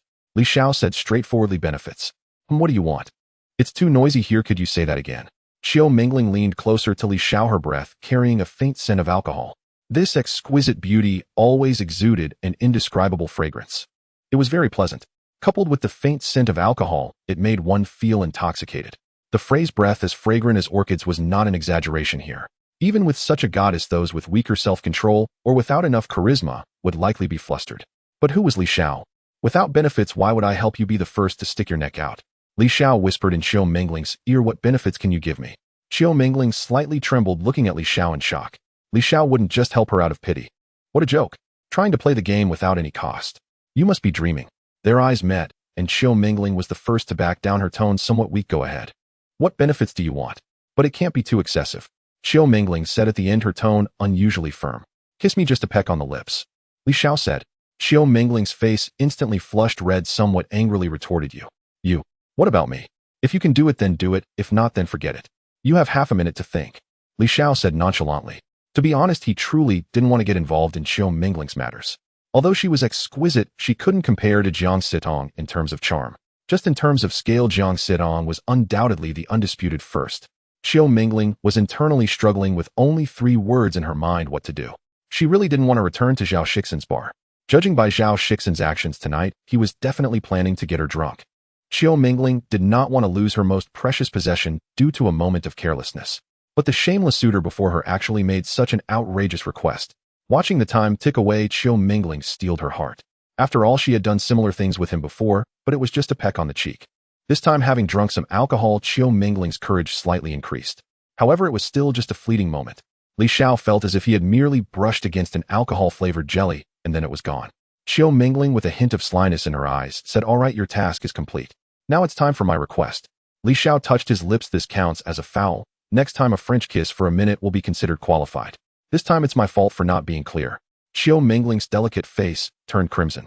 She spat, muttering softly, Who wants to kiss you for that long, you big pervert? All right, let's go. This time I consider myself unlucky to have met you. It's as if I'm rare to have a kiss with you. The women chasing after that guy stretch from here to France, and you're not special. Li Xiao walked ahead. Qiu Mingling raised her eyebrows. You big jerk, meeting me is your luck. It sounds like I'm someone nobody wants. Oh, just wait, we'll clarify things today. The DJ played a fitting song, thumping rhythmically. Li Xiao couldn't hear what Qiu Mingling was muttering behind him. It probably wasn't anything pleasant, so he ignored it. The two of them walked one after the other back to the bar where Qiu Mingling had been. Zhao Shixin sat at the bar, eagerly waiting for Qiu Mingling to return. However, when Qiu Mingling did come back, she brought with her a man he had never seen before. Xiaoling, who is he? Zhao Shixin asked with a forced smile. Qiu Mingling bit her lip and said, he is my boyfriend. Manager Zhao, my boyfriend came to find me today. Oh, it's a personal matter, so I need to leave. Let's pause the gathering for now. Zhao Shixin's chubby face twitched. All right, if you dare to leave, then you don't have to come to work tomorrow. What nonsense is this to get special treatment? In Zhao Shixin's eyes, Li Xiao was just a pretty boy. He didn't believe that Qiu Mingling would give up her job for him. Even if she dared to quit with just a few calls, well-known financial companies in the Magic City would not hire Qiu. Without connections, Zhao Shixin could also smear Qiu Mingling's reputation, claiming she was unsociable or acted like a diva with disgusting excuses. Li Xiao found it somewhat amusing. Did this fat guy really see himself as a big shot? What kind of company is so powerful that a mere manager can control everything? Li Xiao retorted with a half-smile. Before Zhao Shixin could respond, several sycophants nearby burst into laughter. They laughed at Li Xiao's lack of self-awareness. Ha ha ha. A pretty boy is still a pretty boy. He doesn't even understand basic common sense. Indeed, at such a young age, living off others is fine, but don't try to act like a big shot like others. What is wrong with this world? Once upon a time, those who lived off others could become so impressive. Faced with their cold words, Li Xiao ignored them and took Qiu Mingling's hand, walking straight towards the door. Qiu Mingling's palm was sweaty. When Li Xiao held her hand, he could clearly feel her sudden shiver. If you dare to walk with that pretty boy, don't come to work tomorrow. Zhao Shixin yelled angrily at Qiu Mingling. At that moment, Qiu Mingling's mind went blank, but she instinctively chose to follow Li Xiao out. A woman poured wine for Zhao Shixin. Manager Zhao, please don't be angry. Tomorrow Xiaoling will regret it. Another man chimed in, that's right. Manager Zhao, please calm down. Zhao Shixin was furious, having prepared the knockout drug. The meat he had in his grasp had slipped away. All of this was thanks to that pretty boy. A hint of malice flashed in Zhao Shixin's eyes. He needed to find someone to investigate Li Xiao's background. With no identity and no connections, he could just find someone to beat him up. As they exited the noisy KTV, Li Xiao felt significantly better. In contrast, Qiu Mingling beside him frowned, her heavy worries clearly written on her face. If you can't handle the job, then quit. That fat guy is no good. I just saw him put something unsavory in the drink, waiting for you to go back and drink it. Li Xiao's senses were much sharper than before. Even from a distance, he could see clearly. Qiu Mingling was sweating coldly, but her delicate face looked troubled again. But my job. Quit then, let anyone who wants to work go ahead. Li Xiao replied nonchalantly. Qiu Mingling shot him a glare. Do you think everyone's family background is the same as yours? My family background isn't that great either, Li Xiao said honestly. He believed in being truthful, and he thought he was doing well in that regard. Upon hearing this, Qiu Mingling was instantly filled with rage. How dare you say that? Last time you deliberately wanted to see me in an awkward position and then told Aunt Lin that your family background was poor, right? It must have been like that, right? Li Xiao shrugged. I don't have such malicious interests. After saying this, he planned to ignore Qiu Mingling. He walked towards the parking lot. Seeing Li Xiao walking away without an explanation, Qiu Mingling stomped her foot in anger and chased after him. Wait for me, you jerk. What now? Li Xiao was a bit annoyed by this woman. If it weren't for her beauty, he wouldn't bother with her at all. However, Li Xiao's patience also had its limits. Once crossed, it would be over. At worst, they could part ways. Qiu Mingling asked, if you just leave like this, what will happen to my job? I lost my job because of you. Which is more important, losing a job or losing your body? Li Xiao countered. Qiu Mingling, filled with fear, replied without hesitation, of course it's losing my body. That jerk has some connections with the police, so it wouldn't be easy to get him locked up, Li Xiao said. All right, that's your problem. We owe each other nothing now. Li Xiao smiled. At this point, they had reached the place where the car was parked. He opened the door of the Bentley Mulsanne and got in. Qiu Mingling was stunned. You changed to a new car. The Bentley Mulsanne was a deep blue costing at least 3 to 4 million. Li Xiao started the vehicle, not wanting to continue arguing with Qiu Mingling. Seeing Li Xiao looking like he was about to leave, Qiu Mingling panicked. You can't just leave like this. What more do you want from me? I lost my job too, let me be quiet for a moment. Qiu Mingling said weakly. Sure, if you want to be quiet at home, just call a taxi. If you can't afford it, just ask me to reimburse you when you get home. Li Xiao smiled. Qiu Mingling's delicate face looked like she was about to cry. I don't care, you're taking me with you. Haha, no service. Li Xiao started the vehicle. Not long after leaving, a sharp screech of brakes was heard. Unexpectedly, Qiu Mingling stood in front of the small car with her arms outstretched. This scene attracted many onlookers. Damn, that girl is really beautiful. Oh, well, she must have been dumped by her ex-boyfriend, right? Who knows? Maybe the man in the car is her husband. So pitiful. If I had such a beautiful wife at home, I would never cheat. The life of a rich second generation is truly good. That Mulsanne costs over 6 million. The passenger seat has never disappointed me. Li Xiao rolled down the window and leaned out. Are you crazy? Yes, I'm crazy. I lost my job. Just crash into me already. Qiu Mingling looked as if she was ready to die. As more and more onlookers gathered, some even took out their phones to take. Li Xiao didn't hesitate. He got out of the car and grabbed Qiu Mingling's arm. You jerk, let go of me. Just crash into me already. Qiu Mingling struggled. Li Xiao said coldly, we can talk about things once you're in the car. If you want to be on the news tomorrow, keep causing a scene. Qiu Mingling calmed down slightly and surveyed the surroundings. As expected, a few young men had taken out their phones to record. They didn't manage to capture it because Li Xiao had thrown Qiu Mingling into the passenger seat. He then got into the driver's seat, pressed the gas pedal, and left the scene. Throughout the drive, no one spoke. In the end, Qiu Mingling couldn't hold back any longer and began to cry. The grievances and pain of adults often need only a spark to ignite. Isn't it just a job? What kind of job will? Even if I quit, that bastard will still make things difficult for me. I won't be able to pass interviews at other companies either. As Qiu Mingling continued, her eyes reddened from crying. Girls cry cause a scene and threatened to hang themselves. Li Xiao felt that he also mishandled this situation. All right, you can come work for me. That should be good enough, right? Li Xiao comforted her. He could leave this small matter to Jiang Sidong to handle. He could just arrange a position. Are you serious? Qiu Mingling sniffed as she looked at Li Xiao. Li Xiao replied, I wouldn't go so far as to concoct such a lie to deceive a girl. Then it's settled. But tomorrow you need to come to my company to pick me up. Ooh, I need to pack my things. Don't be too excessive, as such things can be handled by simply calling a taxi. I wish I could. But tomorrow Zhao Shixin definitely won't let me leave so easily. Qiu Mingling's eyes were puffy from crying as she choked out. All right, I promise you that'll go after 12 o'clock. I'm not a morning person. Li Xiao agreed. Good deeds should be followed through. At this point, Qiu Mingling finally stopped crying and stared blankly at Li Xiao. Don't look at me. There are no tissues in this car. Use your clothes to wipe your nose. You're a pervert. A frustrated shout erupted from Qiu Mingling inside the car. Li Xiao escorted Qiu Mingling to her residential area. At this moment, Qiu Mingling's mood had calmed down a bit, but there were still faint traces of tears on her cheeks. No one knew that this beautiful girl had just cried like a tabby cat. They'll pick you up around noon tomorrow. Remember to check your phone messages. Li Xiao said. Qiu Mingling's cheeks flushed slightly, feeling a bit shy as she replied, you will be my new boss from now on. Oh, let's go up for a glass of water. Li Xiao had helped her a lot tonight. Setting aside their boss-subordinate relationship, Qiu Mingling felt it was necessary to invite Li Xiao up for a drink. As for why she invited Li Xiao, Qiu Mingling felt she could trust him and that he did not have any ulterior motives towards her. After several interactions, although he was somewhat masculine and straightforward overall, he was quite decent. Qiu Mingling thought that if she were to date Li Xiao at this moment, she would be more than willing. Of course, it wasn't about the money. It was about Li Xiao's character. Li Xiao flashed a mischievous smile. Why do all you women like to invite men over for water? I prefer something more exciting than plain water. You can drink whatever you want, Li Xiao said, pressing the accelerator, leaving Qiu Mingling in a daze. Qiu Mingling's lingering fondness for Li Xiao vanished. You jerk. Big bad guy. Qiu Mingling vented her dissatisfaction. Suddenly her eyebrows arched as she thought of something. He doesn't think I'm a promiscuous woman, does he? Humph. I'm not that kind of person. I need to clarify this to him. But why should I explain myself? Even if he is my future boss, he shouldn't interfere with my private life. Qiu Mingling pondered for a while and ultimately decided to send Li Xiao a message.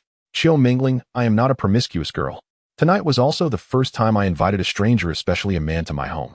Feeling angry, she sent the message and then took the elevator back home. After dropping off Qiu Mingling, Li Xiao went straight home. Looking at the message, she sent Li Xiao planned to reply with a few words to continue teasing her. From Qiu Mingling's intense reaction, it was clear she wasn't joking. However, Li Xiao wasn't her pursuer, so there was no need for him to serve her like a sycophant. Ding ding ding. A strange call came in. Li Xiao looked at the phone, a bit confused. I haven't bought anything online, or is it a sales call? But that didn't make sense. They couldn't possibly know my number. Li Xiao picked up the call. The excited voice of a middle-aged man asked, are you Mr. Li Xiao? It was the voice of a middle-aged man. Li Xiao nodded and replied, yes, it's me. What can I do for you? That's great. I am Chun Jija, the founder and current chairman of Shark Company. Mr. Li, hey, race the thing. We have upgraded our platform servers, so when you recharge for gifts, there won't be any lag. For friends, we have set you up with the most prestigious identity, the King status, which will be specially displayed when you enter your own or others' live streams. Chun Jija spoke, cautiously afraid of saying something wrong that would offend Li Xiao, who was a big spender on gifts. Li Xiao realized, so that's how it is. I understand. Mr. Li, do you have time? If it's convenient, I would like to invite you to a meal so we can get to know each other better. Chun Jija swallowed hard. If he could win Li Xiao's favor, his company's business would surely flourish.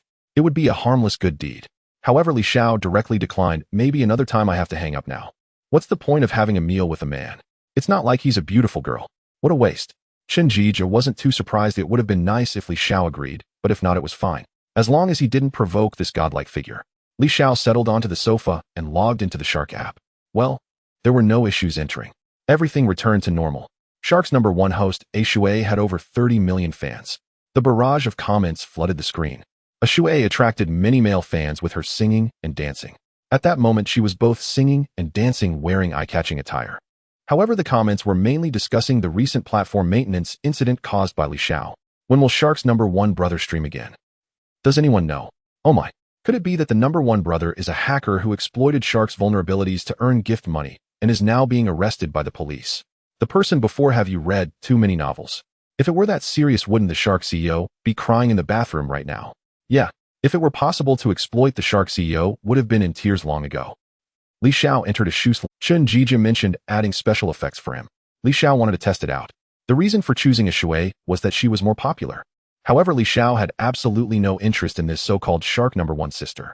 Who knows how many powerful figures were behind her, how many executives. In the past, when Li Xiao had no money, he could fantasize and think these female streamers were pure. But now he thought, pure my ass. After becoming wealthy, Li Xiao was exposed to things he had never encountered before, realizing how many seemingly glamorous industries were actually unsightly.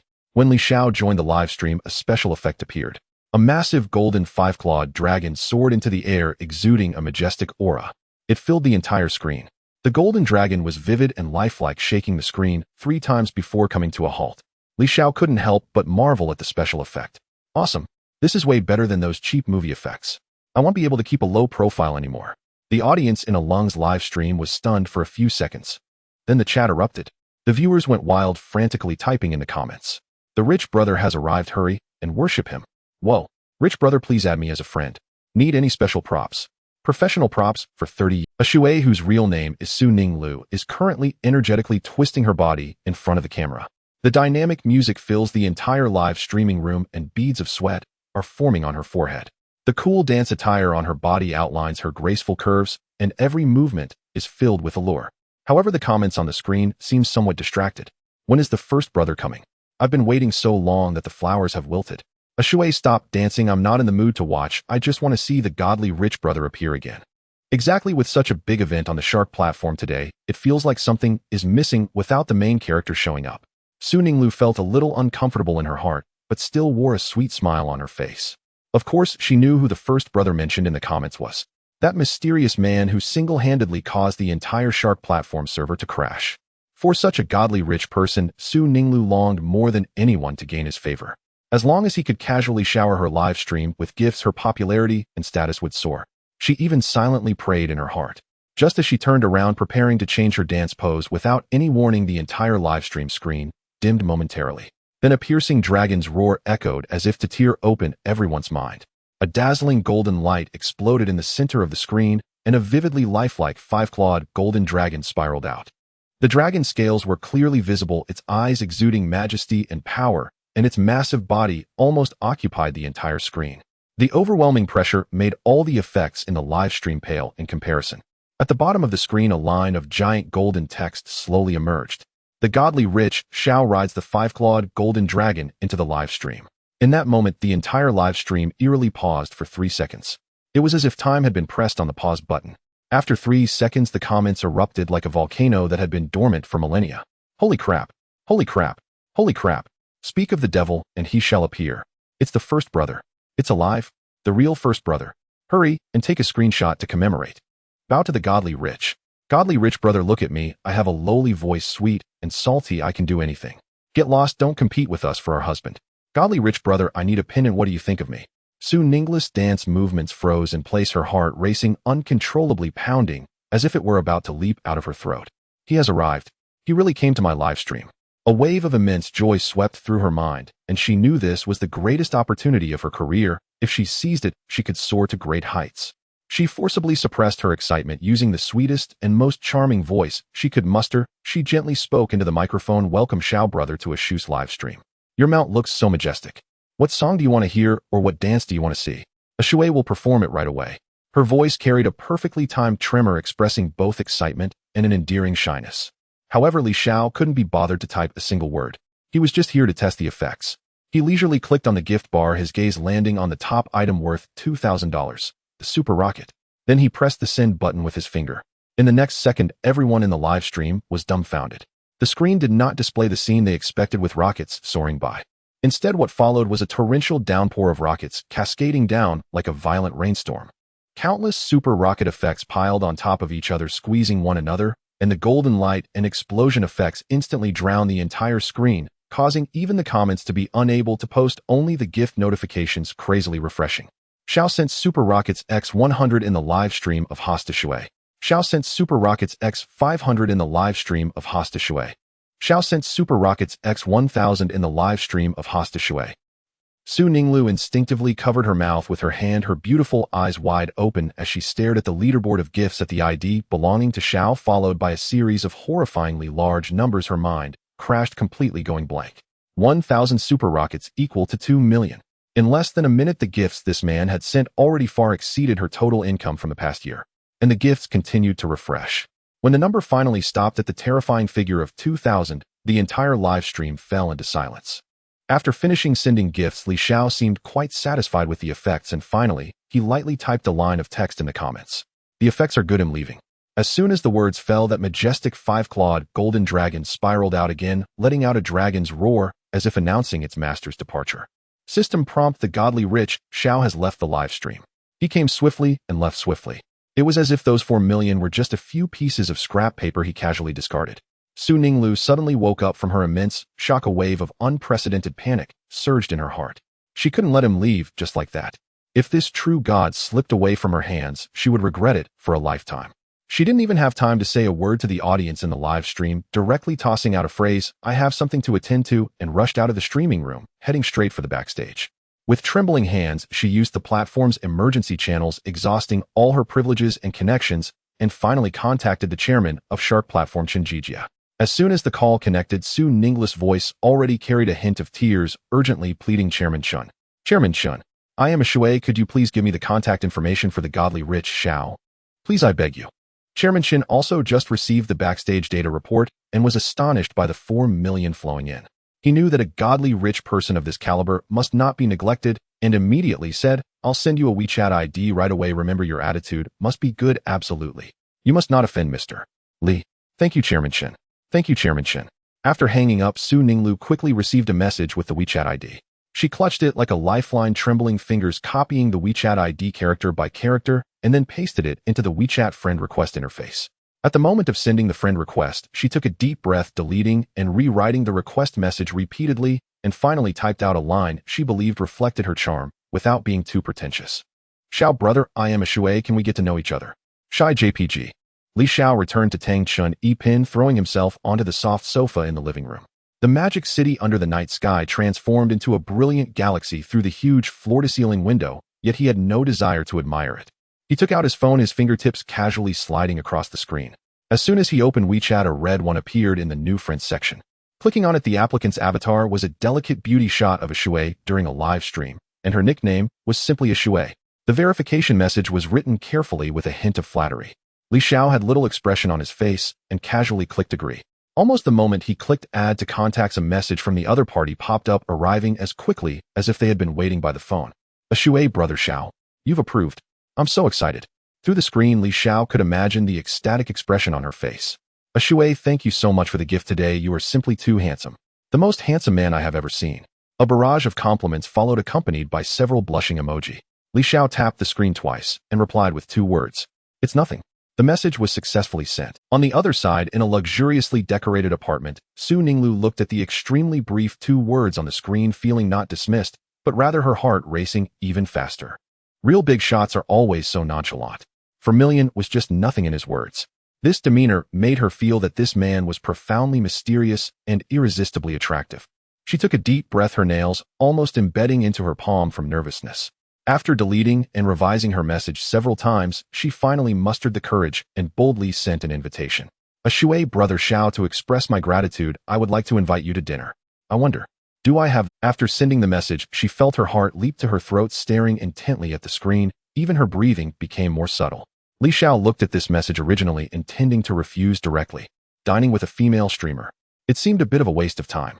But then he thought, after all, she was the leading lady of the Shark platform with top-notch looks and figure. Having dinner with several beauties wasn't necessarily a bad thing. Life always needs a bit of adjustment. Li Xiao, how about tomorrow? I'll decide the time and place. Upon seeing this reply, Su Ninglu nearly jumped off the sofa. He agreed. He really agreed. The immense joy overwhelmed her mind, and fearing Li Xiao would change his mind, she quickly typed on the screen. A Shui, okay brother. No problem brother. A Shui just said it, I'm free anytime. A Shui, so happy. Looking at the series of enthusiastic replies from her, Li Xiao chuckled lightly and tossed the phone aside, no longer paying attention. The next day, Li Xiao did not wake up naturally. He opened his eyes to the crisp sound of an electronic prompt. Daily 9.9 Yuan flash sale items have been refreshed. A blue virtual screen visible only to him hovered above the ceiling. Today's item: 100 ownership and land deed for the top private club in the Magic City, valued at 3.5 billion. Flash sale price 9.9 Yuan. Note: the club is the most elite dining and entertainment establishment in the Magic City, strictly implementing a membership system with access granted only to the influential and affluent. The club boasts the finest chef team in the whole region and a security system as solid as a fortress, symbolizing status and identity. Li Xiao's drowsiness vanished in an instant. Yu Garden. He had certainly heard this name. It was a haven where only a select few at the pinnacle of the Magic City could enter, with annual membership fees rumored to be in the 8 figures, and money alone might not suffice.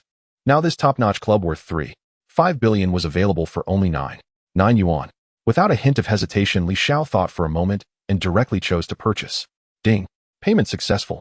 Documents for the transfer of Yu Garden's equity, electronic land deed, and highest level management keys have been sent to your encrypted folder. Please check.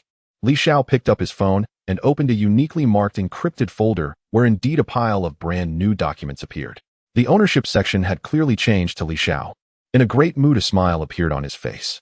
Perfect, this would be the meeting place with the female streamer. He opened the chat interface with a Shui and sent a message. Are you awake? Get ready, I'll pick you up in half an hour. The message was sent, and within 3 seconds he received. Su Ninglu almost replied instantly, okay brother. I'll be ready soon. She sprang out of her soft bed like a spring, rushing barefoot into the dressing room. Looking at the room full of brand-name clothes and bags, she felt a sense of choice paralysis for the first time. Would too revealing attire seem frivolous and make brother Xiao think she was an easy woman? Would being too conservative conceal her figure's advantages, failing to attract his attention? Su Ninglu anxiously paced in the dressing room, modeling various outfits in front of her before tossing them back on the rack. On the other hand, Li Xiao leisurely walked into the garage of the villa. In the spacious, bright garage, a row of luxury cars was quietly parked. His gaze swept over the Bentley Mulsanne he drove yesterday, finally landing on a streamlined and aggressive McLaren P1. Driving a Bentley to meet a female streamer is a bit too formal, Li Xiao muttered to himself. This car is more suitable. He opened the car door and sat in the tech-filled cockpit. With a deep and alluring engine roar, the silver-gray McLaren surged out of the garage like a waking beast. The silver-gray McLaren P1 let out a low roar as it smoothly glided into a parking space beneath a luxury apartment building. The streamlined body reflected a metallic sheen under the afternoon sun, resembling a futuristic artwork that instantly captured the attention of everyone around. Several young girls passing by immediately stopped, pulling out their phones to photograph the rare supercar, their faces filled with excitement and envy. Oh my god, a McLaren P1. This car must cost tens of millions, right? The owner must be a super rich second generation. Ooh, I wonder if he is handsome or not. Amidst the whispers, Su Ninglu stepped out of the apartment lobby in her exquisite high heels. She had undoubtedly put in a lot of effort into her appearance today. Wearing a well-tailored white Chanel dress, it perfectly accentuated her flawless figure as a top-tier streamer, exuding both purity and sensuality. Her makeup was as exquisite as a painting, with each strand of hair meticulously styled. When she spotted the McLaren P1 and the envious gazes from the onlookers, her heart skipped a beat. Despite being mentally prepared, the financial power displayed by Li Xiao consistently exceeded her expectations. She quickly walked to the front of the car, opened the passenger door, and gracefully seated herself inside. The interior was filled with a faint scent of leather. Su Ninglu fastened her seatbelt, her hands nervously resting on her knees, as she turned to glance at the composed Li Xiao in the driver's seat, her voice trembling slightly. "Xiao Gu, is this car yours too?" Li Xiao held the steering wheel with one hand, gazing ahead, a subtle smile playing on his lips, his tone as casual as if he were commenting on the pleasant weather. "It's just a means of transportation." After saying that, he gently pressed the accelerator, and the McLaren P1's engine roared beautifully as the car shot forward like an arrow, leaving behind the astonished remarks and discussions. Su Ninglu's heart raced with the rush, watching the scenery outside blur past, and then glancing at the calm man beside her, she became increasingly certain that she had truly latched onto an unimaginably wealthy benefactor. The car finally stopped in front of a manor-like building that appeared understated but exuded top-tier luxury. The words Imperial Garden were discreetly hung above the ancient gate in gold. Su Ninglu had only seen this place introduced in top-tier financial magazines. It was said to be a gathering place for the true elite of the Magic City, where even the most ordinary membership card required a minimum recharge of 1 million. Having a place here was itself a symbol of status. She took a deep breath, adjusted her dress, and prepared to step out in the most perfect state. However, when Li Xiao got out of the driver's seat, Su Ninglu was momentarily stunned. His casual outfit was simply too informal. A plain white t-shirt without any logo, ordinary blue jeans, and a pair of clean-looking sneakers. He looked fresh and handsome, yet entirely out of place in a top-tier club like Imperial Garden, more like a handsome student just out of university. The doorman in a crisp uniform, upon seeing the McLaren P1, wore a professional smile that was full of flattery, even bending slightly at the waist. But when he saw Li Xiao's attire as he got out, the smile on his face froze for a moment. Although he quickly recovered, the fleeting disdain in his eyes did not escape Su Ninglu's notice. The two walked side by side into the resplendent and creatively designed hall. Inside, the quietness allowed only the faint sounds of classical music to be heard, and the guests sitting around were all dressed elegantly, exuding the composure of those in power. Li Xiao's appearance was like a drop of water falling into a hot pot of oil. At a nearby booth, a young man in a Versace floral shirt adorned with a large Richard Mille watch on his wrist was hugging a finely made-up influencer. Upon noticing Li Xiao, he seemed to discover something amusing, deliberately raising his voice to say to his companions nearby, "Haha, the threshold of Imperial Garden is getting lower and lower. Even the most ordinary people can get in now. Look at that kid dressed like a delivery guy, really lowers the class of this place."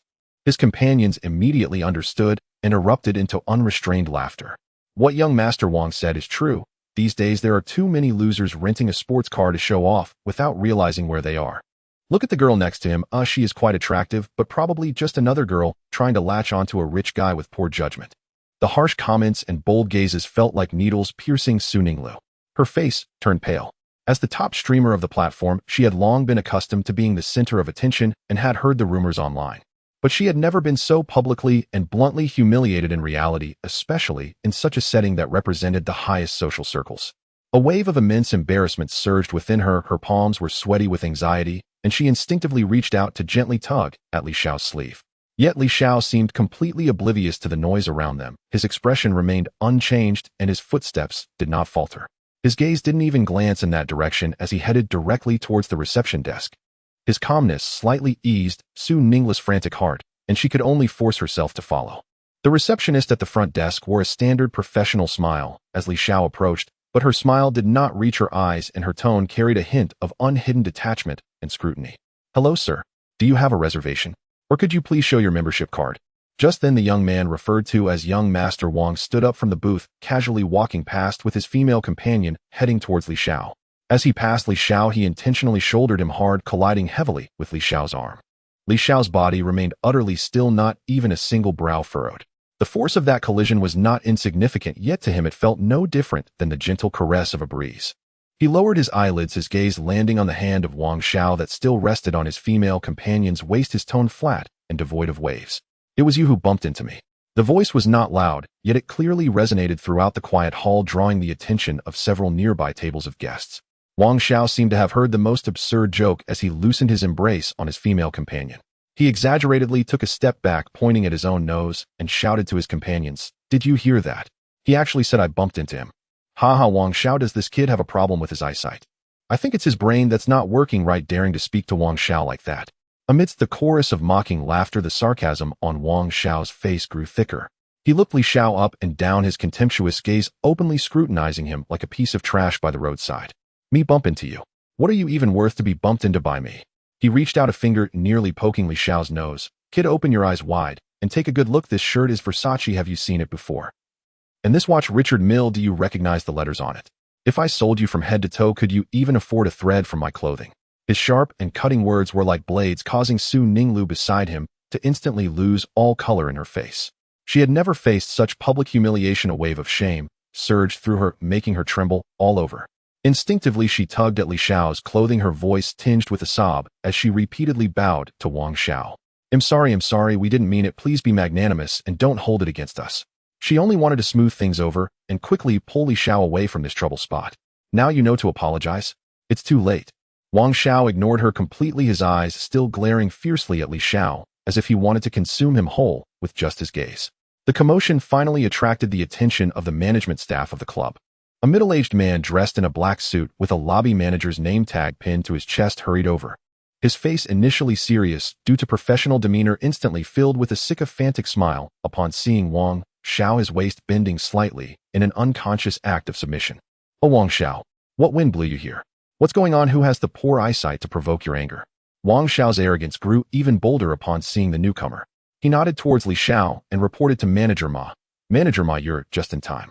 Let me ask you what's going on in your garden right now. How could you let in scoundrels dressed like they're delivering takeout? He bumped into me and even dared to retort. You tell me what should be done about this. Manager Ma's face immediately darkened upon hearing this. He turned around and scrutinized Li Xiao from head to toe with an appraising gaze. Finally, he focused his gaze on Li Xiao's plain t-shirt and jeans, his expression overflowing with disdain. He straightened his face, his tone laced with condescension. Sir, since you were in the wrong first, you should quickly apologize sincerely to Wang Xiao. Wang Xiao is magnanimous, and this matter will be considered settled for today. Though his words sounded like mediation, every word was clearly biased, effectively condemning Li Xiao. Su Ninglu's palms were sweaty with anxiety as she tightly clutched Li Xiao, hoping he would soften and let this matter pass. However, Li Xiao seemed oblivious to her tugging. He looked at Manager Ma, whose face changed quicker than flipping a book, a teasing smile curling at the corners of his mouth as he let out a soft chuckle. On what basis? Just 3 simple words, yet the air in the room suddenly froze. Wang Xiao was stunned, his companions were stunned, and Su Ninglu was so frightened that her heart nearly stopped. Manager Ma's expression darkened completely, as if water could drip from his face. Having worked here for many years, he had encountered countless wealthy and powerful individuals, but he had never seen anyone so oblivious as to speak to him in such a tone in this setting. On what basis? He sneered, his voice suddenly rising. Simply because Wang Xiao is our Garden's most esteemed diamond member. Just based on you, someone who can't even produce a membership card, you have no right to act wild here. He'll give you one last chance, apologize. Otherwise, I'll call the security right now and throw you out like garbage. Our Garden does not welcome people of... His words resounded with undeniable authority, carrying an unmistakable threat. Su Ninglu, anxious to the point of tears welling in her eyes, desperately shook Li Xiao's arm, her voice lowered to a whisper filled with pleading. Brother Xiao, I beg you, let's go, don't argue with them, we can't afford this. In her eyes, the opposing party were the local bullies, truly part of the elite circle. Meanwhile, they felt like ugly ducklings who had strayed into a swan lake, and a heating clash would only lead to self-humiliation, becoming the subject of ridicule. Li Xiao finally reacted, turning his head to meet Su Ninglu's misty eyes, gently patting the back of her hand that was gripping his arm. His hand was steady, radiating a comforting warmth. He then looked back at Manager Ma's smile unchanged, but a hint of inscrutable depth glimmered in his eyes. Are you sure you want me to leave? This rhetorical question made Manager Ma's heart inexplicably skip a beat, but was soon replaced by an even greater anger. A poor kid daring to put on airs here. Before he could react, Wang Xiao had already been thoroughly infuriated by Li Xiao's calm demeanor. He laughed in anger, nodding repeatedly. Good. You have guts. Manager Ma, don't waste your breath. He pulled out the latest model of an Apple phone, waving it in front of everyone, his face radiating confidence. I'm calling my uncle right now. My uncle Wang Jinhua is one of your Garden shareholders. I want to see who dares to act wild on his turf. Having said that, Wang Xiao actually dialed a number, arrogantly pressing the speakerphone button. The entire hall fell silent, all eyes fixed on that expensive phone. Beep. Beep. The tone indicating the call had connected rang out particularly clear at this moment. Su Ninglu's heart sank deeper with each sound. The sound of the speakerphone echoed clearly in the hall, every syllable striking the hearts of the crowd like A calm yet anger-infused middle-aged man's voice came through the receiver. Tion, what is all this fuss? Wang Xiao clung to this lifeline like a drowning man finding a life ring. He raised his voice by an octave filled with grievance and a sense of accusation. Uncle, I've been bullied at the U Garden. Some poor kid who suddenly appeared dressed like a delivery man bumped into me and dared to talk back. He exaggerated the situation, portraying Li Xiao as a boisterous and arrogant lower-class person while painting himself as an innocent and insulted young noble. On the other end, Wang Jinhua's anger ignited like gasoline poured on flames. What? On my territory, someone dares to touch my Wang family. You tell him to stand there and not move. I will be there soon. I want to see who has the guts today. With that, the call was abruptly ended. Beep. The busy tone rang out, but the hall erupted in chaos. All the onlookers couldn't hide their gleeful expressions. Wang Jinhua of the Wang family was a prominent figure in the business world of Magic City, one of the major shareholders of the U Garden with immense power and influence. The main character was about to arrive, and a good show was about to unfold. Eyes focused on Li Xiao, looking at him, as if he were a prisoner awaiting execution. Su Ningla's charming face lost all color, her exquisite makeup unable to conceal her pale. Her body trembled slightly as she clutched the hem of Li Xiao's shirt, her voice thick with tears, nearly pleading. Xiao Ge, let's leave quickly, I beg you, we can't afford to mess with them. In her eyes, this was already a catastrophe. If they didn't leave soon, they would face unbearable humiliation and consequences. Yet Li Xiao seemed not to hear her pleas. Not only did he show no intention of leaving, but he leisurely scanned the room as if searching for something. Finally, he calmly pulled over an empty chair from the guest area. In the center of the hall, under everyone's watchful eyes, he sat down with a leisurely demeanor. He even crossed his legs, his gaze calmly fixed on the grand doors of the U Garden. His expression suggested he was not waiting for impending judgment, but rather anticipating an upcoming grand performance, positioning himself as the sole audience. This action was like a loud slap to everyone's face. It ignited Wang Xiao's fury and left the onlookers dumbfounded. Is this kid insane? Good. Very good. Acting tough when death is imminent. Wang Xiao's face turned pale with rage as he ground out a few words through clenched teeth. Manager Ma stood to the side, arms crossed, a cold sneer on his face. Kid, you've missed your last chance to escape. Once Wang Dong arrives, you won't be able to leave even if you wanna. Just as he finished speaking, a sharp, piercing screech of brakes came from outside. A convoy of sleek black Mercedes-Benz S-Class cars arrived in an extremely domineering manner, blocking the entrance to the U Garden. The car doors opened in unison. A burly man with a fierce expression clad in an exquisite tailored suit strode in with authority. Following closely behind him were four equally stern-looking bodyguards in black suits. Their intimidating presence seemed to drop the temperature of the entire hall. The newcomer was none other than Wang Jinhua. Uncle. Wang Xiao immediately rushed over like he had seen a savior, rolling and crawling with a face full of grievance, pointing at Li Xiao, who was still leisurely seated. It's him. Uncle, it's this ungrateful bastard. Wang Jinhua's gaze was as sharp as a hawk, instantly pinning Li Xiao. He walked closer, step by step, his shoes clicking on the marble floor, each sound echoing like a drumbeat in the hearts of the crowd, making the air in the hall thick and heavy. Su Ningla's heart raced to its limit, nearly bursting from her throat. Wang Jinhua finally stopped 2 steps away from Li Xiao, an overwhelming pressure descending upon him like an invisible mountain. So it's you who touched my nephew. Wang Jinhua's voice was low and dangerous, devoid of any emotion. He looked down on Li Xiao, who remained seated, as if observing an ant that could be crushed at any moment.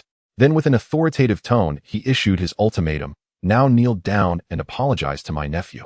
After a pause, a flicker of ruthlessness flashed in his eyes. Then break a leg. I might consider letting you crawl out of here. As soon as he finished speaking, the 4 bodyguards in black stepped forward, cracking their knuckles ominously. The atmosphere in the hall reached a suffocating peak at that moment.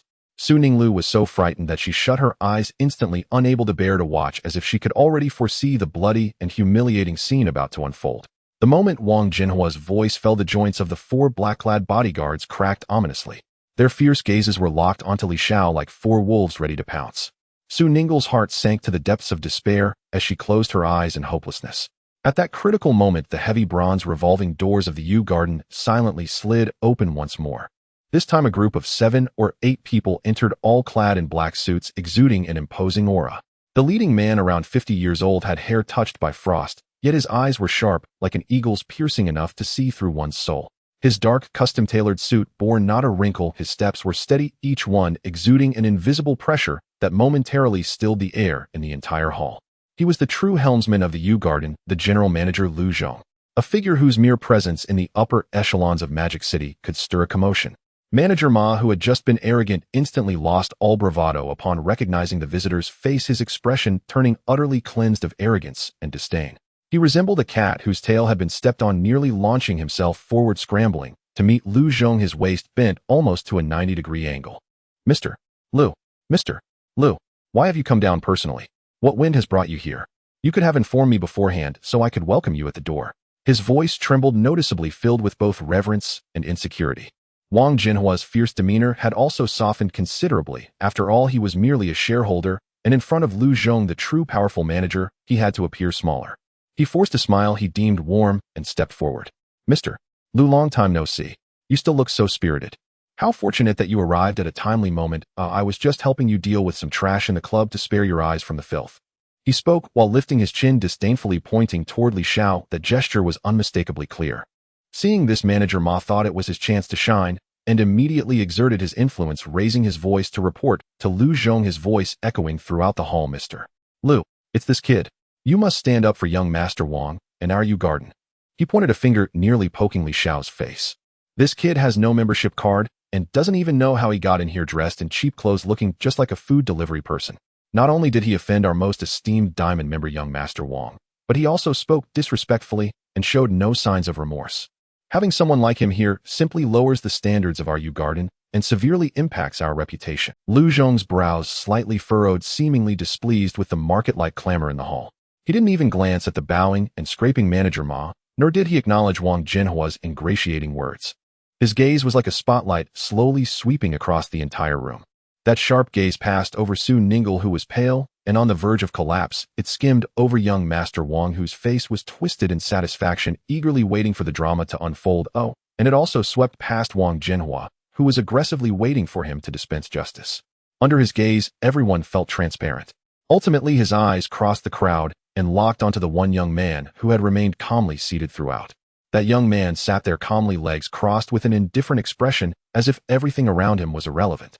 When Lu Zhong's gaze met Li Xiao's tranquil eyes in the air, Lu Zhong's entire body felt as if it had been struck by an invisible bolt of lightning, instantly freezing in place.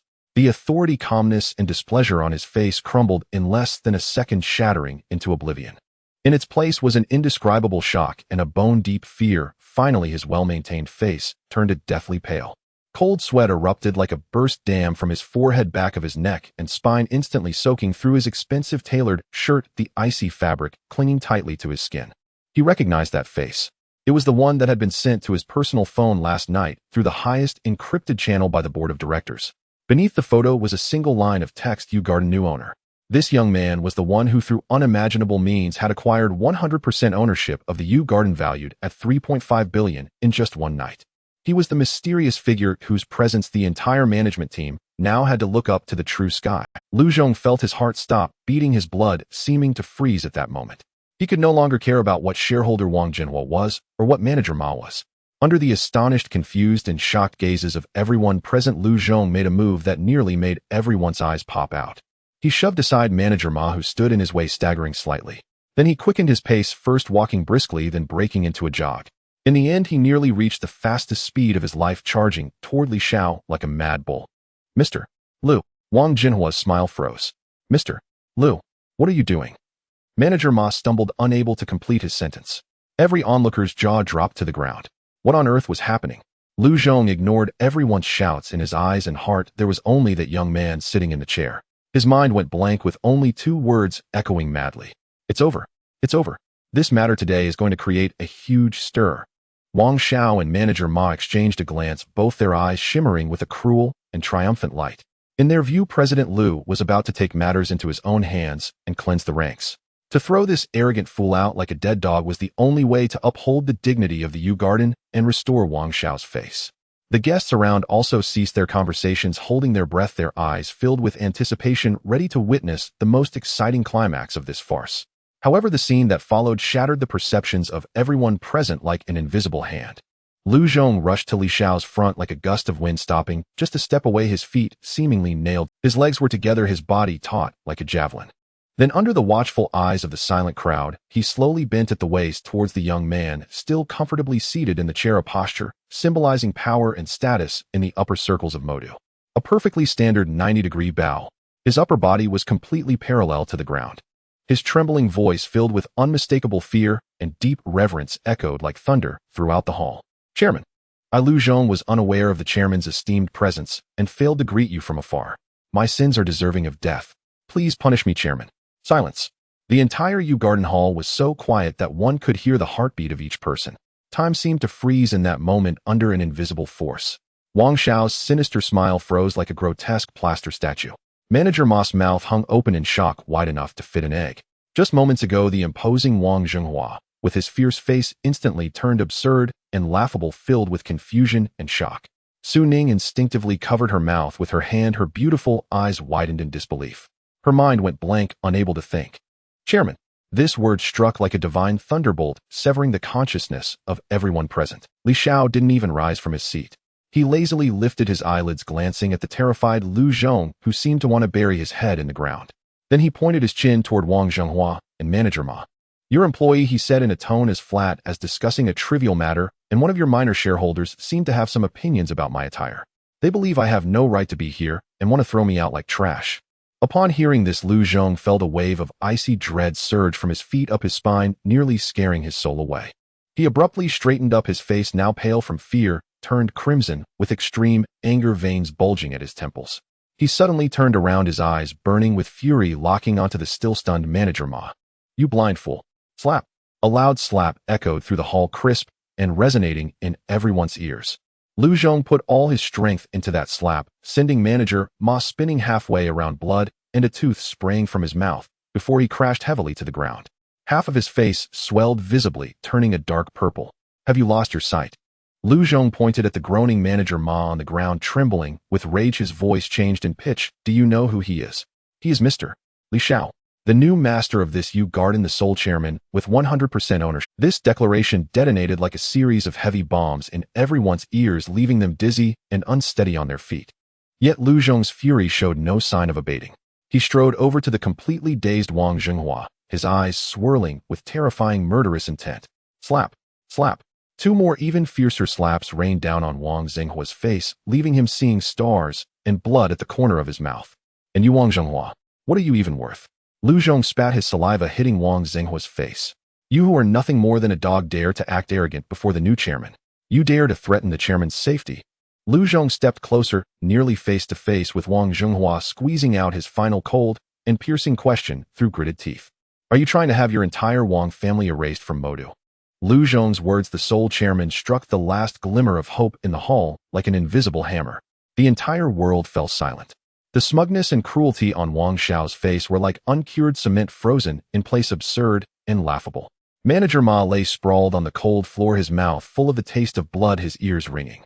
He gazed at the brilliant crystal chandelier on the ceiling, his eyes vacant, his mind a blank slate. It was over. His life utterly finished. Wang Zhenghua, a figure who could command the winds in the business circles of the Magic City, felt a burning pain in his cheeks. But this minor physical pain paled in comparison to the storm raging within his heart.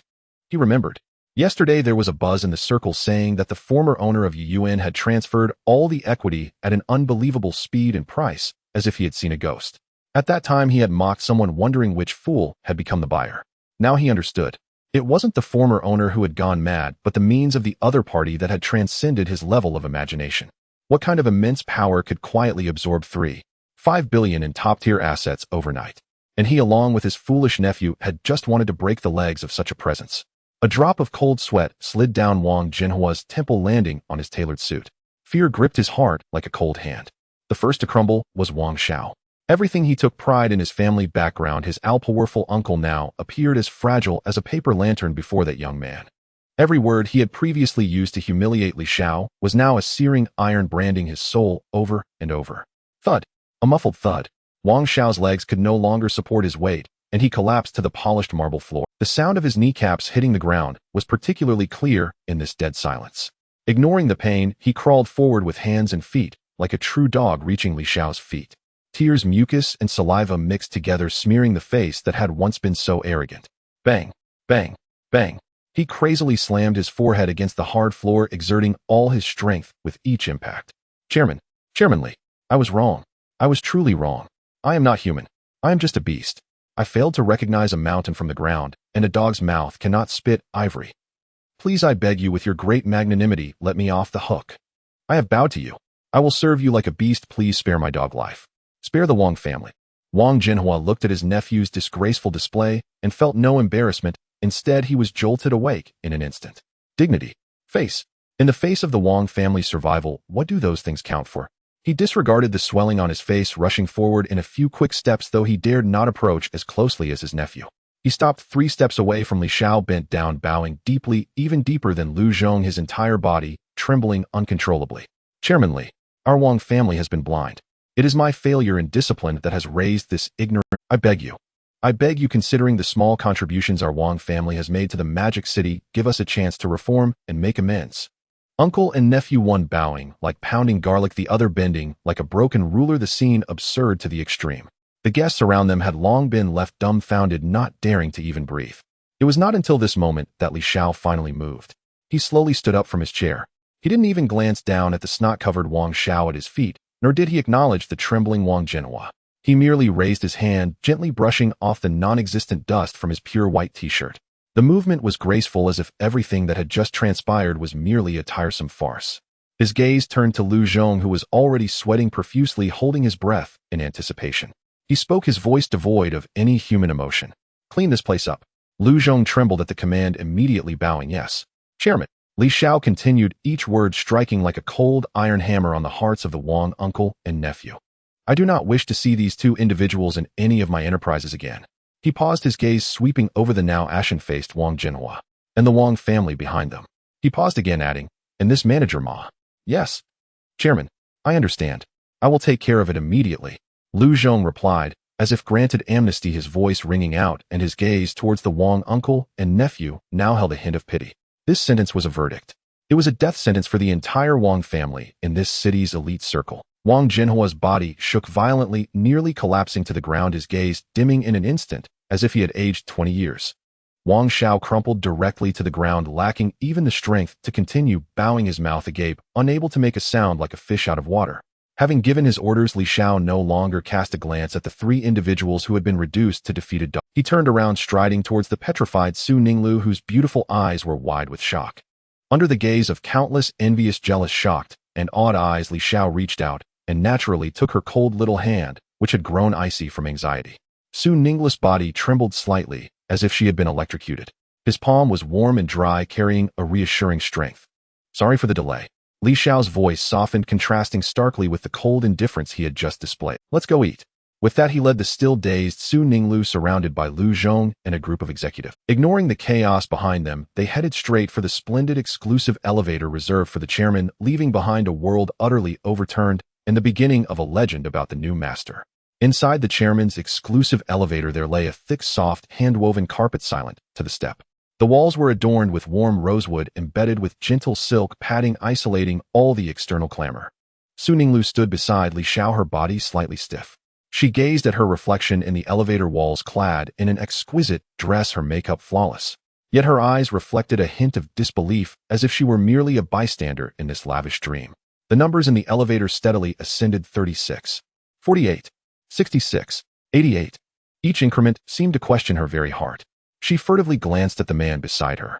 Li Xiao had his hands tucked into the pockets of his jeans, his expression relaxed, as if this were just a mundane return to his home. No, this was indeed his home. The thought quickened Su Ninglu's heartbeat. Ding! A soft chime echoed as the elevator doors glided open silently like wings. A crisp and elegant fragrance wafted in, instantly dispelling the last remnants of chaos in Su Ninglu's heart.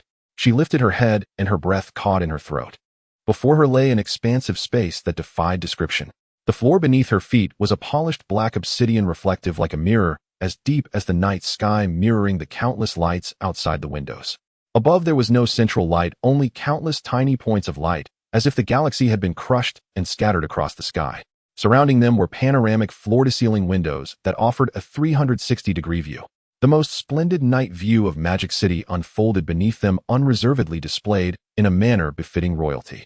In the distance, the Oriental Pearl Tower sparkled with dreamy brilliance, while the global financial center pierced the clouds like a sword. Countless skyscrapers stood in succession, and the traffic on the streets formed golden rivers. Standing here felt as if she could reach out and touch the pulse of this city. Su Ninglu felt as small as a speck of dust as if she had stumbled into the legendary palace of the gods, where even breathing became a cautious act. "Chairman." A flurry of urgent yet restrained footsteps approached. It was Lu Zhong, who had just dealt with the aftermath downstairs, a sheen of sweat glistening at his temple. "Chairman, everything has been handled as per your instructions," Lu Zhong reported, his voice low, fearful of disturbing the tranquility of the space. Seeing that Li Xiao remained silent, he stepped forward, slightly bowing, gesturing for them to proceed, taking on the role of a guide. "Chairman, this is the Tianji Pavilion, the highest level of the entire Imperial Garden, usually only open to you and the highest-rated state guests." He pointed to a nearby massive screen crafted from a single piece of Hetian jade, intricately carved, with the image of 9 dragons playing with pearls, a true masterpiece. Behind the screen is the Zicheng Hall, the most private room in the Tianji Pavilion. Tonight it will be personally overseen by Mr. He, the head chef of the Imperial Kitchen. Su Ningla's heart skipped a beat at this. Mr. He was a legendary figure, said to only cook for the truly elite.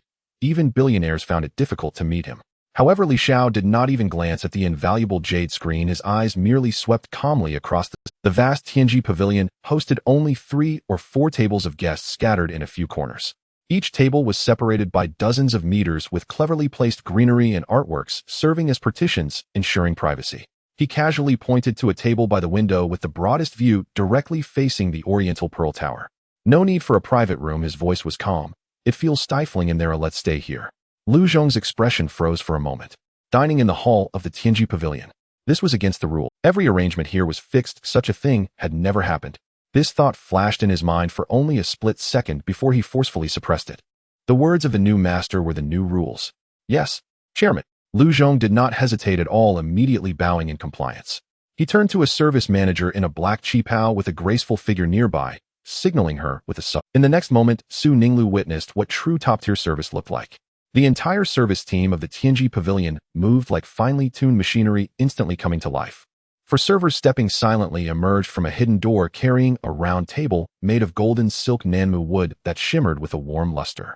2 others followed, holding 2 chairs upholstered with velvet cushions, quietly placing them at the position Li Xiao specified. Cutlery, crystal glasses, silver candlesticks. Each item appeared on the table as if conjured by magic. The tableware was smooth bone china, hand-painted with elegant blue and white patterns, each piece resembling a work of art. From the moment Li Xiao spoke until a perfect dining table emerged at the empty window side, the entire process took no more than a minute. The silence was so profound that a falling needle could be heard without a hint of unnecessary noise. Su Ninglu watched, somewhat dazed. She had always thought the depictions of elite lifestyles in novels were exaggerated, only now realizing that it was her own imagination that had limited her. "Sit." A gentle voice pulled her back from her astonishment. Li Xiao had reached the table, naturally extending his hand to pull out one of the chairs for her. This simple act of chivalry in such an extraordinarily luxurious and dreamlike environment felt like a warm current that instantly struck Su Ningla's heart. She felt her cheeks flush, her heartbeat skipping a beat, and with her head down she softly said, "Thank you," before sitting down somewhat shyly. Li Xiao sat opposite her.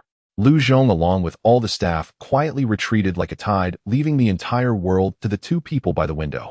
The brilliant lights flowed beneath them, and distant stars twinkled above. The splendor and glory of the entire magic city became the softest backdrop for their table. The 2 individuals sat quietly, as if suspended above the shimmering starry river of this sleepless. Su Ningla's heartbeat, which had been racing moments ago, slowly calmed down, yet the dreamlike scene before her stirred another wave of emotions. She nervously placed her hands on her knees. Even her breathing became deliberate and soft, fearing that any inadvertent movement would disturb this unreal tranquility. Having lived for over 20 years, she had never imagined that one day she would find herself in such a place where the splendor of the entire magic city was beneath her feet, merely an embellishment beside the dining table. "Chairman." Lu Zhong approached silently, coming and going. He held an ancient purple clay tea tray on which lay a delicate roux kiln tea set. He arrived at the table, his movements skilled and elegant, pouring hot water, placing tea leaves, and brewing tea in one smooth sequence. A refreshing aroma of tea accompanied by rising wisps of steam instantly added a touch of zen to the space. Lu Zhong respectfully pushed a cup of clear amber tea in front of Li Xiao. "Chairman, this is the first harvest of this year's mother tree de Hong Pao from Weishan, not much in total. Please try it, and see if it suits your taste." Li Xiao picked up the teacup, gently inhaled the long-lasting fragrance, took a sip, and nodded, "Not bad." The simple compliment brought a genuine joy to Lu Zhong's face. He then turned to Su Ninglu, presenting her with a cup, as well as attitude humble and polite, "Miss, please enjoy." Su Ninglu was taken aback and quickly expressed her gratitude. Lu Zhong then straightened up, slightly bowing as he spoke with a respectful tone. Chairman, our chief chef, Mr. He Wen-shan has heard of your esteemed presence and wishes to personally introduce tonight's dishes. Would that be convenient? Dressed in a pristine white chef's uniform devoid of any grease stains, he wore a signature tall chef's hat. His face was lean, his eyes bright, exuding an aura. Dressed in a pristine white chef's uniform devoid of any grease stains, he wore a signature tall chef's hat. His face was lean, his eyes bright, exuding an aura of authority without anger. The moment Su Ninglu caught sight of his face, her pupils constricted, and she instinctively covered her mouth with her hand, letting out a barely audible gasp. That face she had only seen in Financial Channel interviews and on the covers of top business magazines. National banquet chef He Wen-shan, a titan in the culinary world, a legendary figure said to only cook for heads of state and truly elite families. He Wen-shan walked to the dining table, ignoring everyone else's gaze fixed directly on Li Xiao. He came to a stop, deeply bowing to the young man, who wasn't even wearing a suit. Chairman. His voice was loud and full of energy. Tonight, by fortunate chance, we just received a 400-kilogram bluefin tuna, and I have taken the finest belly portion from it. Moreover, there are Albo white truffles that were air freight from the Piedmont region of Italy just 3 hours ago. How would the chairman like to taste them? Sashimi or low-temperature slow roast? Su Ninglu felt her heart race. Every one of these ingredients represented the pinnacle of wealth, a luxury that ordinary people could never touch in a lifetime. Yet Li Xiao merely held his teacup with a faint smile on his face. He did not pretend to understand and discuss any cooking techniques. He looked at the legendary chef, his tone as relaxed as if chatting with a neighborly elder. Mr. He, you are the expert, just arrange it as you see fit. Surprise us. This simple statement was filled with absolute trust and respect. A hint of barely noticeable appreciation flashed in He Wen-shan's sharp eyes on his lean face. He had encountered many top billionaires, and many loved to point out their tastes in front of him to showcase their However, he had not seen anyone like the young man before him in many years, someone who was so nonchalant and trusting everything to professionals. Good. He Wen-shan nodded heavily, his voice filled with excitement at finding a kindred spirit with the chairman's words, I shall not disappoint you today. After saying this, he bowed to Li Xiao once more, then turned and strode away. It was not until He Wen-shan's figure disappeared that Su Ninglu seemed to awaken from a dream. She lowered her voice, leaning slightly forward in excitement, her tone filled with incredulous shock. Xiao Gu, do you know who he is? Li Xiao set down his teacup and looked at her, sparkling eyes, smiling. I heard from Mr. Lu that he is Mr. He, the chief chef. It's not just as simple as being a chief chef. Su Ninglu explained eagerly. He is He Wen-shan, a living legend in our country's culinary world. He was in charge of national banquets for 10 consecutive years, and how many billionaires held money just to invite him for a family dinner, yet he wouldn't even meet them. I read in a magazine last time that a Middle Eastern oil prince wanted to invite him, and he simply replied, not available. As she spoke more passionately, Su Ninglu looked at Li Xiao with eyes nearly brimming with admiration. Oh my, I have only seen him on the cover of financial magazines. And he actually, personally came to ask what you want to eat. Li Xiao couldn't help but smile at her adorable demeanor. He reached out and gently tapped the table. So when the dishes come out, make sure to eat more. We can't let Mr. He's kind intentions go to waste. This scene happening in the Tianji Pavilion naturally caught the eyes of several other tables nearby. Those sitting here at this time were all figures standing at the pinnacle of the pyramid in Magic City and even across the nation. They watched Lu Zhong's obsequious manner and He Wen-shan personally inquiring about the dishes, their eyes revealing curiosity and intrigue.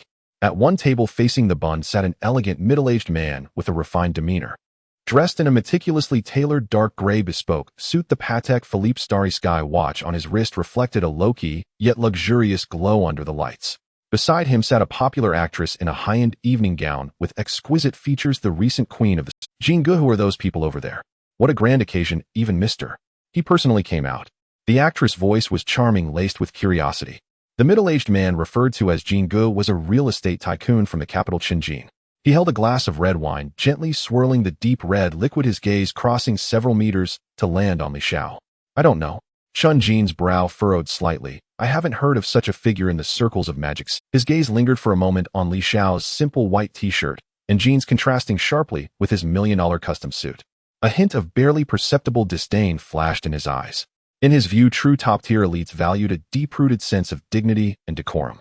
In such occasions, wearing such casual attire could only mean either being an ignorant nouveau riche or he subconsciously categorized Li Xiao as the latter. Perhaps he was some oblivious relative of the former owner of the Yu Garden, relying on a little connection to come here to experience life, unaware of the depths startling both Lu Zhong and He Wen-shan. At that moment, the first dish was served. Two waiters wearing white gloves carefully placed two white jade-like plates on the table. In the center of the plate lay 3 slices of fish sashimi as thin as cicada wings adorned with a few glistening fish roe and gold foil accompanied by a small mound of freshly grated wasabi. The presentation was minimalistic yet extravagantly luxurious, resembling a stunning work of art. Su Ninglu gazed at the dish before her momentarily unable to bring herself to take a bite. Li Xiao, however, remained unfazed. He picked up the silver fork, naturally taking a slice of sashimi, not dipping it in any sauce, and directly placed it in his mouth. The fish melted in his mouth, the exquisite richness of the oils bursting on his palate, sweet and full-bodied, as if it could dissolve his very soul. After savoring it, he smiled at the slightly dazed Su Ninglu. "Try it, it's quite good. Don't just stare, it'll get cold and be a pity." His composure and calmness made it seem as if in his eyes this plate of top-tier ingredients worth a fortune was no different from an ordinary home-cooked dish. That composure, that calmness, seemed to be reflected in his eyes. This plate of top-grade ingredients worth its weight in gold was no different from a bowl of simple spring noodles found on the streets. However, this demeanor in the eyes of Chen Jin beside him was interpreted differently. The internet celebrity next to him lightly nudged him with her elbow, her voice low and laced with a hint of coquetry. "Jin, go look at him eating bluefin tuna, as if it were street food really. He has no taste at all." Chen Jin held his wine glass silent. He was used to being the center of attention in any setting, accustomed to subtly commanding the room with his profound experiences and unique taste. Yet tonight, since the appearance of that young man, all the spotlight, whether it was Lu Zhong's respect or He Wenxin's personal inquiry, had nothing to do with him. This feeling of being marginalized left him somewhat displeased. He decided to reclaim dominance here in a dignified manner to showcase what true elegance looked like. He waved his hand lightly, and a waiter immediately approached with a bow. Chen Jin did not look at the waiter, his gaze still fixed on the night scenery outside the window, speaking in a volume just loud enough for several tables around to hear. "The background music here is too cliché." He frowned slightly, as if enduring some unbearable noise. "Go switch it to Vivaldi's Winter. Classical music suits this environment much better." The exclamations around her were loud and clear, and Xiao Mingling heard every word. Buzz! Her mind went blank as if struck by lightning, and she stood rooted to the young waiter was momentarily stunned, instinctively nodding in response. "Yes, sir, I will." "Wait!" A steady voice, neither heavy nor light, interrupted. Lu Zhong, standing not far away, stepped forward and stopped the waiter with a glance. Lu Zhong did not approach Chen Jin, nor did he even glance at him. He merely turned to the floor manager beside him and instructed in a calm, yet undeniable tone, "Go inform Mr. Chun.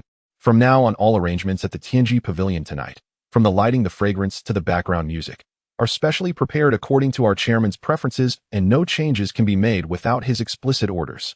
His voice was not loud, yet it clearly reached every ear in the overly quiet hall.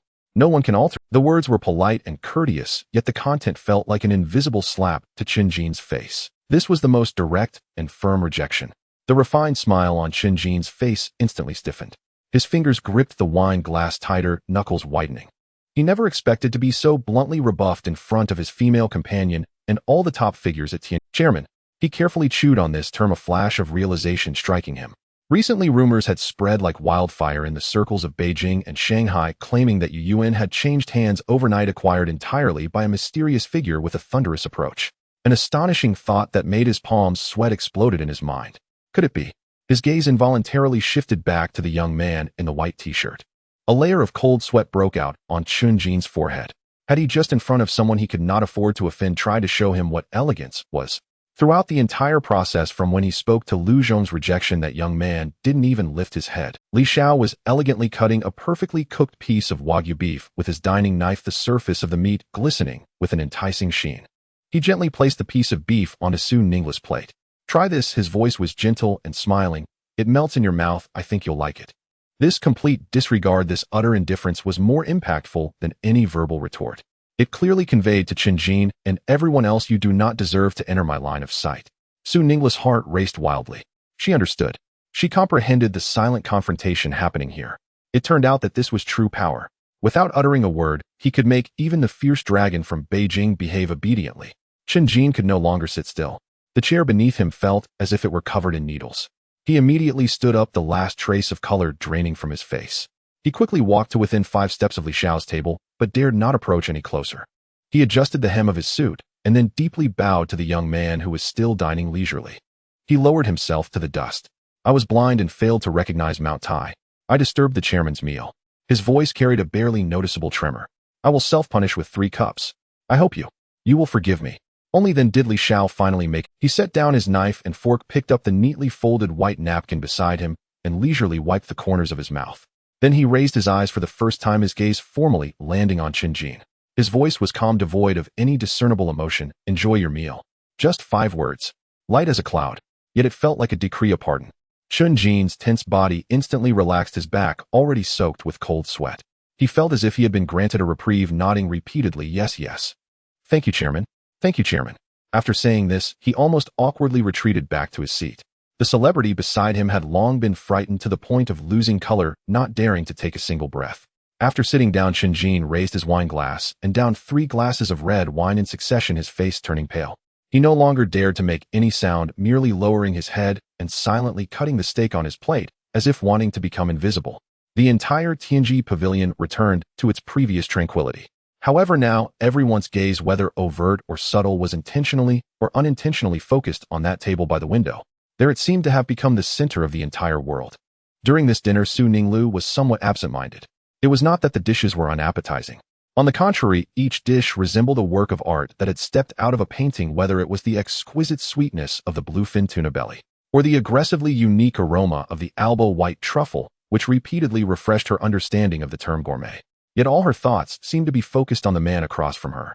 He ate with elegance at a leisurely pace.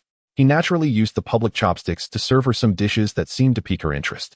Occasionally, he would say a few words, commenting on the night view outside the window, or asking if she enjoyed the food, his voice gentle, like a spring breeze caressing the surface of a lake. In this almost surreal atmosphere, the perfect dinner finally approached its end. The last dessert was cleared away, and Mr. Yuanshan walked out once more. He had changed out of his chef's uniform and donned a simple tang suit, looking spirited. Chairman, are you satisfied with Mr.? He approached the table, his voice carrying a hint of anticipation, like a student waiting for praise from a teacher. It was a pure expectation belonging to a craftsman. Li Xiao wiped his mouth with a napkin, stood up, and faced the renowned banquet master with a sincere smile. Mr. His culinary skills are indeed well-deserved. He did not use extravagant words, but simply said, thank you for your hard work. These 3 simple words brought a genuine smile to He Wenshan's gaunt face. I'm glad the chairman likes it. Whenever you wish to dine again, just let me know, and I'll be ready. He Wenshan laughed heartily a few times before bowing slightly to take his leave. Watching the satisfied figure of the legendary chef walk away, Su Ninglu felt as if she had been in a grand dream. We should be leaving now, right? She asked softly, a sense of indescribable disappointment welling up inside her. Was this dream about to wake up? Li Xiao smiled and was about to speak. Lu Zhong, who had been standing not far away, quickly approached with light. He held a card in both hands. The card was entirely black, crafted from an unknown metal with a matte surface. Under the brilliant lights of the Tianjai, it did not reflect a hint of light, as if it could absorb all light, exuding an indescribable aura of mystery and nobility. Lu Zhong approached the 2, bowing respectfully as he presented the card to Li Xiao. His voice was lowered yet clear enough for Su Ninglu to hear. Chairman, it's late. I have prepared a top-floor royal suite for you and the lady beside you. Please move to your resting place. Boom. Su Ninglu felt as if her brain had been struck by a lightning bolt, instantly blanking out. A royal suite. For you. And the lady. Those words like small stones were thrown into her already turbulent heart, stirring up monstrous waves. Her cheeks flushed instantly, turning a deep crimson that spread to her small ears, burning astonishment. Her heart raced uncontrollably, pounding heavily against her chest, as if it were about to break free from its bindings and leap out from her throat. What does this mean? What does he mean? An indescribable emotion enveloped her, a mix of extreme tension, unspoken shyness, and a hint of immense expectation that she herself could hardly acknowledge. She knew this might be the most important moment of her life, a moment that could determine her fate. She dared not look up, but from the corner of her eye she saw Li Xiao extend his hand, calmly accepting the pure black metal room card from Lu Zhong. His fingers were long and strong, holding the card casually, yet exuding an air of control over everything. He did not look at Lu Zhong. His gaze turned to Su Ninglu, who was already somewhat stiff. Su Ninglu could feel that deep, calm gaze which seemed to possess a mystical power that could see through everything, making her feel exposed. It's getting late. He spoke, his tone still gentle, as if discussing an everyday matter with her. Shall we stay here tonight? A question that felt like an irresistible spell gently knocking on Su Ninglu's. Scenes flashed uncontrollably through her mind. Just now, the real estate tycoon Qinjin from the capital, in a posture of obsequiousness, drenched in cold sweat. And in her own live broadcast room, those so-called fans who flaunted their titles, spewing greasy and filthy words yet calculating for half a day just to give her a single rocket. Those people compared to the man before her were simply the mud on the ground versus the stars in the sky. Young, handsome, and unimaginably powerful. He didn't even need to do anything, just sitting quietly here. The top-notch individuals of the entire magical city would have to bow their heads in submission before him. Was there still a need to ponder the answer? As someone who had crawled through the Shark platform's Vanity Fair and eventually reached the top as one of the leading broadcasters, she knew better than anyone that beauty was a form of capital, a capital that would depreciate over time. The only way to maximize this capital's value was to rely on true strength. Su Ningla's breathing became somewhat hurried as she tightly clenched the hem of her skirt, her knuckles turning white from the strain. She did not dare to look into Li Xiao's eyes, only slightly lowering her head, her long eyelashes trembling like butterfly wings, obscuring all the emotions in her eyes. The air seemed to freeze. Lu Zhong remained in a bowed posture, even his breathing subdued. After a long time, Su Ninglu finally squeezed out a syllable with a voice as faint as a mosquito's. This single word, light as a feather, yet heavy as 1,000 pounds. It represented a girl surrendering her fate for tonight and perhaps the future. This shy response was more powerful than 1,000 words. The corner of Li Xiao's mouth lifted slightly, revealing a smile. He turned to Lu Zhong, his tone neutral. Well arranged, you may leave. Yes, Chairman. Lu Zhong felt as if a heavy stone had finally been lifted from his heart. He knew he had made the right move. I wish you both a pleasant night. He bowed deeply again, and then like a tide quietly retreated with all the staff, leaving the entire Tianjai along with the starry sky and the bustling world beneath to the two people by the window. The whole world fell silent in an instant.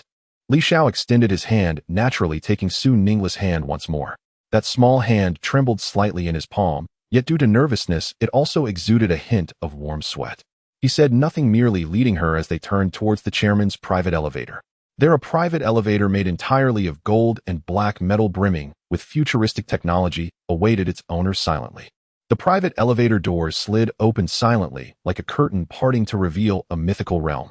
Su Ningla's breath caught in her throat. Before her was a duplex sky mansion spanning nearly 1,000 square meters. This was no mere room, it was a palace suspended above the metropolis of Modu. Beneath her feet lay a plush, thick white carpet that swallowed every sound. At the center of the living room, a massive indoor pool shimmered, its water crystal clear to the very bottom, with the surface rippling gently.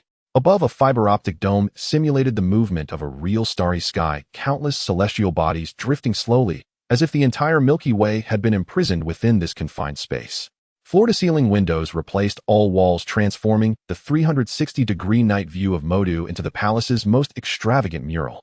A middle-aged butler in a tailcoat, his hair meticulously combed, stood bowing by the elevator. Chair. His voice was humble.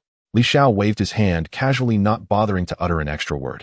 Yes. The personal butler understood, immediately bowed deeply once more, and retreated with silent steps into a concealed side door, vanishing like a ghost.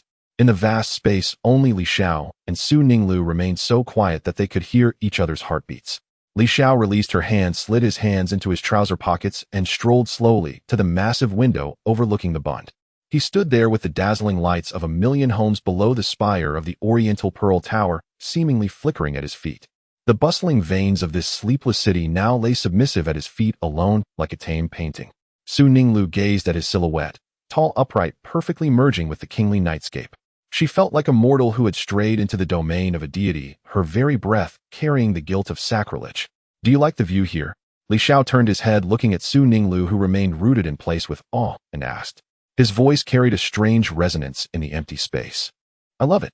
It's breathtaking. Su Ninglu, as if awakened from a dream, exclaimed sincerely, her voice trembling slightly.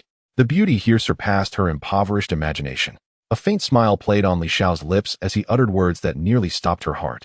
If you want to see it again, you can come anytime. Those words were plain, without any embellishment, yet they struck Su Ningla's heart like an irresistible. This was no mere courtesy, it was a promise. A promise to bring her into his world.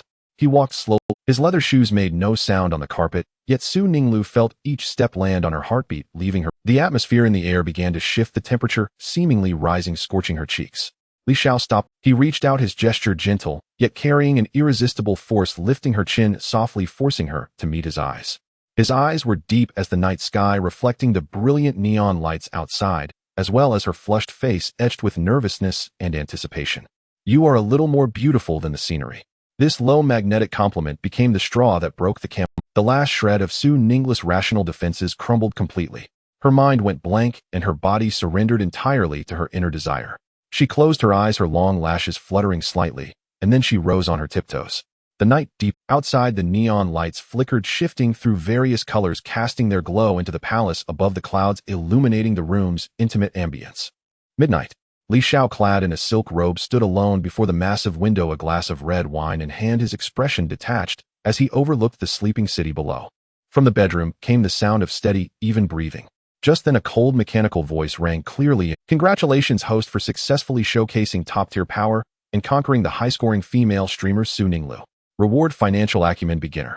Ability description: the host can vaguely sense potential investment opportunities in the financial market not yet discovered by the public and receive warnings for high-risk investments. Li Xiao swirled the deep red liquid in his glass, a slight smile curling at the corner of his mouth. He could feel an intangible antenna extending from his mind.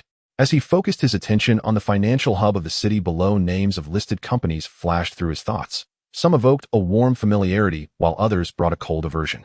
This sensation was quite peculiar. System, he asked silently in his mind, can this ability be upgraded? Reply to host: financial acumen can be upgraded through sustained successful investments or by completing higher difficulty conquest missions.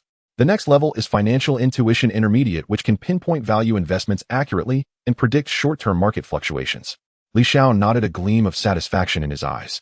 He raised his glass and made a gentle toast to the night sky outside the window. This night had been bountiful. The next day, the golden sunlight poured through the thin clouds at hundreds of meters high, like melted honey, unobstructed, filling the entire room. The light fell upon the pure white plush carpet, dyeing every fiber with a layer of warm glow. Li Xiao opened his eyes on a massive bed that could accommodate 7 or 8 people, habitually reaching out to the side only to touch a cold silk sheet. He sat up, finding the space beside him empty, with only a faint lingering scent of perfume in the air, a reminder that last night's events were not mere illusions. On the bedside table, a completely black metal room card lay quietly. Next to the card was a hotel notepaper. The handwriting was delicate, with a hint of deliberate neatness, suggesting that the person who wrote it was not entirely at ease. Xiao Guo, I'll head back first. I didn't want to disturb your rest. Last night was the most beautiful dream of my life. Thank you. Li Xiao picked up the note, his gaze lingering on it for less than a second. He did not comment on the handwriting, nor did he reflect on the emotions within those words. He simply crumpled the note into a ball and deftly tossed it into the nearby trash bin. Throughout the entire process, there was not a flicker of emotion in his eyes. To him, it was merely a timely game, a performance high above. A simple pastime against the backdrop of the dazzling night scenery. Once the game ended, the stage needed to be cleared. Li Xiao walked barefoot off the bed. The expensive silk robe slipped loosely off his body, revealing well-defined, smooth muscles. He paid it no mind, walking straight to the massive floor-to-ceiling window. Morning in the Magic City had just awakened from slumber. The traffic on the streets had not yet reached a congested moment, flowing like slow-moving streams. In the distance, several cargo ships on the Huangpu River sounded their horns, the sound distant and vague. A sense of control, as if standing atop the entire city, arose once again. System, he silently murmured in his heart. A light blue interface, visible only to him, appeared before his eyes. His gaze fell directly on the newly acquired ability from last night. Financial sense beginner. The thrill from last night's conquest had long dissipated with the morning sunlight, yet this brand new ability stirred his interest anew. Money, power, women. These were the components of the game, the chips he used to pass the time. The financial market was undoubtedly the largest poker table in the world. It's time to check out the poker table. Li Xiao looked down at the city beneath him, speaking to himself, a hint of playful amusement curling at the corners of his lips. He turned back to the bedside, picked up the phone, and directly dialed Lu Zhong's number. The phone rang only once before it was picked up, as if the other party had been waiting by the receiver for 24 hours. Chairman, you are awake. Lu Zhong's voice was respectful, infused with just the right amount of eagerness, devoid of any morning drowsiness. Find me a place. Li Zhao's voice was calm, as if instructing a trivial matter, the top private securities trading room in the Magic City. He paused for a moment, then continued, I need a clean account and the fastest trading channel. Lu Zhong, on the other end, did not ask any questions and showed no hesitation. As if what Li Xiao requested was not a demanding requirement, but merely a request for a glass of water. Chairman, please rest assured. Lu Zhong's voice was steady and strong. One of the more advanced private capital companies in the Magic City is Huading Capital. Their trading system is directly connected to the exchange's mainframe, with delays measured in microseconds. However, Lu Zhong's tone shifted. Huading Capital never opens up large retail trading seats to the public. Their clients are all institutionally invited or top families. Li Xiao listened, his expression unchanged, merely responding with a faint Lu Zhong immediately added, but that's not a problem, rest assured I'll arrange it right away. Within an hour the person in charge of Hua Ding Capital will personally bring the agreement to meet you at the location you specify. This efficiency and confidence greatly pleased Li Xiao. What background does this Hua Ding Capital have, he casually asked. Replying to the chairman, Lu Zhong's respectful voice came once more, this time carrying a hint of introduction. Hua Ding Capital is a long-established family business in the Magic City, the core industry of the Lu family. The Lu family has been rooted in the Magic City for 100 years with connections and depth that are quite remarkable. The current helm is the only heir of the Lu family, Miss Lu Shishir. As he spoke this name, there seemed to be an extra special tone in Lu Zhong's voice. Miss Lu is a very legendary woman. Oh, Li Xiao finally showed some interest. What makes her legendary? She graduated from Wharton Business School at 20 and took over Hua Ding Capital when the company was at a low point, facing internal and external troubles. Everyone thought that the Lu family's reputation would crumble in her hands. Yet in just 3 years, she integrated the internal structure with an iron fist and executed several classic mergers and acquisitions in the international market. Not only did she resurrect Hua Ding Capital, but she also tripled the company's size. Lu Zhong continued. Now Miss Lu's name is known throughout the financial circles of the entire Magic City. She is only 25 this year, and her strategy, vision, and decisiveness make countless men feel inferior. Moreover, Lu Zhong paused, seemingly choosing his words carefully. What else? Li Xiao pressed on. Moreover, Miss Lu is extraordinarily beautiful, with a cool demeanor, privately referred to as the Ice Queen by those in the industry. Those who pursue her can line up from the Bund to Hangzhou Airport, including many top young masters from the capital, yet to this day, no one has been heard to have caught her eye. Lu Shishir. Li Xiao leaned against the headboard, slowly enunciating this name, his fingertips unconsciously tapping lightly on the silk sheet. In his mind, a figure of a cool, aloof queen wielding 100 billion capital empire gradually became clearer. Last night's warmth had long been cast aside, and a new prey, one that appeared more challenging, and a more intriguing target, seemed to have emerged. Not long after hanging up the phone, the ringtone sounded again. Li Xiao answered, and the voice of Lu Zhong resonated in his ear, respectful yet efficient. Chairman, everything has been arranged. General Lu from Hua Ding Capital is waiting for you at the company in an hour. Li Xiao put down his phone and walked straight into the cloakroom. He did not choose any expensive bespoke suit, but casually picked a pure cotton white t-shirt, a pair of light blue jeans, and a seemingly ordinary pair of white shoes. In the private garage beneath the Yuan, a row of steel beasts awaited, enough to drive any car enthusiast mad. Li Xiao's fingertips brushed over a row of keys, ultimately picking up a uniquely shaped one. Moments later, a silver flash tore through the morning mist of the Magic City. The deep and unique roar of the McLaren P1 sounded like a waking giant beast. Announcing its presence, it gracefully merged into the flow of the city's arteries, heading towards Lujiazui. Hua Ding Capital occupied the top 5 floors of the finest skyscraper in the Lujiazui financial hub. The entrance was devoid of exaggerated decorations, only a tranquil black obsidian plate with 4 gilded characters carved into it, exuding an undeniable strength and depth. As Li Xiao stepped out of the supercar worth over 10 million, his casual attire formed a stark contrast with the hurried financial elites around him clad in suits. The security personnel at the entrance had sharp eyes upon seeing him, and the car behind him, their vigilance turned into utmost respect, lacking even the courage to approach. Hello, I'm looking for Lu Shishir. Li Xiao approached the front desk, his tone flat, as if meeting an old friend. The receptionist was about to display a professional smile and ask if he had an appointment, but upon seeing Li Xiao's face and sensing the calm demeanor that seemed innate to him, the question on her lips was abruptly swallowed back. She hurriedly searched the visitor system, and upon seeing the pinned appointment name, her expression slightly changed, and she immediately stood up respectfully. Mr. Li, hello. General Lu is already waiting for you. Please follow me. She personally guided Li Xiao to the VIP elevator, drawing countless curious and inquisitive glances along the way. People speculated about the background of this casually dressed young man who could make the front desk supervisor personally lead the way. The VIP reception room was luxurious yet understated. Outside the huge floor-to-ceiling windows was the most spectacular financial jungle view in Lujiazui. Soon a woman dressed in a black OL suit, slender and beautiful, walked in with a cup of coffee. She gently placed the coffee on the table in front of Li Xiao, her movements elegant and appropriate. Mr. Li, hello, I am General Liu's Chief Secretary Lin Wei. General Lu is finishing an urgent meeting. Please wait a moment. Lin Wei's gaze lingered on Li Xiao for a few seconds, stirring some waves in her heart. As Lu Shishi's chief secretary, she had seen countless talented young people and top heirs. But this man before her was different. He was not just exceptionally handsome. The calmness he exuded seemed to center the entire space around him, a presence she had never felt in anyone else. It was a natural sense of control rather than a deliberately cultivated authority. Li Xiao slightly nodded but did not touch the cup of hand-brewed coffee that clearly looked expensive. He simply turned his head, quietly gazing out at the scenery beyond the window, his gaze deep. It was as if he was not observing the view, but assessing his territory. Time passed by the minute. 10 minutes. 15 minutes. 20 minutes. Lin Wei stood by, feeling she knew this was General Liu's usual tactic. Regardless of how large the client or how significant the partner, she always deliberately made the other party wait for a while. This waiting period was meant to wear down their eagerness and disrupt their rhythm, thus ensuring that she held the initiative in the upcoming negotiations. In the past, those proud guests would invariably display some impatience, some would frequently check the time, others would drink water continuously, and some would even directly urge her. But this young man before her maintained his demeanor from beginning to end. He sat there quietly, as if the scenery outside was the entire world, as if time held no meaning for him. This composure astonished Lin Wei. Finally, the heavy wooden door of the office was pushed open.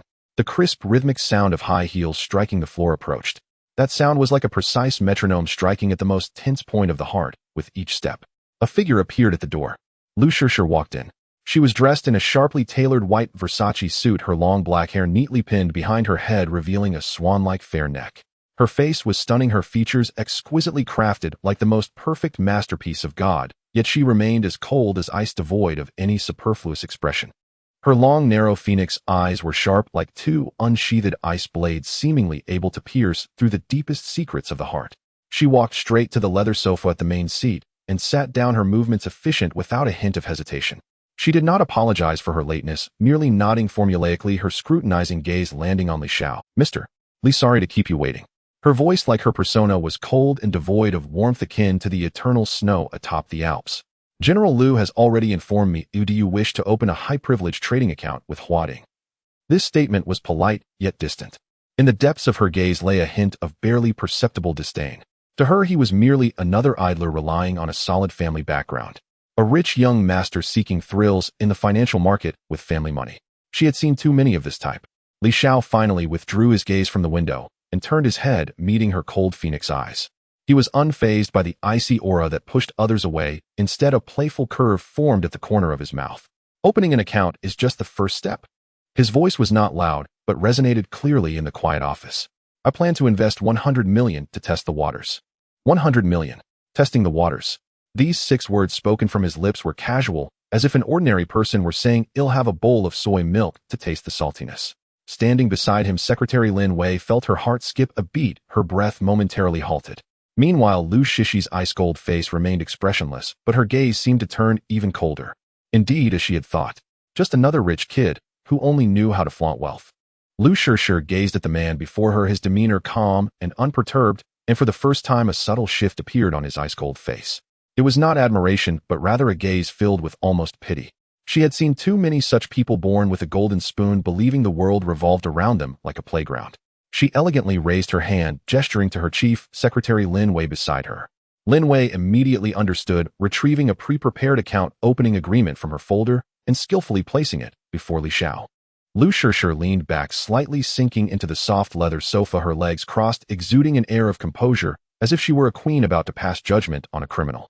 "Certainly."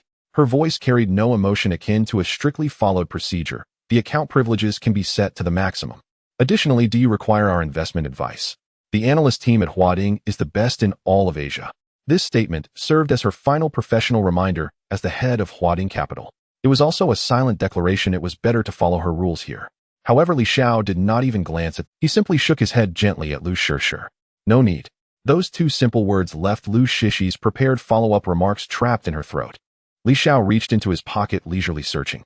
Then he pulled out a hotel letterhead, casually folded, and placed it on the mahogany coffee table before Lu Shishir. "I've already made my selection." Lu Shishir's phoenix eyes narrowed slightly as she extended her delicate fair fingers to pinch one corner of the note and slowly unfold it. With just a glance, her sharp eyes seemed to be pricked by a needle, instantly narrowing. Lin Wei, curious, leaned over and caught a glimpse of the note's content, nearly unable to control her expression as she gasped. She hurriedly lowered her head, coughing to cover her embarrassment, but her heart was already in turmoil. The crumpled note bore the names and codes of 5 stocks in a casual handwriting. Shanghai Technology, Yuanyang Biotechnology, Landhole Games, Wuxi Materials. Dongfeng Heavy Industry. For any financial practitioner, these 5 stocks represented classic examples of failures. Each one was notorious for being a garbage stock in the market. Shanghai Technology, once a star enterprise, fell victim to a wrong turn in its core technological route. It had long been eliminated by the time, suffering 3 consecutive years of losses, its stock price plummeting below 1 yuan, facing imminent delisting risks. Yuanyang Biotechnology faced 3 consecutive failures in new drug development, burning through all its funding, with its capital chain on the verge of breaking, listed by all institutions as the highest risk.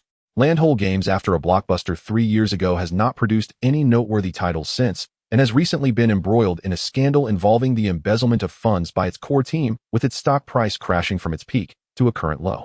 Wuxi Materials. Dongfeng Heavy Industry. Each name represented a history of failure, echoing the wails of countless trapped retail investors. As a top capital operator, Liu Shishi's professional standards made it impossible for her to remain silent on such principled issues. She raised her head, and for the first time her icy phoenix eyes bore a near-sharp scrutiny, piercing directly at Li Xiao. "Mr. Li, are you sure?" Her voice was even colder than before. Without waiting for Li Xiao to respond, she began to present the facts like a precise machine, speaking at a steady pace, each word a gem. These 5 stocks, the core patents of Shanghai Technology, expired completely last year. Their production line is even inferior to some second-tier processing factories. The chief scientist of Yuanyang Biotechnology left last month, taking the entire research team with him, leaving it as nothing but a shell. As for Landhole Games, she recounted with ease, not needing to glance at any materials, as the most critical and fatal data flowed from her lips. With the most calm and objective analysis, she stripped these 5 stocks bare, leaving nothing hidden. Finally, she arrived at a clear and definitive conclusion. This is a portfolio that will at the fastest speed reduce your 100 million in capital to mere scraps. After saying this, Liu Shishi leaned slightly forward, her hands crossed on the table, her gaze sharp, her tone carrying an unmistakable warning. "Mr. Li, investing is not about riding a roller coaster in an amusement park, nor is it gambling. If you intend to use this flashy method to showcase your uniqueness, let me be frank, the cost will be very high." She was 100% certain. This was a spoiled rich kid trying to attract her attention by employing such. He believed that by countering her expertise in this manner, he could establish an extraordinary persona with unique insights. How ridiculous and foolish. She had encountered too many clever men, but those who flaunted their knowledge in such a manner. Li Xiao was certainly not the first, nor would he be the last. The air in the office seemed to freeze due to her words. Lin Wei beside her was so nervous that her palms were sweating. She didn't even dare to look at Li Xiao's expression, fearing to see his embarrassed fury. However, after hearing her textbook-level risk analysis, the smile on Li Xiao's face remained unchanged. He did not argue, did not explain, and even showed no sign of embarrassment at being seen through. He simply looked at Liu Shishi's face, which appeared even more stunningly cold due to her seriousness, and spoke leisurely, as if admiring a piece of art. "Your analysis is very professional, Miss Liu." Liu Shishi's brow furrowed even tighter. She could not understand why he could still smile at such a moment. Then Li Xiao's next words caused her heart to lurch. "But I'll buy these." He extended a long, clean finger and lightly tapped the paper, listing the 5 garbage stocks on the table. That decisive motion seemed to strike not a piece of paper, but an unchangeable decree. 100 million, evenly distributed. His voice remained calm, yet carried an air of unyielding stubbornness. "Now immediately buy in fully." This firmness, this determination, this complete disregard for her professional warning. It was like an invisible slap striking hard at Liu Shishi's pride. She felt her professional authority, which she took pride in, being rubbed roughly against the ground by this man in the most casual manner. An uncontrollable fury surged from the depths of her heart, causing a hint of abnormal redness to appear on her iceberg-like face. "Good. Very good. Since you want to waste 100 million for a thrill, I will accommodate you." Liu Shishi took a deep breath, suppressing her anger, and when she spoke again, her voice was as cold as ice. She turned to her secretary Lin Wei, her eyes devoid of any extraneous emotions, only leaving behind a formulaic directive. "Lin Wei, take Mr. Li to complete the formalities. Additionally, inform the trading department to execute Mr. Li's orders immediately without any delay." "Yes, Miss Liu."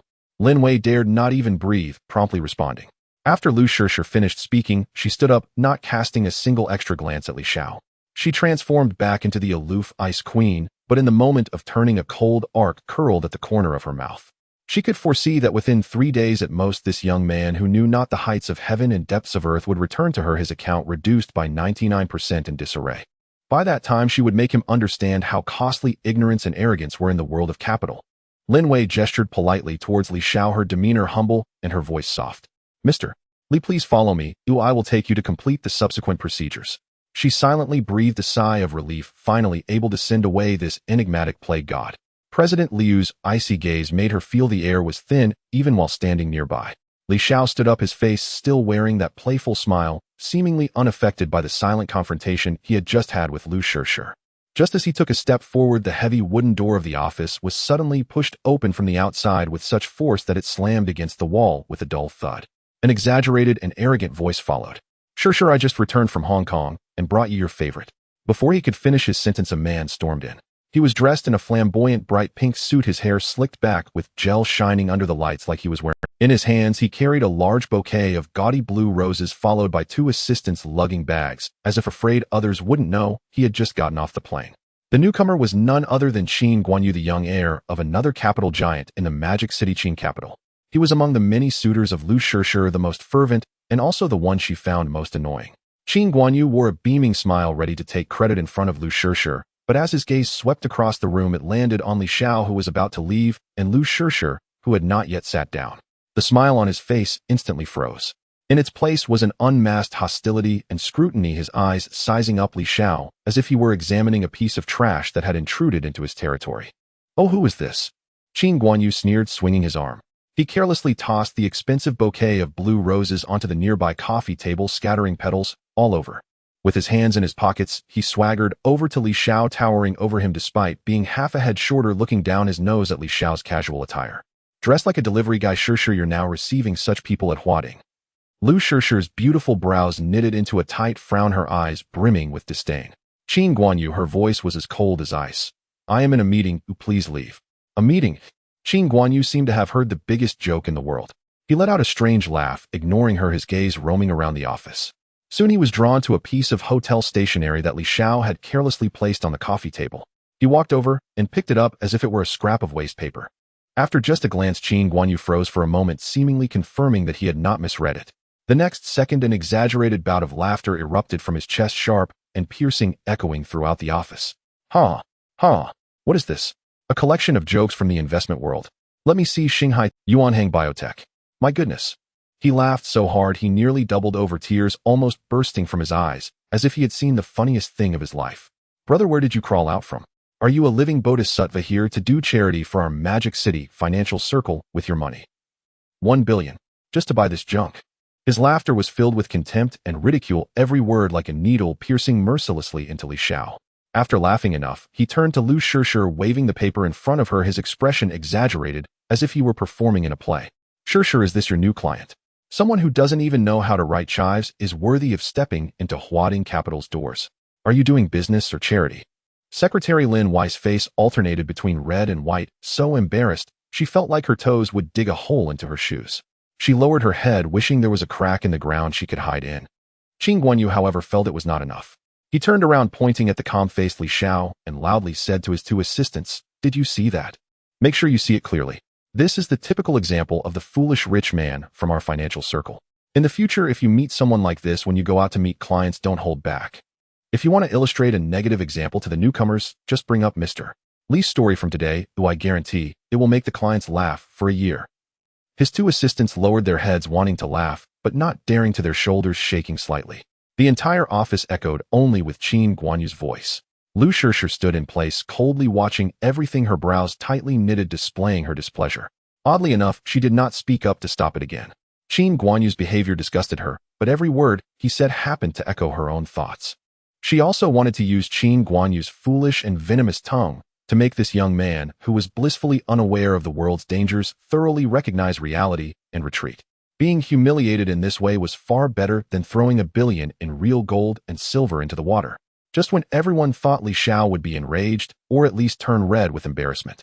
In the face of Qin Guanyu's clownish antics, the air in the office felt as if it had been sucked dry, leaving only his sharp, piercing laughter echoing. Li Xiao's expression showed no change. From the moment Qin Guanyu burst in like a whirlwind to this point where he pointed and mocked him, Li Xiao's gaze never lingered on him for more than half a second. He stood there quietly, as if the man in the pink suit jumping up and down before him was merely a formless. Li Xiao's gaze remained calm, fixed on Lu Shishir, as if waiting for her to finish a disrupted command or silently inquiring. Is this the hospitality of Huading Capital? This complete disregard is more lethal than any vicious retort. It was like an invisible hand choking Qin Guanyu's throat. His laughter abruptly ceased, and his face, twisted from exaggerated laughter, quickly turned an unsightly shade of purple. He felt as if he had mustered all his strength to deliver a punch he believed to be earth-shattering. Instead, it lightly landed on a pile of cotton, the frustration of misdirected effort almost driving him to madness. "Kid, I'm talking to you." Qin Guanyu, enraged and embarrassed, uncontrollably raised his voice by an octave sharp enough to break. "Are you deaf or dumb?" Finally, Li Xiao moved. He did not look at the furious Qin Guanyu, but slowly shifted his gaze from Lu Shishi's face, as if just realizing something else was present in the office. He tilted his head slightly, looking at Lu Shishir with a tone as calm as discussing the weather. "Director Lu, is the hospitality of Huading Capital just about letting a fly buzz around the client's ear?" Upon hearing this, the secretary Lin Wei felt her heart skip a beat and instinctively held her breath. In Lu Shishi's cold phoenix eyes, for the first time, a clear ripple of emotion appeared. Before she could react, Li Xiao's unhurried voice sounded again. "If the trading process involves such trash chattering nearby, I think there should be other options in the Magic City." This statement, though light, instantly changed Lu Shishi's expression. This was no longer just a complaint, but a clear accusation of her incompetence, even a threat to immediately terminate cooperation and replace Huading Capital. And that metaphor of the fly was like a burning iron searing into Qin Guanyu's nerves. "Who are you calling?" Qin Guanyu exploded with rage, his whole being ignited like a firecracker, pointing at Li Xiao and cursing, "You're courting death." He even rolled up his sleeves, looking ready to fight. "Enough." A cold reprimand like ice water poured over him halted the noisy atmosphere in the office. Lu Shishir slammed the table to solid wood, creating a muffled sound. She stood up, her icy gaze slicing through Qin Guanyu's flushed face. "Qin Guanyu, get out." All of Qin Guanyu's actions froze in place, and he looked at Lu Shishir in disbelief, his face full of hurt and resentment. "Shishir, you're kicking me out for this idiot who just popped up out of nowhere." He pointed at the indifferent Li Xiao, his voice filled with grievance and anger. "Look at the trash he wants to buy. I guarantee that when the market opens tomorrow, he'll lose everything. I'm helping you expose a fraud." Seeing Lu Shishir unmoved, his gaze turned colder, and he steeled himself. He redirected his ire back at Li Xiao, deciding to reclaim the situation in the way he knew best. "Kid, don't think that being silent means you're off the hook." Qin Guanyu stepped forward, raising his chin high, a malicious grin on his face. "Dare to bet with me?" He wiggled a finger in front of Li Xiao. "Let's bet on these 5 lousy stocks of yours. 3 days. As long as one is up, not down, Qin Guanyu will kneel in Lujiazui Central Square and call you grandpa." He deliberately raised his voice, filled with an arrogant determination. "If all 5 of these stocks are in the red, you will immediately disappear from my sight and never disturb Shishir again. What do you say? Dare to play?" In his eyes, this bet would either force the other party to awkwardly accept and await humiliation, or make them back down on the spot and leave in disgrace. Regardless of the outcome, he was certain to win. Li Xiao finally glanced at him. That look held no anger, no hesitation, not even a flicker of emotional fluctuation. Only a depthless calm lingered beneath, which was an overwhelming pity, like an adult watching a child throw a tantrum on the ground, desperately trying to snatch stones from others. He did not respond to the ridiculous bet. Li Xiao simply turned and walked back to the coffee table, picking up the pen amidst the astonished gazes of Lin Wei and Lu Shishir. He did not even sit down, standing there uncapping the pen. On the pre-signed contract in his designated section, he wrote his name with flair. The writing was bold and lively, imbued with a momentum that looked down upon everything. The sound of writing echoed clearly in the quiet office. Each stroke felt like a silent slap delivered to Qin Guanyu's face. After finishing, Li Xiao gently pushed the contract towards Lu Shishir and casually placed the pen cap on the table. He stood upright, adjusting the hem of his t-shirt. The movement was unhurried, as if completing a trivial. Then he turned and strode toward the door. Throughout the process, he did not spare another glance at Qin Guanyu. As he passed by Qin Guanyu, his footsteps paused slightly. Qin Guanyu thought he was about to speak, instinctively puffing out his chest, preparing for either submission or. Li Xiao did not turn, but simply let out 3 words in a voice so soft that only they could hear. "You are unworthy." That soft voice carried a weight capable of crushing everything, clearly piercing into Qin Guanyu's ears. After that, Li Xiao walked out of the office without looking back, leaving a room filled with silence behind him. Inside the office, only Lu Shishir remained, her expression a mix of shock and complexity, and Qin Guanyu frozen in place, his complexion shifting from red to green, then pale, finally shaking with uncontrollable rage. Unworthy. He chewed on those 2 words, an unprecedented sense of humiliation erupting like a volcano, instantly collapsing all his rationality. The next day, the trading hall of Huading Capital resembled a giant heart filled with precision instruments pulsing steadily and powerfully. Countless electronic screens displayed a cascade of red and green data streams flowing silently, each pulse tugging at the nerves of billions in capital. Lu Shishir stood before the huge glass wall of her office on the top floor, overlooking the ocean of elites and data below. She held a cup of hand-brewed coffee at just the right temperature, her posture elegant, yet her gaze lacked the usual sharpness, instead bearing a hint of lingering irritation. The man named Li Xiao from yesterday was like a stone thrown into a tranquil lake, sending ripples through. That kind of confidence, almost unnaturally, so left her perplexed. Could it be a new way of pursuing? Lu Shishir furrowed her beautiful brows. Over the years, she had encountered suitors employing all sorts of bizarre methods, gifting luxury cars, jewels, even renting an entire island for her birthday. But using 100 million in real cash to buy a heap of worthless stocks just to make a presence in front of her was something she had never seen before. It wasn't entirely incomprehensible. After all, she had absolute confidence in her appearance, figure, and abilities. Some men would indeed do absurd things to capture her attention. With this thought, her irritation subsided somewhat, replaced by a faint sense of disdain. President Liu. Her chief secretary Lin Wei entered with a document, her steps somewhat unsteady. Her expression was odd, as if she wanted to laugh, yet dared not, even carrying a hint of incredulous suspicion. What's wrong? Lu Shishir did not turn around, taking a sip of coffee with a cold tone. Lin Wei hesitated for a moment, stepping forward and lowering her voice. President Liu, you might want to take a look at the market. Lu Shishir's brows knitted again. Oh, what could be so alarming? Could those worthless stocks actually rise? Though she felt disdainful, she still directed her gaze towards the massive screen wall in her office that synchronized. Her eyes were drawn as if by magnetism, instinctively locking onto the 5 stock codes that had left a deep impression on her yesterday. The market had been open for 10 minutes. Everything seemed normal. On the screen, those 5 stocks were followed by a glaring green. They lay there like corpses in a morgue, lifeless, even dropping a few decimal points below the opening price. Everything was as she had predicted. Buzz. Her phone on the desk vibrated, lighting up the screen. It was a message from Qin Guanyu filled with unabashed mockery. Sure, I've got someone monitoring it 24 hours a day. How's it going? That idiot's money must be going down the drain now, right? I can't wait to hear the joke about his bankruptcy. Ha. Lu Shishir glanced at it, feeling no desire to delete it, simply flipping the phone screen down on the desk. At that moment, the originally tense and orderly atmosphere in the trading hall was disrupted, as if a small stone had been tossed, and creating a ripple. Immediately after, a bright red urgent financial news pop-up appeared on all traders' computer screens almost simultaneously. Breaking.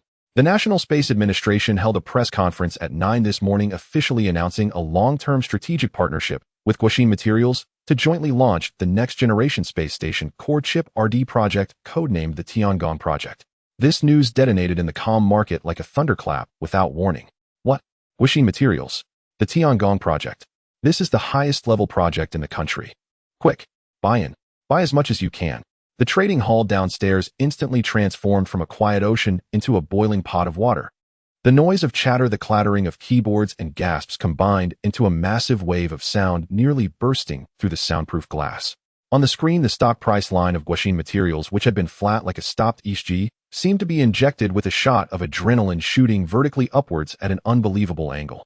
From the limit down, an astronomical number of buy orders fiercely tore it up. It surged. And in just over a few seconds, the stock price took off like a real rocket, crashing hard against the 20 limit up, unable to move any longer. On the limit up board, the number of buy orders continued to accumulate at a terrifying speed, the numbers so large they sent shivers down one's spine. Clatter. The fine bone china coffee cup in Lu Shishir's hand trembled uncontrollably. Warm coffee spilled out, scalding her hand, yet she remained oblivious. Her eyes, usually cold and sharp, were now wide open, her pupils reflecting the glaringly red limit up climb, filled with disbelief. A coincidence. This must be a coincidence. She took a deep breath, telling herself. Such a national-level project had a very high confidentiality level. Li Xiao couldn't possibly know in advance. He was just lucky, a blind cat stumbling upon a dead rat. Yes, it must be that. However, the thoughts she used to comfort herself hadn't fully formed in her mind before they were shattered by the harsh reality that followed. As night fell, the domestic stock market closed while overseas markets had just opened. Another piece of news from across the ocean instantly ignited the global gaming circle and capital market. Miracle. The independent game Final Epic, secretly developed by Bluehole Game Studios, surpassed 5 million concurrent users within less than 12 hours of its overseas launch, breaking historical records. Wall Street's top investment banks quickly issued buy ratings, raising the target price by 300. The news reached domestic investors holding Bluehole Game stocks, who nearly jumped out of bed. But that wasn't all. Shortly after, in the early hours, the FDA, Food and Drug Administration of the United States, released an announcement that sent shockwaves through the entire pharmaceutical industry. Huaxia Yuanhang Bio's third-generation targeted cancer drug has passed the final clinical review and is approved for listing in North America. Boom. Lu Shishir felt her brain as if it had been struck hard by a hammer buzzing. If the first was a coincidence and the second was luck, what about the third? This could no longer be explained by common sense.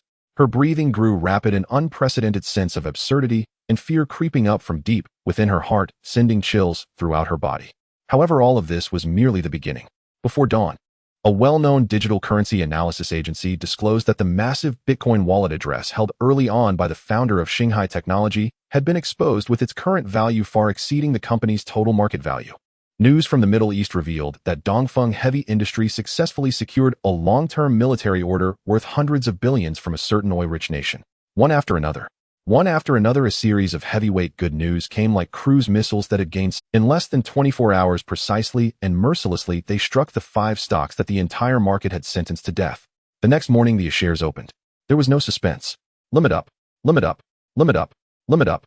In the instant the market opened, they were firmly sealed on the limit up board by astronomical buy orders. The next day, looking at the 5 stocks all marked in red, Lu Shishir was filled with confusion and she gazed at those 5 vibrant red numbers, feeling as though her 25 years of established knowledge, pride, and professionalism were crumbling inch by inch, shattering into dust. Standing beside her, Lin Wei had long since covered her mouth with her hand, barely managing to suppress her uncontrollable scream.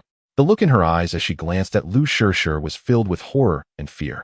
Meanwhile, on the other side, Qin Guanyu's phone rang incessantly, the shrill ringtone sounding absurd at this moment.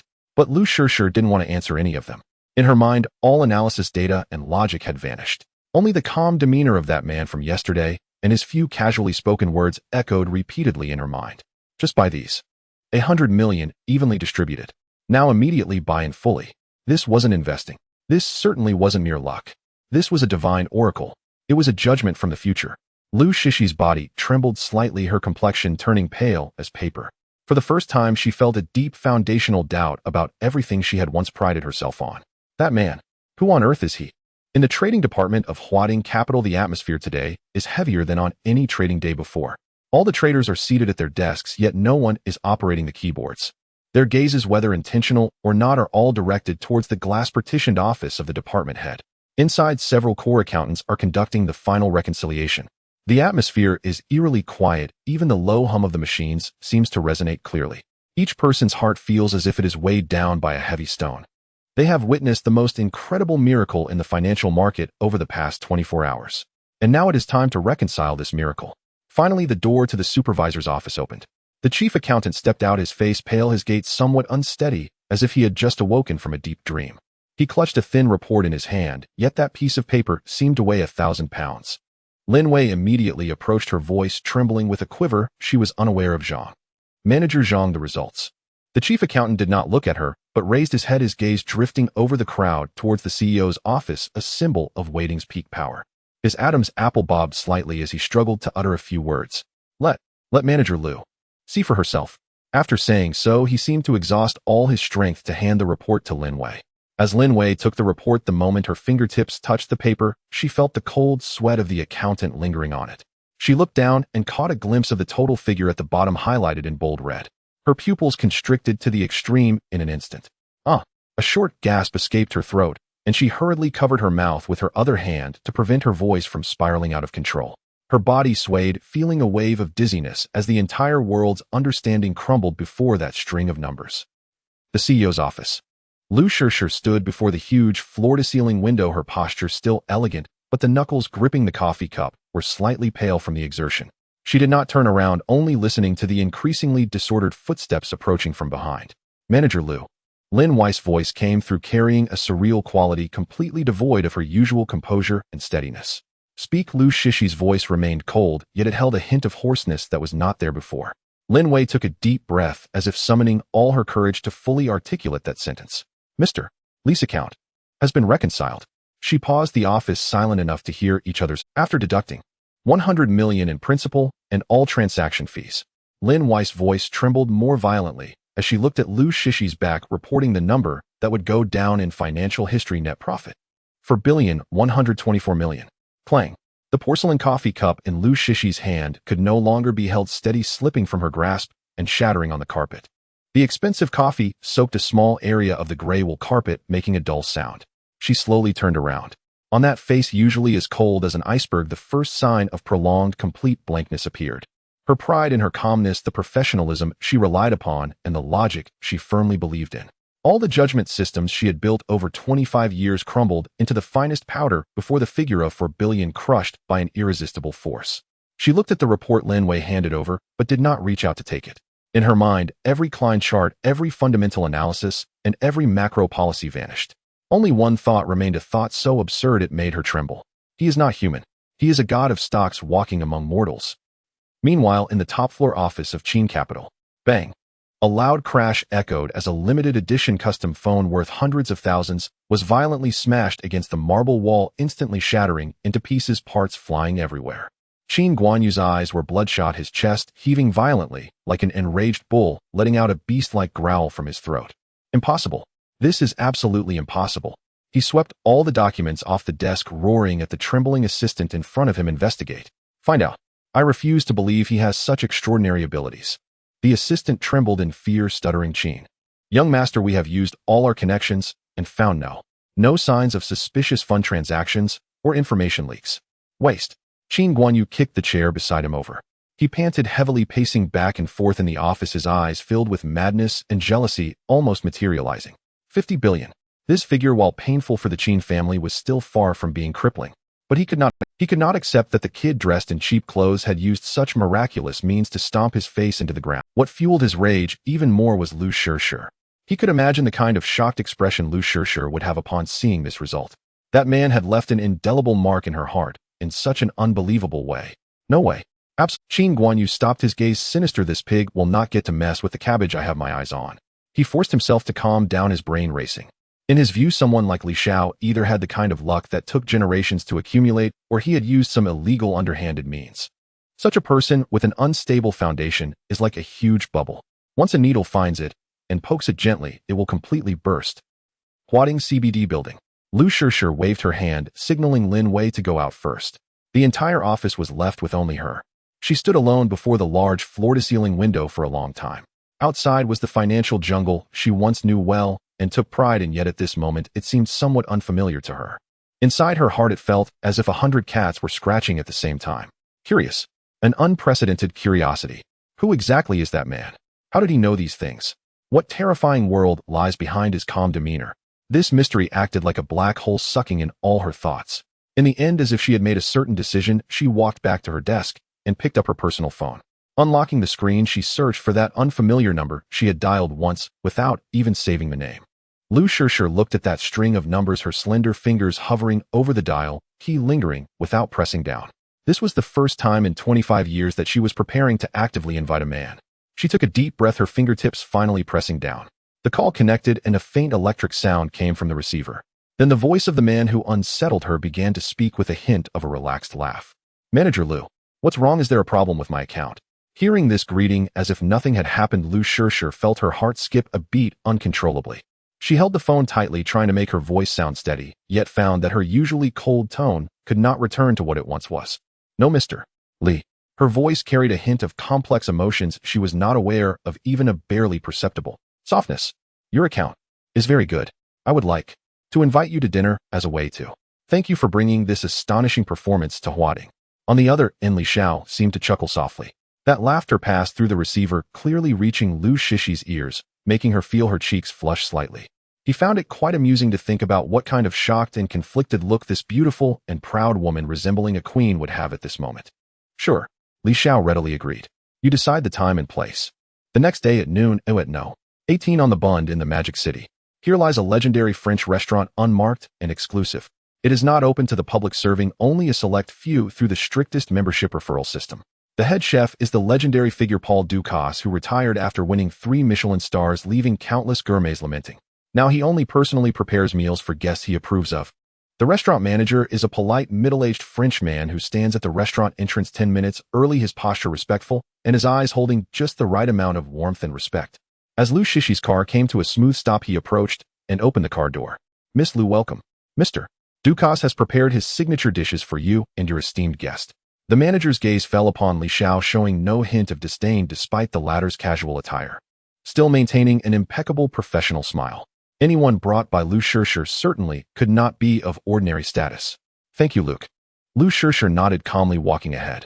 Li Xiao followed, curiously observing the restaurant's understated luxurious decor. There was no gaudy opulence. Every piece of art, every table and chair exuded an elegance that had been refined over time. The melodious sound of a violin flowed through the air like the whispers of lovers. The manager led them to the best vantage point in the entire restaurant, right by the huge floor-to-ceiling windows. There lay the magnificent view of the Huangpu River with the Oriental Pearl Tower and the cluster of skyscrapers in Lujiazui in full view. Miss Lu, you certainly have a considerable standing. After Li Xiao sat down and admired the scenery outside, he smiled and remarked, this location must not be easily reserved, even with money. Lu Shishir elegantly replied, it's not too bad my father is a regular here. Despite her words, Li Xiao could sense that the French manager's respect for her exceeded that of a typical regular. The appetizers were presented like works of art, each dish exquisitely plated. Lu Shishir took small bites, her posture textbook perfect, yet her mind was clearly elsewhere. After a moment of silence, she finally set down her silver knife and fork, raising her pair of cold phoenix-like eyes. Her gaze bore an uncontainable curiosity as she stared directly at Li Xiao. Mr. Li, I am quite curious. Her voice was soft, yet it felt like a small stone thrown into a still pond. How did you manage to do it? Predicting those 5 stocks accurately? No, it's no longer mere prediction. Li Xiao was leisurely cutting into the low-temperature, slow-cooked Wagyu beef in front of him. Upon hearing this, his hands did not falter and his expression remained unchanged. He lifted his eyelids, glanced at Lu Shishir's lovely face filled with a thirst for knowledge, and suddenly smiled. Ms. Lu, that is a commercial secret. He speared a small piece of beef with his fork, savoring it before casually continuing. Has your company Huading expanded its business scope to probing into clients' investment secrets? The words floated lightly, yet carried a hint of sharp mockery. Lu Shishir's cheeks momentarily froze. She did not expect him to respond in such a manner. She hastily explained, of course not. Client privacy is our lifeline. I understand this better. I am simply very curious about you personally. Saying the word curious made her feel somewhat uncomfortable. Throughout her life, her trajectory had been clear and defined, everything under control. She had never felt such intense curiosity toward any man. Li Xiao found it amusing to see her serious and somewhat awkward demeanor, which was a rare sight. He put down his knife and fork, wiped his mouth with a napkin, leaned slightly forward, his deep-set eyes gazing at her, a playful smile dancing at the corners of his lips. Since you, Miss Lu, have said so, I suppose it's fine to share. Lu Shishir instinctively softened her breathing, unconsciously sitting up straighter, preparing to listen to the astonishing secret that could overturn the entire financial world's understanding. Li Xiao looked into her eyes, speaking word by word with utmost seriousness. The answer is simple. Good luck. The office fell quiet for a full 3 seconds. Lu Shishir looked at the sincere yet sly smile on Li Xiao's face and finally realized she had been played. This answer left her feeling more powerless than any complex explanation. She felt somewhat helpless, yet also amused. The taut nerves that had been strained for a day and a night suddenly relaxed at that moment. A very soft laugh escaped her usually pursed lips. She herself was taken aback. Soon after, it was as if a small crack had opened in a dam and the laughter could no longer be contained. A faint smile blossomed on her eternally icy face. This smile seemed to be like snow melting for the first time, spring returning to the earth, and the light in the entire restaurant brightened a few degrees. Li Xiao's smile grew even wider. Not far away, the French manager serving at the neighboring table caught sight of this scene, nearly dropping the decanter he was holding. Heavens! He had worked here for 10 years, having seen Lu Shishir no less than 100 times, and each time she resembled a walking iceberg, too cold to approach. He even once thought this woman would never smile. But now what was he seeing? The rumored cold and ruthless queen of Huading, the most unattainable flower in the financial world, actually smiled, and smiled so beautifully. Lu Shishir also sensed her loss of composure, and that smile quickly faded. She cleared her throat, returning to her usual demeanor, yet the roots of her ears uncontrollably flushed with a faint blush. She realized that chatting with this man was an unprecedented experience. He always managed to dismantle all her defenses and facades effortlessly, with the simplest words making her feel at ease. This feeling was unfamiliar, yet not unpleasant. The atmosphere in the restaurant became subtle and warm due to that smile. However, just then a voice filled with violence and arrogance, accompanied by heavy footsteps, shattered this tranquility as it echoed from the restaurant entrance. Lu Shishir. The owner of the voice seemed to fear that others would not be aware of his arrival, his steps thudding against the precious floor. Li Xiao and Lu Shishir simultaneously turned to look towards the entrance. There stood Qin Guanyu, his face ashen with dark circles under his eyes, as if he hadn't slept all night. Following him were two bodyguards dressed in black suits, their expressions stern, aggressively marching toward him. His eyes were like poisoned daggers fixated on the two, engaged in lively conversation at the table filled with anger, jealousy, and resentment, as if a husband had witnessed his wife in the act of infidelity with another man. The melodious violin in the restaurant came to an abrupt halt, as if strangled by an invisible hand. All eyes converged on the man who burst in like a demon. Qin Guanyu's eyes were bloodshot, and his expensive custom suit couldn't conceal the decadence and madness of a sleepless night. Lu Shishir, his voice sharpened by extreme rage, scraped like nails on glass, piercing eardrums. How many times have I asked you out? You kept dodging. Now you have time for this unknown pretty boy and French. His accusations, dripping with resentment and discontent, seemed squeezed from between clenched teeth. Lu Shishi's face, which had just softened with a smile, instantly froze into ice. She set down her cutlery with a crisp clink, her eyes brimming with barely concealed disgust. Qin Guanyu, watch your tongue. Her voice was frigid. This is a public place, and this gentleman is my guest. Guest? What guest? Qin Guanyu scoffed as if hearing an absurd joke, ignoring her warning entirely. His venomous glare, like two serpents flicking their tongues, locked onto Li Xiao, who remained utterly composed. He stepped forward, towering over the seated Li Xiao, a twisted sneer on his face. What? Made a bit of money by luck, and you think you can rise to the top? Who do you think you are to dine at the same table as Shishir? He deliberately raised his voice, his arrogant demeanor drawing stares and whispers from nearby tables. Don't think I don't know. Everyone in Magic City's financial circles is talking about how you got that 5 billion. It's just dumb luck you'll never have again. Qin Guanyu's voice grew louder, spittle nearly landing on the dishes. A blind cat catching a dead mouse. Go on. Try it again. Show me one more time. Faced with this hysterical outburst, Li Xiao's response was eerily calm. He didn't even look up at Qin Guanyu. Instead, he picked up the pristine napkin and leisurely dabbed the corner of his mouth. His movements were elegant and unhurried, as if the raging man were merely noise. This utter disregard was more humiliating than any vicious retort. It seared into Qin Guanyu's already frayed nerves like a red-hot branding iron. You son of a... Qin Guanyu felt all the blood rush to his head, the last thread of his sanity, snapping. Bang! He slammed his palm onto the expensive solid wood table, making it tremble and splattering soup from the plates. Kid, dare you bet with me again? He jabbed a finger almost at Li Xiao's nose, growling like a beast. Luke, the restaurant manager, paled. He hurried over with two waiters, forcing a professional smile to defuse. Mr. Qin, please calm down. This is a restaurant. Get lost. Qin Guanyu shoved him aside, eyes blazing at Li Xiao. This doesn't concern you. He panted heavily, a sinister, sickly grin spreading across his face, as if he had prepared an irresistible trap leading to hell for Li Xiao. This time I won't bet on those lousy stocks you don't understand. Use that 5 billion in your account as capital. He'll watch you trade.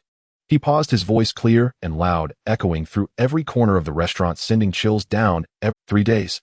He'll give you 3 days. As long as you can make another billion with that 5 billion. At these words, the entire restaurant fell into dead silence. 3 days, 5 billion in capital, earning $1 billion. That's a 20% return. In the volatile capital market, it was a pipe dream. Even a legendary stock guru wouldn't dare boast such a guarantee. Lu Shishi's expression changed too. She looked at Qin Guanyu, as if he were a completely unhinged madman. Qin Guanyu, however, was delighted by the reaction. His smile grew crueler and more smug. He relished the feeling of controlling everything and cornering someone. He stared at Li Xiao, slowly revealing the humiliating wager. If you do it, Qin Guanyu will kneel before you on live broadcast for all Magic City's financial media. He'll kowtow 3 times and call you Dad. He bit down hard on the word Dad, dripping with venom. Suppressed gasps arose from the crowd. Qin Guanyu, as if not satisfied, continued, and if you fail, even if you lose no money but make only 999 million 1 cent short, you lose. Then you get out of Magic City forever. Never appear before Shishir again. What do you say? Dare to play? These words struck like a boulder into a lake, stirring up a storm in every heart. It was a no. Agreeing meant putting his dignity and future on the table for an almost impossible miracle. Refusing meant admitting defeat before Lu Shishir and the entire restaurant becoming a laughingstock. All eyes fixed on Li Xiao, awaiting his response. They expected to see panic, anger, or struggle. Lu Shishi's heart tightened. She instinctively wanted to stop this crazy farce. But Li Xiao finally moved. He slowly lifted his eyelids, his deep eyes still devoid of any anticipated emotion. No anger, no hesitation, not even a ripple. He glanced at Qin Guanyu with undisguised pity. Like a mature adult watching a child throwing a tantrum on the floor, betting everything on whether someone can pluck. The elegant sound of the violin in the restaurant had long ceased, and the air seemed to solidify, suffocating everyone present. All eyes were drawn like iron filings to a magnet, converging on the man who remained as steady as a mountain from beginning to end. Qin Guanyu's chest heaved violently, the blood vessels in his eyes seeming ready to burst. He felt that all his dignity and reason were reduced to ashes under the calm gaze of the other. It was not disdain or provocation, but a kind of pity emanating from a higher dimension, as if observing a child throwing a tantrum.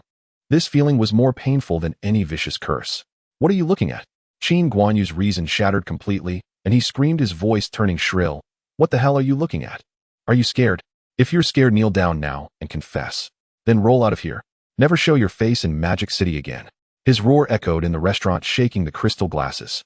However, in the face of this almost frenzied roar, Li Xiao finally made a new move. He ignored Qin Guanyu, not even sparing a glance. He simply shook his head, gently, a light motion that nonetheless carried an implication of rejecting everything. Then his gaze passed over the seemingly mad Qin Guanyu and landed squarely on Lu Shishi's cold and tense face. His eyes were focused and fervent, as if the entire world contained only the two of them. "President Lu," Li Xiao's voice rang out, not loud, yet it penetrated every ear clearly, making all the noise around fall into shame. "Regarding your bet." He paused, a charming smile playing on his lips, tinged with a hint of amusement. "It's too boring, with no challenge whatsoever." This statement fell like a boulder into a still pond, instantly stirring up monstrous waves. The air in the entire restaurant seemed to be vacuumed out. "Crazy. This person is definitely insane. 3 days. 50 billion capital. Earn 10 billion. Is this what you call no challenge?" The guests around, including the well-versed French manager, changed their expressions when looking at Li Xiao, as if they were gazing at a thoroughly hopeless madman. Qin Guanyu even forgot his anger, standing frozen in place, his mouth half open, his mind blank.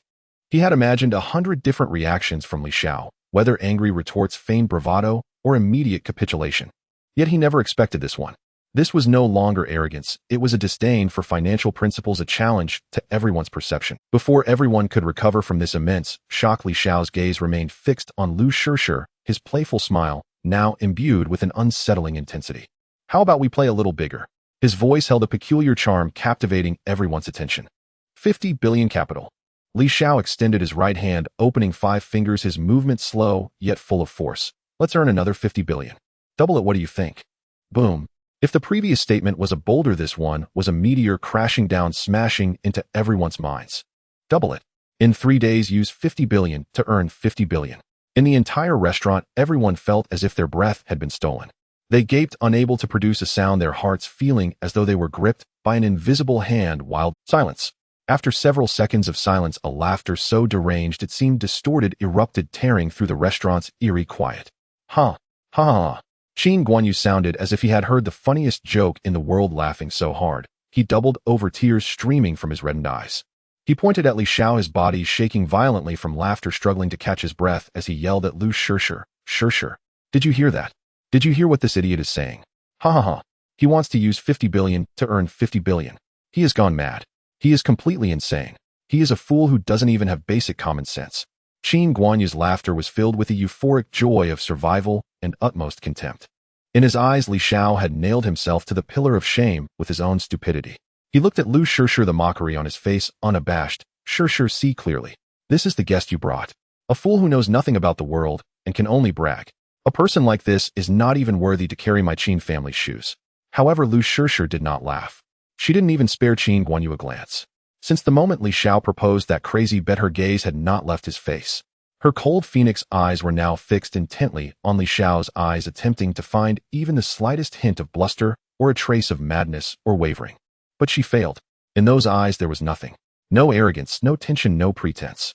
Only an unfathomable calmness and an absolute confidence that seemed to declare a predetermined fact. That confidence was so powerful it could distort reality strong enough to make her heart, already filled with data and logic, begin to beat uncontrollably. Amidst Qin Guanyu's frenzied, piercing laughter, Lu Shishi's tightly pursed red lips gently parted. Her voice was not loud, yet it struck each person's heart like the sharpest warhammer. "I believe in you." 3 words. Clear, firm, and without a trace of hesitation.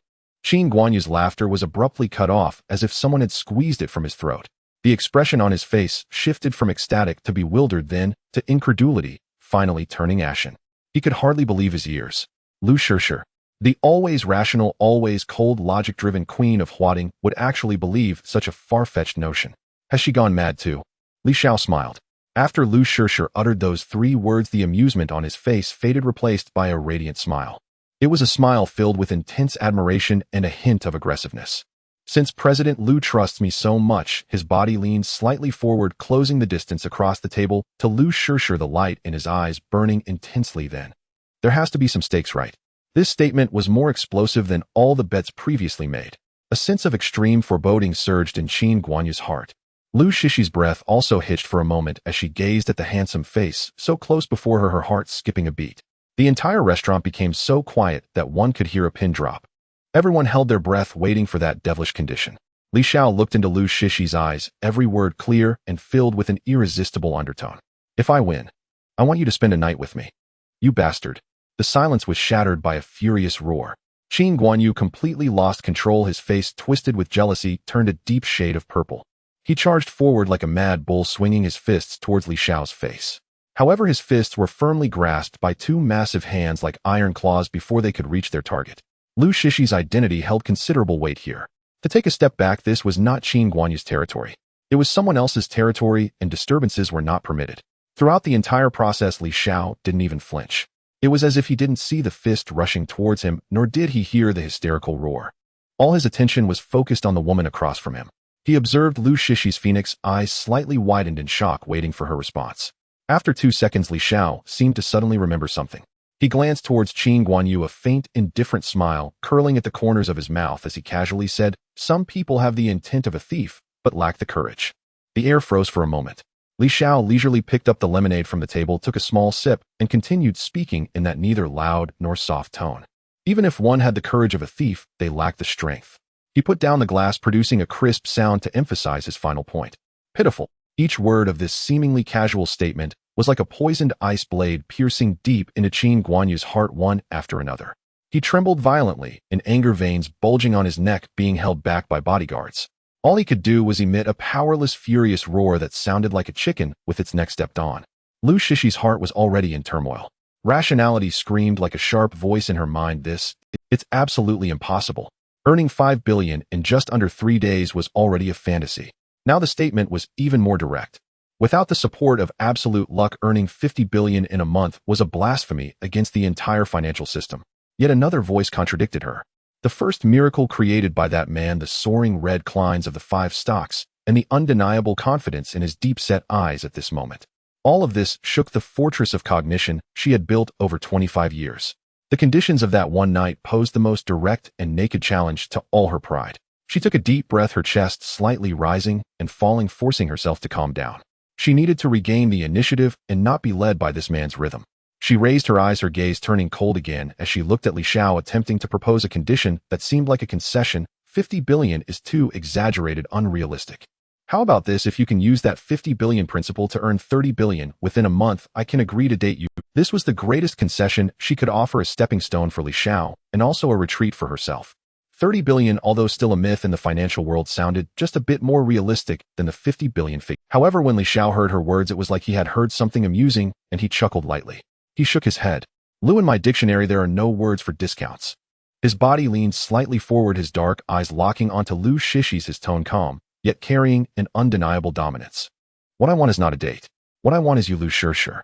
I want 50 billion in profit to prove myself, and at the same time to give you an opportunity to be my woman, that's it. These words were more direct and aggressive than any previous statement. Such a naked declaration struck Lu Shishi's heart like a current. The anger she had anticipated did not manifest. Instead, an unprecedented acceleration of her heartbeat took over. It was a feeling of being locked down by absolute power, treated like prey. This feeling left her shocked and frightened, yet uncontrollably a trace of excitement emerged from deep within her, something she couldn't even comprehend. Time seemed to stretch indefinitely, yet it was merely a fleeting moment. Under Qin Guanyu's almost cannibalistic gaze, Lu Shishir finally squeezed out a word from her tightly pressed lips. Good. The moment the word escaped her lips, she felt as though all the strength had been drained from her body. But immediately a stronger power surged from her bones. She agreed to this crazy bet, but she had to bind this bet with the heaviest chains. Her eyes instantly regained their previous coldness and sharpness like 2 unsheathed swords. However, there are conditions.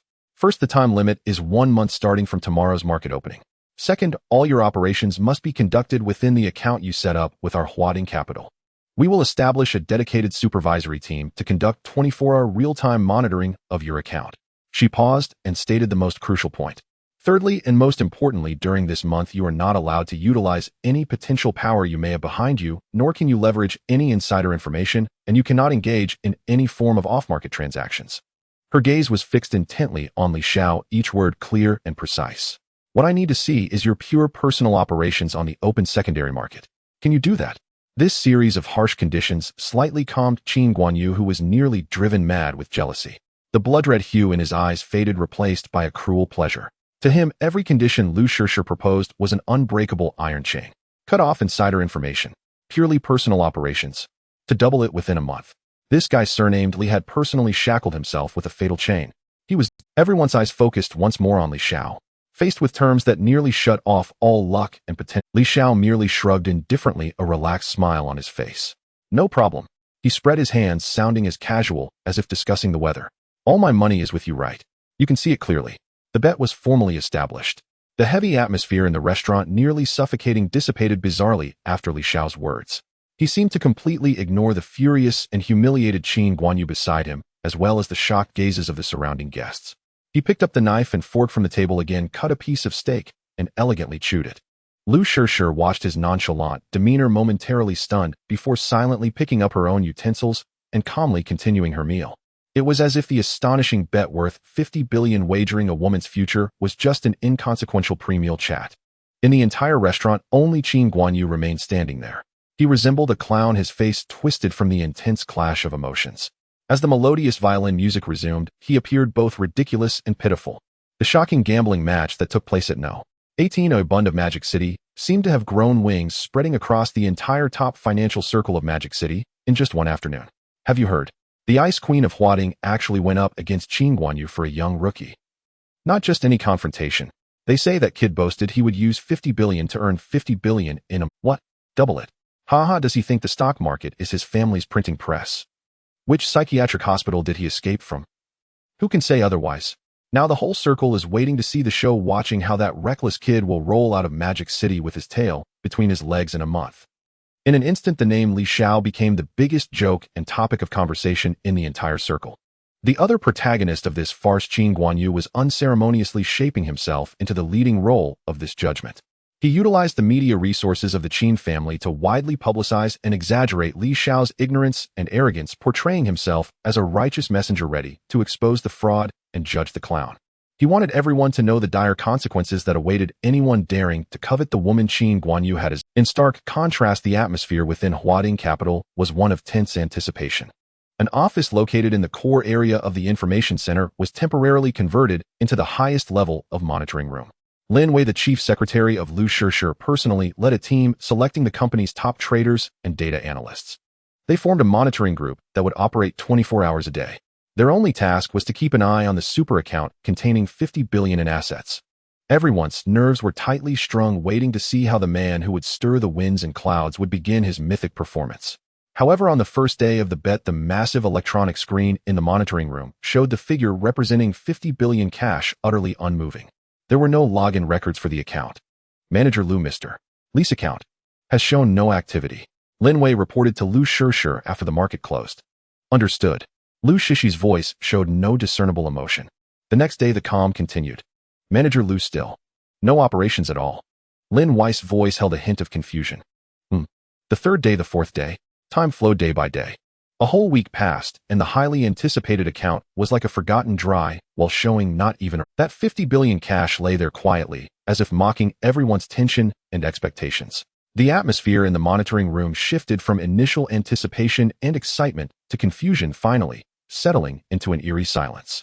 Yet Qin Guanyu's phone calls were more punctual than ever. Hello? Shishir, have you had lunch yet? On the other end, Qin Guanyu's voice was filled with schadenfreude. Lu Shishir remained silent, simply listening. I just wanted to ask, has your stock god begun his performance today? Why is there no activity at all? Is he so scared that his legs have turned to jelly, afraid to even open the trading software? Qin Guanyu, if that's all you wanted to say, I'm hanging up now. Lu Shishi's tone had turned cold. Oh, come on, Shishir. Qin Guanyu laughed exaggeratedly. I bet he's currently begging everyone for insider information. Unfortunately for him, he has offended me, Qin Guanyu.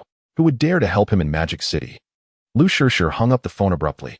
She tossed her phone onto the table, her chest rising and falling slightly. Though she said nothing, her heart was no longer as calm as it seemed. Anxiety. A strange feeling of anxiety, one that threatened to consume her, began to spread within her. She stared at the static number on the monitoring screen again, and again the man's confident words from that day in the restaurant echoing in her mind. Was her decision that day, that spontaneous declaration of belief in him, a colossal mistake? Manager Lu. Lin Wei pushed the door in her face, filled with concern still. No activity. Lu Shishir closed her eyes, massaging her throbbing temples. She felt as if she were a gambler who had staked everything on the roulette wheel, yet the person responsible for spinning the wheel was hesitating to make a move. On the first trading day after the betting agreement came into effect, the atmosphere in the special monitoring room of Huading Capital was as oppressive as the sea before a storm. At 9:30 the shares opened on time. All eyes were fixed on the 15 glaring stock codes displayed on the main screen. In the instant the market opened, a dismal sea of green spread across the screen like a plague. It's down. Tianqi Technology plunged right at the opening, starting 3 points lower. Not just that, Sifong Heavy Industry is also plummeting due to bad news. It's heading straight for the limit down. A young trader's voice trembled as he pointed at the straight green line on the screen, his face pale. And Blue Ocean Entertainment has dropped 5 points too. Yuanwang Agriculture as well. The rising exclamations felt like countless needles piercing everyone's hearts in the monitoring room. Lu Shishir stood in front of the screen, arms crossed, her ice-cold face betraying no emotion, yet her slightly clenched knuckles revealed her inner turmoil. On the screen, the numbers representing account losses jumped wildly like wild horses. 100 million, 300 million, 450 million. Time passed, each second feeling like an agony of searing fire. At 3 o'clock, the closing bell rang. The monitoring room fell into a deathly silence, leaving only the cold whirring of machines. On the screen, the bright red loss figure finally settled. Negative 530 million. Lin Wei's voice was hoarse as if scraped by sandpaper. Lu, on the first day, our account is showing a loss exceeding 500 million. This number struck everyone like a heavy hammer. In just one day, they had lost 10% of their principal. This was no mere bad start. It felt as if they had their legs broken right at the beginning. Meanwhile, in a top private club in the Magic City, bang!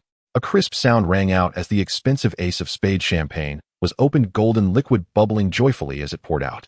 Qin Guanyu was flushed with excitement as he poured the wine into his glass, his face betraying unabashed joy and pride. Great. Absolutely fantastic. He tossed his phone onto the table, the screen showing a battle report sent by his subordinates. In just one day, they lost 500 million bucks. That idiot thought money grows on trees. Qin Guanyu raised his glass, grinning savagely at some imaginary enemy in the air, competing with me. What are you even worth? He downed his drink and immediately pulled out his phone, dialing a number. Hey. It spread the news right away. Just say that the so-called stock god Li Xiao lost 500 million in a single day. I want the entire financial circle of the Magic City to see the downfall of this clown. Let him become a joke in everyone's eyes. Hanging up the phone, Qin Guanyu felt filled with the pleasure of... He could almost see a month later Li Xiao lying at his feet like a dead dog, while Lu Shishir would ultimately see the truth and return to him. The atmosphere in the monitoring room grew even heavier on the following day. Everyone felt like prisoners about to face execution, waiting for another round of punishment. However, after the market opened, the anticipated crash did not continue. Those 15 stocks seemed to have been cast under a spell, fluctuating without any significant movement. Just when everyone thought the day would pass quietly at precisely 10 o'clock. Announcement. There's a temporary announcement. An analyst refreshing information screamed, as if he had seen a ghost. Tianqi Technology. Tianqi Technology has just made an announcement. Whoosh. All eyes instantly turned towards it. Lin Wei trembled and opened the announcement. Tianqi Technology announces it has achieved a groundbreaking major breakthrough in 3 nanometers chip lithography technology. The content of the announcement was short, but every word detonated in everyone's mind like underwater explosives. How is this possible? There was no hint of this news before.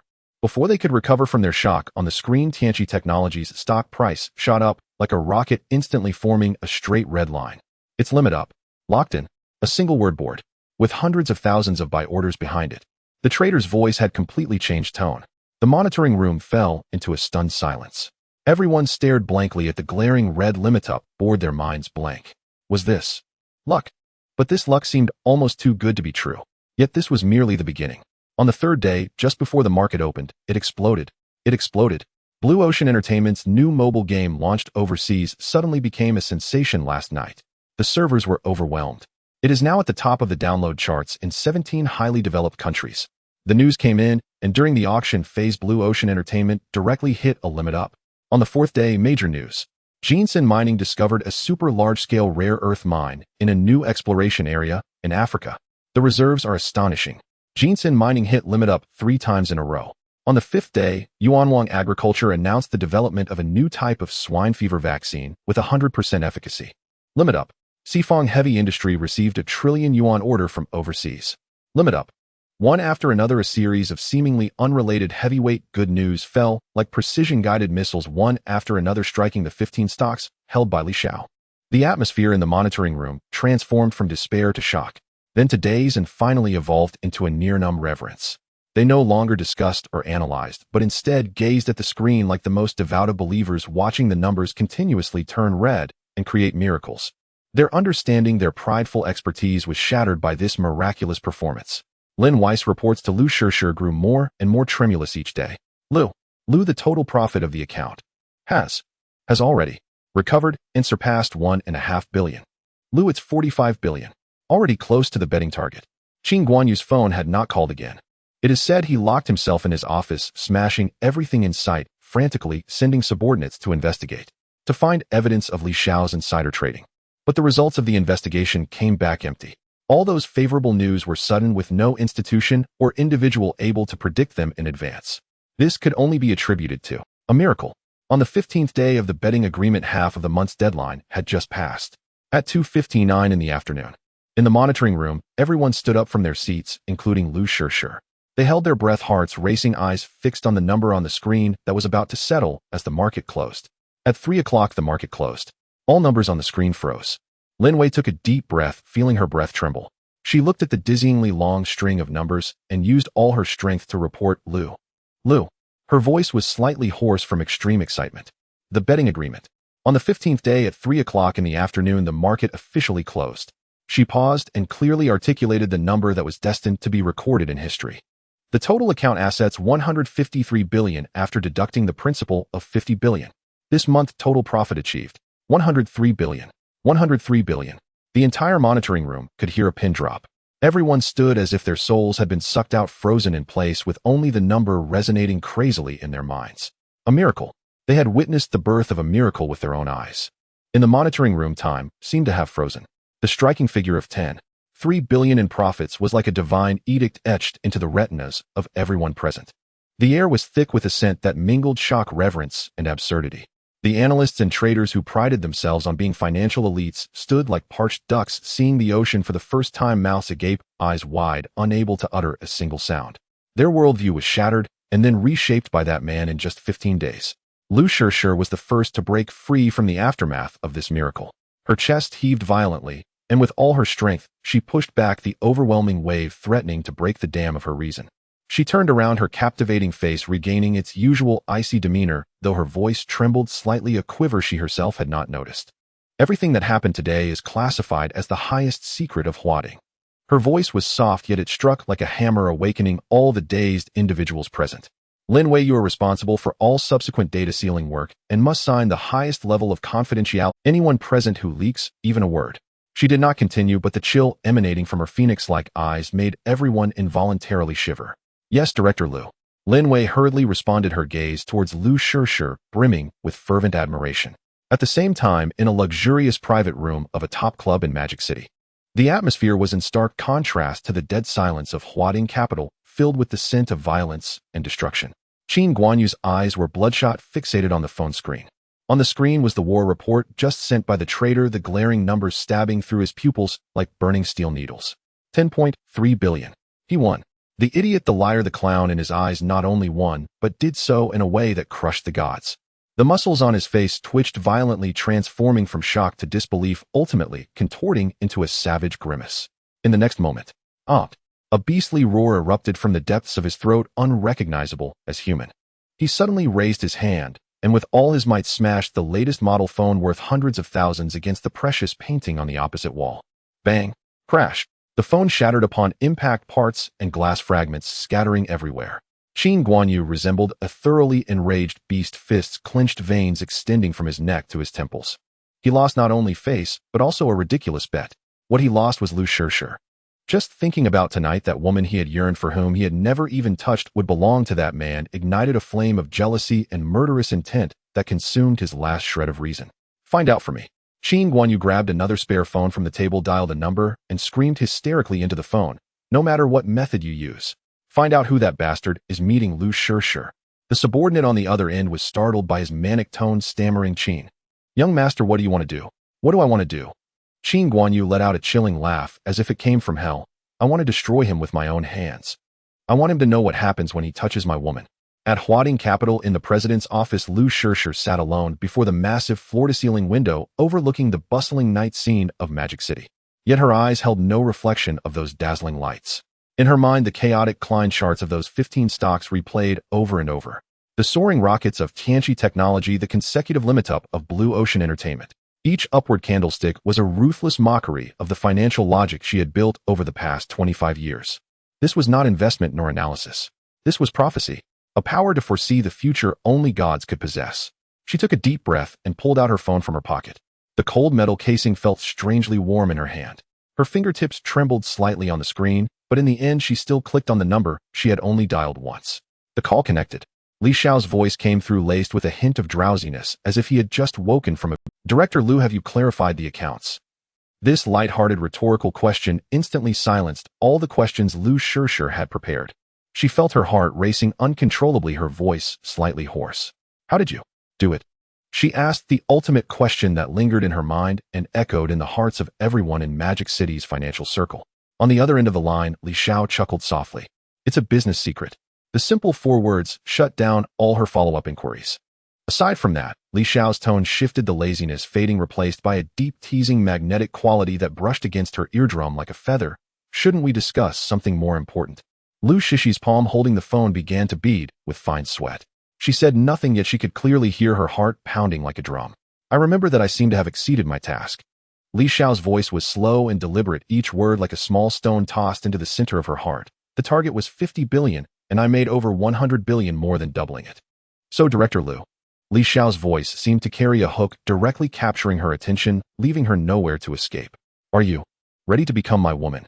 This nearly offensive statement sent an electric current coursing through Lu Shishir's entire being.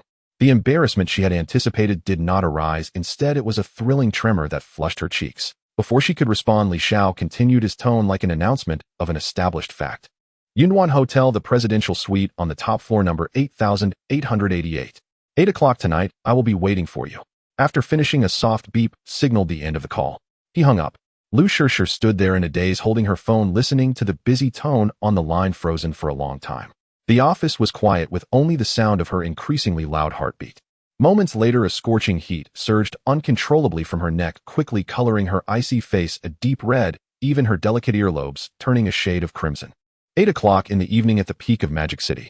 At the Cloud Hotel on the top floor in the presidential suite 8888.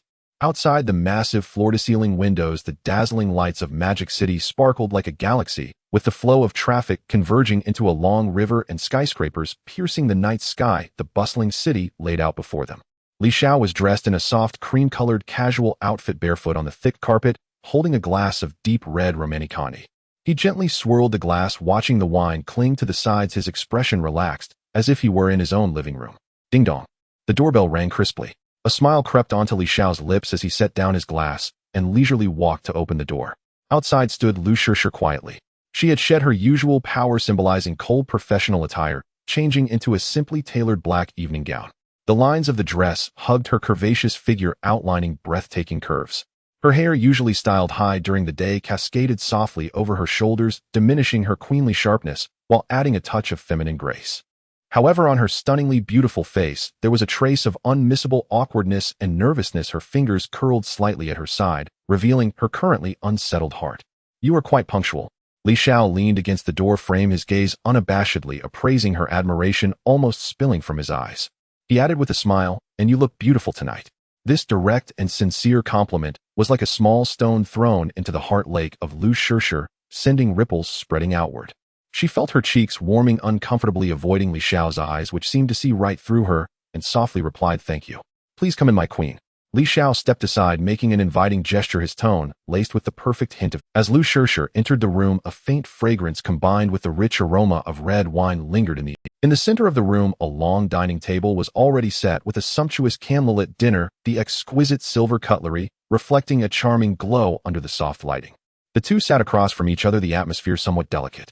Lu Shishir was used to controlling everything at the negotiation table, yet she had never experienced such a scene. She awkwardly picked up the knife and fork, unsure of what to say. In contrast, Li Xiao appeared relaxed and at ease. He cut a small piece of steak, placed it in his mouth, chewed slowly, and then finally broke the silence. I thought a big shot like General Lu would habitually be late for at least 10 minutes to match her status. Lu Shishir lifted her gaze to him, her tone still carrying her usual coldness. I dislike people who are not punctual. Oh. Li Xiao raised an eyebrow, setting down his knife and fork, leaning slightly forward, his eyes keenly studying her. It seems we have common ground. I also dislike people who break the rules. He paused, changing his tone to a lower, more alluring pitch. However, sometimes for things we truly like, making an exception occasionally feels quite good, doesn't it? This statement carried an implied meaning. Lu Shishir's heart skipped a beat. She knew that Li Xiao was referring not only to business rules, but also to herself. Her presence here today was itself the biggest exception to her life principles over the past 25 years. Seeing her slightly trembling eyelashes, the smile on Li Xiao's lips deepened.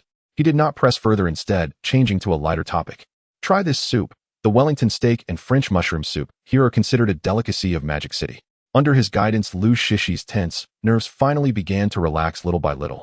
She found that although this man was domineering and aggressive, being alone with him elicited a peculiar sense of reassurance. He seemed to always find the most appropriate topics of conversation, neither offending her nor subtly bridging the gap between them. Meanwhile, inside a black Bentley, Qin Guanyu's phone screen lit up and a message popped up. Young Master Qin, General Lu has entered room 8888 and has been inside for over half an hour with no signs of coming out. Qin Guanyu's pupils constricted to the size of pinpricks in an instant. He stared at the line of text as if trying to see through the phone screen. In the next second, a sound stifled to the extreme erupted from his chest like a wounded. His eyes filled with blood vessels, his face twisted. He grabbed his phone and with all his might smashed it onto the center console. Bang! He was still unsatisfied, and with one heavy punch he struck the steering wheel, causing the horn to emit a piercing wail. Lu Shishir, how dare you? Li Xiao, you're asking for death. The flames of jealousy and humiliation completely burned away his last thread of rationality. He suddenly started the car, the engine roaring with a deafening growl. The car charged like a crazed bull, ignoring the terrified gestures of the hotel doorman, crashing through the entrance, roaring into the exclusive underground parking lot leading to the presidential suite. Inside the suite, the atmosphere had become harmonious and ambiguous. Lu Shishir raised her glass of red wine, a charming blush blooming on her face. Under Li Xiao's witty remarks, the ice mountain that was her demeanor had melted significantly. She was about to raise her glass and gently clink it with Li Xiao's. Bang, bang, bang. A violent series of knocks at the door erupted without warning, crashing down on every note like a heavy hammer, instantly shattering all warmth and ambiguity in the room. Immediately after, Qin Guanyu's voice, altered by extreme rage, echoed from outside. Li Xiao, you dog bastard. If you have guts, come out. That voice was filled with frenzied hatred, as if it wanted to tear the door apart. Lu Shishir, you shameless woman. How dare you betray me for a man? Open the door. Let me in. The color of Lu Shishir's face, which had just started to relax, turned icy in an instant. Her fingers gripping the wine glass turned slightly pale from the force, and in her beautiful phoenix eyes only deep-seated disgust and frost remained. She had not expected Qin Guanyu to be this shameless. However, the Li Xiao opposite her still wore that nonchalant. He even wore a hint of playful amusement, as if the man outside was not a frenzied avenger, but a trivial. He elegantly set down his glass, casting a reassuring glance at Lu Shishir. Looks like a fly wants to come in and find trouble. Li Xiao leisurely wiped his mouth with a napkin, then slowly stood up, step by step, walking towards the door that was being pounded with great noise. The door swung open inward, and a heavy stench of alcohol mixed with the uncontrollable rage of a man surged forth like a flood breaching its dam. Li Xiao's playful smile remained unchanged as he quietly observed the man outside the door, who appeared to be in a frenzy. Qin Guanyu's tailored suit was crumpled, and his expensive tie hung askew around his neck. His bloodshot eyes were fixed on Li Xiao as if he wanted to devour him whole. You finally dared to come out. Qin Guanyu roared, charging into the room like an enraged bull. He pointed a finger, almost poking Li Xiao's nose, spittle flying with his every shout. What do you think you are? A wild child that appeared out of nowhere. How dare you touch my woman? His voice echoed harshly in the luxurious, spacious suite. Seated at the dining table, Lu Shishi's expression was already as cold as ice. She slowly set down her wine glass, the bottom tapping lightly against the table. Standing up, her voice cold and devoid of any emotion. "Qin Guanyu, please mind your language. Who is—" This icy retort fell upon Qin Guanyu like a bucket of cold water. Yet it failed to awaken him, instead igniting a deeper madness within him. He turned his head, glaring at Lu Shishi with a ferocity that seemed intent on tearing her apart. "You, Lu Shishi, what are you pretending to be so noble for? Do you think just because he won the bet he can be with you forever? It's just a bet." He turned back, glaring at Li Xiao with bloodshot eyes, the threat in his tone unmistakable. "Let me tell you, do you believe I can make you vanish from the mortal world of Magic City tomorrow? Let you and your 50 billion sink to the bottom of the Huangpu River to feed the fish?" Li Xiao looked at his frantic demeanor, the corners of his mouth curling into a deeper arc, revealing a hint of mockery. "Oh." He spoke lightly, his voice not loud, yet it clearly reached Qin Guanyu and Lu Shishi's ears. "It seems that the memory of young Master Qin is not so good. I remember someone lost the bet, and it wasn't just to leave Magic City." Li Xiao paused deliberately, as if giving the other party time to recall, then leisurely finished his sentence. "I believe they also had to kneel down and call me Daddy." The words Daddy were spoken by Li Xiao softly and slowly, yet they struck Qin Guanyu's pride like two invisible hammer blows. This statement was like a bucket of scalding gasoline instantly poured onto the flaming rage of Qin Guanyu. "You're talking nonsense." His face turned a deep shade of purple, with rage veins bulging on his neck, clearly forgetting the boast he had made before everyone. "What the hell did you say? Say it again if you dare." "It seems young Master Qin has a poor memory." Lu Shishi, who had been silent, let out a cold snort at this moment. She calmly walked to the dining table and picked up her cell phone. Under Qin Guanyu's bloodshot gaze, her slender fair fingers gently tapped the screen, opening a video file. In the next moment, Qin Guanyu's own arrogant voice resounded clearly from the phone's speaker, echoing in the quiet suite. "If I lose, Qin Guanyu will personally call you Daddy." The voice in the video overlapped with his current roar, creating an incredibly ironic contrast. Lu Shishi's fingertips slid across the screen again, setting the last two words of the video to repeat. Thus a haunting voice began to echo throughout the suite. "Daddy, Daddy, Daddy." The sound was not loud, yet it pierced like countless invisible needles, one after another. They densely stabbed into Qin Guanyu's eardrums, into his mind, and into his pitiful pride. Each utterance of Daddy felt like a resounding slap to his face, coming from both sides. It struck heavily against his face, leaving him seeing stars, his mind in chaos. "Oh, shut up. Make it stop." The ultimate humiliation finally snapped the string of rationality in his mind. "I will kill you." Qin Guanyu let out a beast-like roar, swinging his fist, yet his target was not the calm Li Xiao before him. Instead, it was the source of the humiliating sound, Lu Shishi's cell phone. Just as his fist, filled with fury, was about to smash down, a figure moved. Li Xiao's eyes turned cold. His movements appeared slow, yet he struck first. Qin Guanyu felt a flash before his eyes as his outstretched wrist was seized by a hand. That hand felt like a steel clamp. No matter how he struggled, it remained unmoved. "You." Qin Guanyu, both shocked and furious, swung his other fist towards Li Xiao's face without a second thought. Li Xiao merely leaned his body slightly to the side, effortlessly dodging the punch. At the same time, his elbow shot upwards at an awkward angle. Ugh! Qin Guanyu felt as if his abdomen had been struck hard by a battering ram. The turmoil in his stomach pushed all his strength and sound back into his throat in that instant. The excruciating pain made his body curl like a shrimp, his expression twisted with agony. But it wasn't over yet. Li Xiao's grip on his wrist did not loosen, and his other leg shot up like lightning. It drew a crisp, clean arc, delivering a solid kick to the outer side of Qin Guanyu's knee. Crack! A faint yet sickening sound of bone dislocation rang out. Thud! Qin Guanyu could no longer support, his body collapsing to the cold floor like a dog stripped of its spine, his knees giving way. Intense pain surged from both his knee and abdomen, rendering him unable to even scream, only able to gasp with his mouth open, cold sweat beading on his forehead, his body twitching incessantly. The entire process occurred in the blink of an eye. Lu Shishi barely had time to let out a short gasp before the fight was over. Li Xiao released his grip, looking down at Qin Guanyu, who was curled up on the ground in agony. He dusted off non-existent dirt from his hands, his gaze devoid of anger. Nor was there any sense of triumph, only a pure, profound disdain. It was as if what knelt before him was not the young master of the Qin family, but merely a fly that had accidentally flown into the room, casually swatted dead. The loud noise and Qin Guanyu's final scream ultimately triggered the hotel's security system. Soon after, the hotel manager appeared at the door with several tall security personnel looking tense. When they saw the scene inside the suite, everyone stopped in their tracks. On the luxurious carpet, the well-known young master of the Qin family was kneeling there in an extremely disheveled manner. His body curled in agony, his handsome face twisted, and deformed blood mixed with cold sweat streaming down, creating a scene of utter misery. The other two people in the room, however, stood leisurely as if everything that had just happened had nothing to do with them. Lu, President Lu, Qin Xiao. A layer of fine cold sweat instantaneously appeared on the security manager's forehead. Both of these individuals were big shots he could not afford to offend. The current situation left him at a loss, his legs feeling somewhat weak. Lu Shishi's gaze did not even linger on Qin Guanyu on the ground for a second. She walked back to the dining table with a composed step and took out a thick stack of cash from her exquisite handbag. She approached the distressed security manager and handed him the stack of money. "Call an ambulance and get him out of here." Her voice was flat and devoid of emotion, yet it carried an irresistible authority, cold as the ice of. "Also call for housekeeping. Don't let the trash dirty my place." She glanced at Qin Guanyu on the ground, her expression akin to that of someone looking at an eyesore. "This money is your hush money and compensation for mental suffering." The security manager looked at Lu Shishi's commanding phoenix eyes, then glanced at the nearly unconscious Qin Guanyu, his heart leaping. No longer daring to hesitate, he nodded repeatedly, bending over like a chick pecking at grains. Yes, President Lu, you can rest assured. We understand. We saw nothing." He quickly turned around, giving a signal to his subordinates behind him, and whispered harshly, "What are you dawdling for?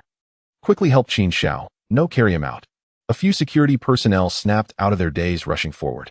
Like dragging a sack, they hoisted the still convulsing Qin Guanyu and hurried out of the room. The heavy door closed again, cutting off all the noise from the outside. The world returned to silence. The brief and violent conflict felt like an unreal illusion.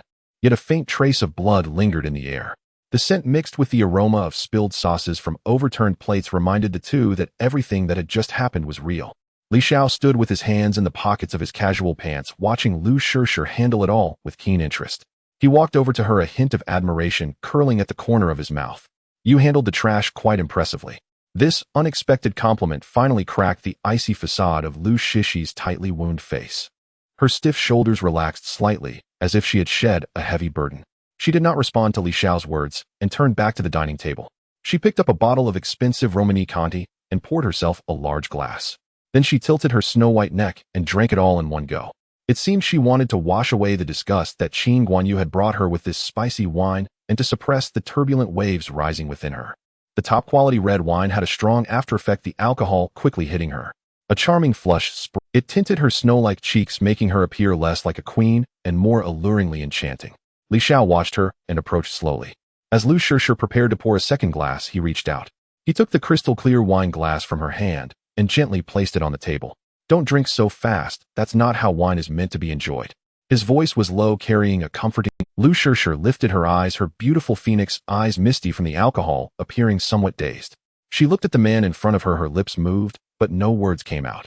Li Xiao did not give her a chance to resist. He naturally took her slightly cool hand. That soft, almost boneless touch stirred something in his heart. He led her to sit down on the large sofa by the window. Outside, an endless array of dazzling night scenes sprawled before them, with the entire city's splendor seemingly at their feet. Neither of them spoke again. The earlier violent conflict acted like a peculiar catalyst, not only failing to make the atmosphere awkward, but it instead broke the last layer of vague barriers between them.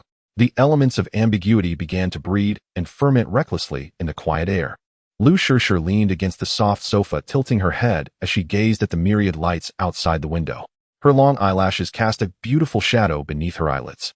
She could feel the warmth emanating from the man beside her and his steady, powerful breathing making her feel at ease. A sense of security she had never felt before. Li Xiao did not break this tranquility. He quietly sat beside her, his gaze falling on her stunning profile, now tinged with a hint of red from the wine. He realized that Lu Shishi, who had shed her queenly aura, was just a woman in need of protection. An ordinary woman who would be troubled by disgusting people and things, seeking solace in wine. She had merely grown accustomed to wrapping all her vulnerabilities in a hard shell of ice. And he seemed to take pleasure in the process of melting that shell piece by piece. The air between the two on the sofa seemed to condense into a tangible substance, carrying the rich aroma of red wine and a hint of elusive intimacy. Outside the window, the dazzling lights of the magic city sprawled like a galaxy at their feet, yet they paled in comparison to the shimmering glimmer in Lu Shishi's eyes at that moment. The alcohol acted like a catalyst, gradually melting away the layer of ice she often used to arm herself, revealing the softest corner beneath the iceberg. After a long silence, Lu Shirsher finally turned her head, her usually cool and sharp phoenix eyes now glistening with a layer of hazy moisture fixed intently on the man beside her. What kind of person are you?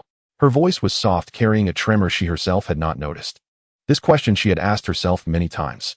From her initial disdain when they first met, to her surprise at the start of their wager, then to her shock at witnessing miracles, and finally to his decisive actions just moments ago. This man was like a fog, completely inscrutable to her. Li Xiao smiled. He did not answer, but leaned slightly closer to her. Their faces were only a few centimeters apart, breaths intertwining. He could distinctly smell the faint fragrance emanating from her hair, mingled with the unique fruity aroma of romanticante. His gaze felt warm, burning against the woman's skin, making Lu Shirsher feel her face grow even higher. One who has defeated you. His voice was deep, filled with magnetism, like a demon whispering in her ear, each word striking at her heart. Will soon possess you. This statement was domineering, direct, leaving no room for doubt.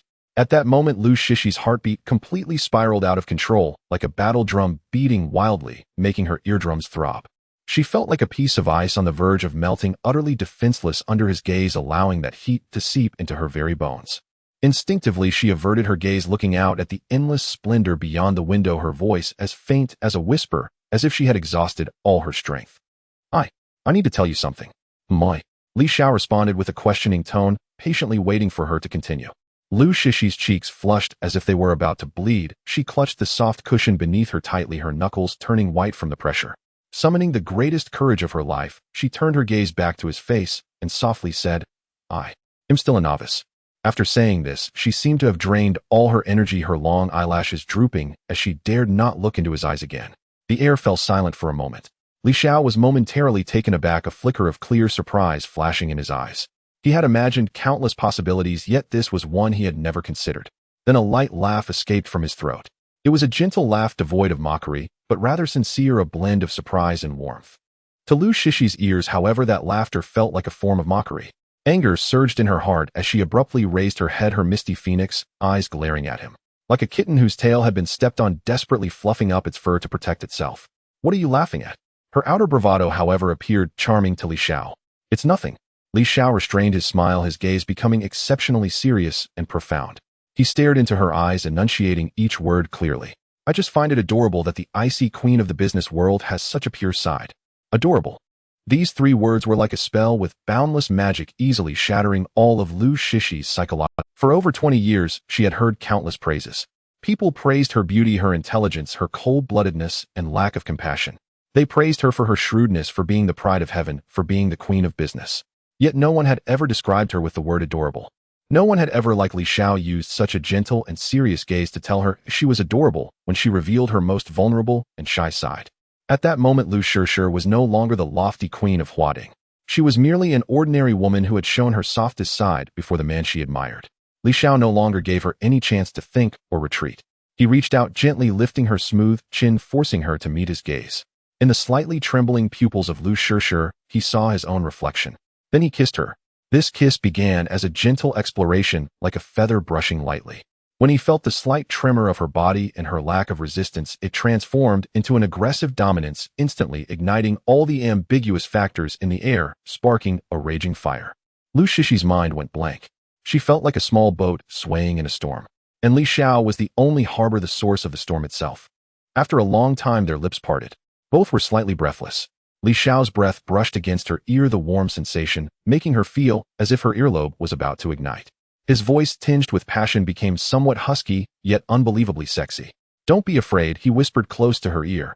Tonight, I will let you know how right your decision is.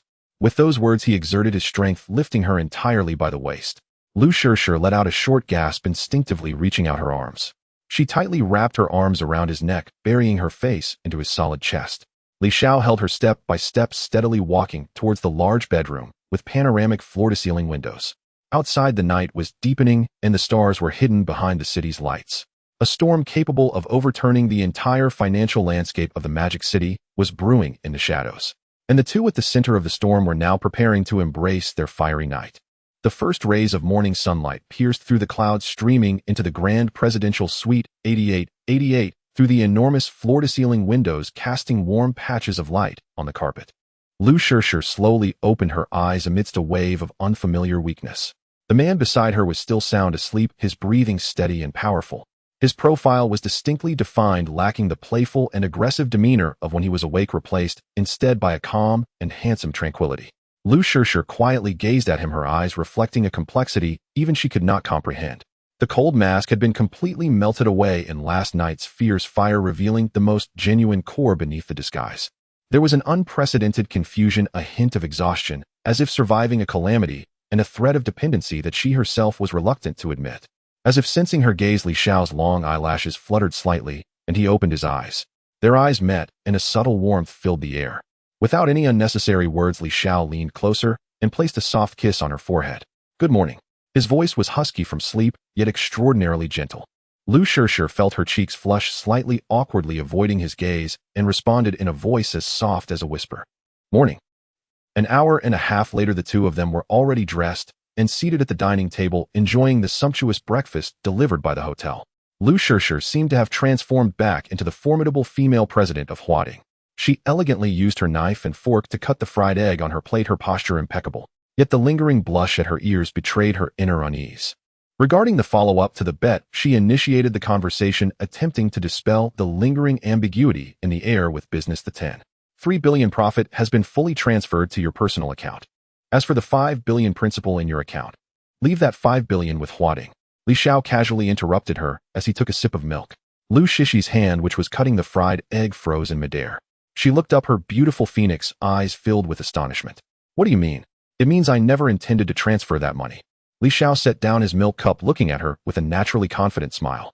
Lu Shishi's heart skipped a beat. She felt her thoughts struggling to keep pace with this man. "That's 5 billion in cash," she emphasized, reminding him, "not 5,000. As the president of Huading Capital, she presided over a publicly traded company valued at hundreds of billions. Yet even so, she had never had the authority to freely manage such a colossal amount of private liquid assets. "I know it's 5 billion. That's why I'm leaving it with you." Li Xiao nodded, his expression still relaxed, leaning slightly forward to meet Lu Shishi's perplexed gaze. In an extremely serious tone, he said, "From today onwards, this 5 billion fund is entirely yours to manage and invest. I won't inquire about the process. Oh, I will only look at the year-end dividends." This statement was like a bombshell, stirring up tidal waves in Lu Shishi's heart. Trust. It was an unwavering, almost blind trust. She felt her heart racing uncontrollably, a warm current surging up from deep within her, flowing throughout her body. "Why?" She stammered, her voice tinged with dryness. "Because professional matters should be handled by professionals." Li Xiao's smile carried a sense of carefree and "I have no interest in staring at those red and green candlestick charts every day." He paused, his gaze deepening, his words infused with a charm that captivated Lu Shishir. "There are more exciting things in my life waiting for me to pursue." More exciting things. This phrase struck Lu Shishir like a lightning bolt, shattering the fortress of her worldview that had stood strong for over 20 years. She had always believed that standing atop the capital, overlooking the ebb and flow of the market, was the most thrilling aspect of life. Yet this man before her regarded her battleground of life as something unworthy of interest. At that moment, as Lu Shishir looked into Li Xiao's eyes, the last defense in her heart completely collapsed. Emotions of admiration, curiosity, and even a hint of worship she had never realized flooded her. These intertwined emotions made her utterly captivated.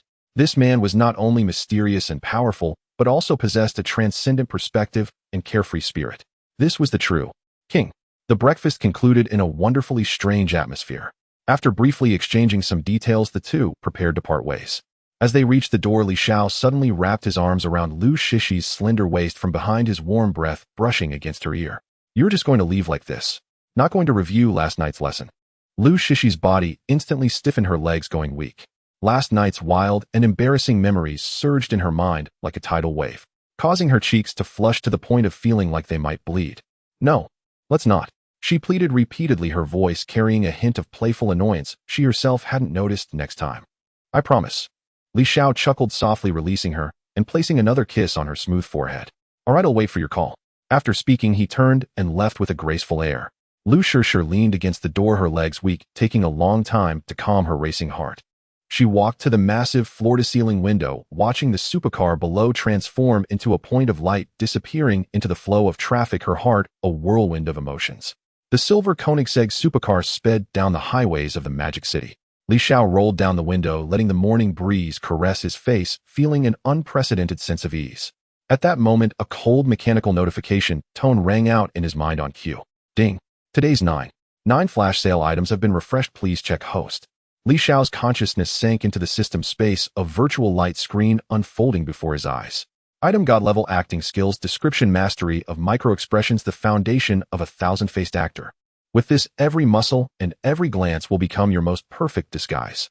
Price 9.9 Yuan. Li Xiao's lips curved up into a smirk. Purchase. As he wielded, an immense stream of information like a floodburst surged into his mind. Countless acting techniques, emotional manipulation methods, muscle control insights. It was as if he had personally experienced the lives of dozens of Oscar-winning actors. In just a few seconds, he felt his control over his body reach an unimaginable level. He could even distinctly control the left corner of his mouth to lift by 0.1 millimeters, while simultaneously contracting the pupil of his right eye by 0.05 millimeters to express a complex and subtle emotion. A thousand-faced actor. For him, that was merely a starting point. Then the system's notification tone sounded again. Ding. Today's discounted items have been refreshed. 5 items in total. Please choose to purchase host. 5 items radiating different glows were displayed on the light screen. Li Xiao's gaze quickly scanned over, finally fixating on 2 of the items. Item 1: Huatian Media Entertainment Co. Ltd. 100 equity. Description: once a leader in the industry, now on the brink of bankruptcy due to poor management. However, it possesses a complete talent cultivation system, distribution channels, and deep connections within the industry. System valuation: 23.5 billion. Discounted price to 35 billion. Item 2: 300 top-tier hit documents. Package description: contains 100 timeless movie and television scripts, 100 Grammy-level hit songs, and 100 phenomenal variety show planning schemes. System valuation: 100 billion. Discounted price: 10 billion. Li Xiao gazed at these 2 items, his eyes bursting with dazzling brilliance. Huatian Media. He was all too familiar with this name. Once the undisputed ruler of the entertainment industry, it had now become yesterday's news. A giant with a perfect foundation, yet on the verge of demise. Wasn't this the best stepping stone for him to enter the entertainment industry and establish his own business empire? And those 300 top-tier documents were simply an inexhaustible cultural treasure. He hesitated. System: I want both of these. Ding. Purchase successful. Deducting host funds 12.35 billion. Relevant equity documents and documents have been sent to the system warehouse and can be retrieved at any time. Listening to the notification sound in his mind, Li Xiao's fingers lightly tapped on the steering wheel. A smile of someone who controlled everything spread across his lips. The financial circle of the Magic City was already trembling because of him. Although 10 billion was merely a drop in the ocean for the vast financial market. But that's just how people are. They constantly pursue thrills, and isn't that what makes life enjoyable? Well, then next it would be the turn of the entire Huaxiao, and even the global entertainment industry. The next day at the headquarters of Huatian Media, the sun shone brightly, yet it could not penetrate the hearts of every employee within this building. A lingering sense of despondency filled the air, akin to autumn leaves on the verge of withering, devoid of life. Once bustling with people and the incessant ringing of phones, the office area now felt eerily silent. Employees sat at their desks, the sound of keyboards tapping sporadic, while most gazed blankly ahead or secretly refreshed recruitment website pages. Whispers arose in the corners. Have you heard? The company is transferring ownership today. The new bosses. What else can happen?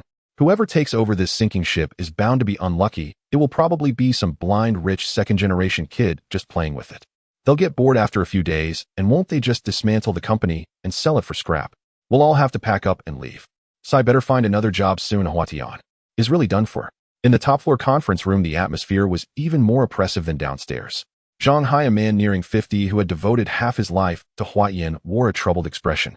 His graying hair seemed to have sprouted even more in a single night, and the financial reports spread out before him felt like daggers, each number piercing his heart. Manager Zhang, have we contacted the new arrival? When will they arrive? A vice president cautiously broke the silence.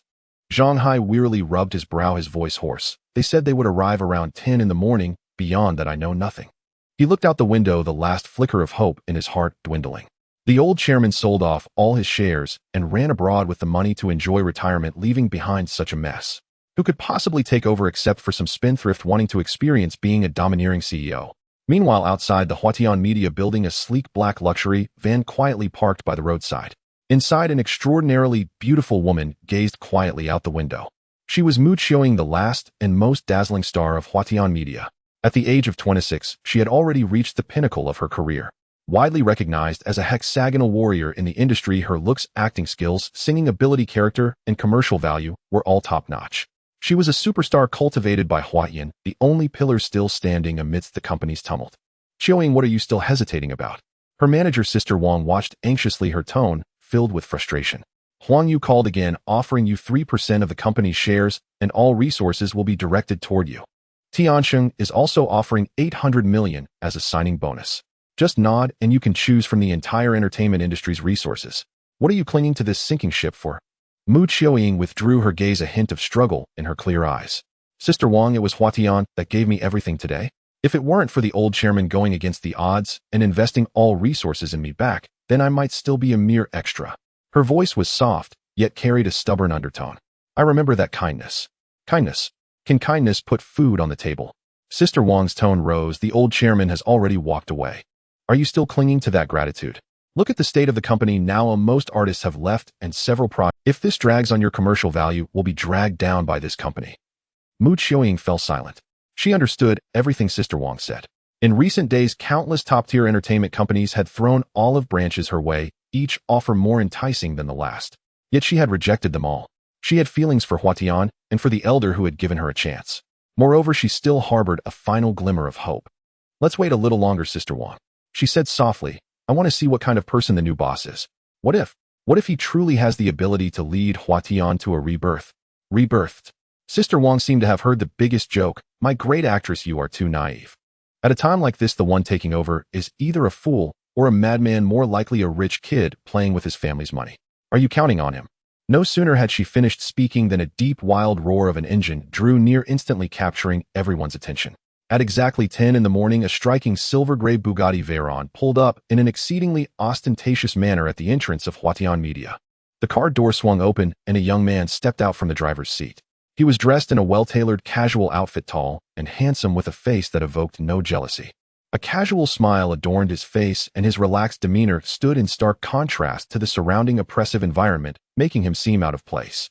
Zhang Hai on the upper floor received the news instantly and hurried downstairs with several executives to welcome him. When he saw Li Xiao's excessively youthful face, his heart sank immediately.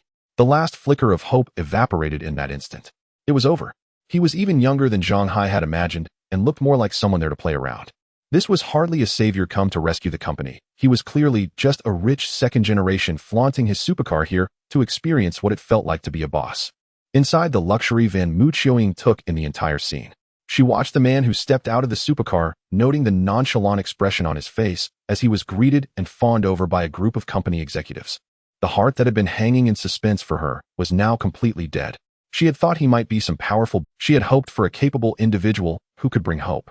Yet reality delivered the most brutal blow. What had come was merely a young master who squandered family wealth buying a company as a toy. To expect him to lead Huatian out of its predicament, it was the biggest joke of the century. Mu Qiuying slowly closed her eyes, her long eyelashes casting a shadow beneath her eyelids. When she opened them again, all traces of struggle and hesitation had vanished from her beautiful eyes, leaving only cold determination. Sister Wang. Her voice was calm without a hint of disturbance. Prepare the termination documents. There is no need to stay with this company any longer. The top floor of Huatian Media, the CEO's office. Once the domain of the former chairman, its interior exuded solemnity and gravitas. Now, however, the arrival of its new master had infused the space with an incongruous youthful vitality. Li Xiao sat down in the supple leather executive chair, a throne symbolizing the apex of corporate power. Before his fingertips could even register the cool smoothness of the armrests, a firm knock resonated against the office's heavy solid wood door. Knock, knock. The rhythm was measured, polite, yet distant. Enter, Li Xiao said, voice calm and uninflected. The door swung open and two people stepped inside. Leading the pair was a woman in a flawlessly tailored Chanel business suit. Mu Qiuying, Huatian Media's sole remaining A-list movie star and its most prestigious public face.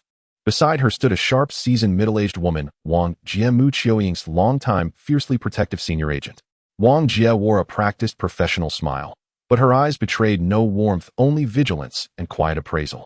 She guided Mu Qiuying to the front of the desk and placed a document gently upon its surface. Mr. Li, good morning. Her voice was steady, devoid of inflection. This is Ms. Mu's contract termination request. Per the terms of her agreement, we are prepared to pay triple the stipulated penalty, 935 million renminbi, in full transferred to Huatian's account before close of business today.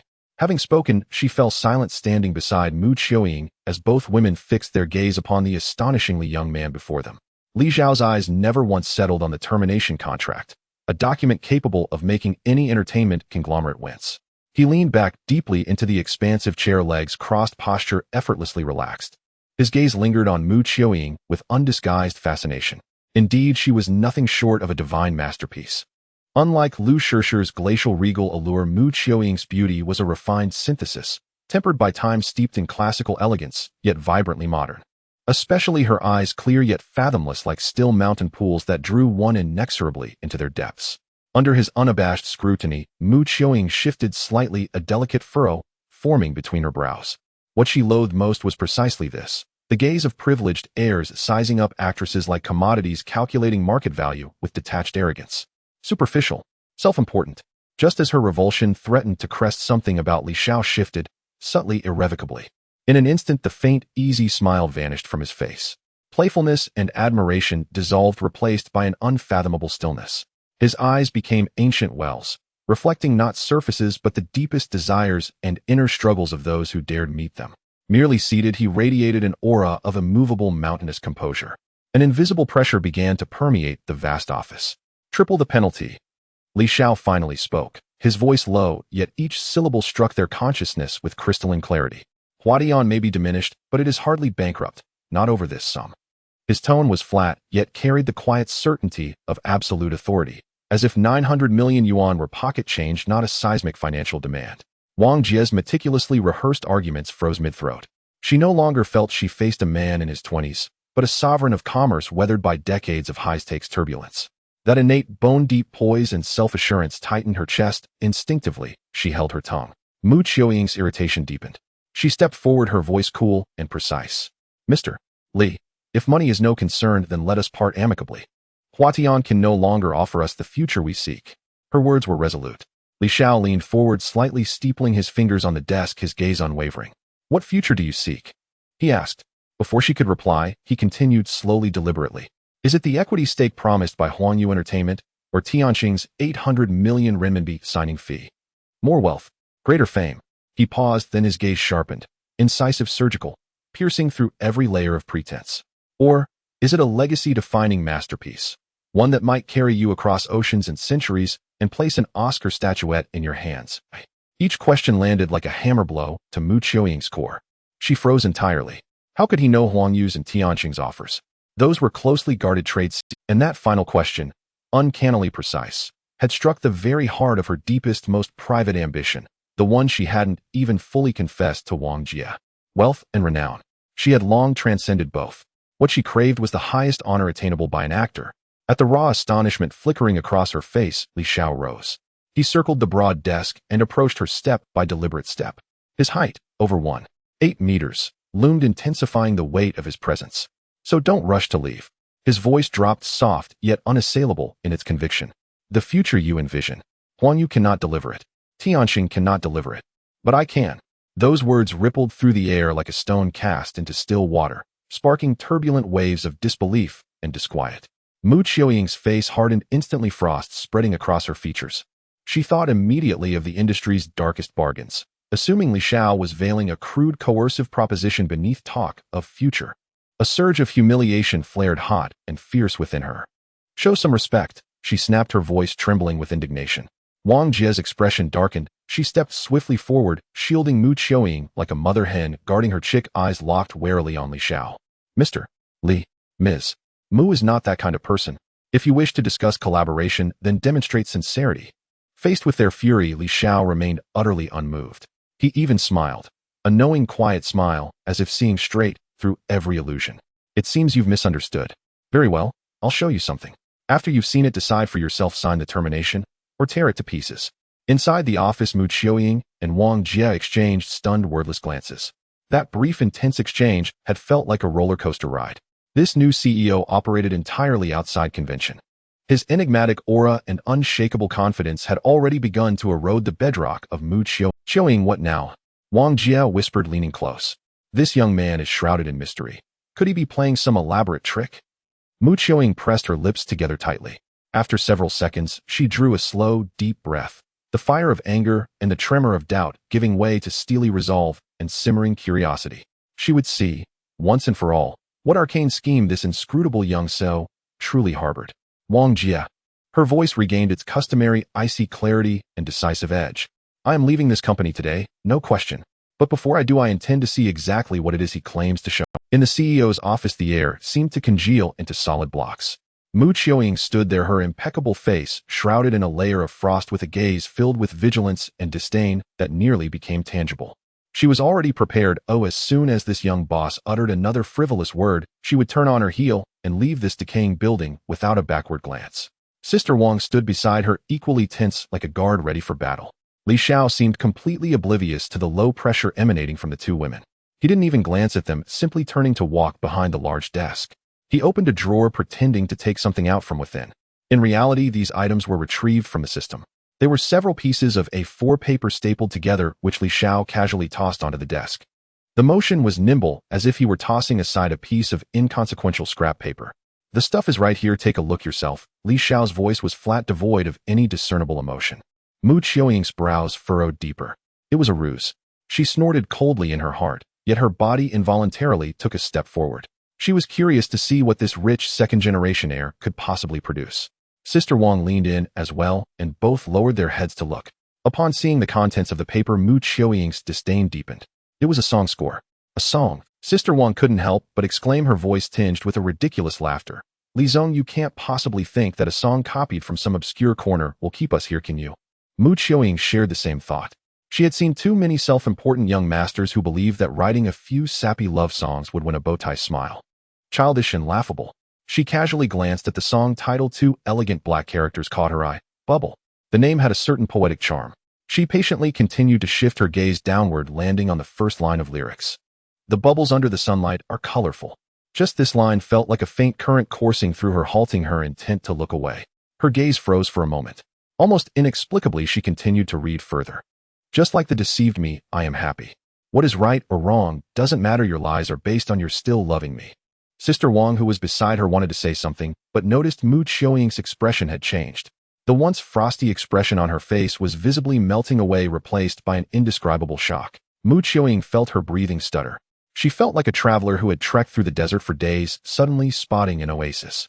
Her eyes were glued to the score, scanning line by line with increasing speed, her heartbeat quickening. All our bubbles, just a fleeting firework. All your promises are too fragile. And your silhouette, blame me for not seeing through, that's why I'm so sad. The office was silent. The sound of a pin dropping could be heard. Sister Wang gaped, observing Mu Qiuying's reaction, and realized something was amiss. She understood some music theory herself and leaned in to examine the score closely. The direction of the melody was simple, yet it carried a force that struck the heart. The lyrics were piercing, each line telling a story of beauty and disillusionment. What a caliber of work. Sister Wang's breathing became rapid. Love is but a bubble if one can see through what sorrow is there. Upon seeing the last line of lyrics, Mu Qiuying gripped the few sheets of paper tightly. Her fingers were turning white from the pressure. The edges of the paper were crumpled by her grip. She felt as if the blood in her body was flowing backward. A tremendous shock surged from her feet straight to the crown of her head. This song. The emotional depth, the artistic height, and the desolation and detachment that comes from seeing through the world. It was something she had never encountered since her debut. This was simply a divine piece tailored just for her. She suddenly raised her head, her clear and beautiful eyes. At this moment, they were filled with tumultuous waves, staring at the man who remained unfazed. Her voice trembled slightly with excitement. Is this what you wrote? Li Xiao looked at her flustered expression and finally smiled. He leaned back against the chair, his hands resting behind his head, radiating a relaxed demeanor. Does it matter? Li Xiao countered, his tone as casual as if he were asking about the weather. What matters is that it now belongs to you. Without waiting for Mu Qiuying's response, he threw out an even more impactful statement. And I have many more songs like this. Boom. This statement exploded like a thunderclap in the minds of Mu Qiuying and Sister Wang. One song was enough to make any singer a legend, to make an album a timeless classic, and he claimed there were many more. Was this a joke? How could such a thing exist in this world? Yet looking into Li Xiao's calm and profound eyes, they found it impossible to voice their doubts. That man had a certain magnetism, though every word he spoke compelled belief. Li Xiao observed the two women, who seemed utterly stunned, knowing the moment was ripe. He stood up from the chair, slowly walked in front of them, and continued to pile on the offer. A song, a movie script tailored for you, a permanent guest spot on its class variety show. With every word he spoke, Mu Qiuying's pupils contracted further. Any one of these resources was enough to drive the entire entertainment industry wild. This is my gift to you for your willingness to stay with the company. Li Xiao's tone paused, his eyes turning sharp and filled with ambition like a flame burning brightly. My goal is not just to help you maintain your position domestically, but to see you stand on the Oscar stage to have your name engraved on the Hollywood Walk of Fame. Now tell me again. Li Xiao's gaze locked onto Mu Qiuying's eyes, his voice not loud, yet carrying a dominating authority. Can Huatian give you the future you desire? Mu Qiuying was completely stunned. She gazed blankly at the man before her, looking at his youthful face. It was filled with ambitions and confidence about a world she had never seen before. Her heart, long dead from disappointment in the company, at this moment uncontrollably reignited into a blazing fire. Future. Mu Qiuying had always thought her future was merely to maintain her position domestically, at most to win some inconsequential international award. But this man painted a grand blueprint she never dared to imagine even in her dreams. Sister Wang at the side was already rendered speechless. She looked at Li Xiao as if she were gazing at a deity.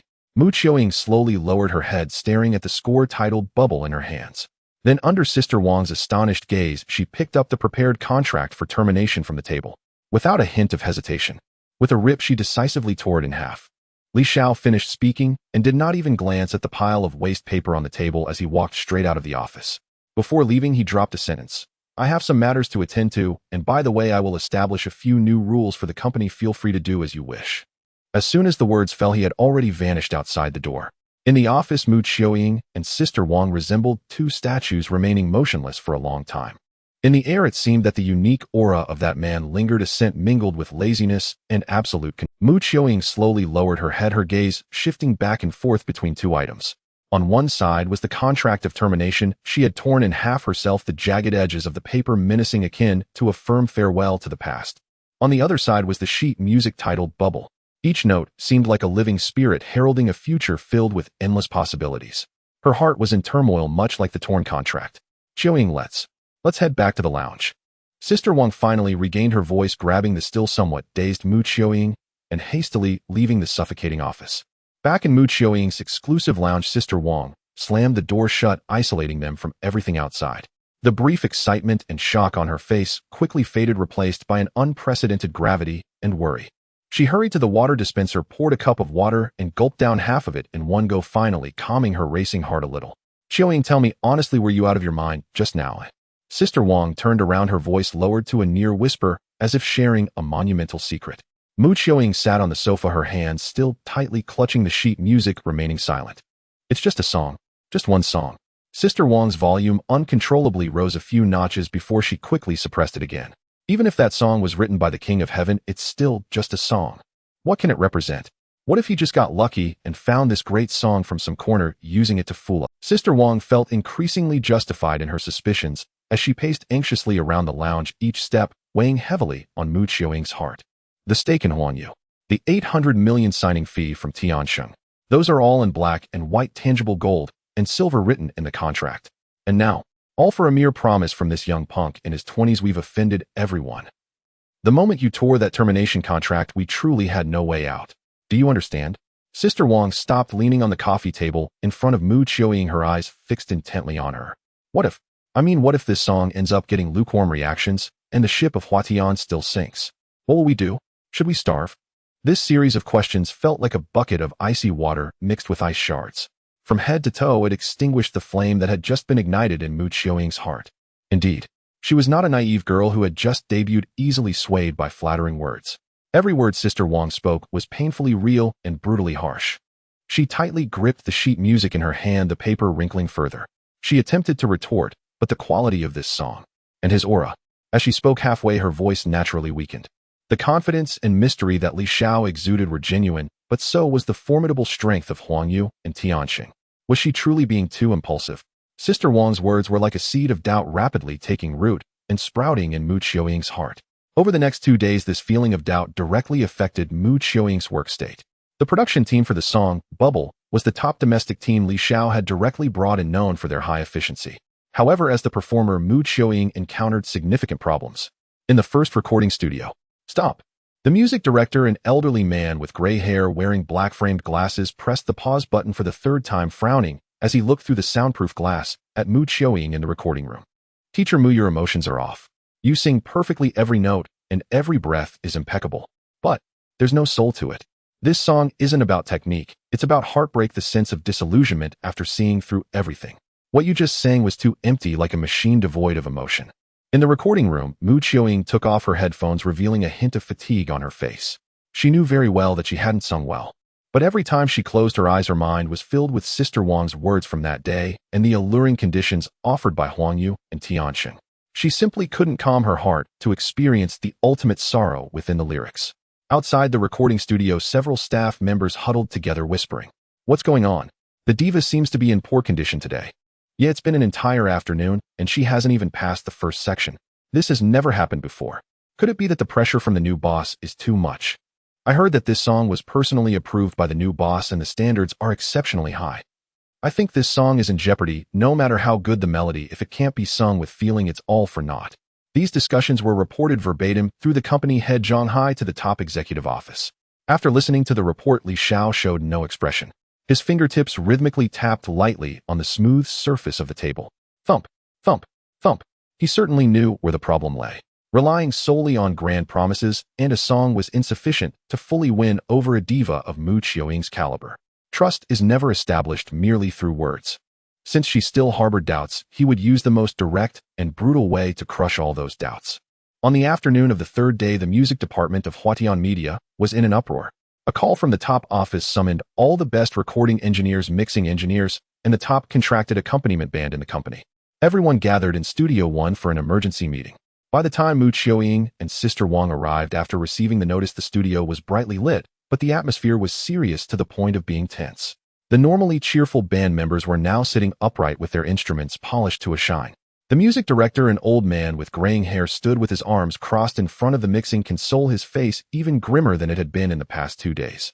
She had been trying hard these past 2 days, but the more she tried, the more distractions filled her mind, and the songs she produced felt increasingly hollow.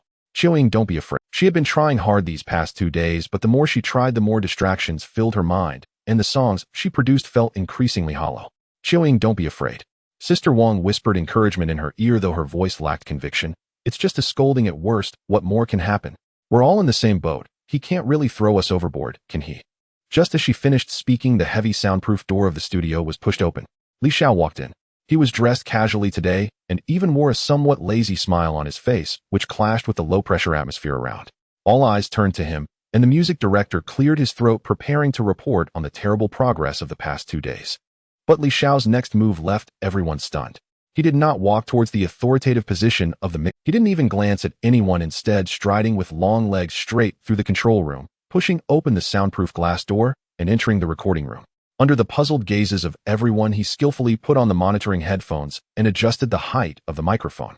The whole process was smooth and fluid, devoid of any awkwardness. In the control room, everyone exchanged bewildered glances, their minds filled with questions. What is he doing?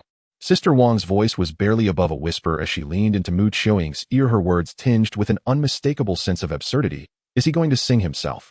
Has he lost his mind? To show off in front of so many professionals? This is mocking his own authority. Does he even realize who is sitting here? The arrangers from the Golden Melody Awards, the go-to musicians for first-tier singers. Is he just being foolish? Mu Qiuying remained silent, her eyes locked firmly on the tall figure in the recording room through the thick glass. She couldn't understand. Every action this man took since his appearance had surpassed her realm of comprehension. Inside the recording room, Li Xiao made an okay gesture to the bewildered music director outside. The music director hesitated for a moment, but ultimately gritted his teeth and nodded to the pianist. A melodious and sorrowful piano prelude flowed slowly from the top-notch sound equipment like a stream under the moonlight. The prelude was beautiful, but it made people even more anxious for the young man in the recording room. The better the piece, the higher the difficulty of the performance, and the easier it was to expose the singer's flaws.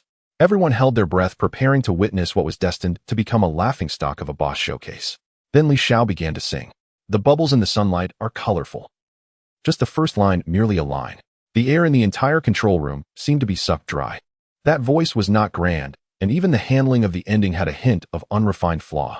However, it was this flaw that acted like a key, instantly opening the floodgates of emotion.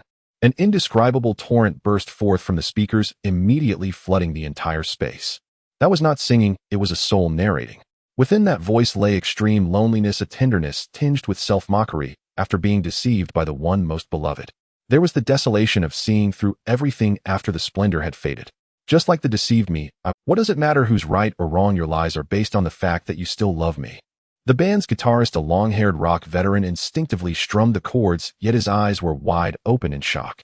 The bassist gaped, forgetting when he was supposed to enter in the next measure.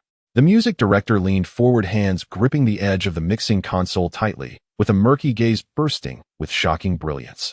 They were not just listening to a song, they were witnessing a story about beauty, promises, and Mu Qiuying stood before the glass of the control room. She felt as if her heart was being squeezed by an invisible hand, making even breathing incredibly difficult. When she sang, she was merely using technique to mimic sadness. But Li Xiao, he was sadness itself. He was not performing this song, he was the song.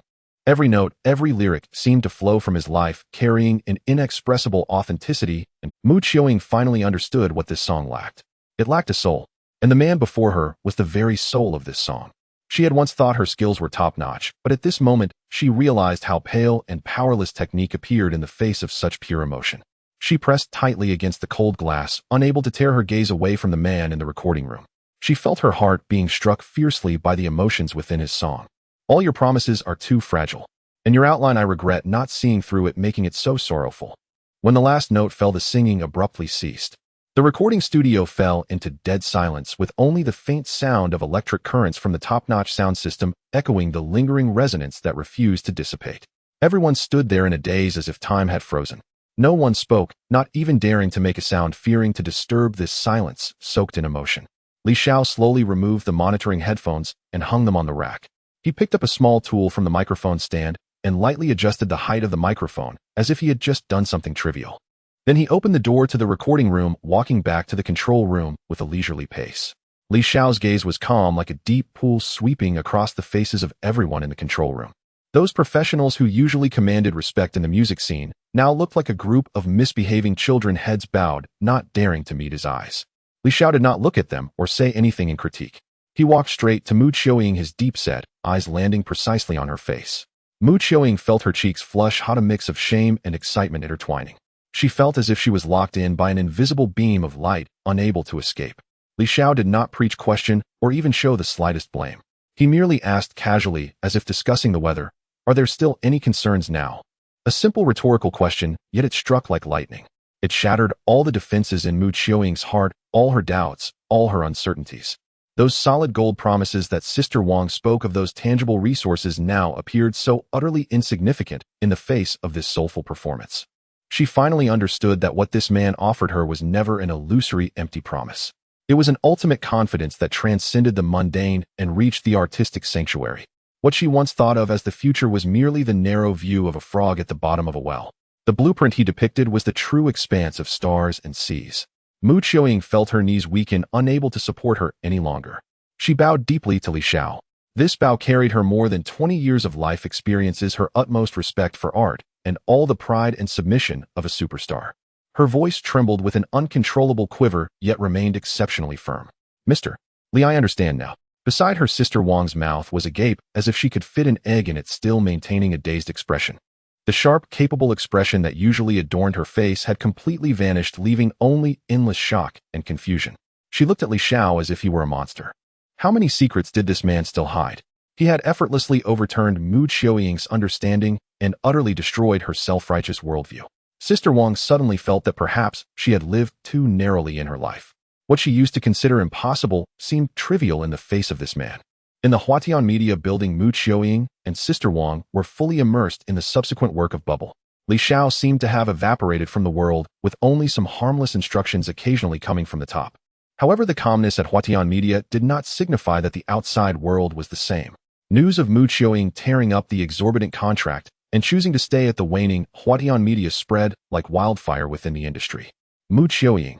She actually stayed. Is she out of her mind? The conditions offered by those top companies could easily elevate her career to the next level. What is she still doing at this mess of Huatian? I heard she was mesmerized by a song from the new boss. How old is she still being enchanted by such things? Tisk, the entertainment industry is truly unfathomable. The higher-ups of Huangyu and Tianqing merely laughed it off. Almost $1 billion in penalties, what a bold move. The president of Huangyu savored his tea, a hint of amusement in his eyes. What a pity Mu Qiuying has willingly doomed her own future. We at Huangyu never take back what we have discarded. The president of Tianqing shook his head, a sense of superiority evident in his tone. That new boss of Huatian must come from a wealthy family just here to experience life. Does he really think the entertainment industry is child's play? Mu Qiuying has completely ruined herself this time. They believed Mu Qiuying had made the most foolish decision, self-destructing her future. In her heart, Mu Qiuying had already exited the game. However, at another media giant named Xinguang Entertainment, the atmosphere was starkly different from the relaxed demeanor of these two giants. In the president's office, Lan Yuanshan's massive frame nearly filled the leather chair. Weighing over 200 pounds, with a round face and chubby ears, he often relied on his identity as the son of the major shareholder of Xinguang Entertainment to act domineeringly within the company. At this moment, he held a newspaper in his hand, the headline boldly stating Best Actress, Mu Qiuying's engagement with Huaiyan, why tear up the sky-high contract? Bang! The newspaper was slammed down on the table, causing the water in the teacup to shake and nearly spill out. Damn it! Can someone tell me what is going on? Lan Yuanshan's thick lips quivered, his voice squeezed out from his throat, filled with suppressed rage. Assistant Xiao Li stood beside him, trembling and daring not to lift his head. President Lan, this is Mu Qiuying's decision from this morning. She really rejected all the offers from the big companies and chose to stay at Huatian. Lan Yuanshan gasped for breath, his eyes narrowing with anger. He had long coveted Mu Qiuying's beauty, publicly professing his love multiple times over the years, even offering sky-high remuneration and resources, all of which Mu Qiuying ignored. In his view, Mu Qiuying was merely a matter of time before she fell into his grasp. Some wild kid who popped up from nowhere, Lan Yuanshan said with a grimace, his voice laced with intense jealousy, driving a rundown sports car, thinking he can keep the woman I couldn't have. He slammed the report in his hand onto the floor, making a piercing sound. To him, Mu Qiuying's choice was a blatant humiliation. He directed all his hatred towards the new boss Li Xiao, whom he had never met. He wants to promote Mu Qiuying. He'll show her who really calls the shots in this circle. A fierce glint flashed in Lan Yuanshan's eyes as he abruptly stood up, his rotund body swaying. Find out for me. What kind of background does that new boss of Huatian have? When is the release date for Mu Qiuying's new song? Xiao Li immediately nodded, scurrying out in a panic. Within half an hour, all the materials were delivered to Lan Yuanshan. When he saw Li Xiao's profile photo on the computer screen, a sinister smile crept onto his lips. In the photo, Li Xiao stood at 1.8 meters tall with a handsome face and a confident, flamboyant gaze. He really is a pretty boy. Did you find out the release date for Bubble? Yes, President Lan, Xiao Li said, sweat beading on his forehead. It's scheduled for next Friday, 1 week from now. Lan Yuanshan's narrowed eyes glinted with malicious intent. He picked up the internal phone and directly connected to the company's executive meeting room. Emergency meeting. Now immediately, everyone gather in the meeting room. His voice brooked no dissent, carrying a tone of ferocity. Minutes later, all the senior executives of Xinguang Entertainment gathered in the meeting room. Lan Yuanshan unusually skipped pleasantries and dove straight into the topic. The release dates for our two ace singers Lu Feng and Chun Fei need to be changed to next Friday. Lan Yuanshan slammed the table heavily. As soon as he finished speaking, gasps filled the meeting room. President Lan, how can this be? The marketing director panicked. Lu Feng's King album is a 6-month plan, and Chun Fei's Queen album has been in preparation for a year. Changing the schedule at the last minute will disrupt all our promotional plans. Moreover, we've already invested over 10 million in promotional expenses. I told you to change it, so you change it. Lan Yuanshan's jowls quivered with agitation. Money. The Lan family has plenty of that. I don't care what methods you use, get Lu Feng and Chun Fei's new songs all scheduled for the same day. As Mu Qiuying, President Lan, doing this will cause turmoil throughout the industry. A seasoned vice president raised an objection. Moreover, this kind of hard-hitting marketing will negatively affect the reputations of our two singers. Everyone will think we are bullying the small with the big. Shut up. Lan Yuanshan roared, silencing the meeting room. Who dares to question my decision? I am a shareholder, I have that power. Starting now, your marketing department will create a buzz for me. Bring up topics like the Century Showdown, divine beings battling it out. I want to use the massive popularity of Lu Feng and Chun Fei to attract all market attention. He surveyed the room, his gaze cold. I want Mu Qiuying's new song to go unnoticed, making Huatian and that Li Xiao the laughingstock of the entire industry. I want Mu Qiuying to understand just how tragic the consequences of rejecting me can be. The meeting room fell into silence as everyone sensed the overwhelming fury and determination radiating from Lan Yuanshan. Everyone knew that Lan Yuanshan was a petty man who would seek revenge for even the slightest slight. This deadly trap, backed by absolute strength, was bound to cause a bloody storm. A storm was brewing. Soon a flood of promotions began to sweep across the internet. Pop King Lu Feng's new album is exploding onto the scene. Pop Queen Chun Fei presents the annual album The Century Showdown, who is the winner, and other topics instantly dominated various entertainment charts. Far away at Huatian Media, Sister Wang looked at the constantly refreshing news on her phone, her face pale. The phone in her hand creaked under the pressure of her grip. The immense shock made it hard for her to breathe. Lan Yuanshan. That bastard. Mu Qiuying's eyes widened, feeling a chill run from her feet to the top of her head. She rushed towards Li Xiao's office like a madwoman, her chest heaving violently. At that moment, all her doubts and anxieties were replaced by sheer terror. With a creak, the door to the CEO's office swung open, revealing Mu Qiuying and Sister Wang both wearing expressions of sheer panic, as if doomsday had arrived. Mu Qiuying's chest heaved violently, her usually cold moon-like face now marred by bloodshot eyes, the calmness within her gaze devoured by raging fury and fear. Sister Wang followed closely behind, tightly gripping a tablet in her hand, her fingers turning pale from the pressure, as if clutching a bomb ready to explode. This trust has transcended the boundaries between boss and employee, beyond that of partners. It is a kind of faith and near-religious following where one entrusts their life and future with. He was not seated behind the desk that symbolized power, but was leisurely standing in front of a uniquely shaped bonsai tree. In his hand, he held a delicate silver pair of scissors focused on pruning a branch of the potted plant. With a crisp snip, a stray green leaf floated gently down. The calmness and serenity in the room formed a stark and glaring contrast to the storm brought in by the two women. Boss. Mu Qiuying's voice was sharp with emotion as she rushed to the desk, snatching the tablet from Sister Wang and slamming it heavily onto the smooth surface. Smack. The loud noise finally halted the man's actions. Li Xiao slowly turned around, his expression devoid of even a hint of surprise. He glanced at the tablet on the desk before shifting his gaze to Mu Qiuying. Lan Yuanshan has gone mad. Her finger was pointing at the screen, which was filled with overwhelming promotional articles and netizen comments, each one like a knife. He wants to crush us using the two kings Lu Feng and Qin Fei. The entire internet is mocking us, saying we are overreaching. They say Huatian is like an ant trying to stop a chariot. Sister Wang chimed in, her voice trembling. Li Zong, this isn't ordinary business competition. This is Starlight Entertainment launching a full-scale siege against us. Lu Feng and Qin Fei's fans together number over 100 million, and their album has been in preparation for an entire year. And what do we have? Our promotional channels have been squeezed to the point of having no space left. All the media headlines, all the trending topics have been completely bought out by them. This song hasn't even been released, and it's already dead. Mu Qiuying's eyes reddened, feeling like a clown. The hope ignited a few days ago due to a song and an elusive promise was now shattered by the iron fist of reality. She thought she had found a guide capable of creating miracles, only to plunge headlong into a certain death trap. Faced with the near collapse of the two women, Li Xiao's reaction was disturbingly calm. He set down the small scissors, walked to the bonsai, bent down to pick up the leaf he had just cut, and gently blew. The leaf twirled and flew out the window. He didn't even glance at the tablet again. Li Xiao raised his eyes to meet Mu Qiuying's bloodshot gaze, his expression as tranquil as a bottomless ancient pond. So what? He asked coolly in return. 3 simple words fell like buckets of ice water over their heads. All the anger, fear, and anxiety from Mu Qiuying and Sister Wang were instantly choked in their throats, leaving them flushed and speechless. So what? What kind of answer is that? Mu Qiuying could hardly believe her ears, and in her fury, she laughed, the laugh tinged with despair. So we are finished. Your grand plans, the Oscars, the Starlight Avenue, will all become the biggest joke in the industry. The kings and queens. Li Xiao laughed, to a light and lazy grin on his face. If the work isn't good, it doesn't matter if the kings come. He leisurely walked back to the desk, comfortably leaning back in the boss chair with his hands behind his head. It's just a publicity blitz. Why rush? Why rush? Sister Wang felt her blood pressure rising. Li Zong, this isn't child's play. The other side has already brought tanks and artillery to our doorstep, and we don't even have a little handgun. How can you say not to rush? Mu Qiuying fixed her gaze on Li Xiao, trying to discern any hint of pretense or guilt on his handsome young face. But there was nothing. Nothing at all. Only pure, incomprehensible calmness. At that moment, this calmness felt more torturous than any mockery.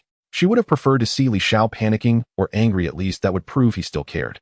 But now, was he simply confident, or was he a delusional madman? Boss, I need an explanation.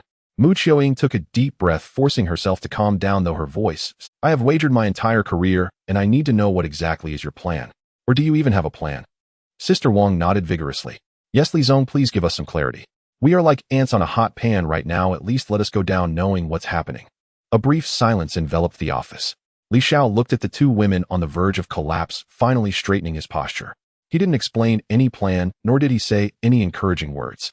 He simply picked up the phone on the desk, unlocked it, pulled up an unannotated number from his contacts, and dialed. Mu Qiuying and Sister Wang held their breath, straining their ears, not daring to blink. They saw Li Xiao's lips move as he said one meaningful sentence into the phone. "It can begin now." He paused, and a playful smile curled at the corners of his mouth. "Stir the waters." After saying that, he hung up. Li Xiao casually tossed the phone onto the desk, leaned back in his chair, and shrugged at the two petrified women, as if to say, "See, the problem is solved." The office was enveloped in a deathly silence. Mu Qiuying and Sister Wang stood in place like two statues struck by lightning, their faces etched with shock and confusion. Is this it? A phone call? A phrase to stir the waters? They had come bearing a storm capable of destroying the company. They had expected a fierce discussion, a meticulous response plan, or even a reluctant surrender. But what is it? A riddle? Li Xiao's words, "It can begin now," still echoed in the office, stirring the air. "Is that it, eh?"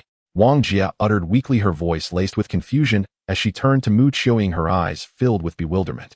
Mu Qiuying fixed her gaze on Li Xiao, trying to discern answers from his serene face, but he simply resumed trimming the pod of Lohan pine. His calm demeanor sharply contrasted with the tension in the room. "Boss, what do you mean?" Wang Jia finally found her voice, speaking cautiously, afraid of provoking this unfathomable man. Li Xiao did not look back, focused on trimming a leaf. "It's the literal meaning," he replied nonchalantly, as if discussing the weather. Mu Qiuying felt an unnamed fury surge within her. She had torn up contracts for him, faced the industry's giants for his sake, yet he treated it all so lightly. Her breath quickened as she struggled to contain her emotions. "Mr.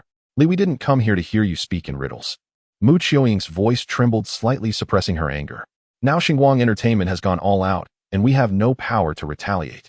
Li Xiao paused briefly with the scissors in hand, turned around, and placed them on the table.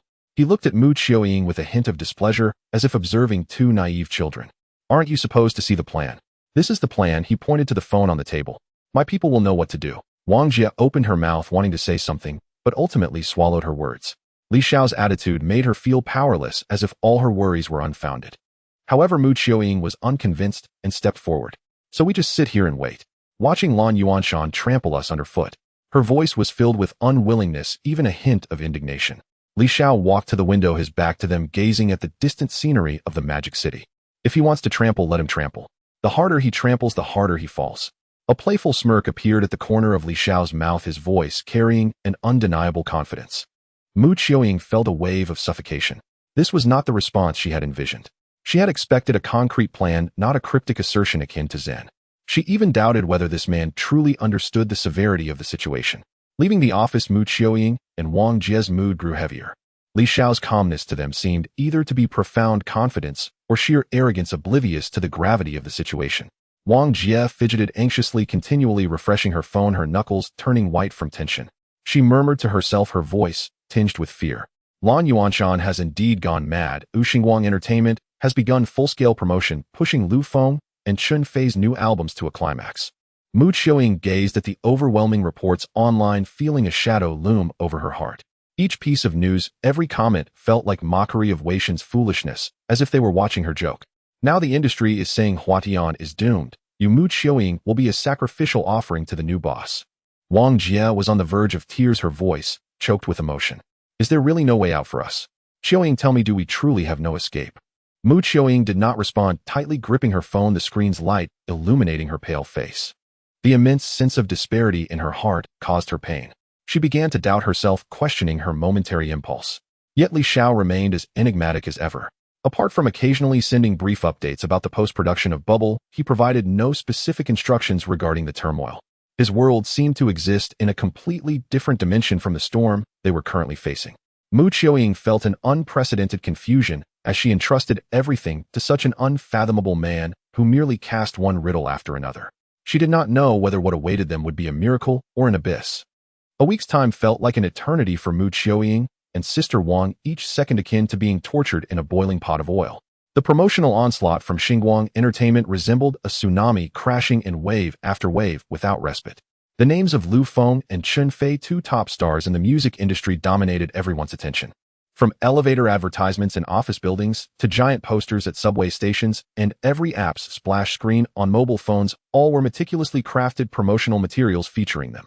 Lan Yuanshan reveled in this feeling. In the luxurious presidential office atop Xinguang Entertainment, his corpulent body sank into an expensive sofa, holding a glass of crimson wine and gently swirling it. Beyond the floor-to-ceiling windows lay the dazzling nightscape of the Magic City, seemingly shining in anticipation of his impending victory. "Huh," He emitted a greasy laugh, the flesh on his face trembling with it. Shall we just watch? It won't be long before that woman Mu Qiuying comes crying begging me for a bite to eat. Standing nearby, assistant Xiao Li quickly put on a flattering smile. President Lan, you truly have foresight and are a master strategist. How could a mere Huatian compete with you? Compete? Lan Yuanshan scoffed, downing his glass of red wine in one go, a sickly pleasure flickering in his eyes. They're even worthy. I just want that pretty boy surnamed Li and that unappreciative woman Mu Qiuying to understand.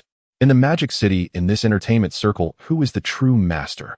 On Friday at 8 in the evening, the top-tier stadium in the Magic City was ablaze with lights bright as day. Xinguang Entertainment grandly opened the joint album release conference for Lu Feng and Chen Fei here.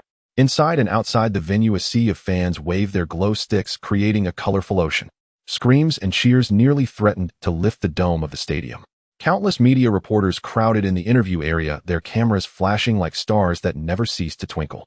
Lan Yuanshan sat in the best view VIP box, overlooking the frenzied scene below, a contented smile on his face.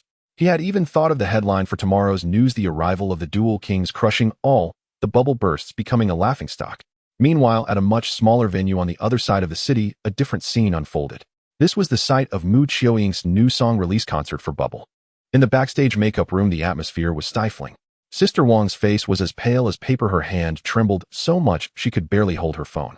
On the screen, the sales data for Lu Feng and Chen Fei's new album skyrocketed like a rocket after its release, along with the overwhelming excitement at their conference. Every number, every photo felt like a heavy hammer striking hard against her heart. It's over. Qiuying, we're really finished. Sister Wang's voice quavered with tears as she looked up at the mirror at the woman whose delicate makeup could not conceal her haggardness. She dared not look outside. The venue that could accommodate 8,000 people had barely 2,000 seated it. Those empty seats under the lights resembled mocking mouths, silently declaring their defeat. Mu Qiuying slowly closed her eyes, and when she opened them again, the last flicker of struggle and unwillingness seemed to have been drained away. She gazed at her reflection in the mirror, a desperate, yet calm smile appearing on her face. Sister Wang, don't say any more. Her voice was soft, yet exceptionally clear. This is the path I chose, the price I must pay for my impulsiveness. This calmness pained Sister Wang even more than a breakdown. She knew this was the pride of a diva crushed by reality, leaving behind the last shred of dignity. At the same time, in the top office of Huatian Media, Li Xiao did not go to the venue. He sat behind his desk with the computer screen displaying the glaring real-time sales data for Lu Feng. Those rapidly increasing numbers seemed to have nothing to do with him. He picked up the teacup on his desk, brought it to his lips, gently blew away the floating tea leaves, and leisurely took a sip. His face showed no signs of tension, anger, or even the slightest ripple. The office door was knocked on, and the person in charge, Zhang Hai, walked in, beads of sweat dripping from his forehead. Presently, the situation over there is very bad. Zhang Hai's tone was laden with worry and unease. Teacher Mu's concert is about to begin. Li Xiao set the teacup down and nodded slightly. He didn't even glance at the data on the screen, his voice flat, as if he were discussing an unrelated trivial matter. Let them begin. This casually spoken phrase carried a strange kind of magic. Zhang Hai's previously panicked heart inexplicably calmed. He responded and quickly turned to leave. In the office, only Li Xiao remained. He leaned back in his chair, gazing out at the night sky, a subtle smile forming at the corner of his mouth. The stage lights suddenly brightened. Mu Qiuying held the microphone, step by step, walked to the center of the stage. The blinding light shone on her, obscuring the faces of the audience below, yet she could clearly feel the vast. She could hear faint cheers from another venue in the distance. That sound was like a tide, while here she was but a lonely island. She took a deep breath, forcing herself not to think of the empty seats nor the mocking comments online. The melodious and sorrowful piano prelude began to resonate. It was the prelude to Bubble. Mu Qiuying shut her eyes. At this moment, all the pressure, humiliation, doubt, and fear she had endured over the past 2 days burst forth like a flood, instantly collapsing her emotional defenses. She recalled Li Xiao singing in the recording studio that day. That sense of desolation and disillusionment. She hadn't understood before, but now she did. When she opened her eyes again, facing the sparse glow sticks and the sea of empty seats, she gently began to sing. The bubbles under the sun are colorful. Her voice resonated through the top-notch sound equipment, filling the entire venue. There was no showy technique, no deliberate intention. That voice carried an extreme sense of fragmentation, the loneliness of being abandoned by the entire world, and the self-mockery of dreams being easily shattered in the face of reality. What she sang was no longer a mere song. It was herself. Simultaneously, the corporate communications department of Huatian Media pressed the release button the moment they received the directive. The high-definition audio of Bubble and its exquisitely produced MV were quietly launched on all mainstream music and short video platforms in the country, without any prior promotion. After the release of Bubble, the initial performance data was indeed as dismal as Mu Qiuying and Sister Wang had anticipated. Xinguang Entertainment unleashed all its resources with thunderous force. They forcibly pushed the new albums of the two superstars Lu Feng and Chun Fei to the top of all charts. At Mu Qiuying's concert, the sight of empty seats was captured by a few media outlets present, accompanied by scathing remarks that quickly spread online. Negative public opinion coiled around Huadian media like a venomous snake, tightening around Mu Qiuying. In the backstage dressing room in front of the mirror, Mu Qiuying removed her headphones and looked at Sister Wang. Sister Wang's face was paler than the stage lights, her hands tightly gripping her phone, her knuckles turning white. On the screen, the skyrocketing sales curve of Lu Feng and Chun Fei pierced her eyes with pain. Qiuying, it's over. Sister Wang's voice was choked with tears, nearly hoarse. Look, their real-time sales have already surpassed 5 million. We haven't even reached 100,000. Mu Qiuying closed her eyes, and when she opened them again, her gaze was filled with boundless fatigue. She knew that this was not merely a numerical crushing, it was a complete collapse of public opinion and morale. The sparse applause outside clashed cruelly with the roaring cheers from the distant stadium. I will go call General Li. Sister Wang grasped at this last lifeline, her voice trembling. He can't just leave us like this. Mu Qiuying did not stop her. She gazed at her weary self in the mirror, a self-deprecating smile curving her lips. She knew that this was perhaps the most desperate night of her career. However, at the celebration banquet of Xinguang Entertainment, Lan Yuanshan raised his glass in celebration, completely oblivious. A storm was brewing silently in a way he had never heard before. Li Xiao's orders had never been aimed at the traditional music charts. What he intended to stir was far more than just a numerical game on the charts. The first ignition point came from Douyin. A well-known DJ blogger in the music section named DJ AK boasted millions of followers. He was accustomed to seeking inspiration from various new song charts. That day, when he scrolled to Bubble, he initially had little expectation, as Lu Feng and Chun Fei dominated the surroundings. However, when Mu Qiuying's slightly hoarse yet story-filled voice came through the headphones, AK's coffee cup suddenly froze in midair. This voice has something special, he murmured softly. The melodious yet sorrowful tune of Bubble and its unique lyrics pierced through his soul like an electric current. Especially the line, "All our bubbles, just fleeting fireworks." It struck him like a lightning bolt, hitting the softest spot in his heart. AK suddenly got inspired. He turned off all other audio sources. He played Bubble repeatedly, feeling an increasing sense of an unshakable fate and tension in the song. This song has a certain charm. A glint of excitement flashed in AK's eyes. He immediately dove into the studio and turned on the equipment. In a burst of inspiration, he decided to rearrange Bubble, adding a strong electronic dance music beat. He wanted to see what kind of marvelous chemical reaction would occur when this profound sadness was infused with rhythmic vitality. That night, the DJ version of Bubble was uploaded to Douyin. At first, it was indeed only shared within AK. The comment section was filled with loyal fans cheering. AK has unleashed another great move. This rhythm is phenomenal. Wow. Bubble. The original makes me want to cry, but the DJ version makes me want to dance. AK is amazing. He transformed a love song into a dance track without any sense of awkwardness. However, soon the situation began to change. The unique, charming melody and catchy lyrics quickly attracted a large number of passing users. Oh my gosh, this song is addictive. I've already listened to it on repeat over a dozen times. I'm losing it. This song is too captivating. Can anyone tell me what treasure of a song this is? The DJ version made me cry. Wait, the song is called Bubble. Sounds a bit familiar. So it's Mu Qiuying's new song. She actually released a new song. The number of likes and shares on the video skyrocketed exponentially. Within just a few hours, the data seemed to be magically bouncing and soaring. Countless imitators and trend followers were infected by this melody and rhythm. They began creating their own short videos using this DJ version. Handsome men and beautiful women danced to the beat of the DJ version of Bubble on the streets. Late-night despondents used this song as background music to share their monologues about love and disillusionment. Even pet bloggers began using this captivating melody to create videos of their cats and dogs dancing. From the initial DJ dance version to lyrical covers and even various themed BGMs, some even used it to create emotional short dramas.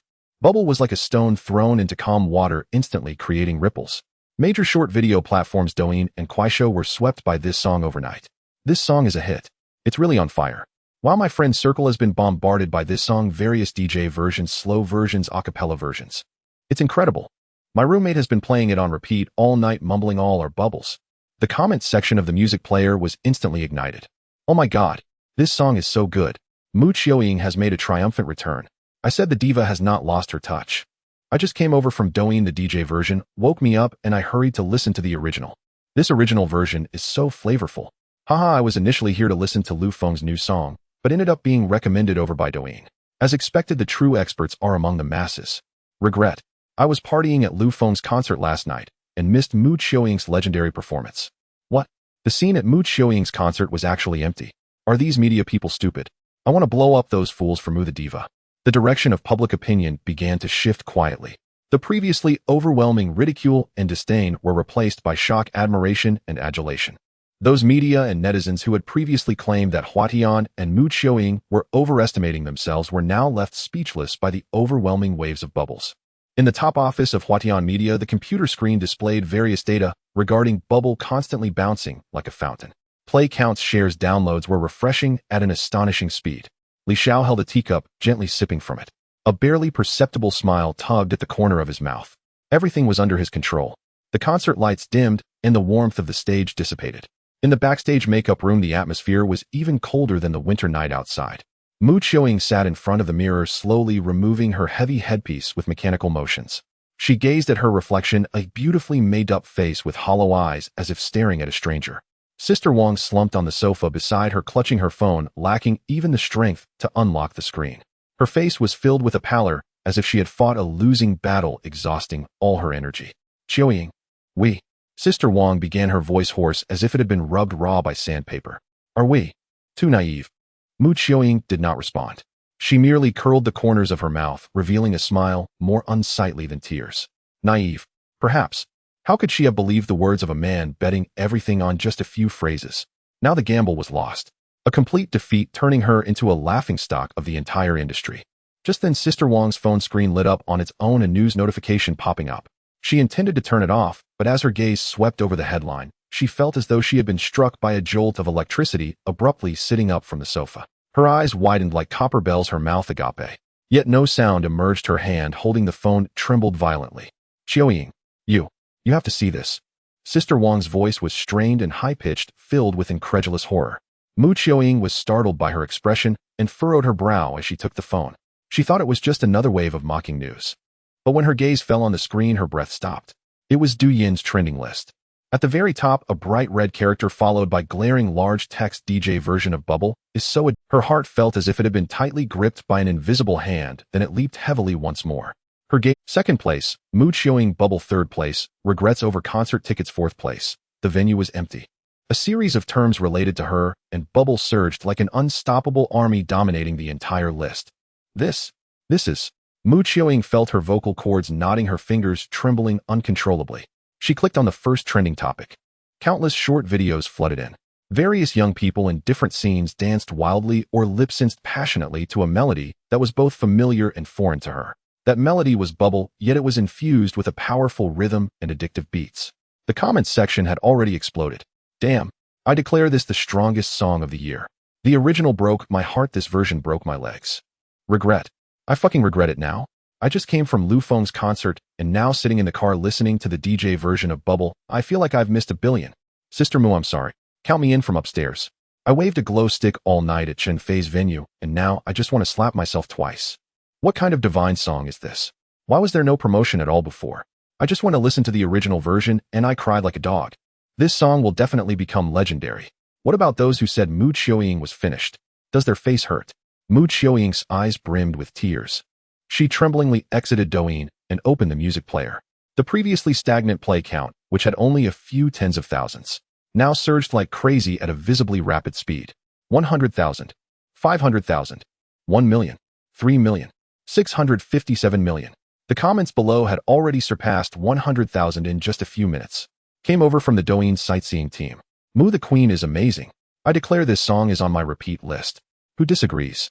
I apologize for my previous comments. I thought Hui Shensheng was overreaching, but it turns out he is making a comeback. I cried looking at those empty seat photos from the concert online, and listening to this song my heart shattered. Why does such a good singer and such a good song have to be suppressed by capital like this? Looking at those comments, watching that rapidly increasing data, Mu Xiaoying could no longer hold back. She covered her mouth and the hot tears surged from her eyes. These were not tears of despair nor tears of grievance, but after enduring hellish torment, seeing the light of heaven, that overwhelming shock and ecstasy that nearly drowned her.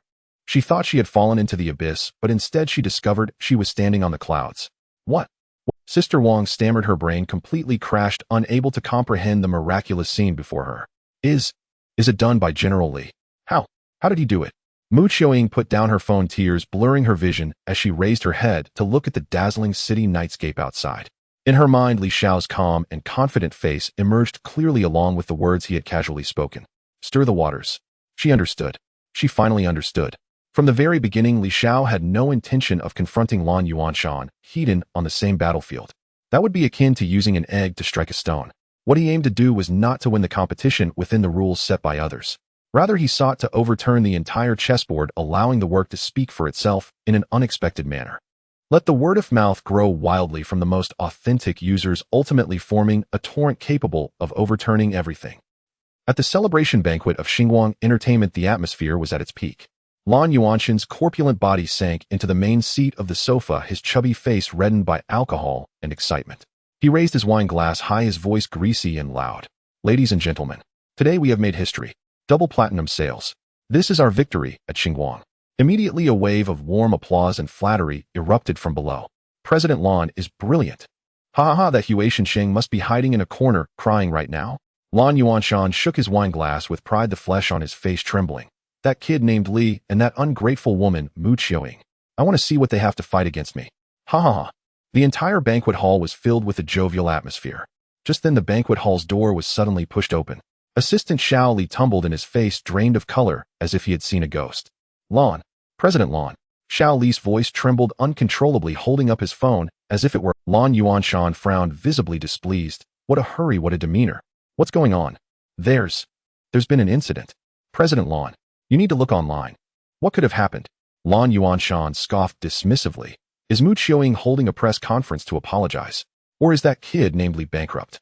A senior executive beside him laughed and chimed in. I bet their song was criticized and taken down. Lan Yuanshan laughed heartily as he snatched Xiao Li's phone. However, when his gaze landed on the overwhelming list stained with bubble, his smile instantly froze. The color drained from his face at an astonishing speed, replaced moments later by a purplish red hue reminiscent of liver. Lan Yuanshan's small eyes, which appeared even smaller due to his obesity, were now wide open, bloodshot, filled with towering rage and disbelief. Bang!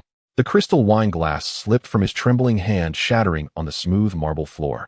The scarlet wine splattered onto his pants, but he remained oblivious. This is impossible.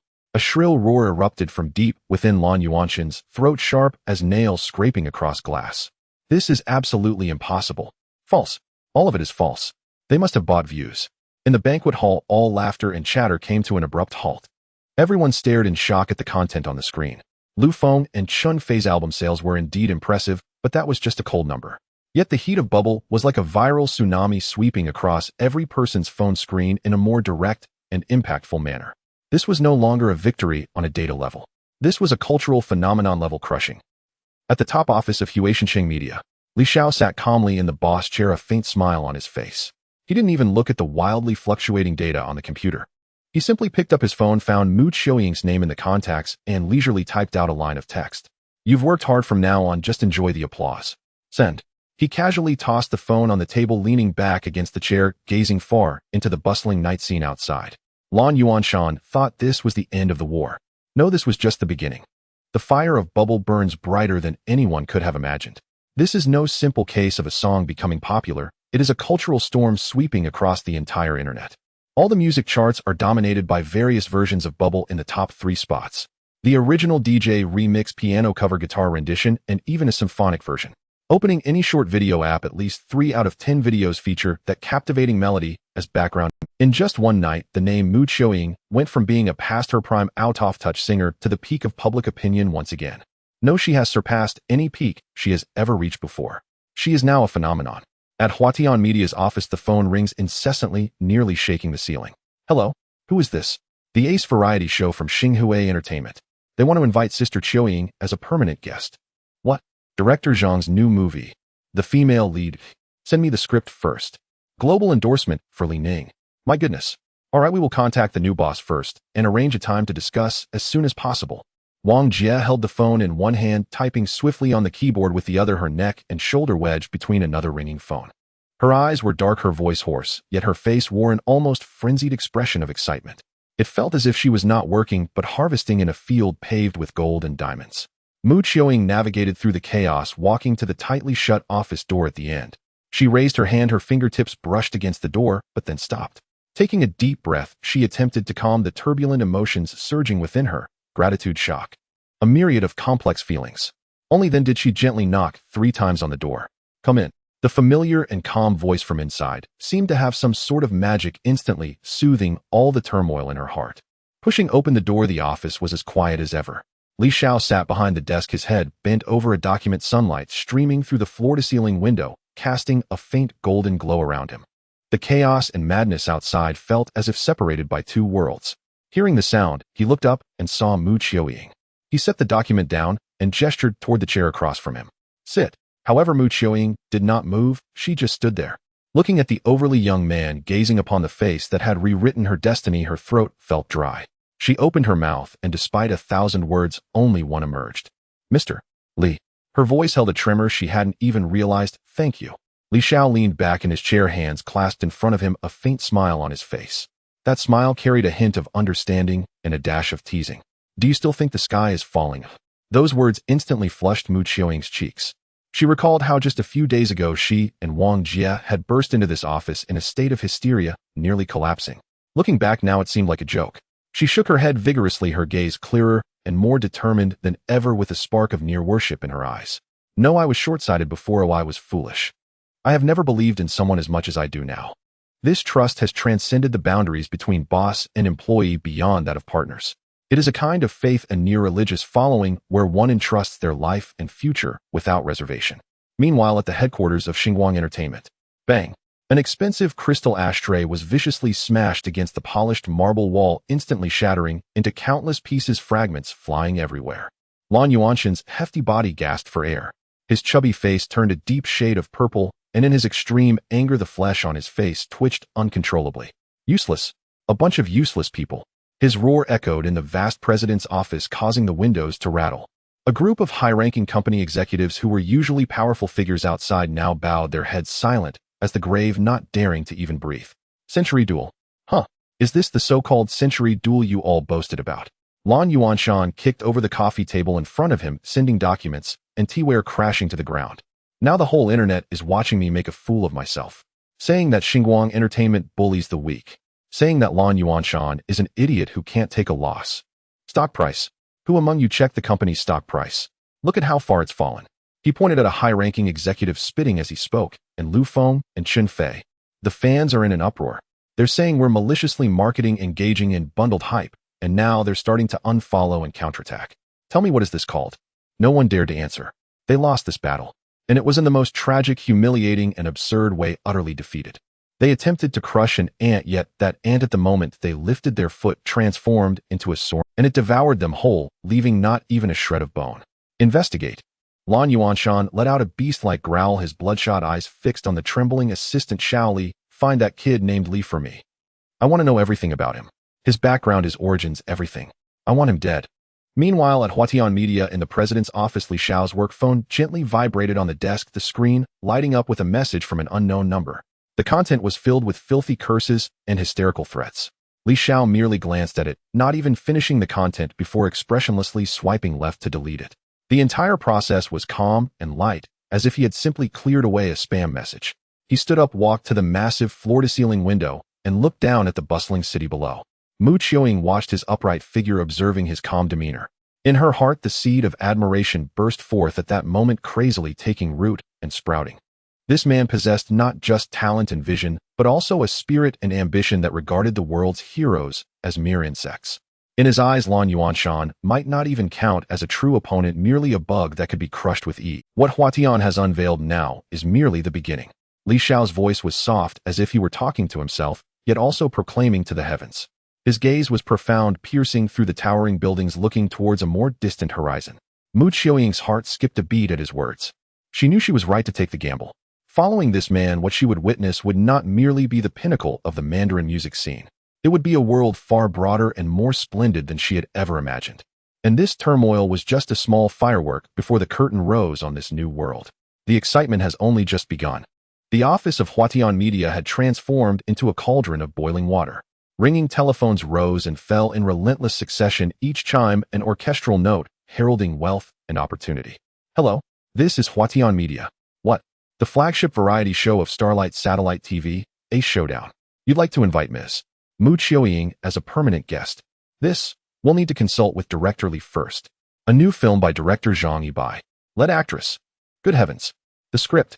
Yes, please send it to my email right away. We'll evaluate it as soon as possible. Global brand ambassador for Lining Sports. You mean, global? Absolutely. We'll immediately coordinate with our new CEO and get back to you promptly. Sister Wang moved like a wind-up top, whirling ceaseless, unstoppable. She held one phone to her ear, cradled another between her neck and shoulder, and hammered furiously at her keyboard though dark circles shadowed her eyes and her voice carried a hoarse edge. Her face glowed with an exhilaration so intense it outshone any cosmetic artifice. This wasn't merely work, it was harvesting a mountain of gold. Mu Qiuying passed silently through the clamor, arriving at the heavy office door at the end of the corridor. She raised her hand, and her pale fingertips halted mere centimeters from the door's surface. She closed her eyes and drew a deep, steadying breath, pressing down the turbulent swirl within her chest. Excitement, gratitude, awe, and something ineffable like ripples across still water. Knock, knock, knock. She tapped 3 times, soft, precise. Come in. A familiar male voice emerged from within, unhurried, unwavering, imbued with a singular calming resonance that instantly stilled every ripple in her heart. Mu Qiuying pushed the door open. Inside, the office remained its usual haven of quiet, a world apart from the roaring chaos just beyond its threshold. Li Xiao sat behind his broad desk, absorbed in a document. Afternoon sunlight streamed through the vast floor-to-ceiling window, gilding his silhouette with a soft golden halo. Hearing the door, he looked up. Seeing Mu Qiuying, he set aside the document and gestured toward the chair opposite him. Sit. But she didn't move. She stood rooted, her beautiful eyes fixed upon the man before her, upon that impossibly youthful face, the very visage that in just a few days had rewritten not only her destiny, but the entire landscape of the industry. Her throat tightened, her lips parted, brimming with 1,000 unspoken words, yet they coalesced into only one. Director Li. Her voice trembled faintly, unnoticed even by herself. Li Xiao leaned back in his chair, steepling his fingers on the desk, a faint, knowing smile playing on his lips. His gaze held quiet understanding, and just a trace of playful teasing. So, do you still feel the sky is falling? In an instant, Mu Qiuying's cheeks flushed crimson. She recalled how just days earlier she and Sister Wang had burst into this very office like 2 frantic women, their hysteria teetering on the edge of collapse. Now looking back, it felt absurd, like a grotesque farce. She shook her head sharply, her gaze clearing, hardening with resolve, and in it shimmered something even she hadn't yet recognized, a light bordering on reverence. No. Each word fell with crystalline clarity. Before I was short-sighted, my vision narrow, my experience shallow. Meeting Li Xiao's eyes, she added, utterly earnest, I have never believed in anyone as deeply as I do in you now. That trust transcended employer and employee, surpassed mere partnership. It was devotion, absolute, unconditional, a surrender of her future, her fortune, her very life, placed without reservation into his hands, as if into the keeping of faith itself. Night descended. City lights bloomed like stars. Li Xiao reserved Tianshan Gongke, one of Shanghai's most exclusive private clubs, to celebrate the extraordinary triumph of foam. Beneath the opulent glitter of crystal chandeliers, the atmosphere crackled with fervor. Every employee gazed upon Li Xiao with feverish, almost worshipful adoration. This young CEO had waged a battle everyone deemed unwinnable, using uncanny, near miraculous skill, and emerged victorious in a manner so dazzling, so profoundly stirring, it left no soul untouched. Mu Qiuying lifted a glass of red wine and glided gracefully toward Li Xiao, who stood alone at the balcony railing, gazing out over the nocturnal cityscape. Director Li, she murmured, sincerity warming her tone, today, thank you truly. If not for you, I might already have. Li Xiao turned, not finishing her sentence, but studying her instead, his expression laced with amused curiosity. He took the wineglass from her hand, sipped lightly, then handed it back. A single glass of wine. Is that your way of dismissing me? Mu Qiuying's cheeks flared a delicate rose. As she accepted the glass, her fingertips brushed his, sending a jolt like static electricity through her, making her pulse skip half a beat. Flustered, she faltered, uncertain how to respond.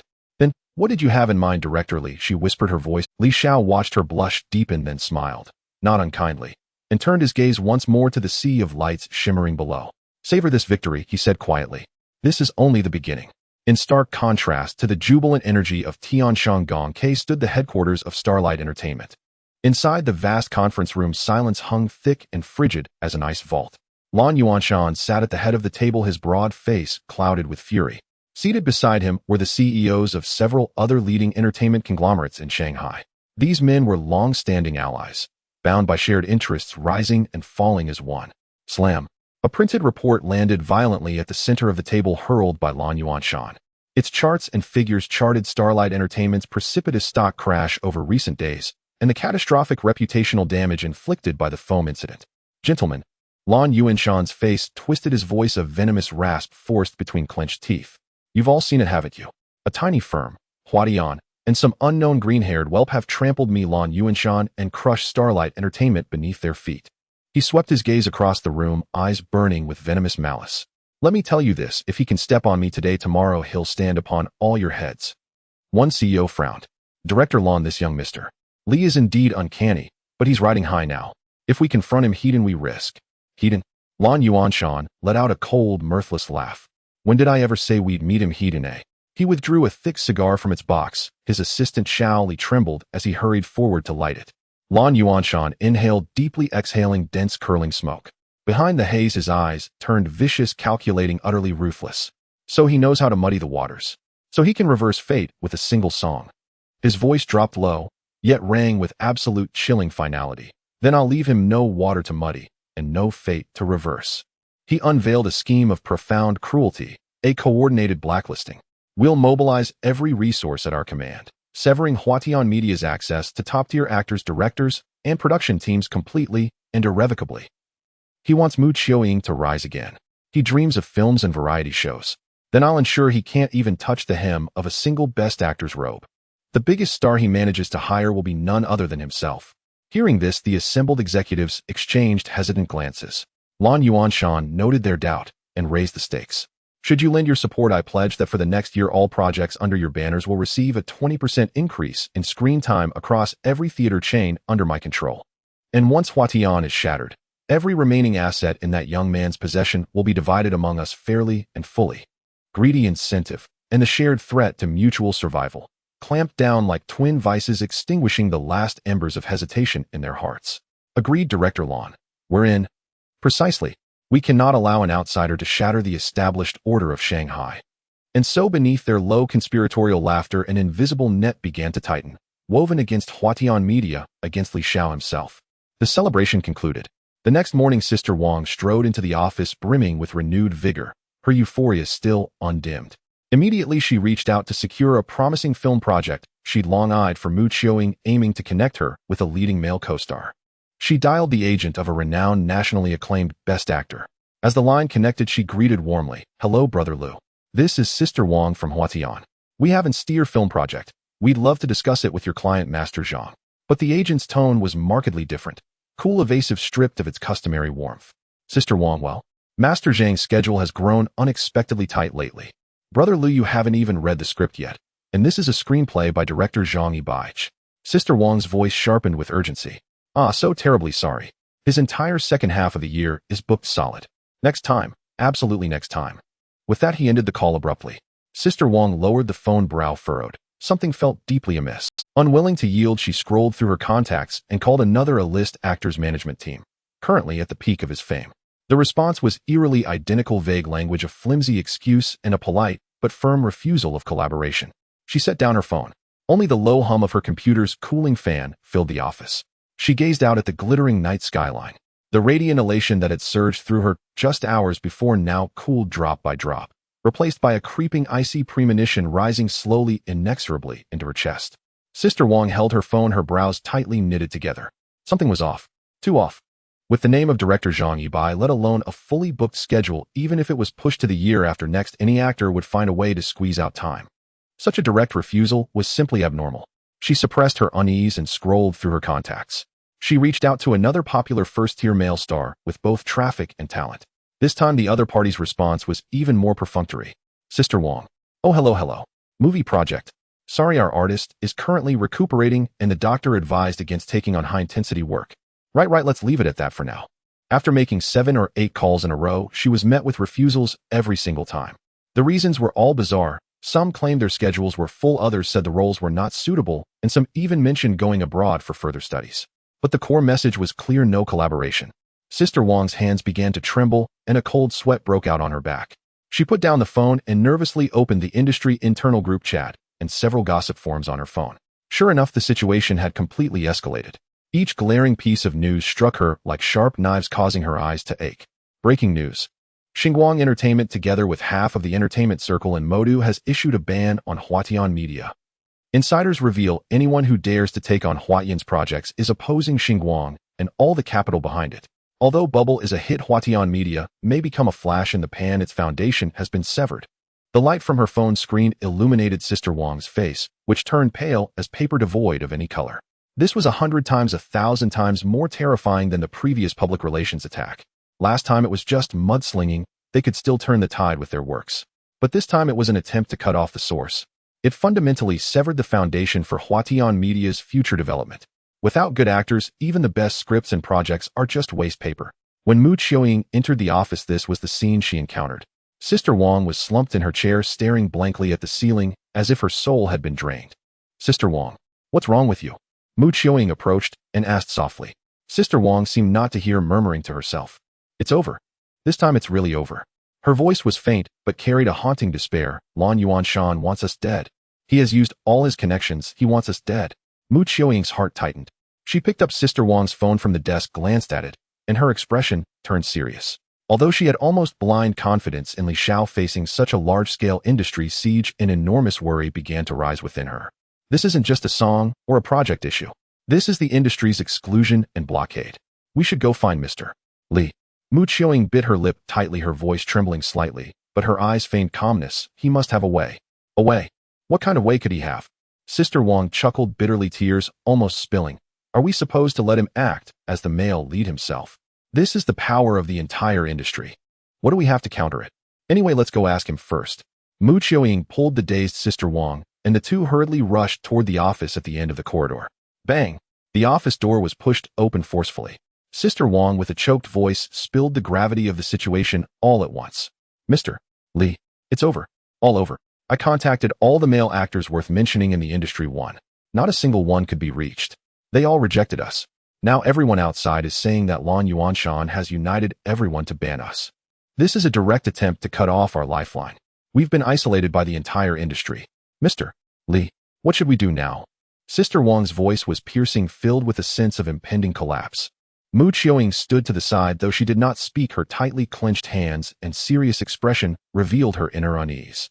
She looked at Li Xiao, waiting for his reaction. She believed in him, but this crisis seemed to exceed any conventional means of resolution. This was an overt conspiracy, a blatant show of strength. In the office, Li Xiao listened quietly to Sister Wang's tearful recounting. He leaned back in the wide boss chair, his face displaying no panic, not even a ripple of emotion. His long fingers lightly tapped on the smooth desk rhythmically. Tap, tap, tap. The sound was not loud, yet it struck deep into Sister Wang and Mu Qiuying's anxious hearts.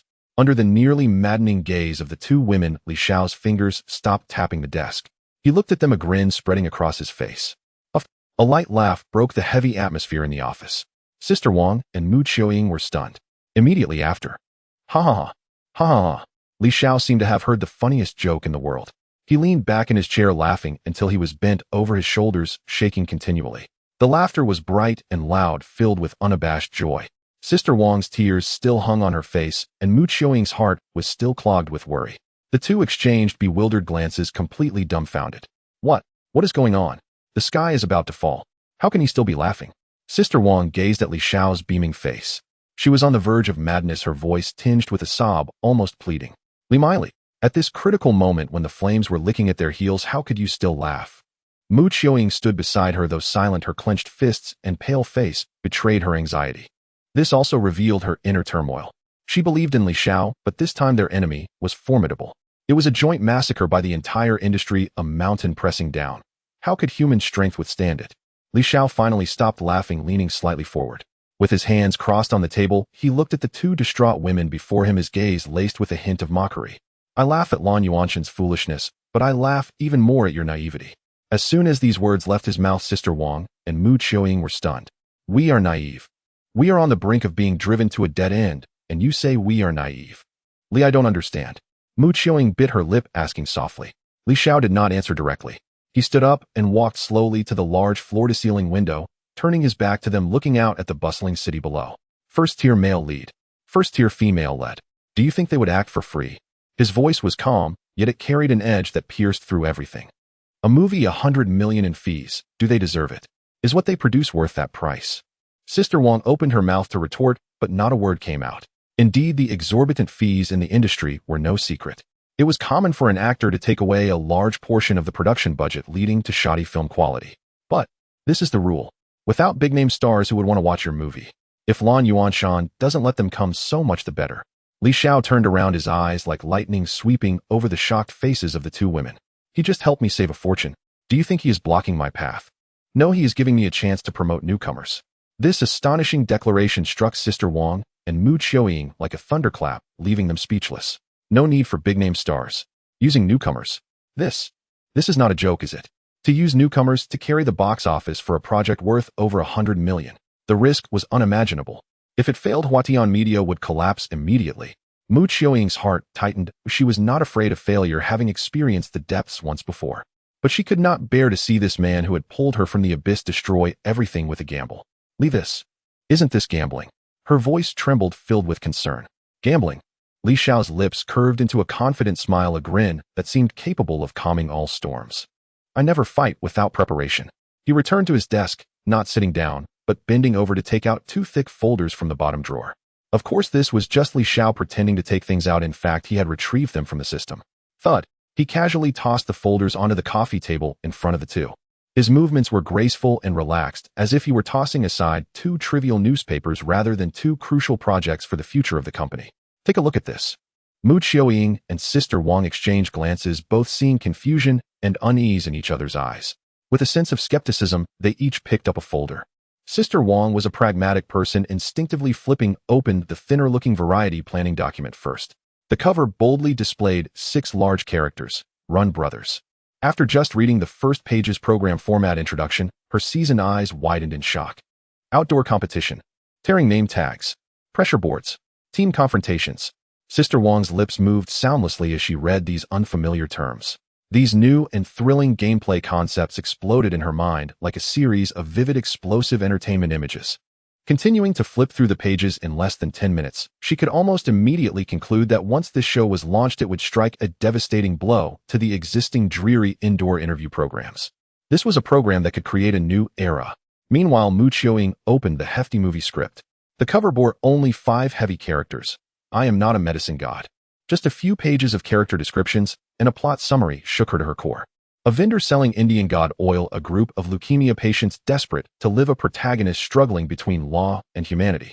A story rich with realism that is profound and moving, capable of making people laugh and cry, leapt off the pages. This was not a simple commercial film. Its core was a deep exploration of life and humanity. She could almost foresee the immense social impact this script would generate once filmed. This was not aimed at achieving box office numbers in the billions. This was about winning every major award domestically and abroad, about leaving a significant mark in the history of Chinese cinema, about achieving legendary status. Sister Wang also saw the script's summary, trembling with excitement, pointing at the document, struggling to articulate her thoughts. A masterpiece. This is definitely a masterpiece. Li, with such a script in hand, don't even talk about top-tier male leads. Even if we find an acting novice, we can make them into a star. Mu Qiuying slowly raised her head, her beautiful eyes now devoid of previous worries and anxieties. In their place was an almost reverent glow. She looked at Li Xiao, her voice trembling with excitement. Li, are these yours?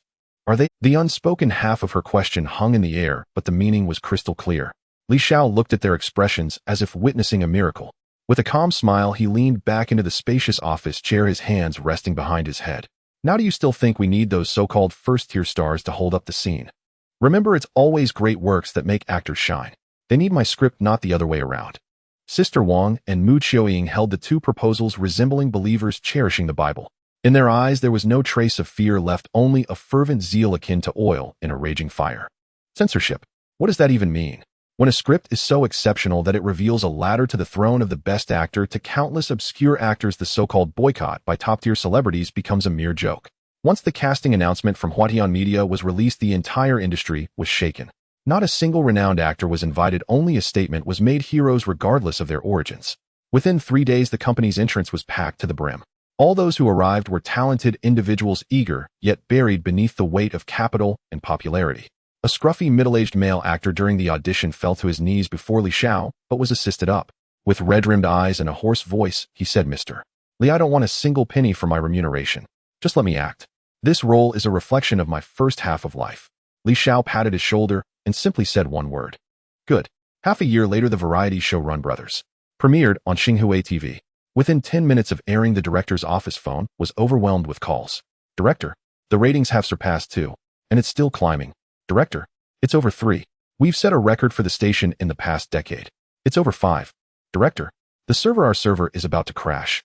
The director clutched the phone, his hands trembling as if afflicted with Parkinson's, shouting into the microphone, "Forget everything else. Whatever it costs, I want the exclusive sponsorship rights for the next season. Tell Li Xiao my position as director is all his." A year later, at the Golden Statue Awards ceremony, the film Dying to Survive swept all the awards: Best Film, Best Director, Best Screenplay. When the name of the best actor was announced, the entire audience rose in applause. It was that scruffy middle-aged man from before. Holding the trophy, tears streaming down his face, he bowed deeply to the audience. "The person I want to thank the most is Mr. Li Xiao from Huatian. He didn't give me remuneration, but he gave me the dignity of an actor." The camera swept over to the front row, where Li Xiao smiled, gently clapping softly. Beside him, Mu Qiuying had sparkling eyes, quietly holding his hand. The next day, outside the headquarters of Star Entertainment, a banner reading "Asset Liquidation" was hung. Lan Yuanshan stood in his empty office, watching the reports on the television about the reverence for Dying to Survive, when suddenly he spat out a mouthful of blood and collapsed heavily to the ground. His era had come to an end. Another spring arrived. At the peak of the tallest building in Modu, Li Xiao and Mu Qiuying stood side by side, overlooking the myriad lights below. The female star, who was once cornered to the brink of despair, had now become the co-president of Huatian Media, a legend, holding several international Best Actress titles. "A year ago, I thought Lan Yuanshan and his ilk were the heavens of this industry." Mu Qiuying sighed softly, the wind lifting her long hair. Li Xiao smiled, extending his hand as if to embrace the entire city. His voice was calm, yet carried an undeniable strength. "They are not the heavens.